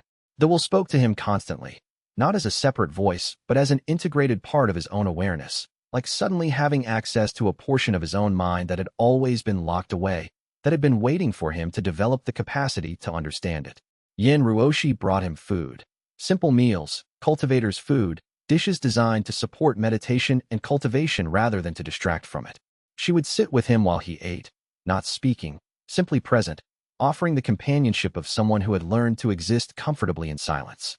Feng Baihe brought updates on the appeal, on the tribunal's investigation into the conflict of interest allegations, on the political maneuvering that was happening behind closed doors. Tan Muge brought the weight of military analysis, delivered in his characteristically brief way. The tribunal will reject the appeal. They have to. The institution comes first. But it will cost them. It will cost them in ways they won't understand until later. On the 4th day, Xue Balian arrived with information that sent a shock through Lu's meditation. The hardline faction of the demon clan was moving. They had been contained for months by her authority. Xue Balian's position as queen of the largest demon clan faction gave her institutional weight that even the most aggressive hardliners could not overcome. But the seal's growing resonance, the increasing power that Lu was demonstrating, the sense that something fundamental was shifting in the territories, all of that had made the hardliners restless. They wanted to move against Lu's group before the extraction could succeed, before the seal could be removed from his control and potentially transferred to the tribunal. They will attack before the appeal hearing, Xue Balian said. She was standing in the cultivation chamber, the same chamber where Pai Yueshan had trained, and her presence seemed to make the ancient space more real, more solid, as if the weight of her authority and her 300-year accumulation of power was anchoring reality itself. My intelligence indicates they are assembling a strike force. I've been tracking movement patterns for 3 days. They've consolidated resources. They've called in debts. This is coordinated at the highest levels of the hardline faction. When Lu asked, his eyes were still closed, but his awareness had expanded to include the entire chamber, the entire city, the entire system of cultivation that connected all the people in his network. 2 days, Xue Balian said. Possibly 3. The timing is interesting. They're attacking before the Chief Justice's hearing, which suggests they know the appeal has a real chance of succeeding. They want to act before the dynamics change. Good, the will said through Lu's mouth. The voice that spoke was not entirely Lu's own, and not entirely the will's own, but something new, a unified consciousness expressed through a single body. We need the test. Realm Edge requires a demonstration in real combat. The hardliners are providing exactly what is necessary. You're deliberately inviting an attack? Xue Balian asked. Her voice carried both skepticism and a kind of dark appreciation for the strategy. No, the will said, but we will use the attack to reach what is necessary. This is the function of opposition. It provides the pressure that makes growth possible. The hardliners attack for their own reasons, but their attack will serve our purposes. And something shifted in the space of the meditation chamber, a kind of settling, a kind of completion, as if all the various threads that had been developing through Arc 5 had found their endpoint, and now the real work of Arc 6 could begin in earnest. Chapter 10 for the attack came on the 6th day of the appeal period, when Lu's intensive meditation had brought him to the very threshold of Realm Edge. It began with tremors in the earth itself, subtle enough that most people would not have noticed, but severe enough that any cultivator with awareness of spatial vibrations would have felt the movement of something enormous approaching through the territories. 3 sky sovereign cultivators emerged from the dust of a collapsed merchant district, moving with the synchronized purpose of a coordinated military unit. Their auras were blinding, the cultivated pressure that accumulated years of serious training and life-or-death combat. They were accompanied by a dozen lower-tier warriors, but the 3 sky sovereigns were the real threat. The demon clan had sent their elite for this strike, sent the cultivators who had spent centuries at the peak of human power, sent the ones who had defeated other sky sovereigns in combat and had walked away to tell the tale. Yin Ruoshi felt the tremors and moved immediately, her own sky sovereign pressure expanding to meet the incoming threat. Feng Baihe felt the shift in the air and positioned himself to the side, reading the terrain for the kind of advantage that made the difference between victory and defeat. Xue Balian, who had been waiting for this moment, moved to intercept the attacker's advance, her 300 years of accumulated power making her presence felt across the territory. Wei Shulan, with the practical wisdom that comes from years of watching battles, began moving civilians away from the location where combat would inevitably occur. She knew the patterns. She knew how attacks like this unfolded. She knew that the first priority was protecting the people who could not protect themselves, and the second priority was trusting the warriors to do their work without distraction.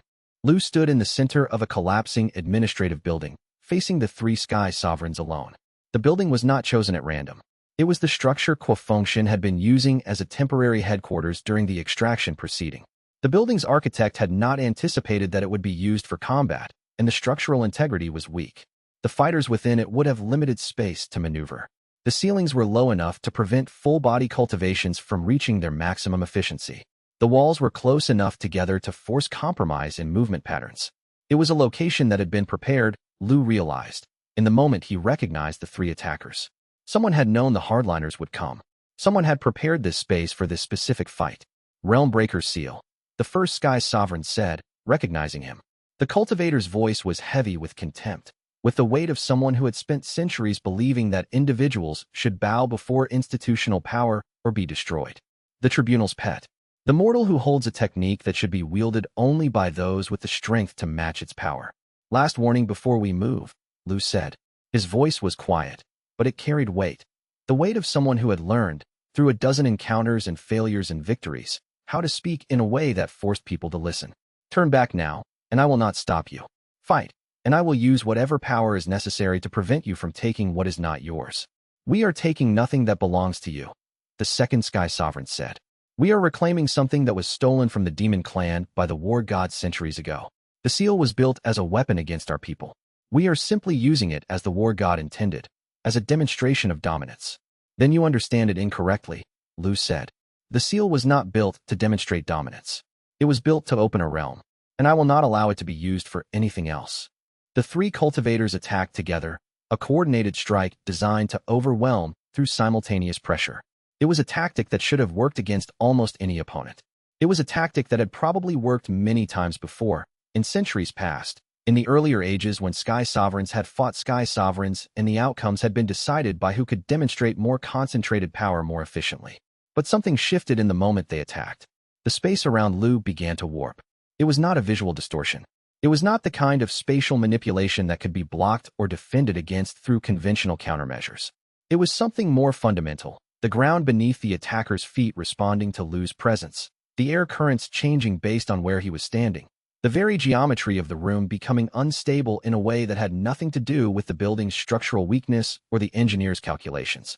The first Sky Sovereign's strike went wide, not because Lu moved, because space had subtly rearranged itself so that the angle of attack no longer aligned with where Lu was standing.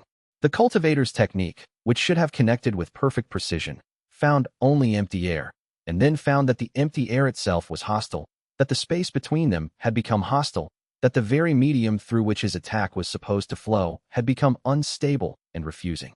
The second Sky Sovereign's technique shattered against empty air, not because it was blocked, but because the energy path of the attack had become unstable within the domain's radius. The carefully constructed power that the cultivator had gathered dissipated like water thrown onto a surface that had become hydrophobic.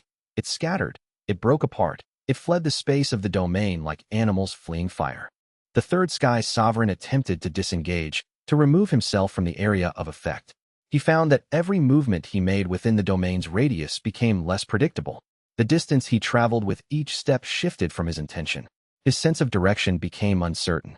He stepped forward and found himself 3 paces to the left. He attempted to turn and found the ground uneven beneath his feet, though his cultivator's senses insisted the ground was perfectly level. He could not find the way out. Space itself had become a labyrinth. They fought for 3 minutes.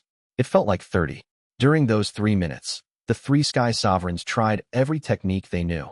They attempted to overwhelm the domain with raw power. They attempted to analyze the pattern and find a way through it.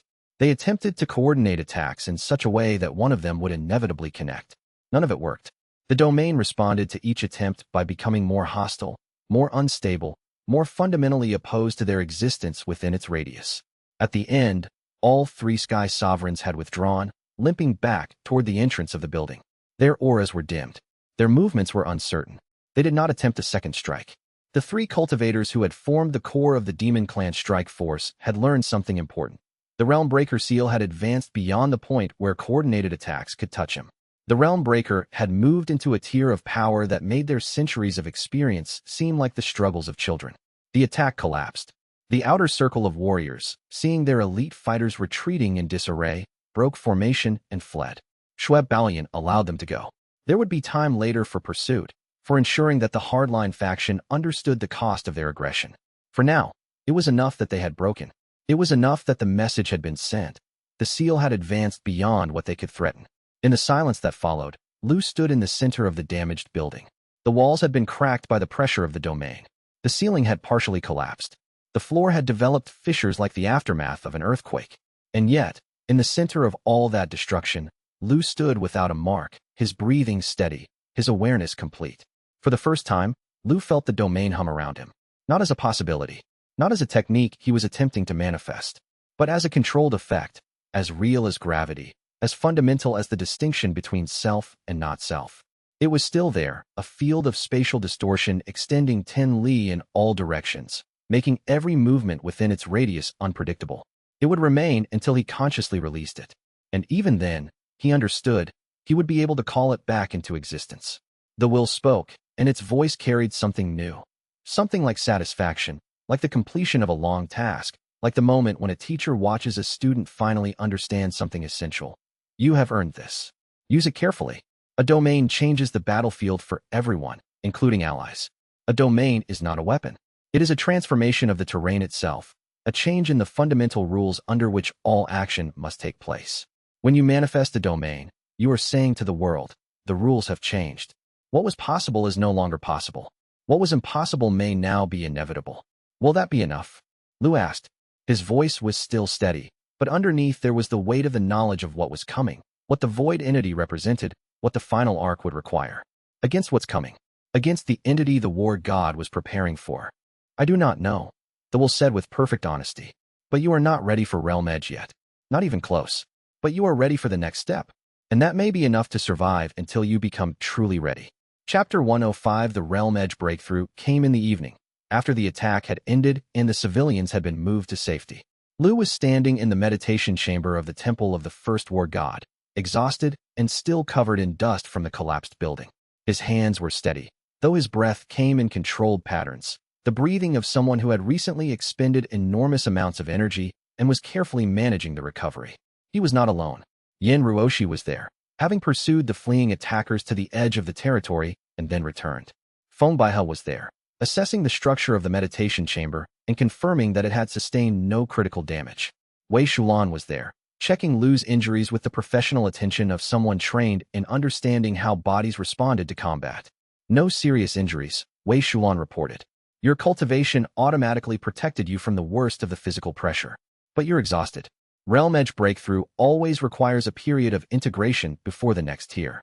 How long? Lu asked. Hours, not days, Wei Shulan said. Your cultivation is advancing faster than the baseline predictions. At this rate, if you continue, you could reach true God realm within the next 10 years. But that's not the immediate concern. The immediate concern is recovering enough to function while we deal with the political fallout from the attack. It was at that moment that the will granted Lu full access to Realm Edge. The change was not gradual. It was absolute. In the instant of breakthrough, Lu felt something shift in the fundamental structure of his connection to the seal. It was as if the seal itself, which had been integrated but still partially separate from his consciousness, suddenly became completely merged with his awareness. The integration that had been progressing throughout the cosmic arc suddenly accelerated, completed itself, moved into a new phase. And in response to that integration, the world itself responded. Every formation within 100 meters of where he stood activated spontaneously. Not because Lu had commanded them, not because he had channeled power through them, but because they sensed the presence of power that exceeded what they had been designed to contain, and in response, they activated their protective mechanisms. Ward formations that had been in place for years, formations that had been carefully constructed by master craftspeople and had been continuously maintained by tribunal specialists, suddenly flared to life, drawing power from the deep sources that sustained them. Their symbols glowed. Their structures resonated. They poured power into protecting the space around Lu from what they sensed as an overwhelming external threat. Boundary formations that had been designed to separate different sections of the city began to pulse in synchronization, as if responding to a frequency that they had been waiting for someone to match. The formations attuned themselves to the seal's power, recognized it as something that exceeded their containment capacity, and began the process of integration or dissolution.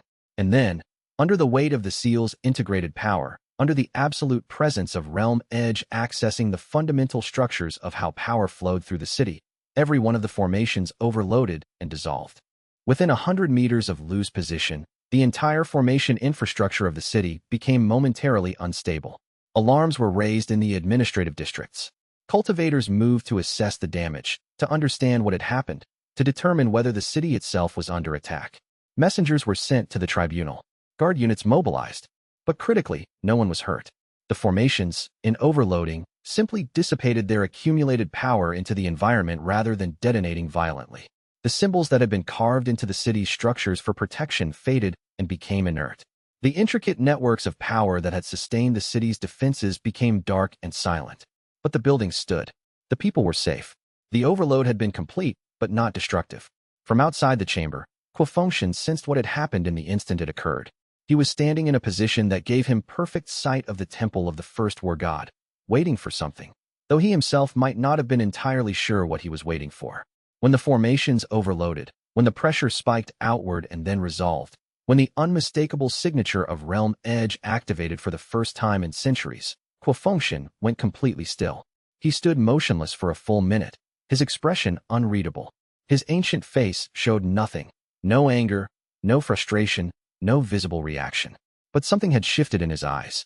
Something had changed in the way he held his body.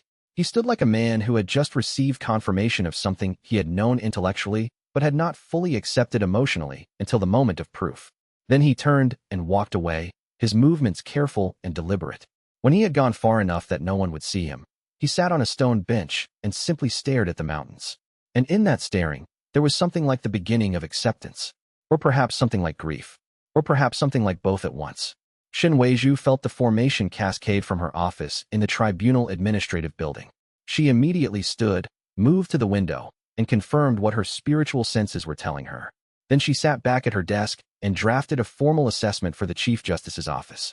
She received the detailed technical assessment from the tribunal's cultivation experts within the hour. The experts had arrived at the temple of the first war god, had examined the location of the overload, had tested the remaining power signatures in the space. Their conclusion was unanimous and unavoidable. She read the report twice, then closed the folder and looked at Yu Zhenghao, who had been waiting in her office to hear what the assessment would conclude. The appeal may be moot, she said quietly. The situation has changed fundamentally. Changed how? Yu Zhenghao asked. He already knew the answer, but he wanted to hear it spoken aloud, wanted to understand whether Shenweizhu understood the full implication of what had just occurred.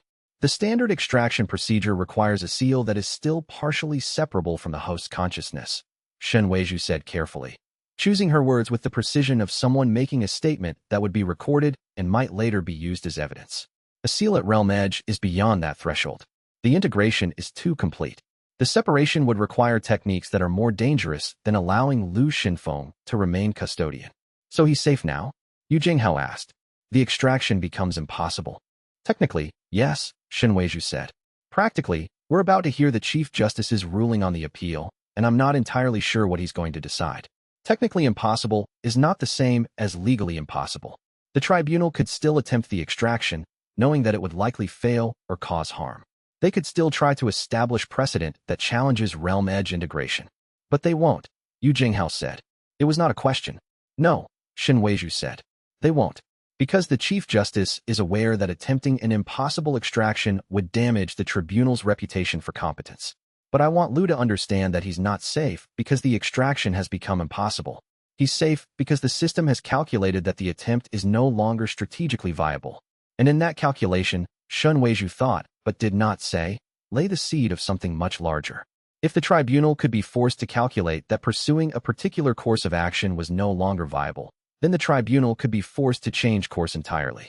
If power could reach a level where institutional authority had to yield, then perhaps power could reach a level where it transformed the institution itself. Chapter 106. The Chief Justice's chambers were the most secure location in the territories, a space where the highest legal authorities could convene to make decisions about matters of state, surrounded by formations and protections that had been maintained continuously for centuries. The chambers were located at the center of the tribunal's administrative complex, accessible only to those with appropriate clearance and authorization, designed to be a space where the most important decisions could be made without interference or observation. Lu was not brought to the chambers. Instead, the Chief Justice reviewed the conflict of interest evidence in private session, read through the technical assessments about seal integration, consulted with the tribunal's most senior cultivation experts about what realm edge actually meant, and deliberated for exactly 2 hours while the entire administrative machinery of the tribunal held its breath, waiting for the decision that would determine whether the organization's fundamental commitment to institutional integrity would survive contact with power that had begun to exceed what the institution could contain. The ruling came in a single sentence, delivered in the Chief Justice's own handwriting on official tribunal letterhead. The alleged conflict of interest is sufficient to warrant recusal of the dissenting panelists whose votes were influenced by documented financial connections to Xianxia's research funding network. Their votes are hereby struck from the record. The second petition for seal extraction is therefore invalidated. The custodian status of Lu Shenfeng is confirmed with no further challenges to that status permitted for 5 years, effective immediately. The relief in the tribunal administrative offices was immediate and palpable. Clerks who had been expecting a different ruling wept. Senior administrators who had been preparing for institutional chaos made detailed notes about how the system had managed to police itself. Junior staff who had begun to lose faith in institutional processes found their faith restored. They had made a difficult choice, a choice that acknowledged the fundamental importance of institutional integrity over any particular outcome in any particular case. But they had made it. The message was clear and unmistakable. The tribunal could police itself. Conflicts of interest could be identified and corrected. The system was stronger than any individual pressure or bias, even when facing power that had begun to exceed institutional limitations. Xianxia attended the ruling in person. He had traveled to the tribunal's central chambers, had positioned himself where he could hear the Chief Justice's pronouncement, had waited with perfect stillness for the decision that would end 30 years of struggle toward a goal that had suddenly become impossible.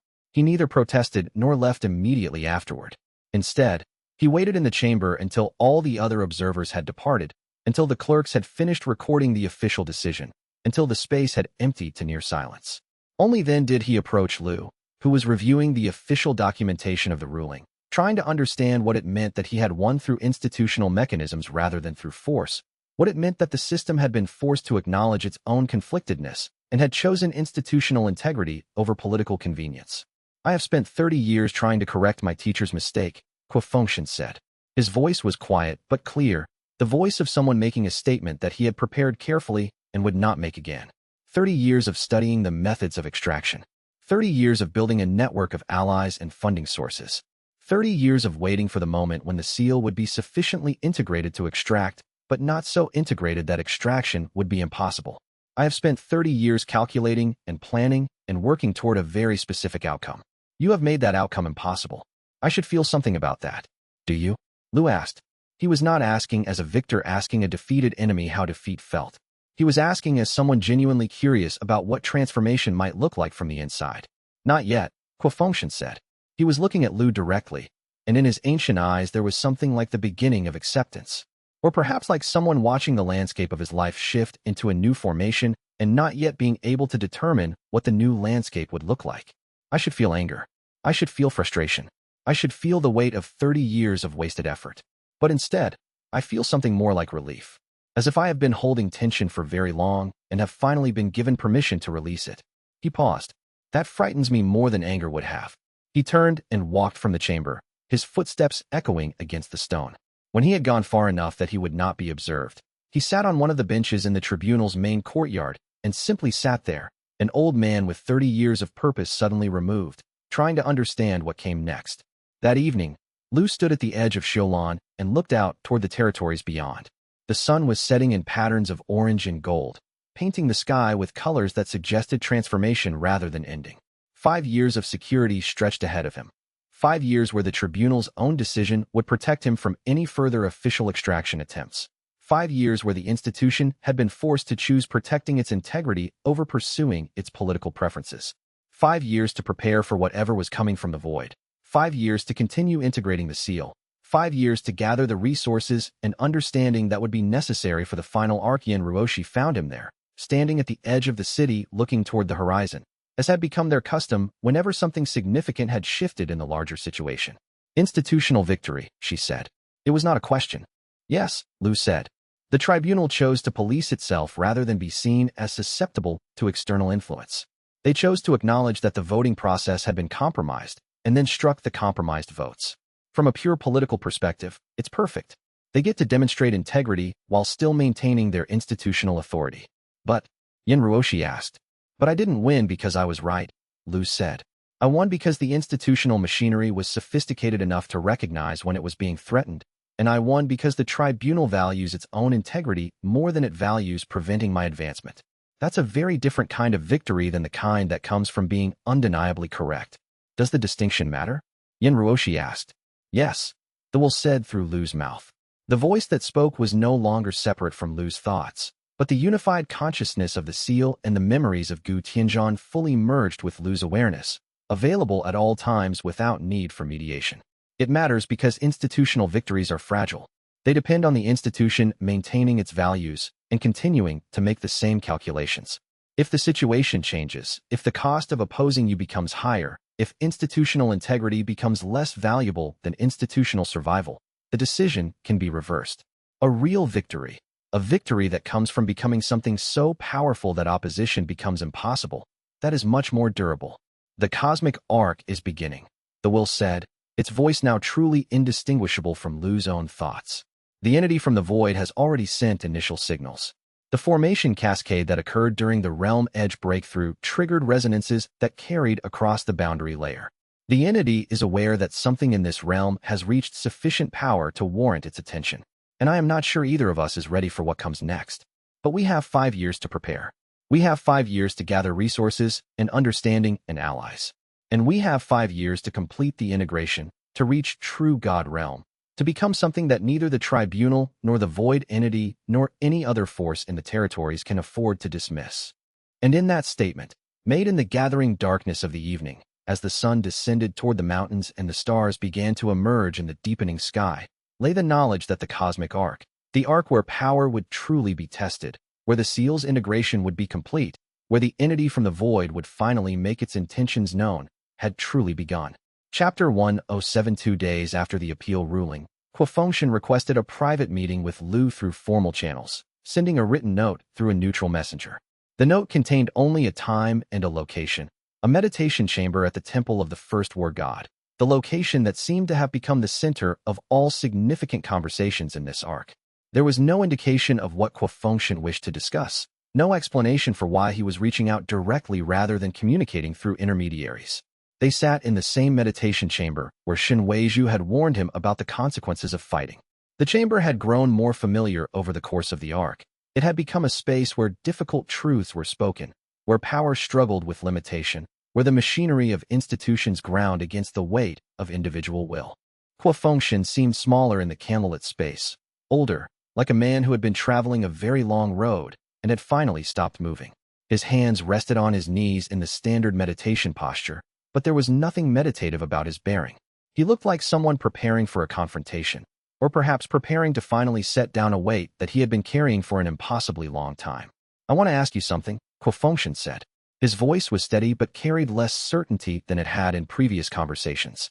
And I want you to know that this is the most honest question I have asked you. The first question where I am not calculating for advantage, where I am not planning the next move in the game. It is not a trap. It is not a strategy. It is simply a question I need answered, for reasons that have nothing to do with extracting the seal or defeating you or advancing any political position. Go ahead, Lu said.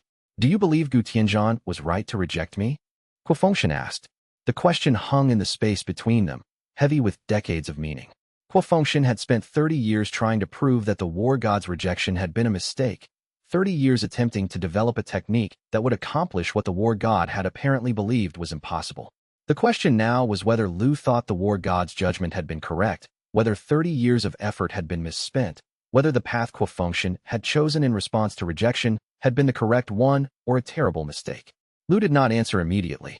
The will was listening, present in his consciousness without speaking, offering no guidance, leaving this answer entirely to Lu's own judgment.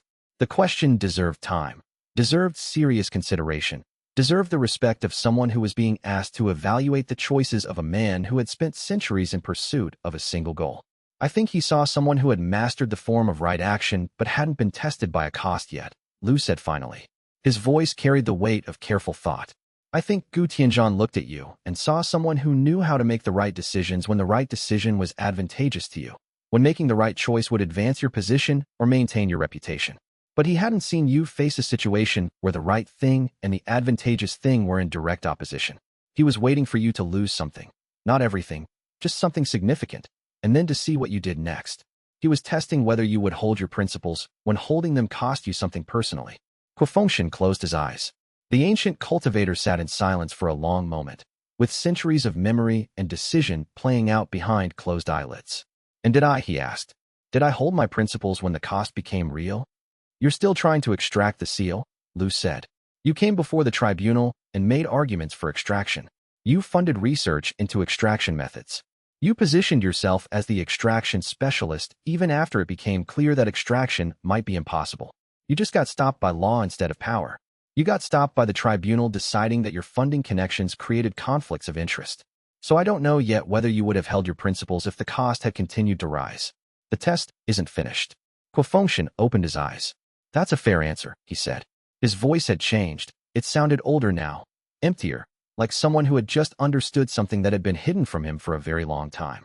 You're saying that I haven't actually been tested yet, that I've been pursuing a course of action that the system stopped me from completing, but that I don't know what I would have done if the system had allowed me to continue.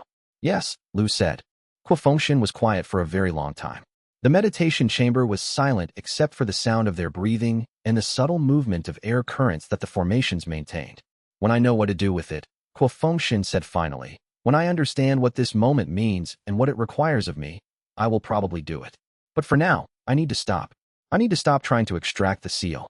I need to stop trying to prove that Gu Tianzhan was wrong. I need to stop running. He stood, his movements careful and deliberate. When he looked at Lu again, there was something new in his expression, not defeat, but something like the possibility of transformation. When you reach true God realm, Fengxian said. If you reach true God realm, I would like to understand what that means. Not to extract the seal, not to advance any position or agenda, just to understand what it means for someone to become something that the war god had prepared for, but that the war god himself never achieved. I'll show you, Lu said. Fengxian nodded and walked from the chamber, and this time when he left, the footsteps of his departure did not echo with finality. They echoed with the sound of a beginning. Chapter 1. Shui Bulian arrived with her personal guard 3 days later, traveling through the night to reach Xiulan with urgent news. Lu knew by her expression, the way she held her shoulders, the tightness around her eyes, the heaviness of her presence even as it projected power, that she had not come with good news. She had come with the weight of decisions made, with the burdens of leadership, with the cost of choosing between two terrible alternatives and having to select the one that was marginally more acceptable than the other. They sat in the merchant district, in a tea house that had been rebuilt after the demon clan attack weeks earlier, in a space that had become familiar as a place for important conversations. The tea house owner brought them excellent tea without being asked. He had learned to recognize the signs of serious discourse and knew to provide the amenities without waiting for requests. Shui Bulian looked more tired than the last time Lu had seen her. Thinner, with the weight of governing a clan moving through internal crisis visible in the lines of her face, visible in the way her hands trembled slightly when she reached for the tea. 300 years of accumulated power and responsibility sat on her shoulders, and in that moment, she looked every one of those years. The hardline faction was neutralized, she said without preamble. No greeting, no social niceties. Only the delivery of information that had become urgently necessary. The attack they launched against your location violated established treaties with the other Demon Clan factions, specifically the treaty regarding prohibited uses of cultivator force against neutral parties. When the council convened to review the attack, I presented evidence of the treaty violation. I called for the hardline faction's dissolution as punishment for the breach. And they agreed? Lu asked. The council voted 6-3 in favor of dissolution, Shui Bulian said. The 3 dissenting votes were from the hardline faction representatives themselves, which was expected. But the crucial point is that the voting coalition for dissolution included the moderate faction leaders and 2 of the traditional faction leaders. The hardline faction, which had been the most aggressive in pushing for action against your group, is now formally dissolved. Its resources are being redistributed among the remaining factions. That's a major victory, Lu said. It's a Pyrrhic victory, Shui Bulian said. Her voice carried the weight of someone who had achieved what she set out to achieve and discovered that the achievement came with costs she had not fully anticipated. I spent 300 years building relationships with the moderate factions, 300 years of careful diplomacy and political maneuvering. I spent that same 300 years containing the hardliners, preventing them from taking actions that would have destabilized the entire Demon Clan alliance. I finally moved against them, and I won. And now I'm the one who everyone blames for the destruction that resulted from the conflict. They're blaming you for defending yourself? Lu asked. They're blaming me for not finding a way to contain the hardliners without requiring their dissolution, Shueballian said. The moderates are grateful that the hardliners are gone, but they're also worried that my willingness to call for dissolution means I'm willing to use the council's authority more aggressively than has been traditional. The traditional factions are concerned that the precedent of dissolution might someday be used against them. And the hardline faction members who remain, because not everyone in the faction will accept the formal dissolution, see me as a traitor who destroyed their faction to maintain my own power. You made the right choice, Lu said. I know, Shueballian said. She reached for the tea and drank slowly, allowing the warmth and the movement to settle her thoughts. But knowing that I made the right choice and living with the consequences of that choice are very different things. She set the cup down and looked at Lu directly. I want to ask you something, she said. It's related to something that happened months ago, something that I've been thinking about ever since it occurred. When you held those resonances, my grandmother's city, the 12 civilian resonances that were bound to the seal's power, what was the last one like? What was her presence like when you were holding her within the resonance system? Lu thought back to the moment in the cave where he had held the 12 civilian resonances, had felt the presence of people connected to the seal's power. The moment had been overwhelming at the time, but the memories had faded somewhat as other events and crises had intervened. He had to search his memory for the specific sensation, the specific presence of the person Shueballian was asking about. Quiet, he said finally, like someone who had been waiting a long time and was finally relieved. Not relieved in the sense of experiencing pleasure or comfort. Relieved in the sense of finally being allowed to set down a burden that had been impossible to carry alone. When I released the resonances, when she returned fully to the Demon Clan, I felt her presence change. It was like watching someone take a breath for the first time in years. Shueballian nodded slowly, her expression shifting to something softer, something more personal than the political weariness she had been carrying. That sounds right, she said. That sounds like her. My grandmother spent the last 100 years of her life convinced that she had made terrible mistakes, that her governance of the city had been flawed, that the hardline faction's seizure of the city was punishment for her incompetence. She believed that until the moment she died. But if what you just described is accurate, if her presence was relieved rather than bitter or angry, then perhaps she finally understood that the seizure wasn't her failure. It was just circumstances beyond her control, beyond anyone's control. She paused. Thank you for that, she said. For the memory, and for sharing it. Chapter 109. The signal came from above the normal realm, a disturbance in the spiritual pressure that had nothing to do with any mortal cultivation, nothing to do with the usual channels through which power flowed and consciousness was transmitted. Tan Muge identified it first, his military awareness, honed by centuries of combat and strategic planning, picking up the change in the ambient environment before anyone else could sense it.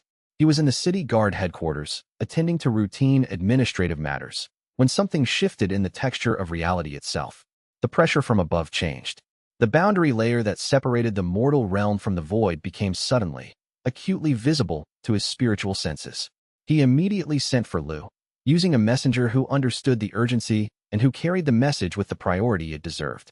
They met in a private location, away from the tribunal administrative centers and the temples and the public spaces where conversations could be overheard by people with interests in understanding what was happening. Something is responding to the seal's realm edge resonance, Tan Muge said.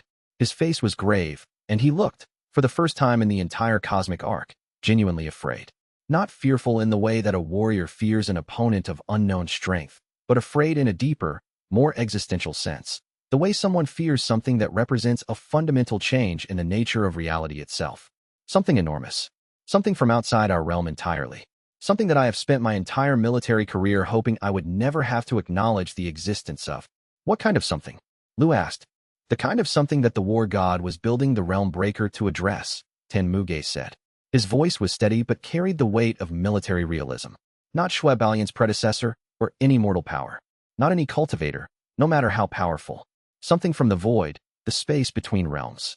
The entity that the war god apparently believed would eventually threaten the territories and the people we're responsible for protecting. Is it attacking? Lu asked. Not yet, Tin Muge said. But it's aware. The formation cascade that occurred during your realm edge breakthrough. The cascade that overloaded every formation in a 100-meter radius. That sent a signal across the boundary layer. It was like someone striking a gong and sending the sound echoing into the void. The entity heard the signal. It has been silent since then, but I can feel its attention turned toward us. It noticed the seal reaching realm edge.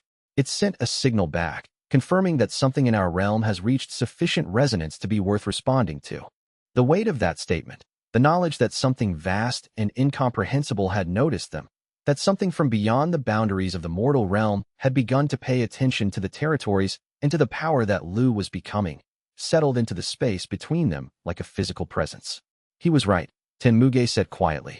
His voice was different now, carrying less certainty and more awe. The war god. He understood what was coming, even though I never believed him. Even though I thought he was fighting shadows and inventing external enemies to justify his own power. He understood. He was preparing for this the entire time. Chapter 110. The void entity's presence was not physical, but it was spiritually palpable to anyone above sky vessel. A weight that pressed down from a direction that had no normal direction, from a place that was adjacent to the mortal realm rather than part of it. It was the kind of pressure that made cultivators acutely aware of their mortality, their smallness, their insignificance in the face of something that operated on a completely different scale of existence. Shen Weizhu, to her credit, felt the presence immediately in her administrative offices and reacted without panic. She did not attempt to hide what she was sensing, did not attempt to downplay the implications of what the entity's attention meant. Instead, she went directly to the tribunal chief justice and asked what resources she could provide, what support the tribunal could offer, what the institution's response would be to a threat that made the entire extraction debate of the previous weeks seem trivial by comparison.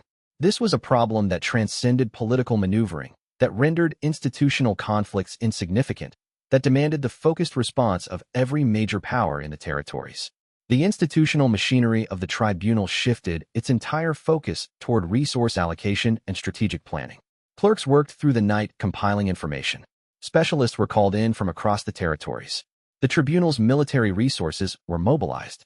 Every tool that the institution had developed over 1,000 years of managing power and threat was brought to bear on understanding what the void entity wanted and what resources would be necessary to address it. Lu stood in the meditation chamber that evening, in the space that had become the center of significant events in the cosmic arc, and felt the weight of that presence pressing down on him. It was not hostile in any active sense. The entity had not moved toward aggressive action, but it was undeniably present, undeniably focused on the territories and on the power that Lu represented. This is what the Realm Breaker was made for, Lu said to the will. His voice was steady, but underneath there was the recognition of something enormous, something that had been waiting, something that the war god had apparently understood would eventually come. Yes, the will said. And for the first time in their entire connection, Lu heard something in the will's voice that sounded like doubt. Real, genuine doubt about whether the seal would be sufficient, whether Lu had the capacity to rise to what would be required, whether even the perfect execution of the Realm Breaker's inner technique would be adequate to address the threat. And I am not sure it is ready. And I am not sure you are ready. But the entity is now aware of your existence, and the cosmic arc has truly begun.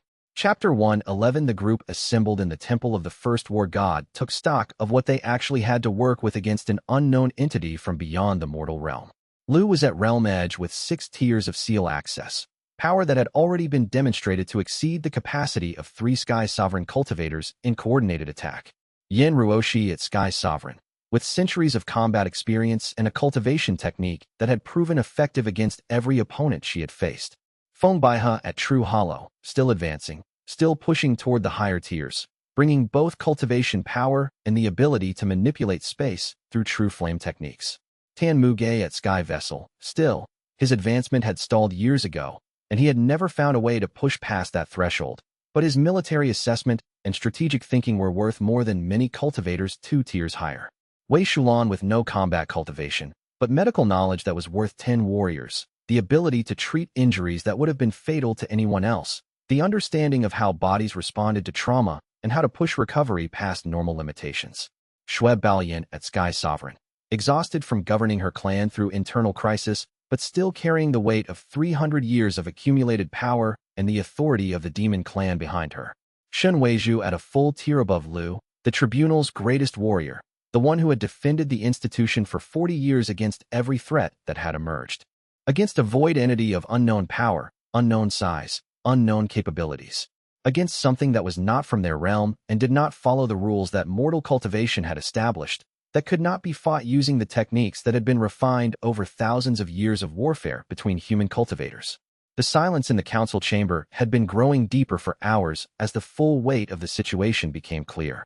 The group could marshal significant power, but that power had never been tested against anything like what was approaching. It was Ning Yulan who broke the silence, her voice carrying a dry humor that cut through the heaviness of the moment. This is the part where I mentioned that I've been studying void incursion techniques for 15 years for exactly this scenario, Ning Yulan said, stepping forward from the corner where she had been standing in quiet observation. 15 years of research, 15 years of collecting fragments of knowledge, 15 years of preparation. And I want to tell you all, right now, that you're going to feel absolutely embarrassed about every time you were anything less than perfectly kind to me. Chapter 112. Ning Yulan's expertise was genuine and detailed, built on a foundation of personal tragedy and 15 years of obsessive, dedicated research. She had begun collecting techniques related to void interaction when she was a young woman, motivated by a personal loss that had shaped her entire life. Her master had been killed by a void incursion 25 years ago, killed by a fragment that had pushed through the boundary between realms and had destroyed everything in its path before it could be contained. She had been 16 years old when she watched her master, the person who had trained her, the person who had believed in her potential, simply cease to exist because something from outside the normal realm had decided to test the boundaries of the mortal world. She had spent 25 years since that moment preparing for the next incursion.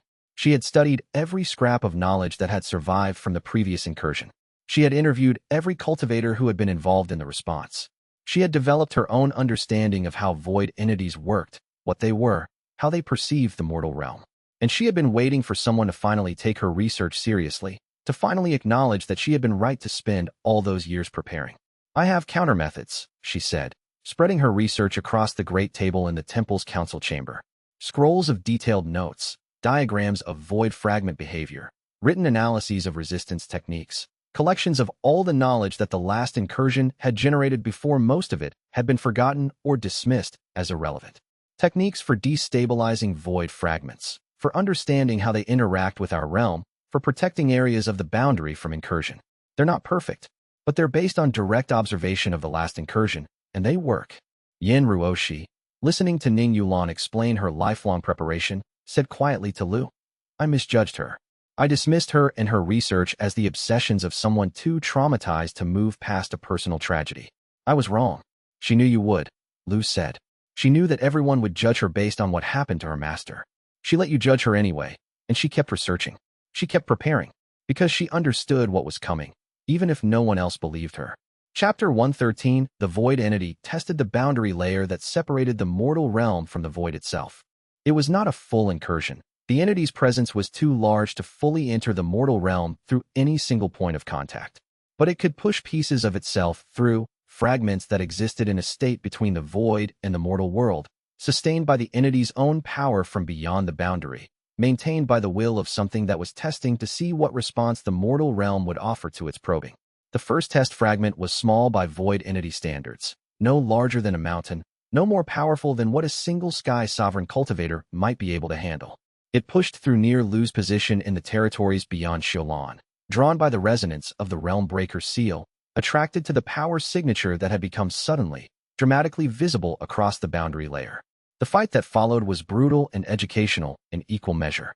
The fragment did not move like a cultivator. It did not follow patterns of attack that human fighters had evolved.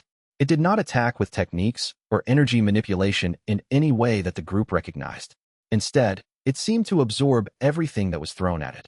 Absorbing Feng Baihe's true flame techniques without showing signs of damage.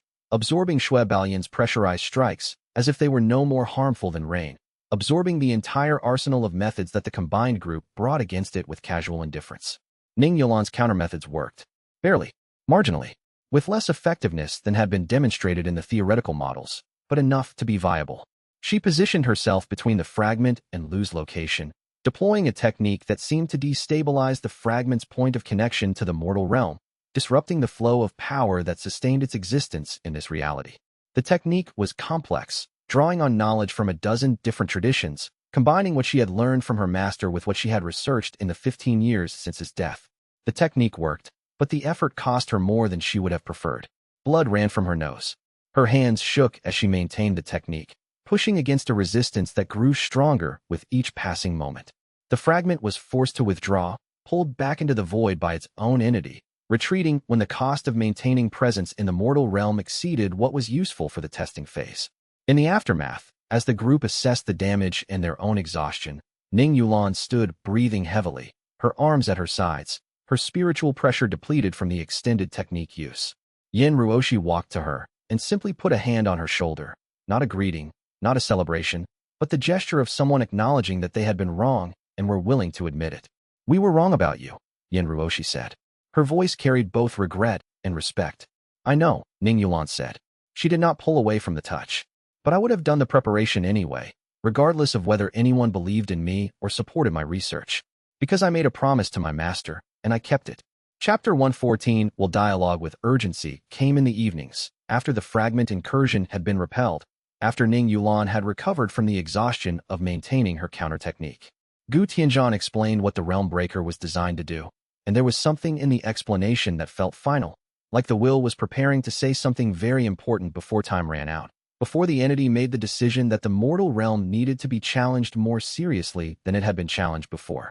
"The inner technique," the will said, and its voice carried the weight of memory, the weight of something that had been waiting. "The true strike was built to collapse the boundary projection that allows void entities to enter the mortal realm. It is not an attack that harms the entity directly.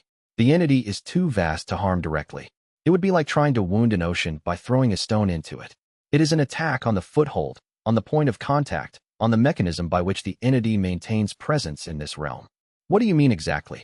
Lu asked. He needed to understand the mechanics, needed to know what would be required of him. "The entity cannot bring its full power into our realm," the will said. "The boundary is not permeable in that way. The fundamental structure of the realms prevents full transition. But the entity can project itself through specific points of contact, can push through to positions that allow manifestation without requiring complete integration. Those contact points are maintained by the entity's will and by the spiritual signature of whatever triggered its attention.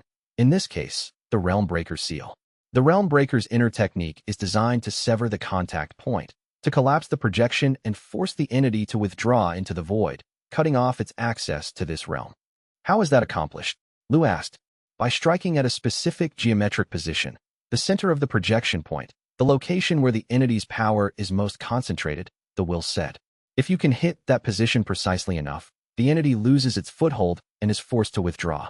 It doesn't kill the threat permanently. It doesn't harm the entity in any significant way. It simply closes the door. It removes the ability to project into this realm until the boundary shifts again or until the entity finds another point of contact." "And if I miss?" Lu asked. He needed to understand the cost of failure. "Then the door opens fully," the will said. "The partial projection becomes complete manifestation. The entity brings as much of itself into the mortal realm as the boundary will allow. And we find out how large and how powerful the entity actually is. We find out whether any combination of mortal cultivation can match what emerges from beyond the boundary." The weight of that statement sat in the darkness between them. The knowledge that the success or failure of the inner technique would determine everything, that there would be no second chances, that the margin for error was essentially zero. Chapter 115 Preparation Arc. The phase where knowledge was gathered, where locations were identified, where the group prepared for the confrontation that could not be postponed or avoided. The group spent 3 intense days and nights working with Ning Yulan and Shen Weizhu to identify the projection point, the exact location where the entity's presence was anchored to the mortal realm through a point of contact that it maintained across the boundary. It was not a fixed location. It moved based on spatial geometry and the distribution of the entity's power across the boundary layer. The calculations were extraordinarily complex. The geometry was multidimensional in ways that normal cultivation did not typically require, and the margin for error was essentially zero. If the strike went to the wrong location by even a few meters, if the geometric calculations were off by a fraction of a percentage point, the inner technique would fail to sever the contact point and the door would open fully. Hua Fengshen reappeared unexpectedly at the temple of the first war god on the second day of preparation, appearing in the main courtyard as if he had been waiting for the moment when his assistance would become necessary and had sensed that moment's arrival. "I can help," he said without preamble. His understanding of spatial geometry and void theory was the best available in the territories. He had spent 30 years studying the intersection of mortal cultivation and the boundaries that separated realms, 30 years of research that had been directed toward extraction, but that was equally applicable to understanding how incursion points functioned. The group was faced with a choice: accept help from the man who had been their primary opponent for 2 arcs, risk having to trust his calculations when the cost of miscalculation was potentially catastrophic, or attempt the strike with incomplete calculations based on what Shen Weizhu and Ning Yulan could calculate without Ku's specialized knowledge. "We need the best calculation," Lu said simply, without hesitation, without consideration of what accepting Ku's help might imply politically or strategically. "You have it. When it's done, you can go back to whatever you were doing. I won't ask you to commit to anything beyond providing the calculations." Kuo Fengshen nodded slowly, and there was something in his expression that suggested he had expected exactly this response, that he had come hoping for exactly this opportunity to contribute to something larger than his 30-year struggle against Lu Shenfeng. "I'll join the preparation team," he said, and the work began in earnest. Chapter 116. The approach to the projection point required passage through areas where the entity's presence was strongest. The entity was not passive. It continued probing, sending fragments that tested the group's defenses. The sustained combat wore everyone down. The fragments learned from each interaction, adapted to the group's tactics, became harder to repel each time they appeared. Each wave was progressively more sophisticated than the last, as if the entity on the other side of the barrier was learning their techniques in real time and devising counters to them. On the second day of approach, Tenmuge took a wound. A fragment had broken through the outer defensive perimeter and had struck him while he was covering Wei Shulan's retreat. The wound was serious, but not fatal, a deep cut that went from his shoulder to his lower ribs, missing his vital organs by less than a hand's width. It was the kind of wound that spoke to both luck and reflexive defensive training. A fraction of a second slower, and Tenmuge would have been dead. Wei Shulan treated him with expressions that were more intense than usual. She worked with the precision of a trained healer, but her face showed something beyond professional focus. Her hands moved with controlled urgency, and when she looked at his face, there was something in her eyes that had nothing to do with professional concern and everything to do with the reality that she had nearly watched him die. "I will be angry with you if you die before seeing how this ends," Tenmuge said to her from the treatment platform, his voice weak but present. There was an attempt at lightness in the words, the kind of humor soldiers use when the alternative is to fully acknowledge the fear. "Then don't die," Wei Shulan said. She pressed a healing tincture into the deepest part of the wound. "I mean that medically." A beat passed. "That was a very awkward way to phrase it," Tenmuge said. "I'm aware," Wei Shulan said, without looking up from the wound. She continued working, binding the wound with careful, practiced motions. "You're an idiot for protecting me instead of maintaining your defensive position." "It was tactically sound," Tenmuge said. "It was tactically reckless," Wei Shulan corrected, and there was a note in her voice that said she understood why he had done it even as she criticized the decision. "And also necessary. Don't do it again." "I'll try," Tenmuge said. Wei Shulan looked at him directly then, and whatever she saw in his face made her resume her work with slightly less intensity, though no less care. "You should do better than try." The group continued forward the next day, with Tenmuge moving slowly but moving, supported by Wei Shulan's continued treatment and by his own determination not to become the reason the strike failed. His movements were careful, calculated to minimize strain on the wound, but there was no hesitation in him. The wound mattered less than the mission, less than the fact that 5 other stories in 5 other worlds were waiting for them to succeed. Chapter 117. Tier 7 Threshold access came during the sustained combat of the approach, granted by the will after Lu protected Shui Baoyan from a fragment that would have killed her, without hesitation, despite the cost to his own position. Lu had been at the edge of his defensive capability. Protecting Shui Baoyan would leave him exposed to a fragment that was moving toward him at lethal speed. He did it anyway. There was no moment of calculation, no weighing of consequences. His body moved, his technique flowed, and he pulled her out of the fragment's path, while simultaneously opening himself to danger. This was not a calculated choice. It was the choice of someone who had already decided that her life was worth the risk to his own. The will granted access to Tier 7. The opening was sudden. One moment, Lu was fighting at the edge of his techniques, and the next, a new layer of possibility opened in his mind. It was like a door that had always been there finally becoming visible. The power flooded through him not like a violent surge, but like recognition, as if a part of himself that had always existed was finally stepping forward to be acknowledged. The threshold approach, The preparation motion of the realm breaker used as a feint emerged as a genuine capability. It was not the full inner technique. It was not the strike itself, but it was the motion that preceded the strike, the movement that bent space and prepared reality for the impact that would follow. The technique bloomed in his awareness with the clarity of something he had always known how to do, waiting only for the moment of access to be granted. Used as a feint, the threshold approach was enough to force back a major fragment incursion. The fragment, sensing the full weight of power that stood behind the feint, pulled back slightly. It was a response that spoke to something deeper than simple combat instinct. The fragment recoiling from power that registered in its senses as dangerous in a way that simple strength could never be. The entity was beginning to understand that this was not a simple group of cultivators. This was something different, something that carried weight and consequence. For the first time in the extended engagement, the entity pulled back. It did not retreat fully, but it lessened the intensity of its probe.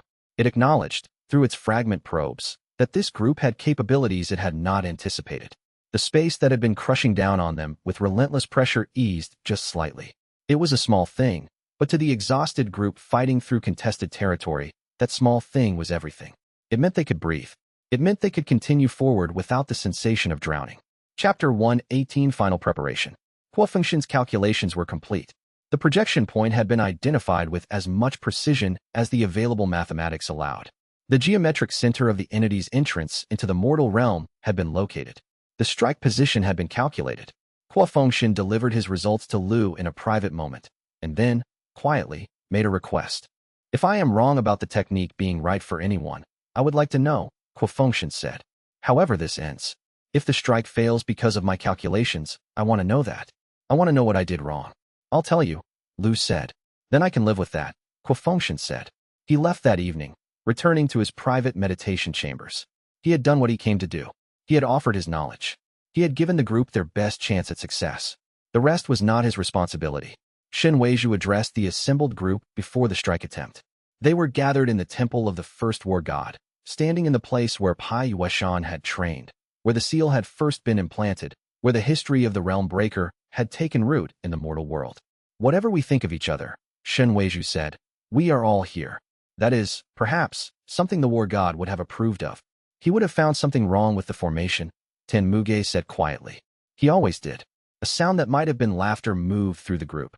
Not the laughter of joy, but the laughter of people who understood each other and who were about to do something difficult together. Chapter 119 The approach to the strike position was through contested territory. The entity sensed what was happening. It intensified its probing, sent larger fragments, forced the group to fight for every li of ground they advanced. The route to the projection point was not a direct path. The geometry was complex. The spatial relationships were not what they appeared to be. Lu moved through the Tier 3 displacement technique, stepping into the spaces between the entity's fragments, advancing when the gaps between attacks opened. Each step required absolute precision. One miscalculation would trap him in a space where the entity could collapse the geometry around him. He could feel the pressure of its attention, the weight of its awareness pressing down like an enormous hand. The domain twisted around them in ways that made his eyes strain to follow, spatial geometry, bending in directions that shouldn't exist. Yin Ruoshi covered his flanks with the discipline of a lifetime soldier. His movements were economical, never wasted, each strike calculated to buy Lu the seconds he needed to advance. There was no fear in Yin Ruoshi's face, only the focused intensity of a man who had long ago made peace with the possibility of dying in service.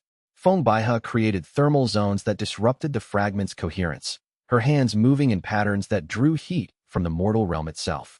The air around her shimmered with distortion, and the fragments that probed too close to her thermal barriers recoiled as if burned. She breathed heavily between techniques, her concentration absolute. Shui Balian struck with pure force, driving back the incursions, her weapon singing through the air. There was a kind of grace in her movements, the grace of someone who had trained for 30 years to do exactly this. Each strike was a commitment, total and uncompromising. Ning Yulan maintained the counter techniques, the methods that destabilized the fragment's connection to the mortal realm. Her voice carried the resonance of power as she chanted the destabilization mantras, her hands weaving symbols in the air that seemed to tether the fragments more firmly to physical space. Wei Shulan treated the injuries as they mounted, working with impossible speed and precision, binding wounds with one hand while preparing the next patient with the other. There was something almost angry in her efficiency, as if by refusing to let anyone fall behind, she could will them all through to the other side. Tan Muge, despite his wound, maintained the perimeter defense, refusing to fall back even when his exhaustion was visible. Blood seeped through his bandages with each movement, but he stood firm, his presence a solid anchor in the chaos. Shen Weizhu stood at the secondary defensive position, the greatest warrior in the territories, holding the line against things that should not exist in their world. His face was calm, the calm of someone watching a distant horizon, unmoved by the storm raging around him. Lu's mind narrowed to a single focus, the strike position. Everything else, the fatigue, the pain, the mounting pressure from the entities probing, was secondary. The will was quiet in him, waiting. The realm breaker waited. Everything hinged on reaching that position, on setting up the motion that would end this. The group advanced. Chapter 120. Lu stood at the strike position alone. The domain was active around him, extending 10 li in all directions, making all movement within it unpredictable. The Tier 7 preparation motion was building, the threshold approach gathering power for what would come next. The group was holding the outer perimeter. The fragments were pressing hard, but the combined effort of 7 warriors was sufficient to maintain the boundaries. For now, for as long as necessary. The projection point was visible to Lu's spiritual perception, a geometric center where the entity's presence was most densely concentrated.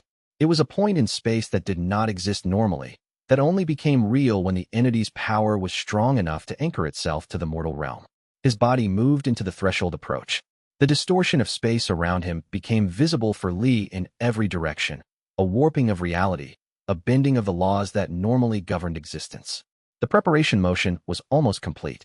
The strike would come next. The will spoke, and for the first time since they had merged into a single consciousness, the fragments of Gu Tianzhan's presence all spoke together. Lu Shenfeng. The inner technique is not ready. You are not at true God realm. What I am about to show you is what happens when someone uses it anyway. The seal began to crack open. Not literally, no physical crack appeared.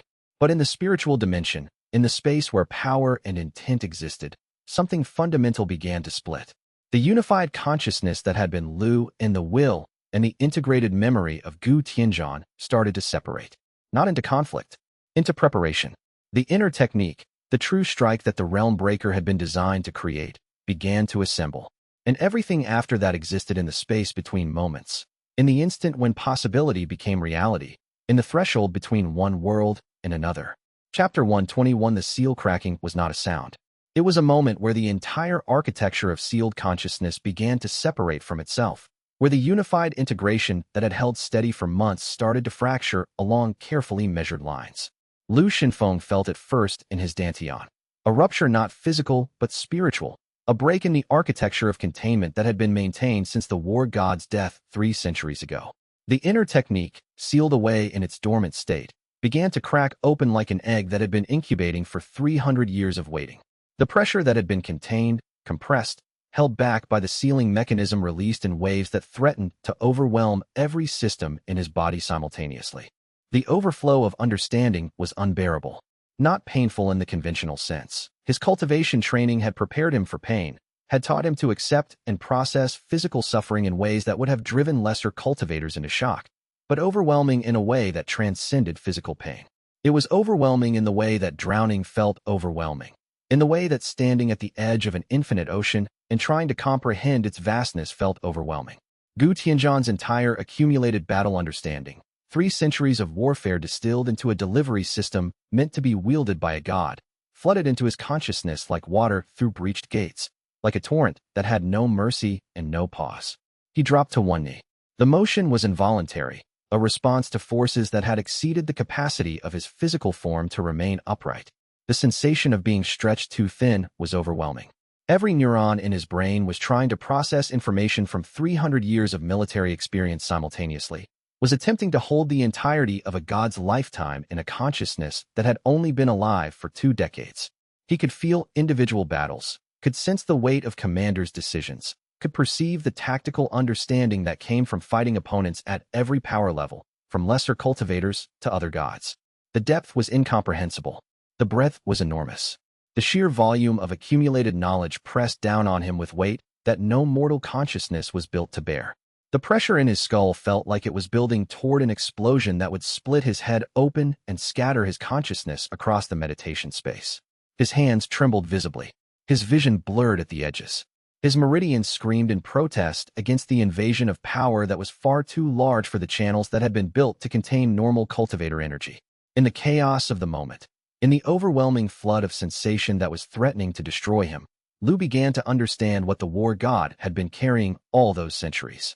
This was not just knowledge in an abstract sense. This was the accumulated weight of centuries of responsibility, the burden of decisions made and lives ended, the memory of every moment where power had been applied and consequence had followed inevitably. The weight was not just informational. It was not just data that could be processed and integrated. It was existential. It carried with it the full emotional resonance of what it meant to be the god of war, to carry the knowledge that you were responsible for the deaths of enemies, but also for the protection of allies, to understand that your choices rippled outward and affected countless lives, to carry the weight of 300 years of knowing that what you did mattered, that your decisions shaped history. The overflow was killing him.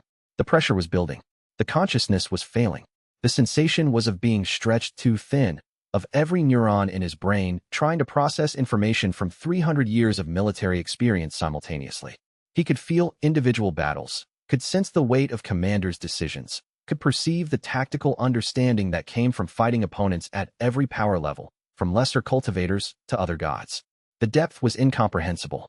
The breadth was enormous. The sheer volume of accumulated knowledge pressed down on him with weight that no mortal consciousness was built to bear. "Breathe," the will said, and its voice came from inside his own mind and outside it, from the cracked seal and from the space beyond the cracked seal, where the war god's accumulated consciousness still waited with patient understanding. "You are trying to see through my entire life at once. That is not strength. That is drowning. That is attempting to become someone you are not yet ready to be. Take what you need for this moment. The rest will still be there when you have developed the capacity to carry it." Selectivity is power. The ability to refuse knowledge is sometimes more valuable than the knowledge itself. Lu forced his breathing to regulate using the meditation techniques Tenmuge had taught him years ago in the Hidden Valley, where he had first learned to control his power. His lungs filled and emptied in measured rhythm, the same rhythm that he had practiced thousands of times, the same rhythm that had become as natural as his heartbeat. His racing thoughts began to slow gradually. The overwhelming flood of information organized itself step by step, moving from chaos toward pattern, from formlessness toward structure. The war god's entire lifetime did not disappear. It remained present, a vast presence hovering just beyond the edge of perception, but it moved to the periphery of his consciousness. Through the war god's borrowed perception, Lu could sense how much power each of them had remaining, could feel how close they all were to the point where they would have to fall back or risk complete exhaustion. The group was no longer defending against an abstract threat. The defense was physical now, human, vulnerable. Damage was accumulating. Exhaustion was mounting. The mathematical limit of how long they could hold was approaching with certainty. Chapter 122. The world became mathematics in a way that transcended simple metaphor or poetic description. The fragments that converged from all directions were not viewed as threats in an abstract sense, but as objects moving through space on calculable vectors. The pressure that they exerted was not experienced as weight, but as a system of forces that could be analyzed and responded to with precision. The war god's borrowed perception showed Lu how to see the world the way that a god of war saw it, not as individual events and crises, but as a system of relationships, pressures, vectors, and responses that could be calculated and predicted with remarkable accuracy if you had the training to understand the mathematics that underlay physical reality. Perception, the war god's accumulated understanding insisted with the weight of centuries of verified practice, is 90% of the battle. Force matters. Technique matters. Physical cultivation rank matters. But a combatant who can see 3 moves ahead, who can predict the movement of an opponent's weight before the opponent commits to moving, who can anticipate pressure vectors before they manifest in physical space, that combatant has already won in every way that mattered. The fight is merely the process of confirming what has already been decided in the realm of awareness. All combat was mathematics. All violence was geometry. Everything could be calculated if you had the training and the centuries of experience to process the data correctly. The war god had spent 300 years learning this lesson, had spent centuries perfecting the art of seeing violence as a system that could be understood and predicted. Through the borrowed perception, Lu was seeing what it meant to be the god of war, what it meant to have elevated perception to such a level that watching a battle was like solving a mathematical equation, where all the variables were known and all the possible outcomes could be calculated with certainty. Quofunction's calculations were perfect, and that perfection was visible in every line of strain across the old mathematician's face. The old man was pushing himself beyond reasonable limits, was maintaining a level of constant calculation that would have killed anyone with less training, less determination, less absolute commitment to the task at hand. His measurements and vectors had guided Lu's movement with precision that would have been impossible without his constant updates. The collaboration between the mathematician's pure calculation and Lu's ability to execute those calculations was seamless, beautiful in a terrible way. Two minds working as one providing the theoretical framework and the other providing the practical application.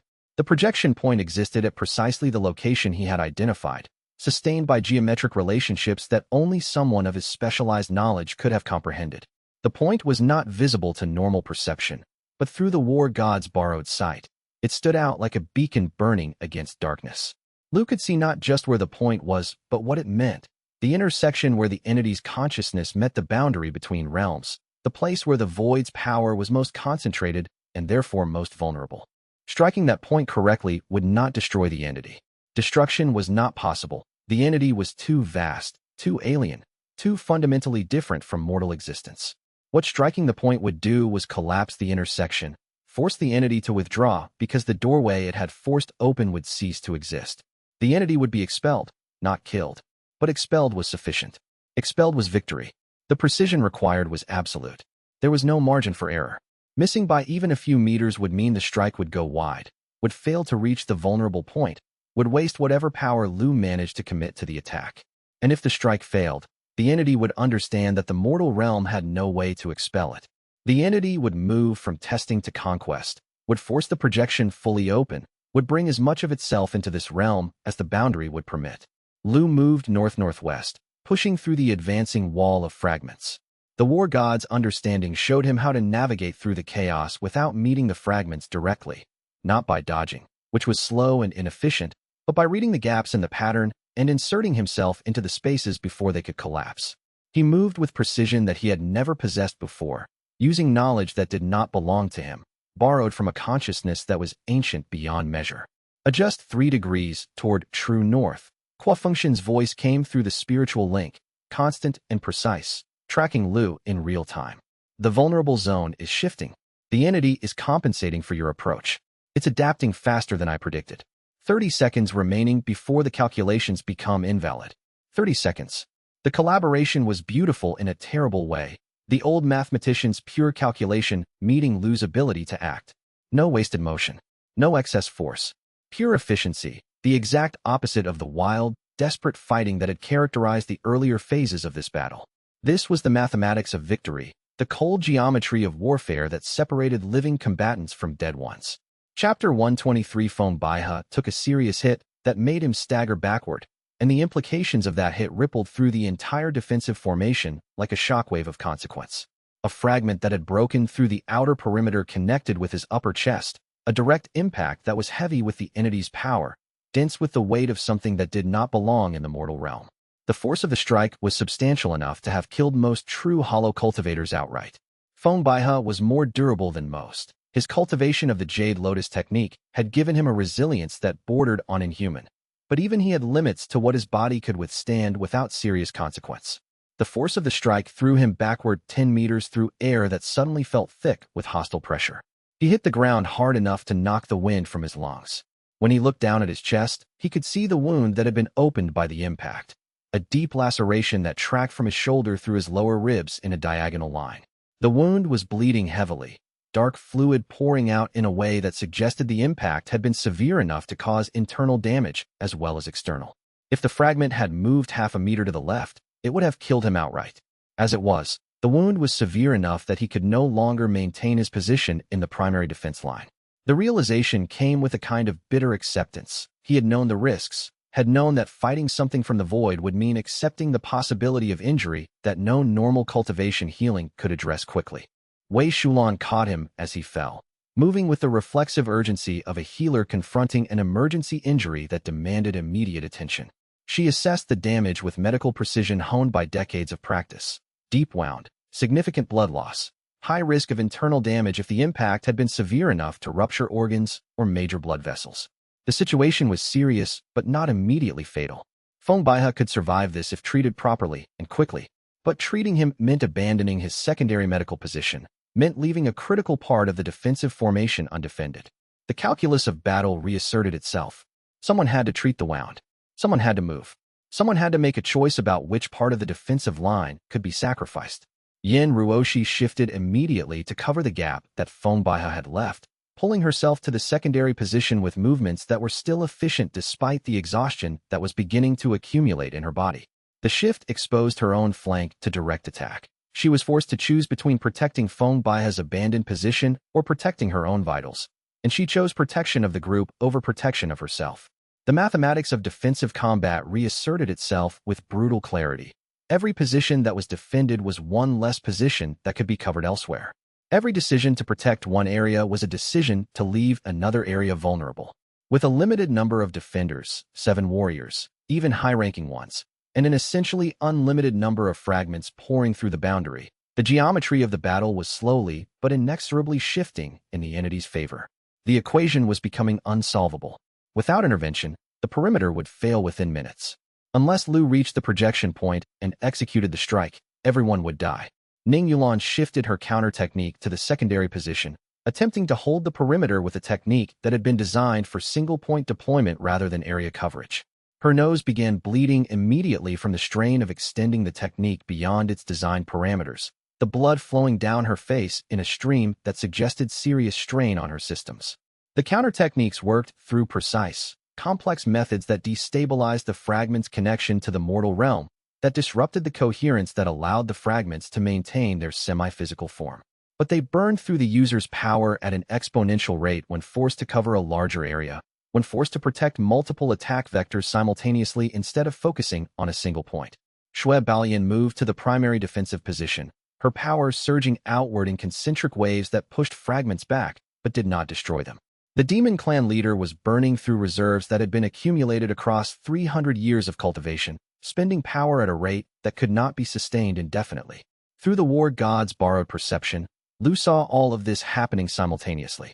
He saw the damage accumulating, saw the exhaustion increasing, saw the mathematical limit approaching with certainty. The group was no longer operating at full capacity. They were operating on fumes, on will, on the knowledge that if they stopped holding the line, everyone would die. Lu made a decision that would consume what remained of his prepared reserves. He gathered the energy and released it in a Tier 5 pulse that had never been attempted before, that pushed the boundaries of what the cracked seal would permit. The pulse exploded outward like a shockwave, pure force without technique, without subtlety or precision. It was the equivalent of a warrior simply pushing with all their strength, driving back opposition through raw power rather than through strategic technique. The fragments pulled back. Not all of them. Not permanently. But the major convergence that had been moving toward Lu's position halted and recoiled from the force of the pulse. The entity, sensing that directly attacking the strike position was costing more power than the continued probing was worth, pulled most of its fragments back to safe distance. 30 seconds of breathing room. Time compressed into moments where the continuous assault stopped and the group could potentially reposition, where time slowed down enough to feel like an extended breath rather than a constant onslaught. But the pulse had cost Lu something significant. He could feel his remaining cultivation reserves draining in a way that was almost visible, could sense the point at which he would no longer be able to maintain the threshold approach if he had to spend additional power on defensive measures. Chapter 124 Wei Shulan did something that was not cultivation in any traditional sense. She was kneeling beside Feng Baihe, assessing the wound with the medical knowledge that had been accumulated across decades of practice and direct observation of how human bodies responded to trauma. The wound was serious and deep, a laceration that would have been fatal to most cultivators below true hollow rank. Normal healing methods would have required time that they did not currently have. Sustained application of medical techniques would require the commitment of energy and focus that could not be spared while the perimeter was under assault from fragments of an entity from beyond the mortal realm. But Wei Shulan had been developing something different, something that transcended normal medical practice. She had been studying the relationship between dantian and physical body for years, researching how the circulatory systems and cultivation pathways intersected and influenced each other. She had been building her understanding through countless hours of meditation and study, through direct observation of cultivators with injuries, through the development of medical techniques that worked with the body's natural processes rather than against them. She had been preparing for this moment since the Waste's arc, since she had first begun to understand how thoroughly integrated Lu's cultivation had become with the physical injuries and stresses his body had accumulated. Every treatment she had provided, every technique she had developed, had been building toward a single understanding, that the path to managing catastrophic injuries in cultivators lay not in direct healing but in stabilization, in holding the pieces together long enough for the person to do what they needed to do. She turned to face Lu, who was still channeling the seal's overflow, still processing the war god's understanding. "I need you to hold the threshold approach," she said. "Not a request, but a statement of necessity. Don't pull back. Don't reduce the power. Just keep it flowing at exactly the current rate." Then she placed her hands directly on Lu's dantian, even though he was not injured at this location. The dantian was the core of his cultivation, the center point from which all power flowed. What Wei Shulan was about to do would require her to work with that core directly, would require her to apply techniques at the most fundamental level of cultivation. She applied a counter-pressure technique that was not part of any recognized cultivation school, that she had developed through her own medical observation and personal research, that existed nowhere but in her understanding of how bodies and power work together. The technique had no name because it had never been done before, had no precedent in any medical text, had never been necessary until this exact moment. The technique did not heal. Healing would have required the flow of medical energy that she did not have time to generate, and that would have been wasted in the chaos of battle anyway. What the technique did instead was stabilize. It created a boundary between the dantian and the surrounding pathways, prevented the overflow of energy from spilling out into the neural systems, where it would disrupt normal cultivation function and cause cascade failure that would knock Lu unconscious or kill him outright. The application of the technique required absolute precision. Her hands moved in patterns that were geometric and mathematical, that worked with the flow of power rather than against it. She could feel the overflow of energy pouring through Lu's pathways, could sense how close to breaking point his body had come. The pressure was enormous. The power was threatening to tear apart everything it touched. But with the technique properly applied, the power flowed in controlled patterns. The overflow stopped spilling out destructively. Instead, it channeled through Wei Shulan's application of pressure, was directed along pathways that could withstand it, was allowed to stabilize in a way that prevented cascade failure. "You've been preparing this since the wastes," Lu said, not as a question, but as a recognition of what Wei Shulan had been doing all these months, from the moment she had first understood what the seal's power could do and what the cost of carrying that power would be. "I told you I was still fixing your arm," Wei Shulan said, and her hands remained steady despite the exhaustion that was visible in every line of her face, in the tremor in her shoulders, in the way her breathing came shallow and fast. It turned out the problem was bigger than the arm. Much bigger. But the fix was the same concept. You just needed someone to hold the pieces together long enough for you to do what you needed to do. The technique held. The overflow stopped spilling out destructively. Instead, it channeled through Wei Shulan's application of pressure, allowed the power to stabilize and flow in controlled patterns.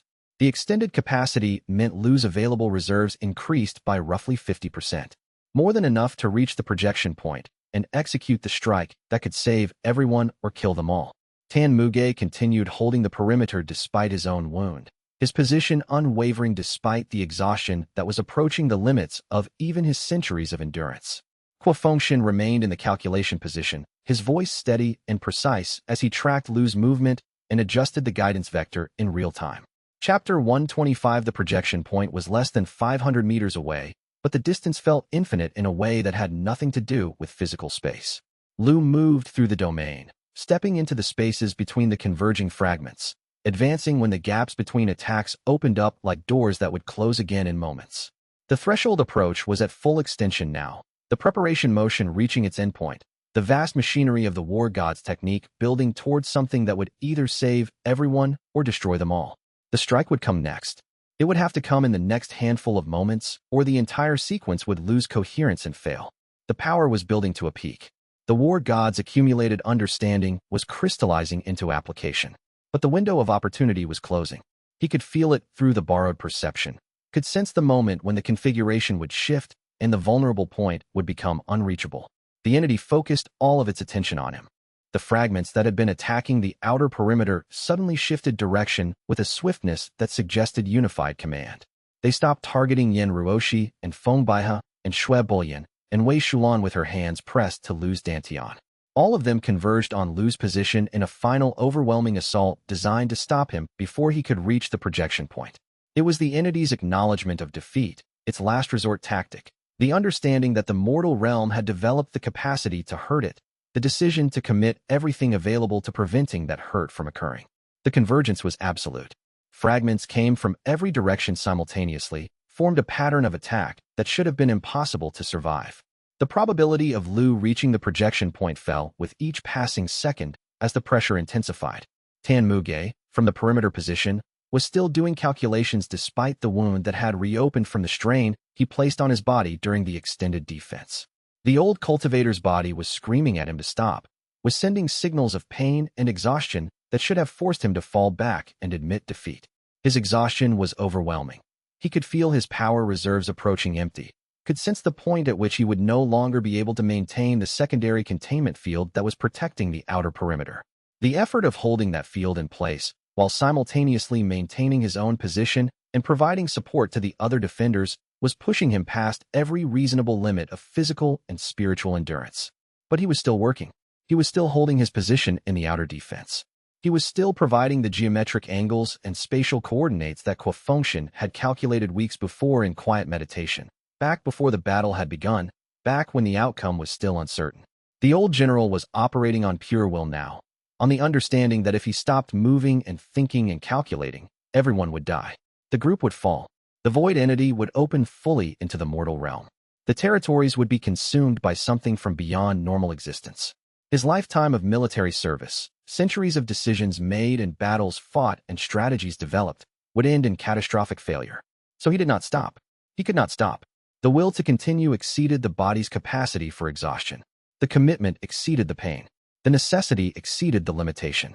Go, he shouted through the spiritual link, a simple command that carried multiple meanings at once. It meant move now. It meant this is the moment. It meant we are holding the space for you to advance. It meant this is all we have left to give. It meant if you don't move now, it will have been for nothing. The command was also a release. It was Tan Muge giving permission, giving authority, giving the final validation that Lu should do what he had come to do. After all the months of preparation, after all the strategic planning, after all the careful calculation and positioning, the moment had come. The moment of action. The moment of strike. The calculations from Xianxia had reached their limit of accuracy. The perimeter could not hold much longer. The group's reserves were nearly spent. This was the instant when Lu had to commit, had to move, had to execute the strike, or watch everything fail.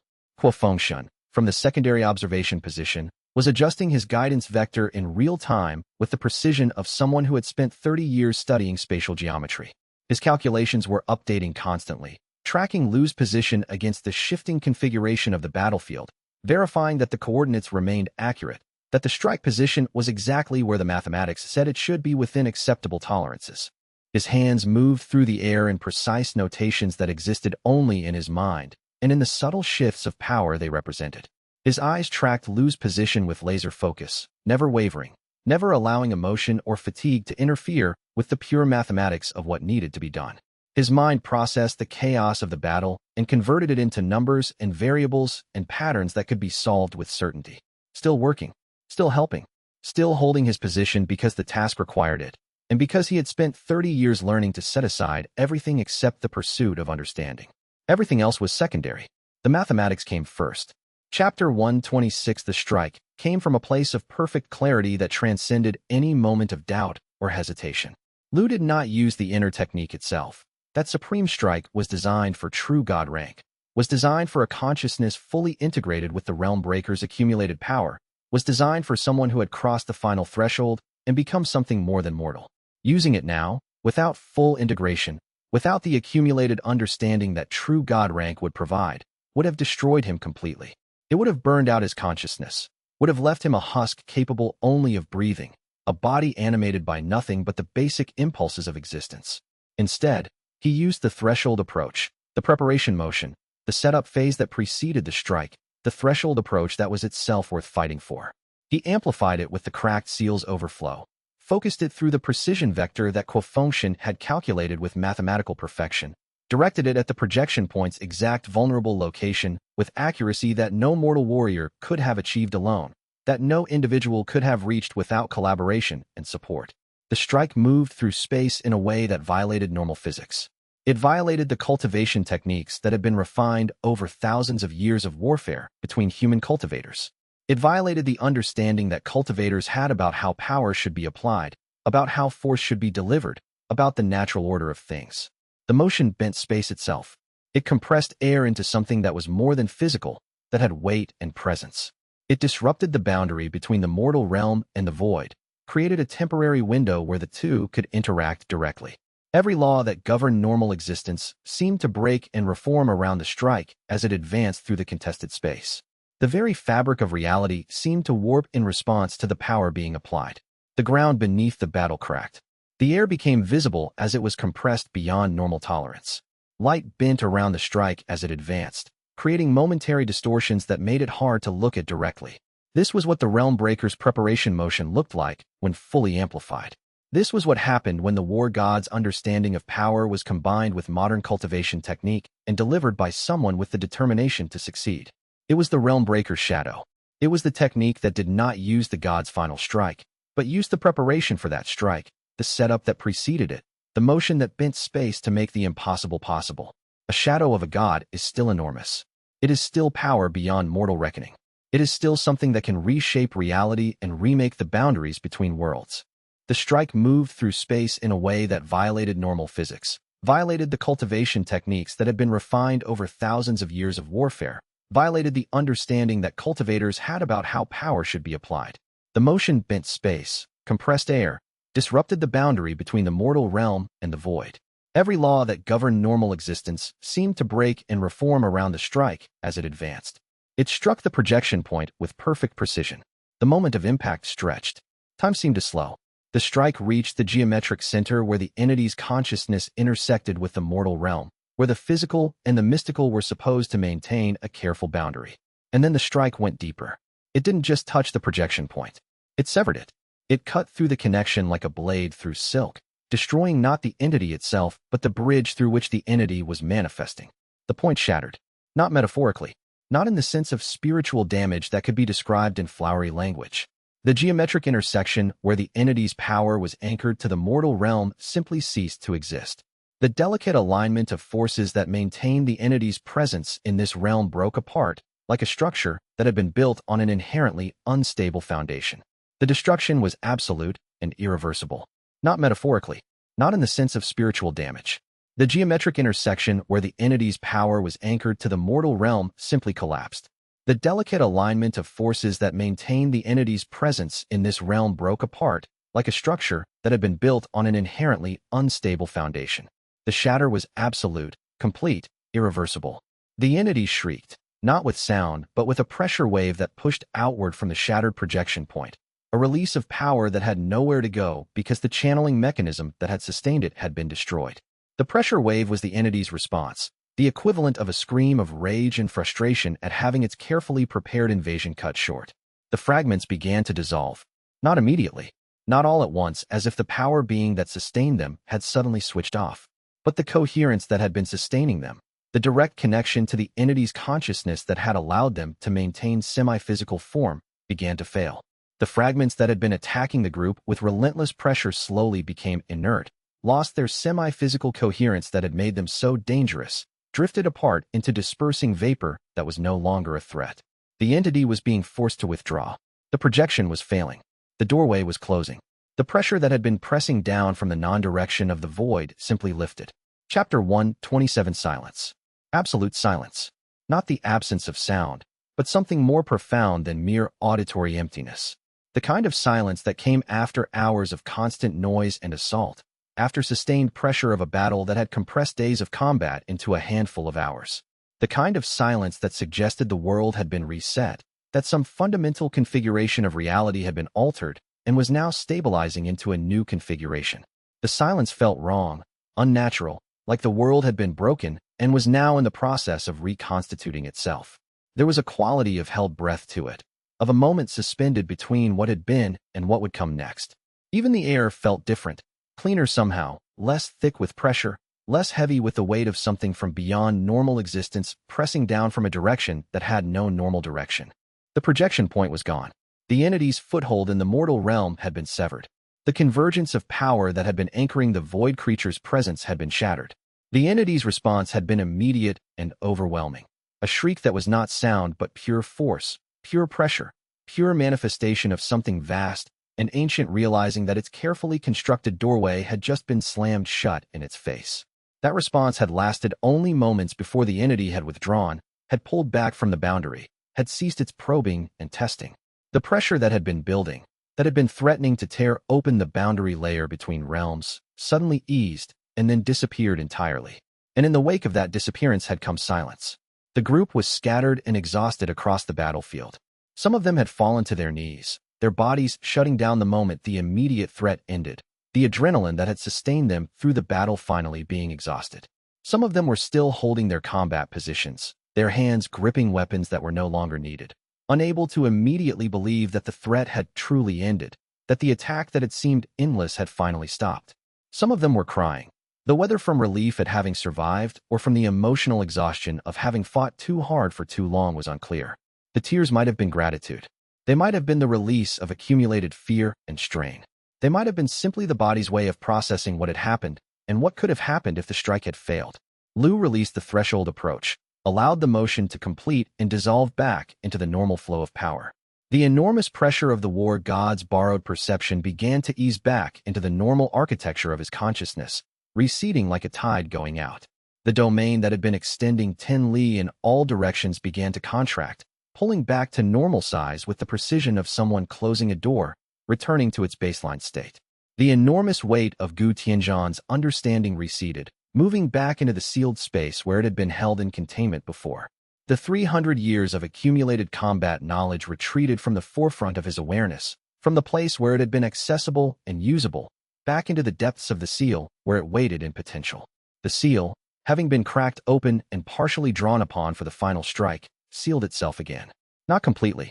There was still a hairline fracture visible in the spiritual dimension, still a point where the seal was slightly more permeable than it had been before the strike occurred.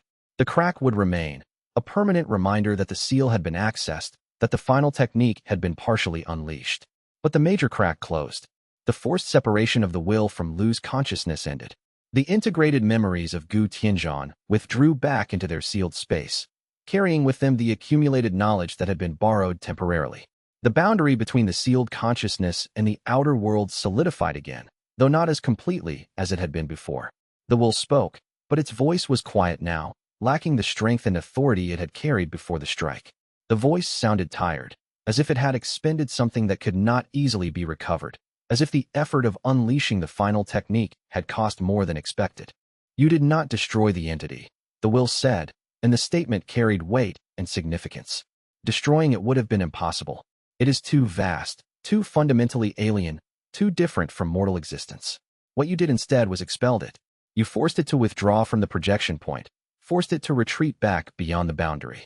But the entity itself remains in the void, remains watching the boundary layer between realms, remains patient and eternal. The threat is not permanent. It will eventually attempt to rebuild its connection to this realm. The same forces will gather again. When that occurs, we will have to address it again. But for now, the door is closed. The pressure of the outer shell was still present, the vast, overwhelming awareness of something enormous that existed just beyond the boundary. But something had shifted in the architecture of the technique. The entity was no longer actively probing, was no longer testing the boundaries of what could be forced through into the mortal realm. The consciousness had changed its posture from aggression to observation. It was simply waiting, watching, patient in the way that things from beyond normal reality could be patient, measuring time in scales that had nothing to do with mortal lifespans or mortal concerns. Chapter 128 Aftermath moved slowly through the day and into evening, like a story that had been told too many times and was losing its urgency with each repetition. The group was scattered across the area surrounding the strike position, each member attending to their own injuries and exhaustion. The silence that followed the entity's expulsion was so complete that it felt wrong, as if the world had forgotten what normal sound was supposed to be. Feng Baihe had taken the serious hit during the battle, had gone down hard under the weight of the fragments' impact, had nearly died in the moment that Wei Shulan pulled him away from the strike zone. But Wei Shulan was already working on the deep wound across his chest and ribs, was assessing the damage with methodical precision born of years of medical practice, was determining what could be healed immediately and what would require sustained medical attention over days or weeks. The wound had finally stopped bleeding after Wei Shulan had applied pressure and used techniques that slowed the blood flow, that allowed the body to begin the natural process of clotting. But the damage was extensive. The fragments' impact had torn through muscle and possibly damaged internal organs. Full recovery was possible. Wei Shulan had been clear about that, but only with time and rest. He will recover, Wei Shulan said, speaking to the group in general but addressing her words to Yen Ruoshi specifically. Since Yen Ruoshi had been the one asking the unspoken question through the tension in her shoulders and the way her eyes kept tracking Feng Bai's position. He will need months of recovery. Full recovery is possible, but only if he can find a place where he doesn't have to fight for those months. A place where he can focus on healing without needing to worry about the next crisis approaching. The implication was clear, but had to be stated explicitly. Feng Baihe would have to leave the territories. He would have to remove himself from the group's presence until his healing was complete. He would have to acknowledge that he could not continue fighting and that his continued presence might put others at risk. Tan Muge was dealing with the wound he had taken days earlier during the approach to the projection point. Wei Shulan had been treating it as the days went on, had been managing the injury with techniques that prevented infection and promoted healing. But the sustained combat and the additional strain he had placed on his body during the final battle, the calculations, the maintenance of the secondary defensive field, the constant pressure of remaining alert, had reopened the injury. The wound was bleeding again, was showing signs of infection beginning. The healing process was complicated. The body had already begun to heal once and was resisting the disruption. Wei Shulan worked on it with the focused attention of someone managing a problem that was only partly solvable, that might require creative solutions. His recovery is more complicated. Wei Shulan continued, moving between assessments like someone moving through a mental checklist that was becoming too long to track. The wound is serious. The original healing process had begun and is now disrupted. Recovery is possible, but it requires a setting where he doesn't have to fight for 6 months. Minimum, preferably longer. His body needs time to repair what was damaged. It needs rest and stability and the knowledge that he does not have to move or defend or think about conflict. A beat passed. The implication of what that meant hung in the air between them. 6 months without combat. 6 months of rest and recovery. 6 months away from the territories where threats seemed to multiply faster than they could be addressed. For Tan Muge, who had spent centuries as a warrior, who had defined himself through combat and service, the prospect of 6 months of enforced inactivity might be as dangerous as the wound itself. Shen Weiju's cultivation was temporarily disrupted from the effort of holding the outer perimeter. The strength that usually filled her presence had been depleted by the hundreds of hours of sustained cultivation that she had maintained. She was physically intact. The perimeter had been strong enough that no fragments had broken through to directly attack her, but spiritually exhausted in a way that would require weeks of meditation and recovery before she could return to full capacity. The tribunal's greatest warrior, the one who had defended the institution for 40 years, sat quietly in meditation, her eyes closed, her breathing steady despite the obvious exhaustion that weighted every muscle in her body. "I know a place," Wei Shulan said, not to anyone in particular, but to the group as a concept, as a collective that had been bound together through impossible shared experience and impossible danger. Somewhere safe, somewhere quiet, somewhere where people can rest without worrying about what is coming next. Somewhere that is hidden enough that no one looking for trouble will find it. A place I've known about for a long time, kept in reserve for situations exactly like this. The statement carried weight. It offered possibility. It suggested that recovery was not just survival but return, that they could move past this moment and eventually move back toward what might eventually become a state of normalcy that had begun to feel completely impossible months ago when the cosmic arc first began. Chapter 129. The will initiated a long conversation that had the feeling of finality, like something that had been waiting to be said and could finally be said because the primary task was complete, because the test had reached its conclusion, because the moment of judgment had arrived. Gu Tianzhan appeared in the meditation space with more clarity than he had shown in previous conversations. The presence manifested with absolute solidity, with presence that was almost physical in its intensity. Not battle-worn, not exhausted from defending against the void entities probing. At peace in the way that people could be at peace after a task had been completed and the outcome was certain, after a burden had been passed to someone who could carry it properly. The war god's form was clear enough now that Lu could perceive something of what Gu Tianzhan had been at his peak.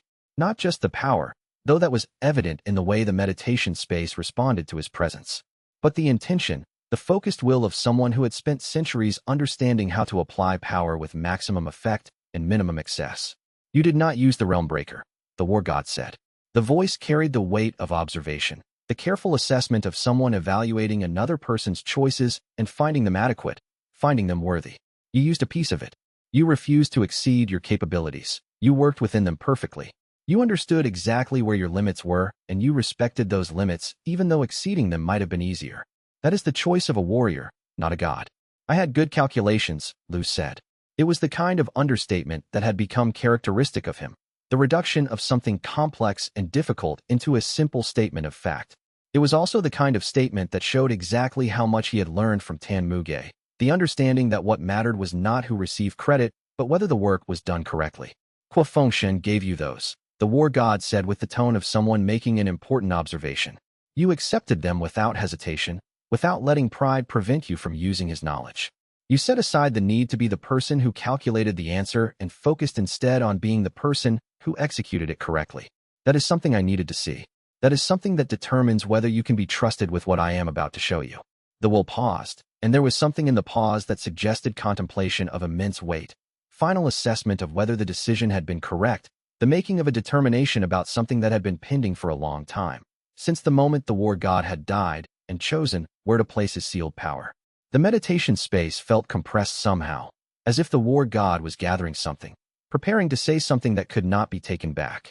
I have one question left, the war god said, and there was finality in the voice now, the sound of someone coming to the end of a long journey. It is the only question that matters. What are you going to do with the rest of it? What are you going to do with the inner technique itself, with the full power of the realm breaker that you have now proven you can access? What will you do with a technique that could remake the structure of reality itself?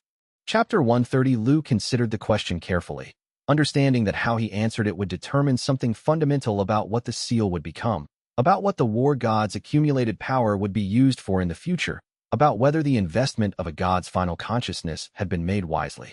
The question was not asking about immediate tactics or short-term strategy. The war god was asking about legacy, about purpose, about the fundamental intent that would drive Lu's actions for decades to come. What would he do with the knowledge? What would he do with the power? What would he do with the responsibility of carrying a god's sealed technique? What would he do with something that could reshape reality itself? Lu sat in meditation for what felt like hours in the meditation space, though in the normal flow of time, it was probably only minutes. He thought about everything that had led to this moment. He thought about the wastes and the choices he had made there. He thought about the seal's awakening in the moment when the will had first spoken to him. He thought about Tan Muge and Yin Ruoshi and Kuo Fengshen and all the people who had depended on him to make the right choice in moments where there was no right choice available. He thought about what the war god had chosen, about 300 years of carrying power that was destroying his body, about the deliberate refusal to use power casually or for personal advantage, about the decision to die still carrying the realm breaker, still planning for a future he would not live to see. I'm going to keep carrying it, Lu said finally, after a long period of meditation on the question that felt like it had condensed the weight of centuries into a single moment of clarity. Not because I'm afraid of it, not because I think I'm not ready to use it, but because that's what you did. You carried the techniques that were destroying your body, that were killing you slowly, 1 year at a time. You refused to use them on innocence even when using them would have made your life easier, would have solved problems and removed enemies. You refused to use them casually even when you had the power to flatten entire cities and reshape continents. And you died still carrying them, still planning for a future where they might be needed, still refusing to take the easy path that power offered you. Lu paused, gathering the words for what he wanted to say next. The meditation space was quiet around him, perfectly still, waiting for him to continue. The war god's presence was waiting. The entire accumulated consciousness of the seal was waiting to hear what he would say next. That's what I'm going to do, he continued, and there was certainty in his voice now, the kind of certainty that came from understanding what needed to be done. I'm going to carry the realm breaker until I understand it fully. Not partially, not mostly, fully. I'm going to study it and live with it and learn from it until I can perceive every aspect of what it is and what it does. And then, if I understand it fully, I'm going to decide whether to use it or dismantle it. Not because I'm afraid of it, because that's what you would have done if you'd had the time. You would have taken the path of understanding before the path of application. You would have refused to use power that you didn't fully comprehend. Lu's voice strengthened. This was not a promise made lightly. This was a statement of fundamental intent, of how he would live for as long as he carried the seal. And if the void entity returns, I will use the seal to push it back. But I will do it understanding what I am using, understanding the cost, understanding what that power means and what it does. I won't panic. I won't rush. I won't pretend I'm more ready than I am. I'll do exactly what you did. I'll work within my capabilities and refuse to exceed them. And I'll get help from people like Fengxian who understand things I don't. The will was silent for a very long time. The kind of silence that felt like it might stretch forever, that felt like the war god was considering whether the answer was adequate, whether Lu had demonstrated the understanding that the entire test had been designed to produce, whether the choice to seal power within Lu had been correct. The silence extended, moment by moment, second by second, until it felt like the pause itself was part of the answer, was the war god's way of showing that the response had been exactly right. Yes, the war god said finally, and there was something in the voice that sounded like peace, like the release of something that had been held for far too long. That is exactly what I would have done. That is everything I hoped you would say. That is why I chose you. And with that acknowledgement, something fundamental shifted in the connection between Lu and the seal. The pressure of the outer shell remained, the vast, patient awareness of the entity waiting beyond the boundary. The will remained present in the meditation space. The consciousness of Gu Tianzhan would not disappear. But the urgency that had been driving the testing, the constant assessment and examination of whether Lu was adequate to the task, seemed to ease. The sense of judgment lifted. The constant pressure of being evaluated released. The seal was no longer testing. It was integrating. It was accepting what it had discovered, that Lu Shenfeng was not a perfect warrior, not a flawless cultivator, not someone who would use power the way that others might use power. But he was someone who understood what power meant, who understood what responsibility meant, who understood that great strength carried with it the obligation to use that strength carefully. The testing was over. The judgment was complete. The commitment was made. It was no longer asking whether Lu was worthy. It was deciding to work with him, to help him, to support him in the carrying of power that no individual should have to carry alone. The vast consciousness of Gu Tianzhan, which had seemed like a judge and a test giver for months, was becoming something else now. It was becoming a guide. It was becoming an ally. The relationship between the seal and the bearer had shifted from adversarial to collaborative. The power would still test him. Power always tested the person who carried it. But the testing would come from the outside now, from the world, and from challenges that emerged. Not from within, not from the seal itself turning against him. The sealed consciousness settled into its new role. It would wait. It would watch. It would be ready. And when the moment came for Lu to push toward the threshold of true God rank, when the moment came for the inner technique to be fully accessible, the will would release what it was holding and allow the transformation to proceed. Chapter 131. Yan Ruoshi found Lu alone in the gardens that had been established around the temple of the first war god, in the place where flowers were growing in careful rows despite the cosmic significance of the events that had recently occurred nearby. The garden had been designed to be a place of peace, and the destruction of the final battle had somehow not reached it. The flowers bloomed as if the world had not nearly ended just days before. She approached him without announcing her presence, and he did not seem surprised to see her.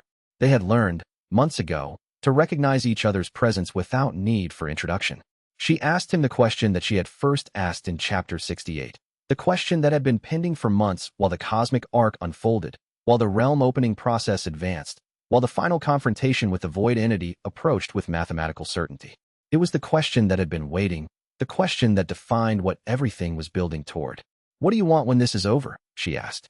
This time, Lu had an answer. Not a prepared answer, not something he had thought about in the abstract, but something that had crystallized through months of danger and difficulty and learning what it meant to carry power responsibly. "I want to find out who I am when I'm not being chased," he said, and there was something in the way he said it that suggested he had been carrying this answer for a long time, waiting for the moment when the question would be asked again, waiting for the moment when it would be safe to want something beyond mere survival. "I want a day that doesn't have a crisis waiting at the end of it. I want to know what I look like when I'm not reacting to what the world is doing to me, when I'm not focused on the next threat. I want to sit in a place that is quiet and discover what kind of person is sitting in that quiet. I want to know what Lu Shenfeng is when he's not being tested or chased or forced to make impossible choices. And I want to know if, once I discover that person, I'm going to like them." Yan Ruoshi smiled. The expression had become more natural on her face over the past months, less rare, less significant as a marker of unusual emotion. She was learning how to carry both the heaviness of her past and the lighter moments of the present simultaneously. She was learning to smile without guilt, to find pleasure without feeling like she was betraying those who had suffered. "That sounds boring," she said, and there was affection in her voice, the kind of affection that came from genuinely knowing another person, from understanding their core and accepting it. I'm hoping it will be, Lu said. Boring sounds good right now. She took his hand. He did not pull away. It was not dramatic. It was not the kind of moment that would have been significant in the context of a story that was focused on power and hierarchy and dominance. No revelation. No fanfare. No moment of transformation made visible through trembling earth or manifestation of power. It was just two people who had been through everything together, who had learned to move beside each other without either of them disappearing into the shadow of the other. It was two people who could stand in a quiet garden and simply be present in each other's company, who could hold hands without needing anything beyond the simple fact of connection. The pressure of the seal extended around them, steady and protective, marking them both as significant in ways that the cultivation world would recognize. The seal's presence extended outward, creating a subtle pressure field that made it clear to anyone with eyes to see that these two people mattered, that power flowed around them. But for the moment, the significance of power did not matter. The only thing that mattered was the simplicity of two people holding hands in a quiet place where flowers grew and the world seemed, for just a moment, at peace. Chapter 132. Shui Bulian made a formal announcement to the assembled group and to the representatives of the demon clan who had gathered at the temple of the first war god, in the meditation chamber where the most significant declarations were traditionally made. The demon clan representatives had arrived over the course of several days following the expulsion of the void entity. They came from the various factions within the clan structure, representatives of the traditional faction, the moderate faction, and even some of the former hardline faction members who had survived the conflict and been rebuilt as a unified force. The demon clan will formally acknowledge Lu Shenfeng's custodianship of the seal, Shui Bulian said, her voice carrying the weight of official proclamation, of something being made law through the authority of her position and the backing of the clan council. The words carried immense legal and political weight. Not as a concession to external pressure, not as a temporary arrangement pending further review or reassessment, as a recognition that the current arrangement is working, that the seal remains stable, that the void threat has been addressed and neutralized, as an understanding that Lu Shenfeng has demonstrated the wisdom and restraint necessary to carry a power that many would abuse without hesitation. She did not smile while saying it. Shui Bulian very rarely smiled when making official proclamations, particularly not ones that involved admitting that another person had demonstrated superior judgment in the handling of power. But there was something in her expression that suggested satisfaction, the completion of a task that she had undertaken months ago in the hopes it would eventually lead to this outcome. The establishment of a system where power was held responsibly, where pride did not prevent the acceptance of wisdom from outside, where the greater good was prioritized over institutional interests. Later, in private, she spoke to Tan Muge about what had occurred and what it meant for the future of both the demon clan and the territories at large. This was not an official conversation. This was something more personal, more human. They sat in a quiet room in the temple, away from the formal spaces and the ceremonial requirements, away from the places where politics and protocol dictated how things were said. Shui Bulian looked tired in a way that had nothing to do with physical exhaustion and everything to do with the weight of having made enormous decisions that affected many lives, many families, many generations to come. The war god should have had someone like your boy with him at the end, she said. The word boy was Shui Bulian's way of referring to Lu, her way of acknowledging that he was part of Tan Muge's responsibility, that the general had been instrumental in shaping who Lu had become, that this achievement belonged partly to the old cultivator who had taken a struggling young man and taught him how to think about power and responsibility. He did, Tan Muge said, and there was something in his voice that suggested recognition of a truth that had been hidden for a long time, that only now was becoming apparent in the clear light of outcome and consequence. He just didn't recognize it in time. By the time Gu Tianzhan understood what kind of person he needed standing beside him, what kind of bearer his final technique required, the war god was already dying. Lu came too late to save the god. He came too late to make the war god's final years easier. But he came in time to carry what the god left behind. That's more important than salvation would have been. That's continuation. That's the assurance that what the war god understood and believed did not die with him, that it continues on in someone worthy of carrying it forward. Chapter 133. Kuo Fengshan sought out Lu one final time, finding him in the secondary meditation chamber of the temple, in a place that was quiet and away from the main gathering areas where the group had begun the process of planning recovery and return to what might eventually become normalcy. The old mathematician's appearance had changed subtly over the months. The obsessive quality that had characterized him was less present now. The focused intensity that had driven him toward the single goal of seal extraction had eased, replaced by something that resembled thoughtfulness rather than single-minded obsession. "I came to say goodbye," Quofunction said. His voice was formal but not cold, official but not distant. The tone was respectful, the approach of someone who understood that the conversation represented a genuine closure rather than a temporary separation. "I have nothing further to do. The legal battles are over. The second extraction petition has been formally withdrawn by the Council. The extraction is now impossible, on both technical and legal grounds. The void threat has been pushed back, the boundary has been secured, the immediate danger that justified my work has passed into history." He was very old, Quofunction. Older than he had seemed during the months when they had been opponents, when his entire being had been focused on the single goal of extracting the seal from Lu Shenfeng and studying it in isolation, understanding its mechanisms completely. Now that the goal was no longer available to him, now that 30 years of planned work was suddenly impossible to accomplish, he looked like a very old man who had spent 3 decades pursuing something and had recently been handed proof that the thing he pursued could not be obtained, not because of external obstacles, but because the universe itself had changed its configuration. But he also looked like a very old man who had been handed proof that some of his original theories had been right, that some of the assumptions he had built 30 years of research on had been validated through direct observation and demonstrated application.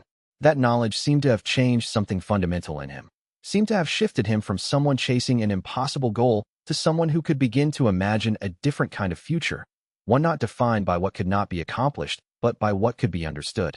"What will you do now?" Lu asked. It was not an idle question.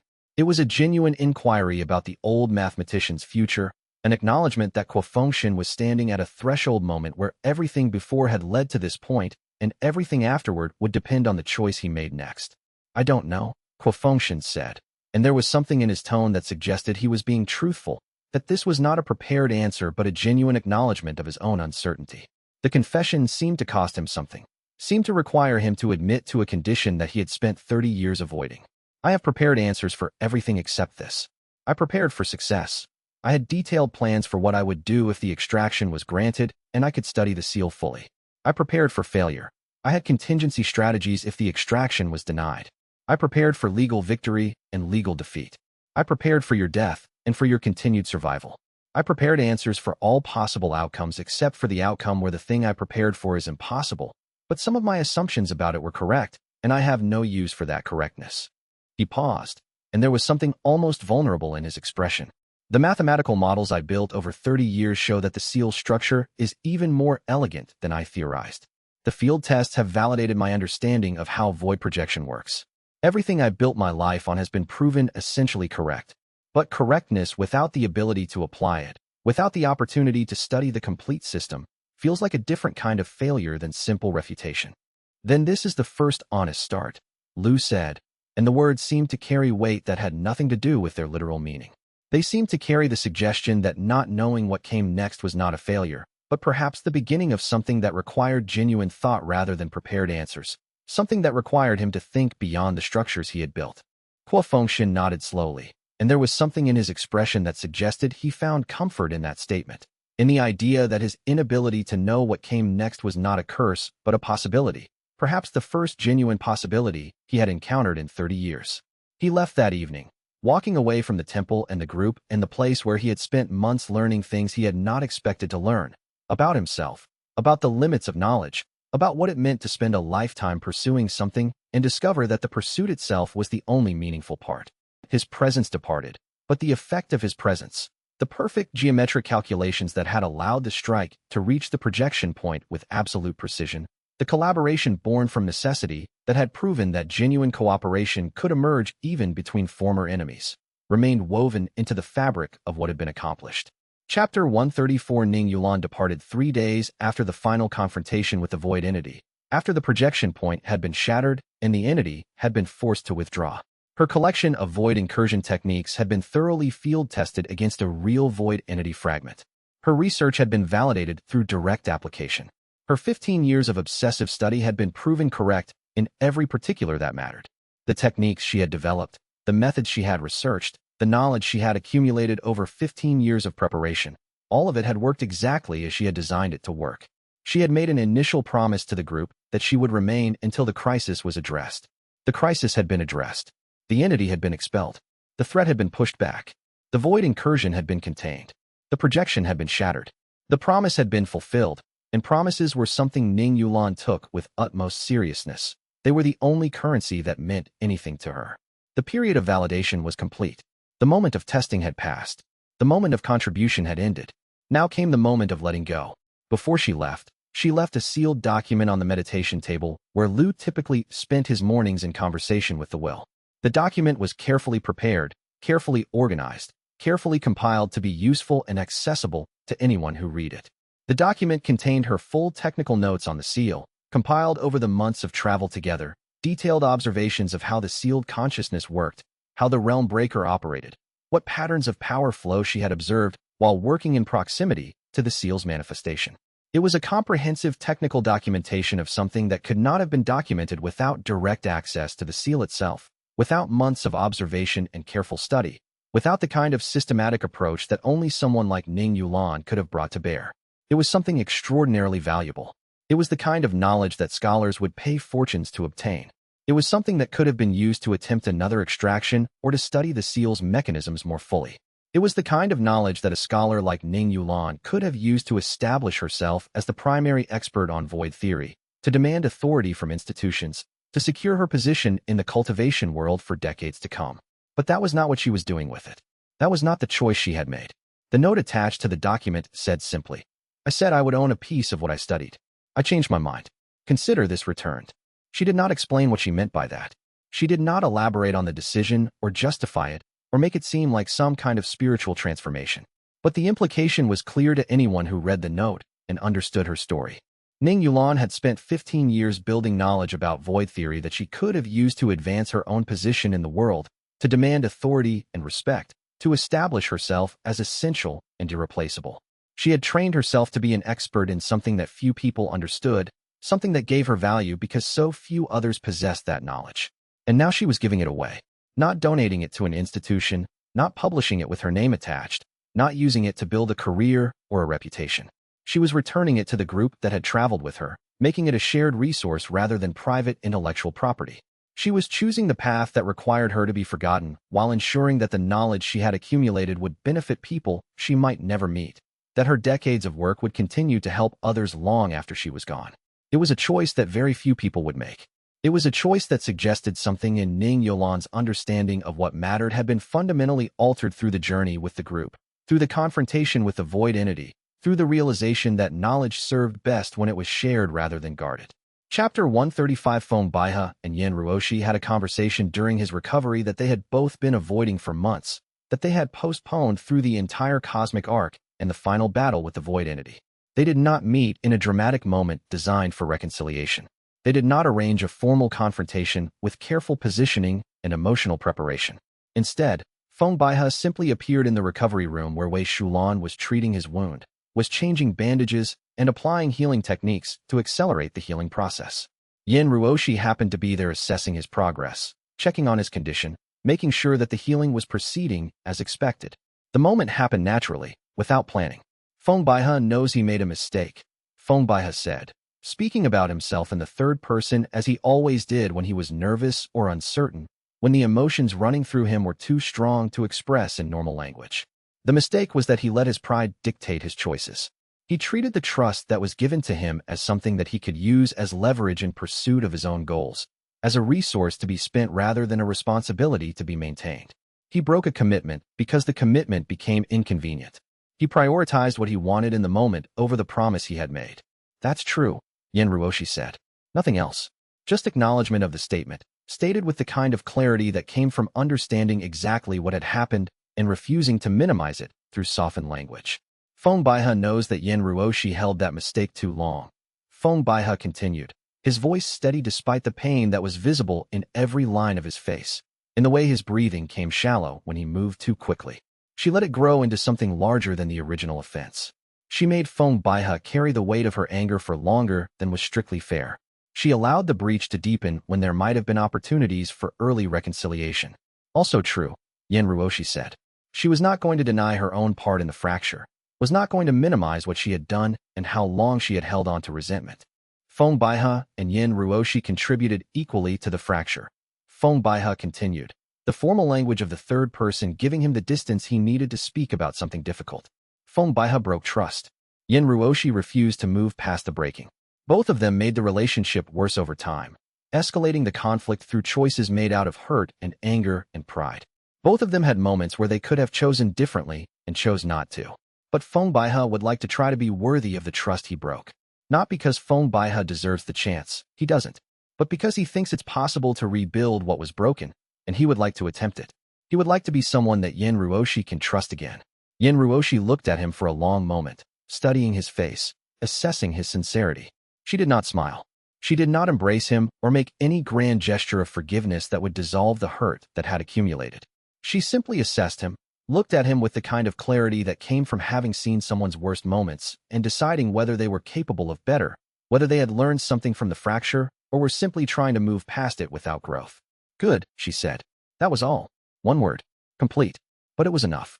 It was the acknowledgement that the attempt could be made, that the fractured relationship could be repaired, that the breach in trust could eventually be healed through consistent action over time. It was permission to begin again, not as if the breach had never happened, but with the full awareness of what had been broken and the commitment to rebuild it differently, more carefully, with better understanding of what trust actually meant. It was not dramatic. There were no tears or emotional explosions or moments of visible transformation that would suggest something profound had just occurred. It was not the kind of reconciliation that novels and stories typically depicted, with tearful embraces and declarations of eternal commitment.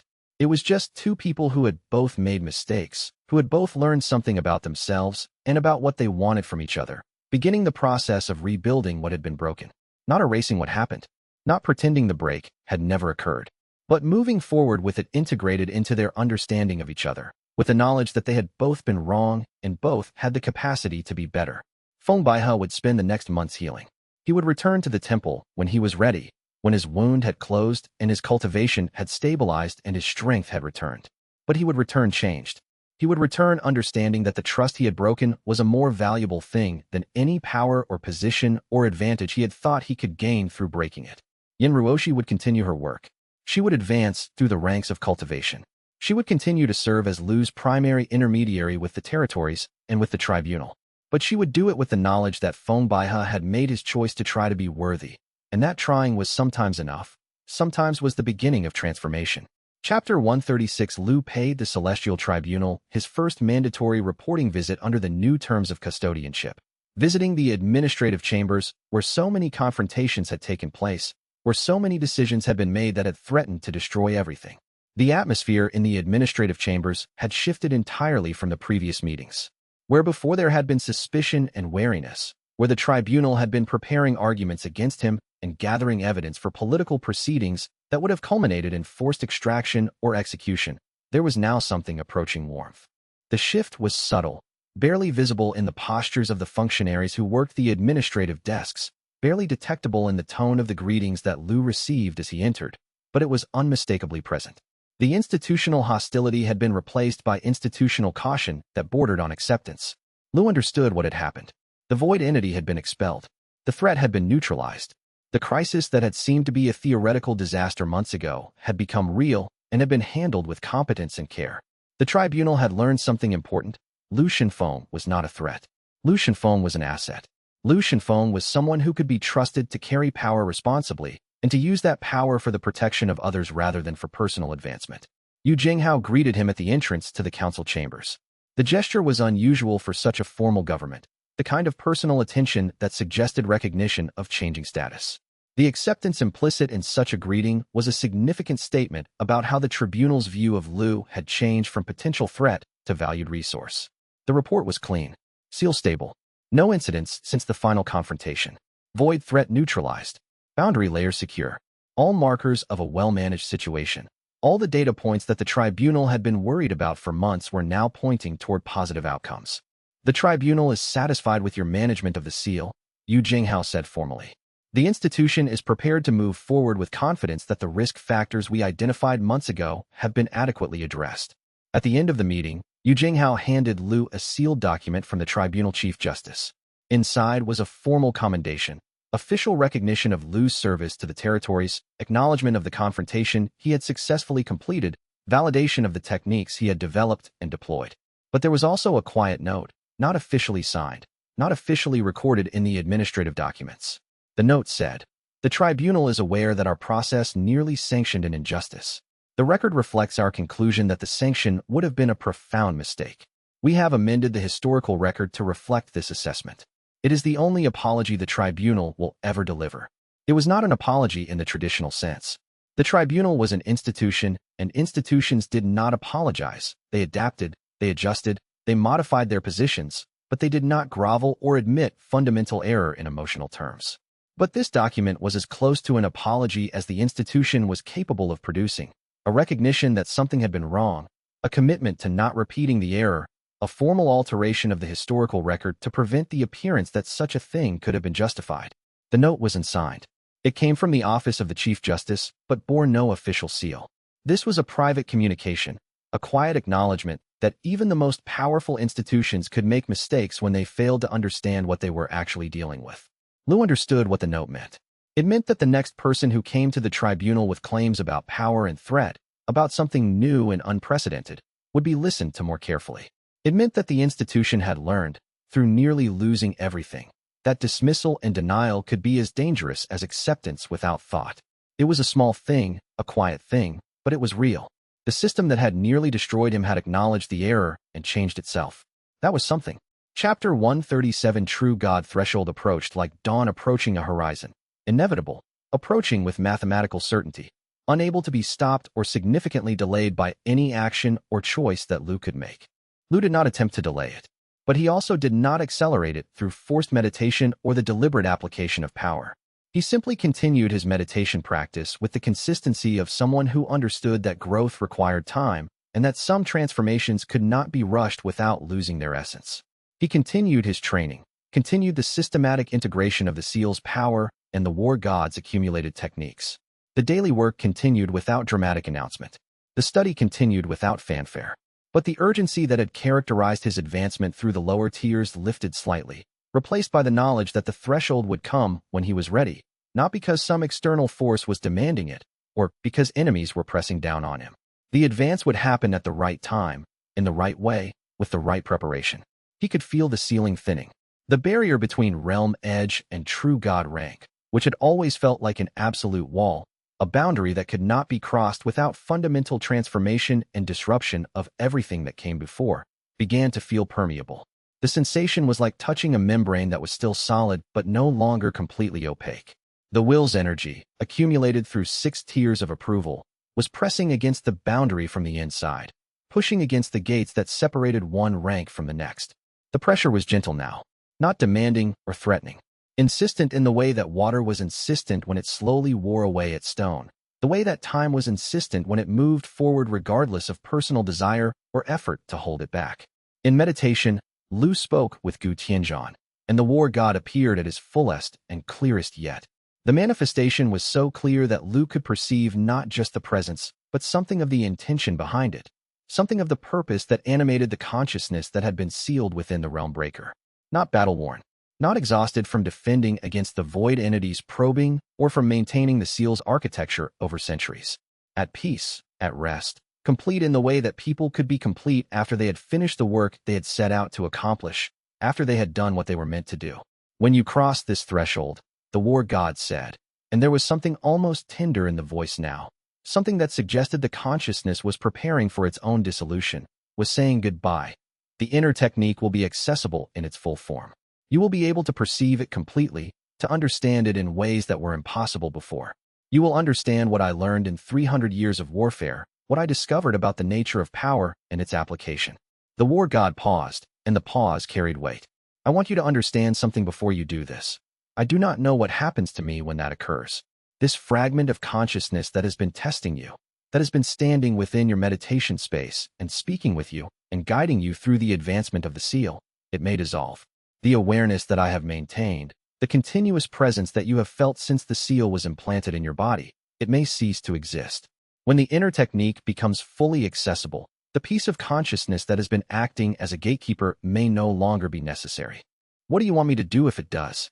Lu asked, and there was something in his voice that suggested he understood the significance of this moment, that the war god was preparing him for a very particular kind of loss. Not the loss of the seal itself, but the loss of the only direct line of communication he had with the person who had chosen him. Remember what you carry, the will said, and remember why you were chosen to carry it. The Realm Breaker is not just a weapon. It is not just a technique or a source of power. It is a record. It is a map showing the greatest warrior who ever lived approaching the end of his existence, preparing for a future he would not live to see, making choices based on what he hoped would come next rather than on what was immediately available to him. Keep that record intact. Keep that understanding alive. And if you eventually find a way to pass the seal to someone else, make sure they understand what they are inheriting, not power, but responsibility. I will, Lu said, and it was a promise made not to the war god, but to the concept of what the war god represented, the commitment to carry something difficult because it needed to be carried. And with that promise, the meditation ended. The connection remained, the presence remained, but something in the nature of the relationship shifted. The dialogue became less necessary. The testing became less pressing. The work of integration moved from external guidance toward internal practice. Lu was no longer being trained. He was becoming a guardian. Chapter 138. Lu chose not to advance to true god rank in this story's time frame, despite having every opportunity and every justification to do so. The choice came from a place of clarity that would have seemed like cowardice months earlier, when advancement to the next tier had seemed like the ultimate goal, the point at which everything would become possible. The threshold was open. The power was available. He could have crossed into the next tier with a single concentrated meditation, could have surrendered to the pressure of the will's accumulated energy, could have let himself be transformed into something beyond realm edge, into something that transcended mortal limitations. But he did not. The temptation was there. The power was visible in his perception, just beyond the thinning ceiling that separated realm edge from true god rank. The will's energy was pressing against the boundary, eager for the next stage of integration, ready for the transformation that would happen when a consciousness reached true god rank. Instead, he spoke to the will, and the will agreed with his assessment without hesitation. The technique needs time to complete its integration. The inner technique had been revealed, had been borrowed and used in partial form. But complete understanding required more time. Forcing the breakthrough now would be using urgency as a justification, would be making a decision based on external pressure rather than internal readiness. It would be the path of someone running from something rather than running toward something. The will had shown him, through the memory of Gu Tianzhan's final years, how rushing decisions could lead to incomplete work and unfinished understanding. The war god had spent decades preparing the Realm Breaker, had delayed its use despite multiple opportunities to deploy it when deployment would have solved immediate problems, had refused to take the easy path when a harder path led to better outcomes. That was the model to follow. Not the path of acceleration and constant advancement, but the path of understanding and careful preparation. You're not advancing, Wei Shulan said one afternoon while they were working on various recovery protocols for different members of the group. It was not a question but an observation, a statement of fact that she had already determined by looking at him. She had learned to read Lu's spiritual state with medical precision over the months of their collaboration, had learned to understand what was happening in his consciousness through observation of his physical patterns and the subtle shifts in the way his energy moved and flowed. Not yet, Lu said. Good, Wei Shulan said. And there was something in her tone that suggested she had been worried about what would happen if he advanced before he was fully ready, that she had been concerned about the same thing the will was concerned about, that she understood the value of patience and timing in a way that most people never would, and that she understood what it meant to rush a healing process, what the consequences could be. Chapter 139. A day in the town of Shilan. The rural cultivation sickness that had plagued the region was fully healed. The village that had been suffering from the seal's awakening pressure months ago was now healthy. The residents no longer struggling with the illness that came from inadequate cultivation technique and social disruption. The town had recovered. The people had returned to normal lives. The children played in streets that were no longer filled with spiritual pressure and tension. The recovery had not been instantaneous. It had taken weeks of careful work. Wei Shulan had spent time in the town working with the local healers, teaching them techniques that would help the residents recover their normal cultivation capacity, that would allow them to reintegrate into the population without the isolation that sickness had imposed. But the work had been successful. The people were healthy now. The infection of spiritual pressure that had spread through the population had been contained and eliminated. Lu walked through the market without being chased. No threats pursued him. No crisis loomed at the horizon. He was simply a person moving through a market, without urgency or desperate purpose. Ordinary vendors called out their wares in the voices of people who had been doing the same work for decades. Fresh fish, brought from the river this morning. vegetables grown from the best soil, spices from the distant territories. The sounds were ordinary, the calls of merchants, the laughter of children, the conversation of people who had nothing more pressing to worry about than the price of grain and the quality of the season's harvest, and which merchant had the best deals. Ordinary noise filled the air, the beautiful cacophony of a functioning market where people traded and negotiated and went about the business of living. Conversations about ordinary things moved from stall to stall. The usual gossip about who was getting married and who was getting divorced and who was moving to the next town over. The discussions about crops and weather and the small things that made up the substance of ordinary life. He stopped at a vendor selling fruit and selected several pieces without hesitation. The vendor, an older woman who had probably been doing the same work for most of her life, took his money and gave change and returned to selling fruit to other customers. She did not know who he was. She did not look at him with fear or respect or calculation about how to use his presence to advantage. The vendor simply treated him as what he was in that moment, a customer wanting to purchase fruit. It was the transaction of strangers, without context or history, without the weight of power or status or significance. It was the simplicity of commerce, of one person exchanging money for goods with another person, nothing more. Lu helped the child carry a basket that was too heavy for the small person. The basket was full of vegetables that the child had apparently been sent to collect or deliver. The load was genuinely too heavy, was clearly straining the child's strength, was going to slow the child's progress significantly. Lu simply picked up one side of the basket, took half the weight onto his shoulders. The child did not know who he was. The child simply looked grateful and continued on the way, relieved that the burden had been lightened. The child was unconcerned with the larger implications of being helped by someone who carried a God-sealed power within their body, who could reshape reality with a single technique, who bore the weight of 300 years of accumulated combat understanding. This was the life he had been working toward. This was what the refusal to use the realm breaker casually was designed to protect.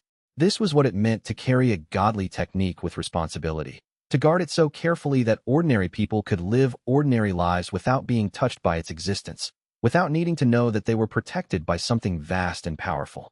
Tenmuge walked beside him through the market. The general's wound was healing, was approaching the point where he could eventually resume normal activity without risk of complications or permanent damage. His pace was slower than it had been months ago. The wound had taken its toll, had taught his body the limits of endurance, but his mind was sharp.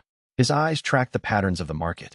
His awareness was still excellent, still trained by centuries of military service. This is what it looks like when you're not at war, Tenmuge said.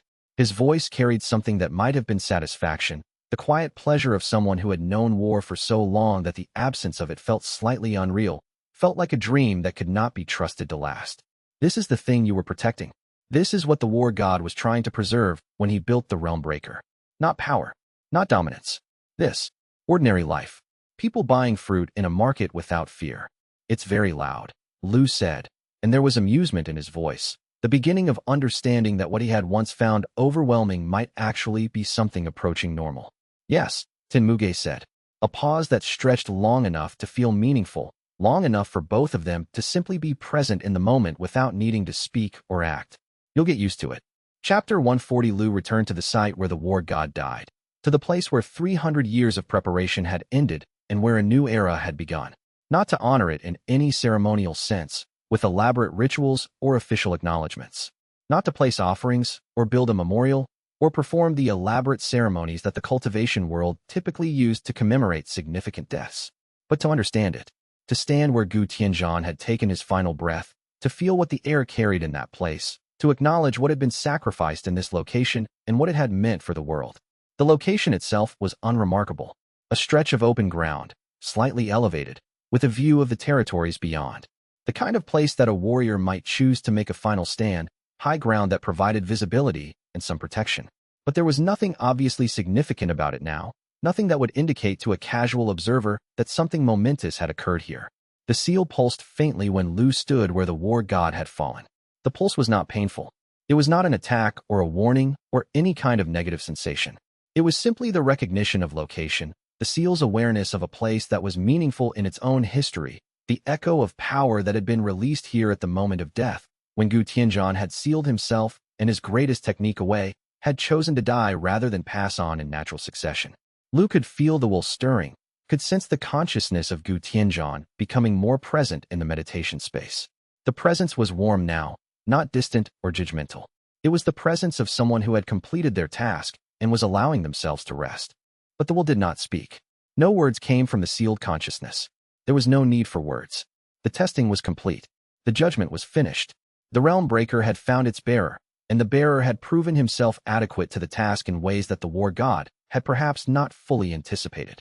The site was quiet now, no longer a place of death or struggle in any active sense, just a piece of the world like any other piece. The grass had grown back over the months since the war god's death, had reclaimed the ground that had been scarred by his final technique. The trees had healed. Time had moved forward. The location had been absorbed back into the natural landscape, had lost the distinction that came from being a place of cosmic significance. The place was almost beautiful in its ordinariness, in its refusal to remain dramatic or significant after the moment that had defined it was past. Lu said, out loud, to no one and to everyone simultaneously, understanding that his words were being heard by the will that lived within the seal, but that no reply would come, that the moment for dialogue had passed, and this was simply acknowledgement. I don't know if you chose well, but I'll make sure it was worth it. It was not a promise in any grand sense, not a vow that would be carved into stone or recorded in official histories. It was not a dedication or a dramatic declaration that heroes made at the ends of their stories when crowds gathered to listen. It was simply a statement of fact, an acknowledgement that the burden had been passed to him, and he would carry it responsibly. Not because it was his destiny in some cosmic sense, not because the universe had predetermined that he would carry the seal, but because it needed to be carried, and he was the one holding it. That was enough. That was everything. He turned and walked back toward the town, back toward where his group was waiting. Yin Ruoshi stood at the edge of the town, and Feng Baihe was with her, recovering still but present, still committed to being someone that Yin Ruoshi could trust. Xin Weizhu had returned to formal duties with the tribunal, had resumed the role of the institution's greatest warrior. Wei Shulan remained in the temple, still managing the medical aspects of recovery, still ensuring that the healing that had begun would continue to completion. Tan Muge stood with his hands behind his back, looking at the path as if he could see something in it that others could not. Perhaps the ghosts of 1,000 military campaigns, perhaps the echoes of decisions made and unmade, perhaps simply the road ahead. The seal's pressure field extended outward steady and even, marking Lu to anyone with eyes to see. Not as a target, not as a threat, not as a warning of danger, simply as a presence, as something real, as something that existed in the world and made no effort to hide that existence. He walked through a world that knew he was there, that knew what he carried, and he did not hide from that knowledge. The burden was visible. The power was evident. The responsibility was clear and absolute. And in walking openly, bearing what needed to be borne, in choosing to carry the weight of the seal with responsibility and care, he fulfilled something that the war god had understood 300 years ago. That power meant nothing if it was not used in service of something larger than the person who wielded it. That true strength was not demonstrated through dominance, but through the disciplined refusal to dominate when domination was possible. That the greatest warriors were those who understood the limits of their own power and chose to work within those limits rather than exceed them. If you've made it this far, you already know what kind of story this was. This was the story of a young man inheriting a god's burden, of stepping into shoes that were never meant to fit anyone but the person who wore them. This was the story of choosing restraint over dominance, of selecting the harder path because the easier path would have compromised who you were meant to be. This was the story of learning that power means nothing if it's not used in service of something larger than yourself. Lu Shenfeng stands at a threshold now. Behind him is the cosmic arc, the unraveling of the seal's mysteries, the confrontation with something from beyond normal reality. Ahead of him lies something far more difficult. Finding out who he is when he's not being tested, when he's not being judged, when he's not fighting for survival against impossible odds. The journey continues in part 2. The void entity was expelled, not destroyed. It waits beyond the boundary, patient in the way that nothing mortal can be patient. And somewhere in the territories, forces are beginning to move in response to what has transpired. The Celestial Tribunal has acknowledged an injustice. The Demon Clan has recognized a new era. Kuo Fengshan stands at the precipice of a beginning that will define him in ways he cannot yet imagine. Drop a comment below. Tell me which moment hit hardest. Which scene stayed with you? Was it Wei Shulan holding the pieces together? Was it Tan Muge continuing to calculate despite everything? Was it Kuo Fengshan offering his knowledge without expectation of return? Was it Lu refusing to use power he could use? I read every comment, and I want to know what resonated with you. And if you want more stories like this one, subscribe and hit the bell. New audiobooks drop every week. We're building something extraordinary together, and I want you to be part of it from the beginning. The path forward begins in part 2. The burden remains. The War God Seal continues its eternal work, and Lu Shenfeng walks through a world that knows he's there, carrying what needs to be carried, protecting what needs to be protected. See you in the very next one.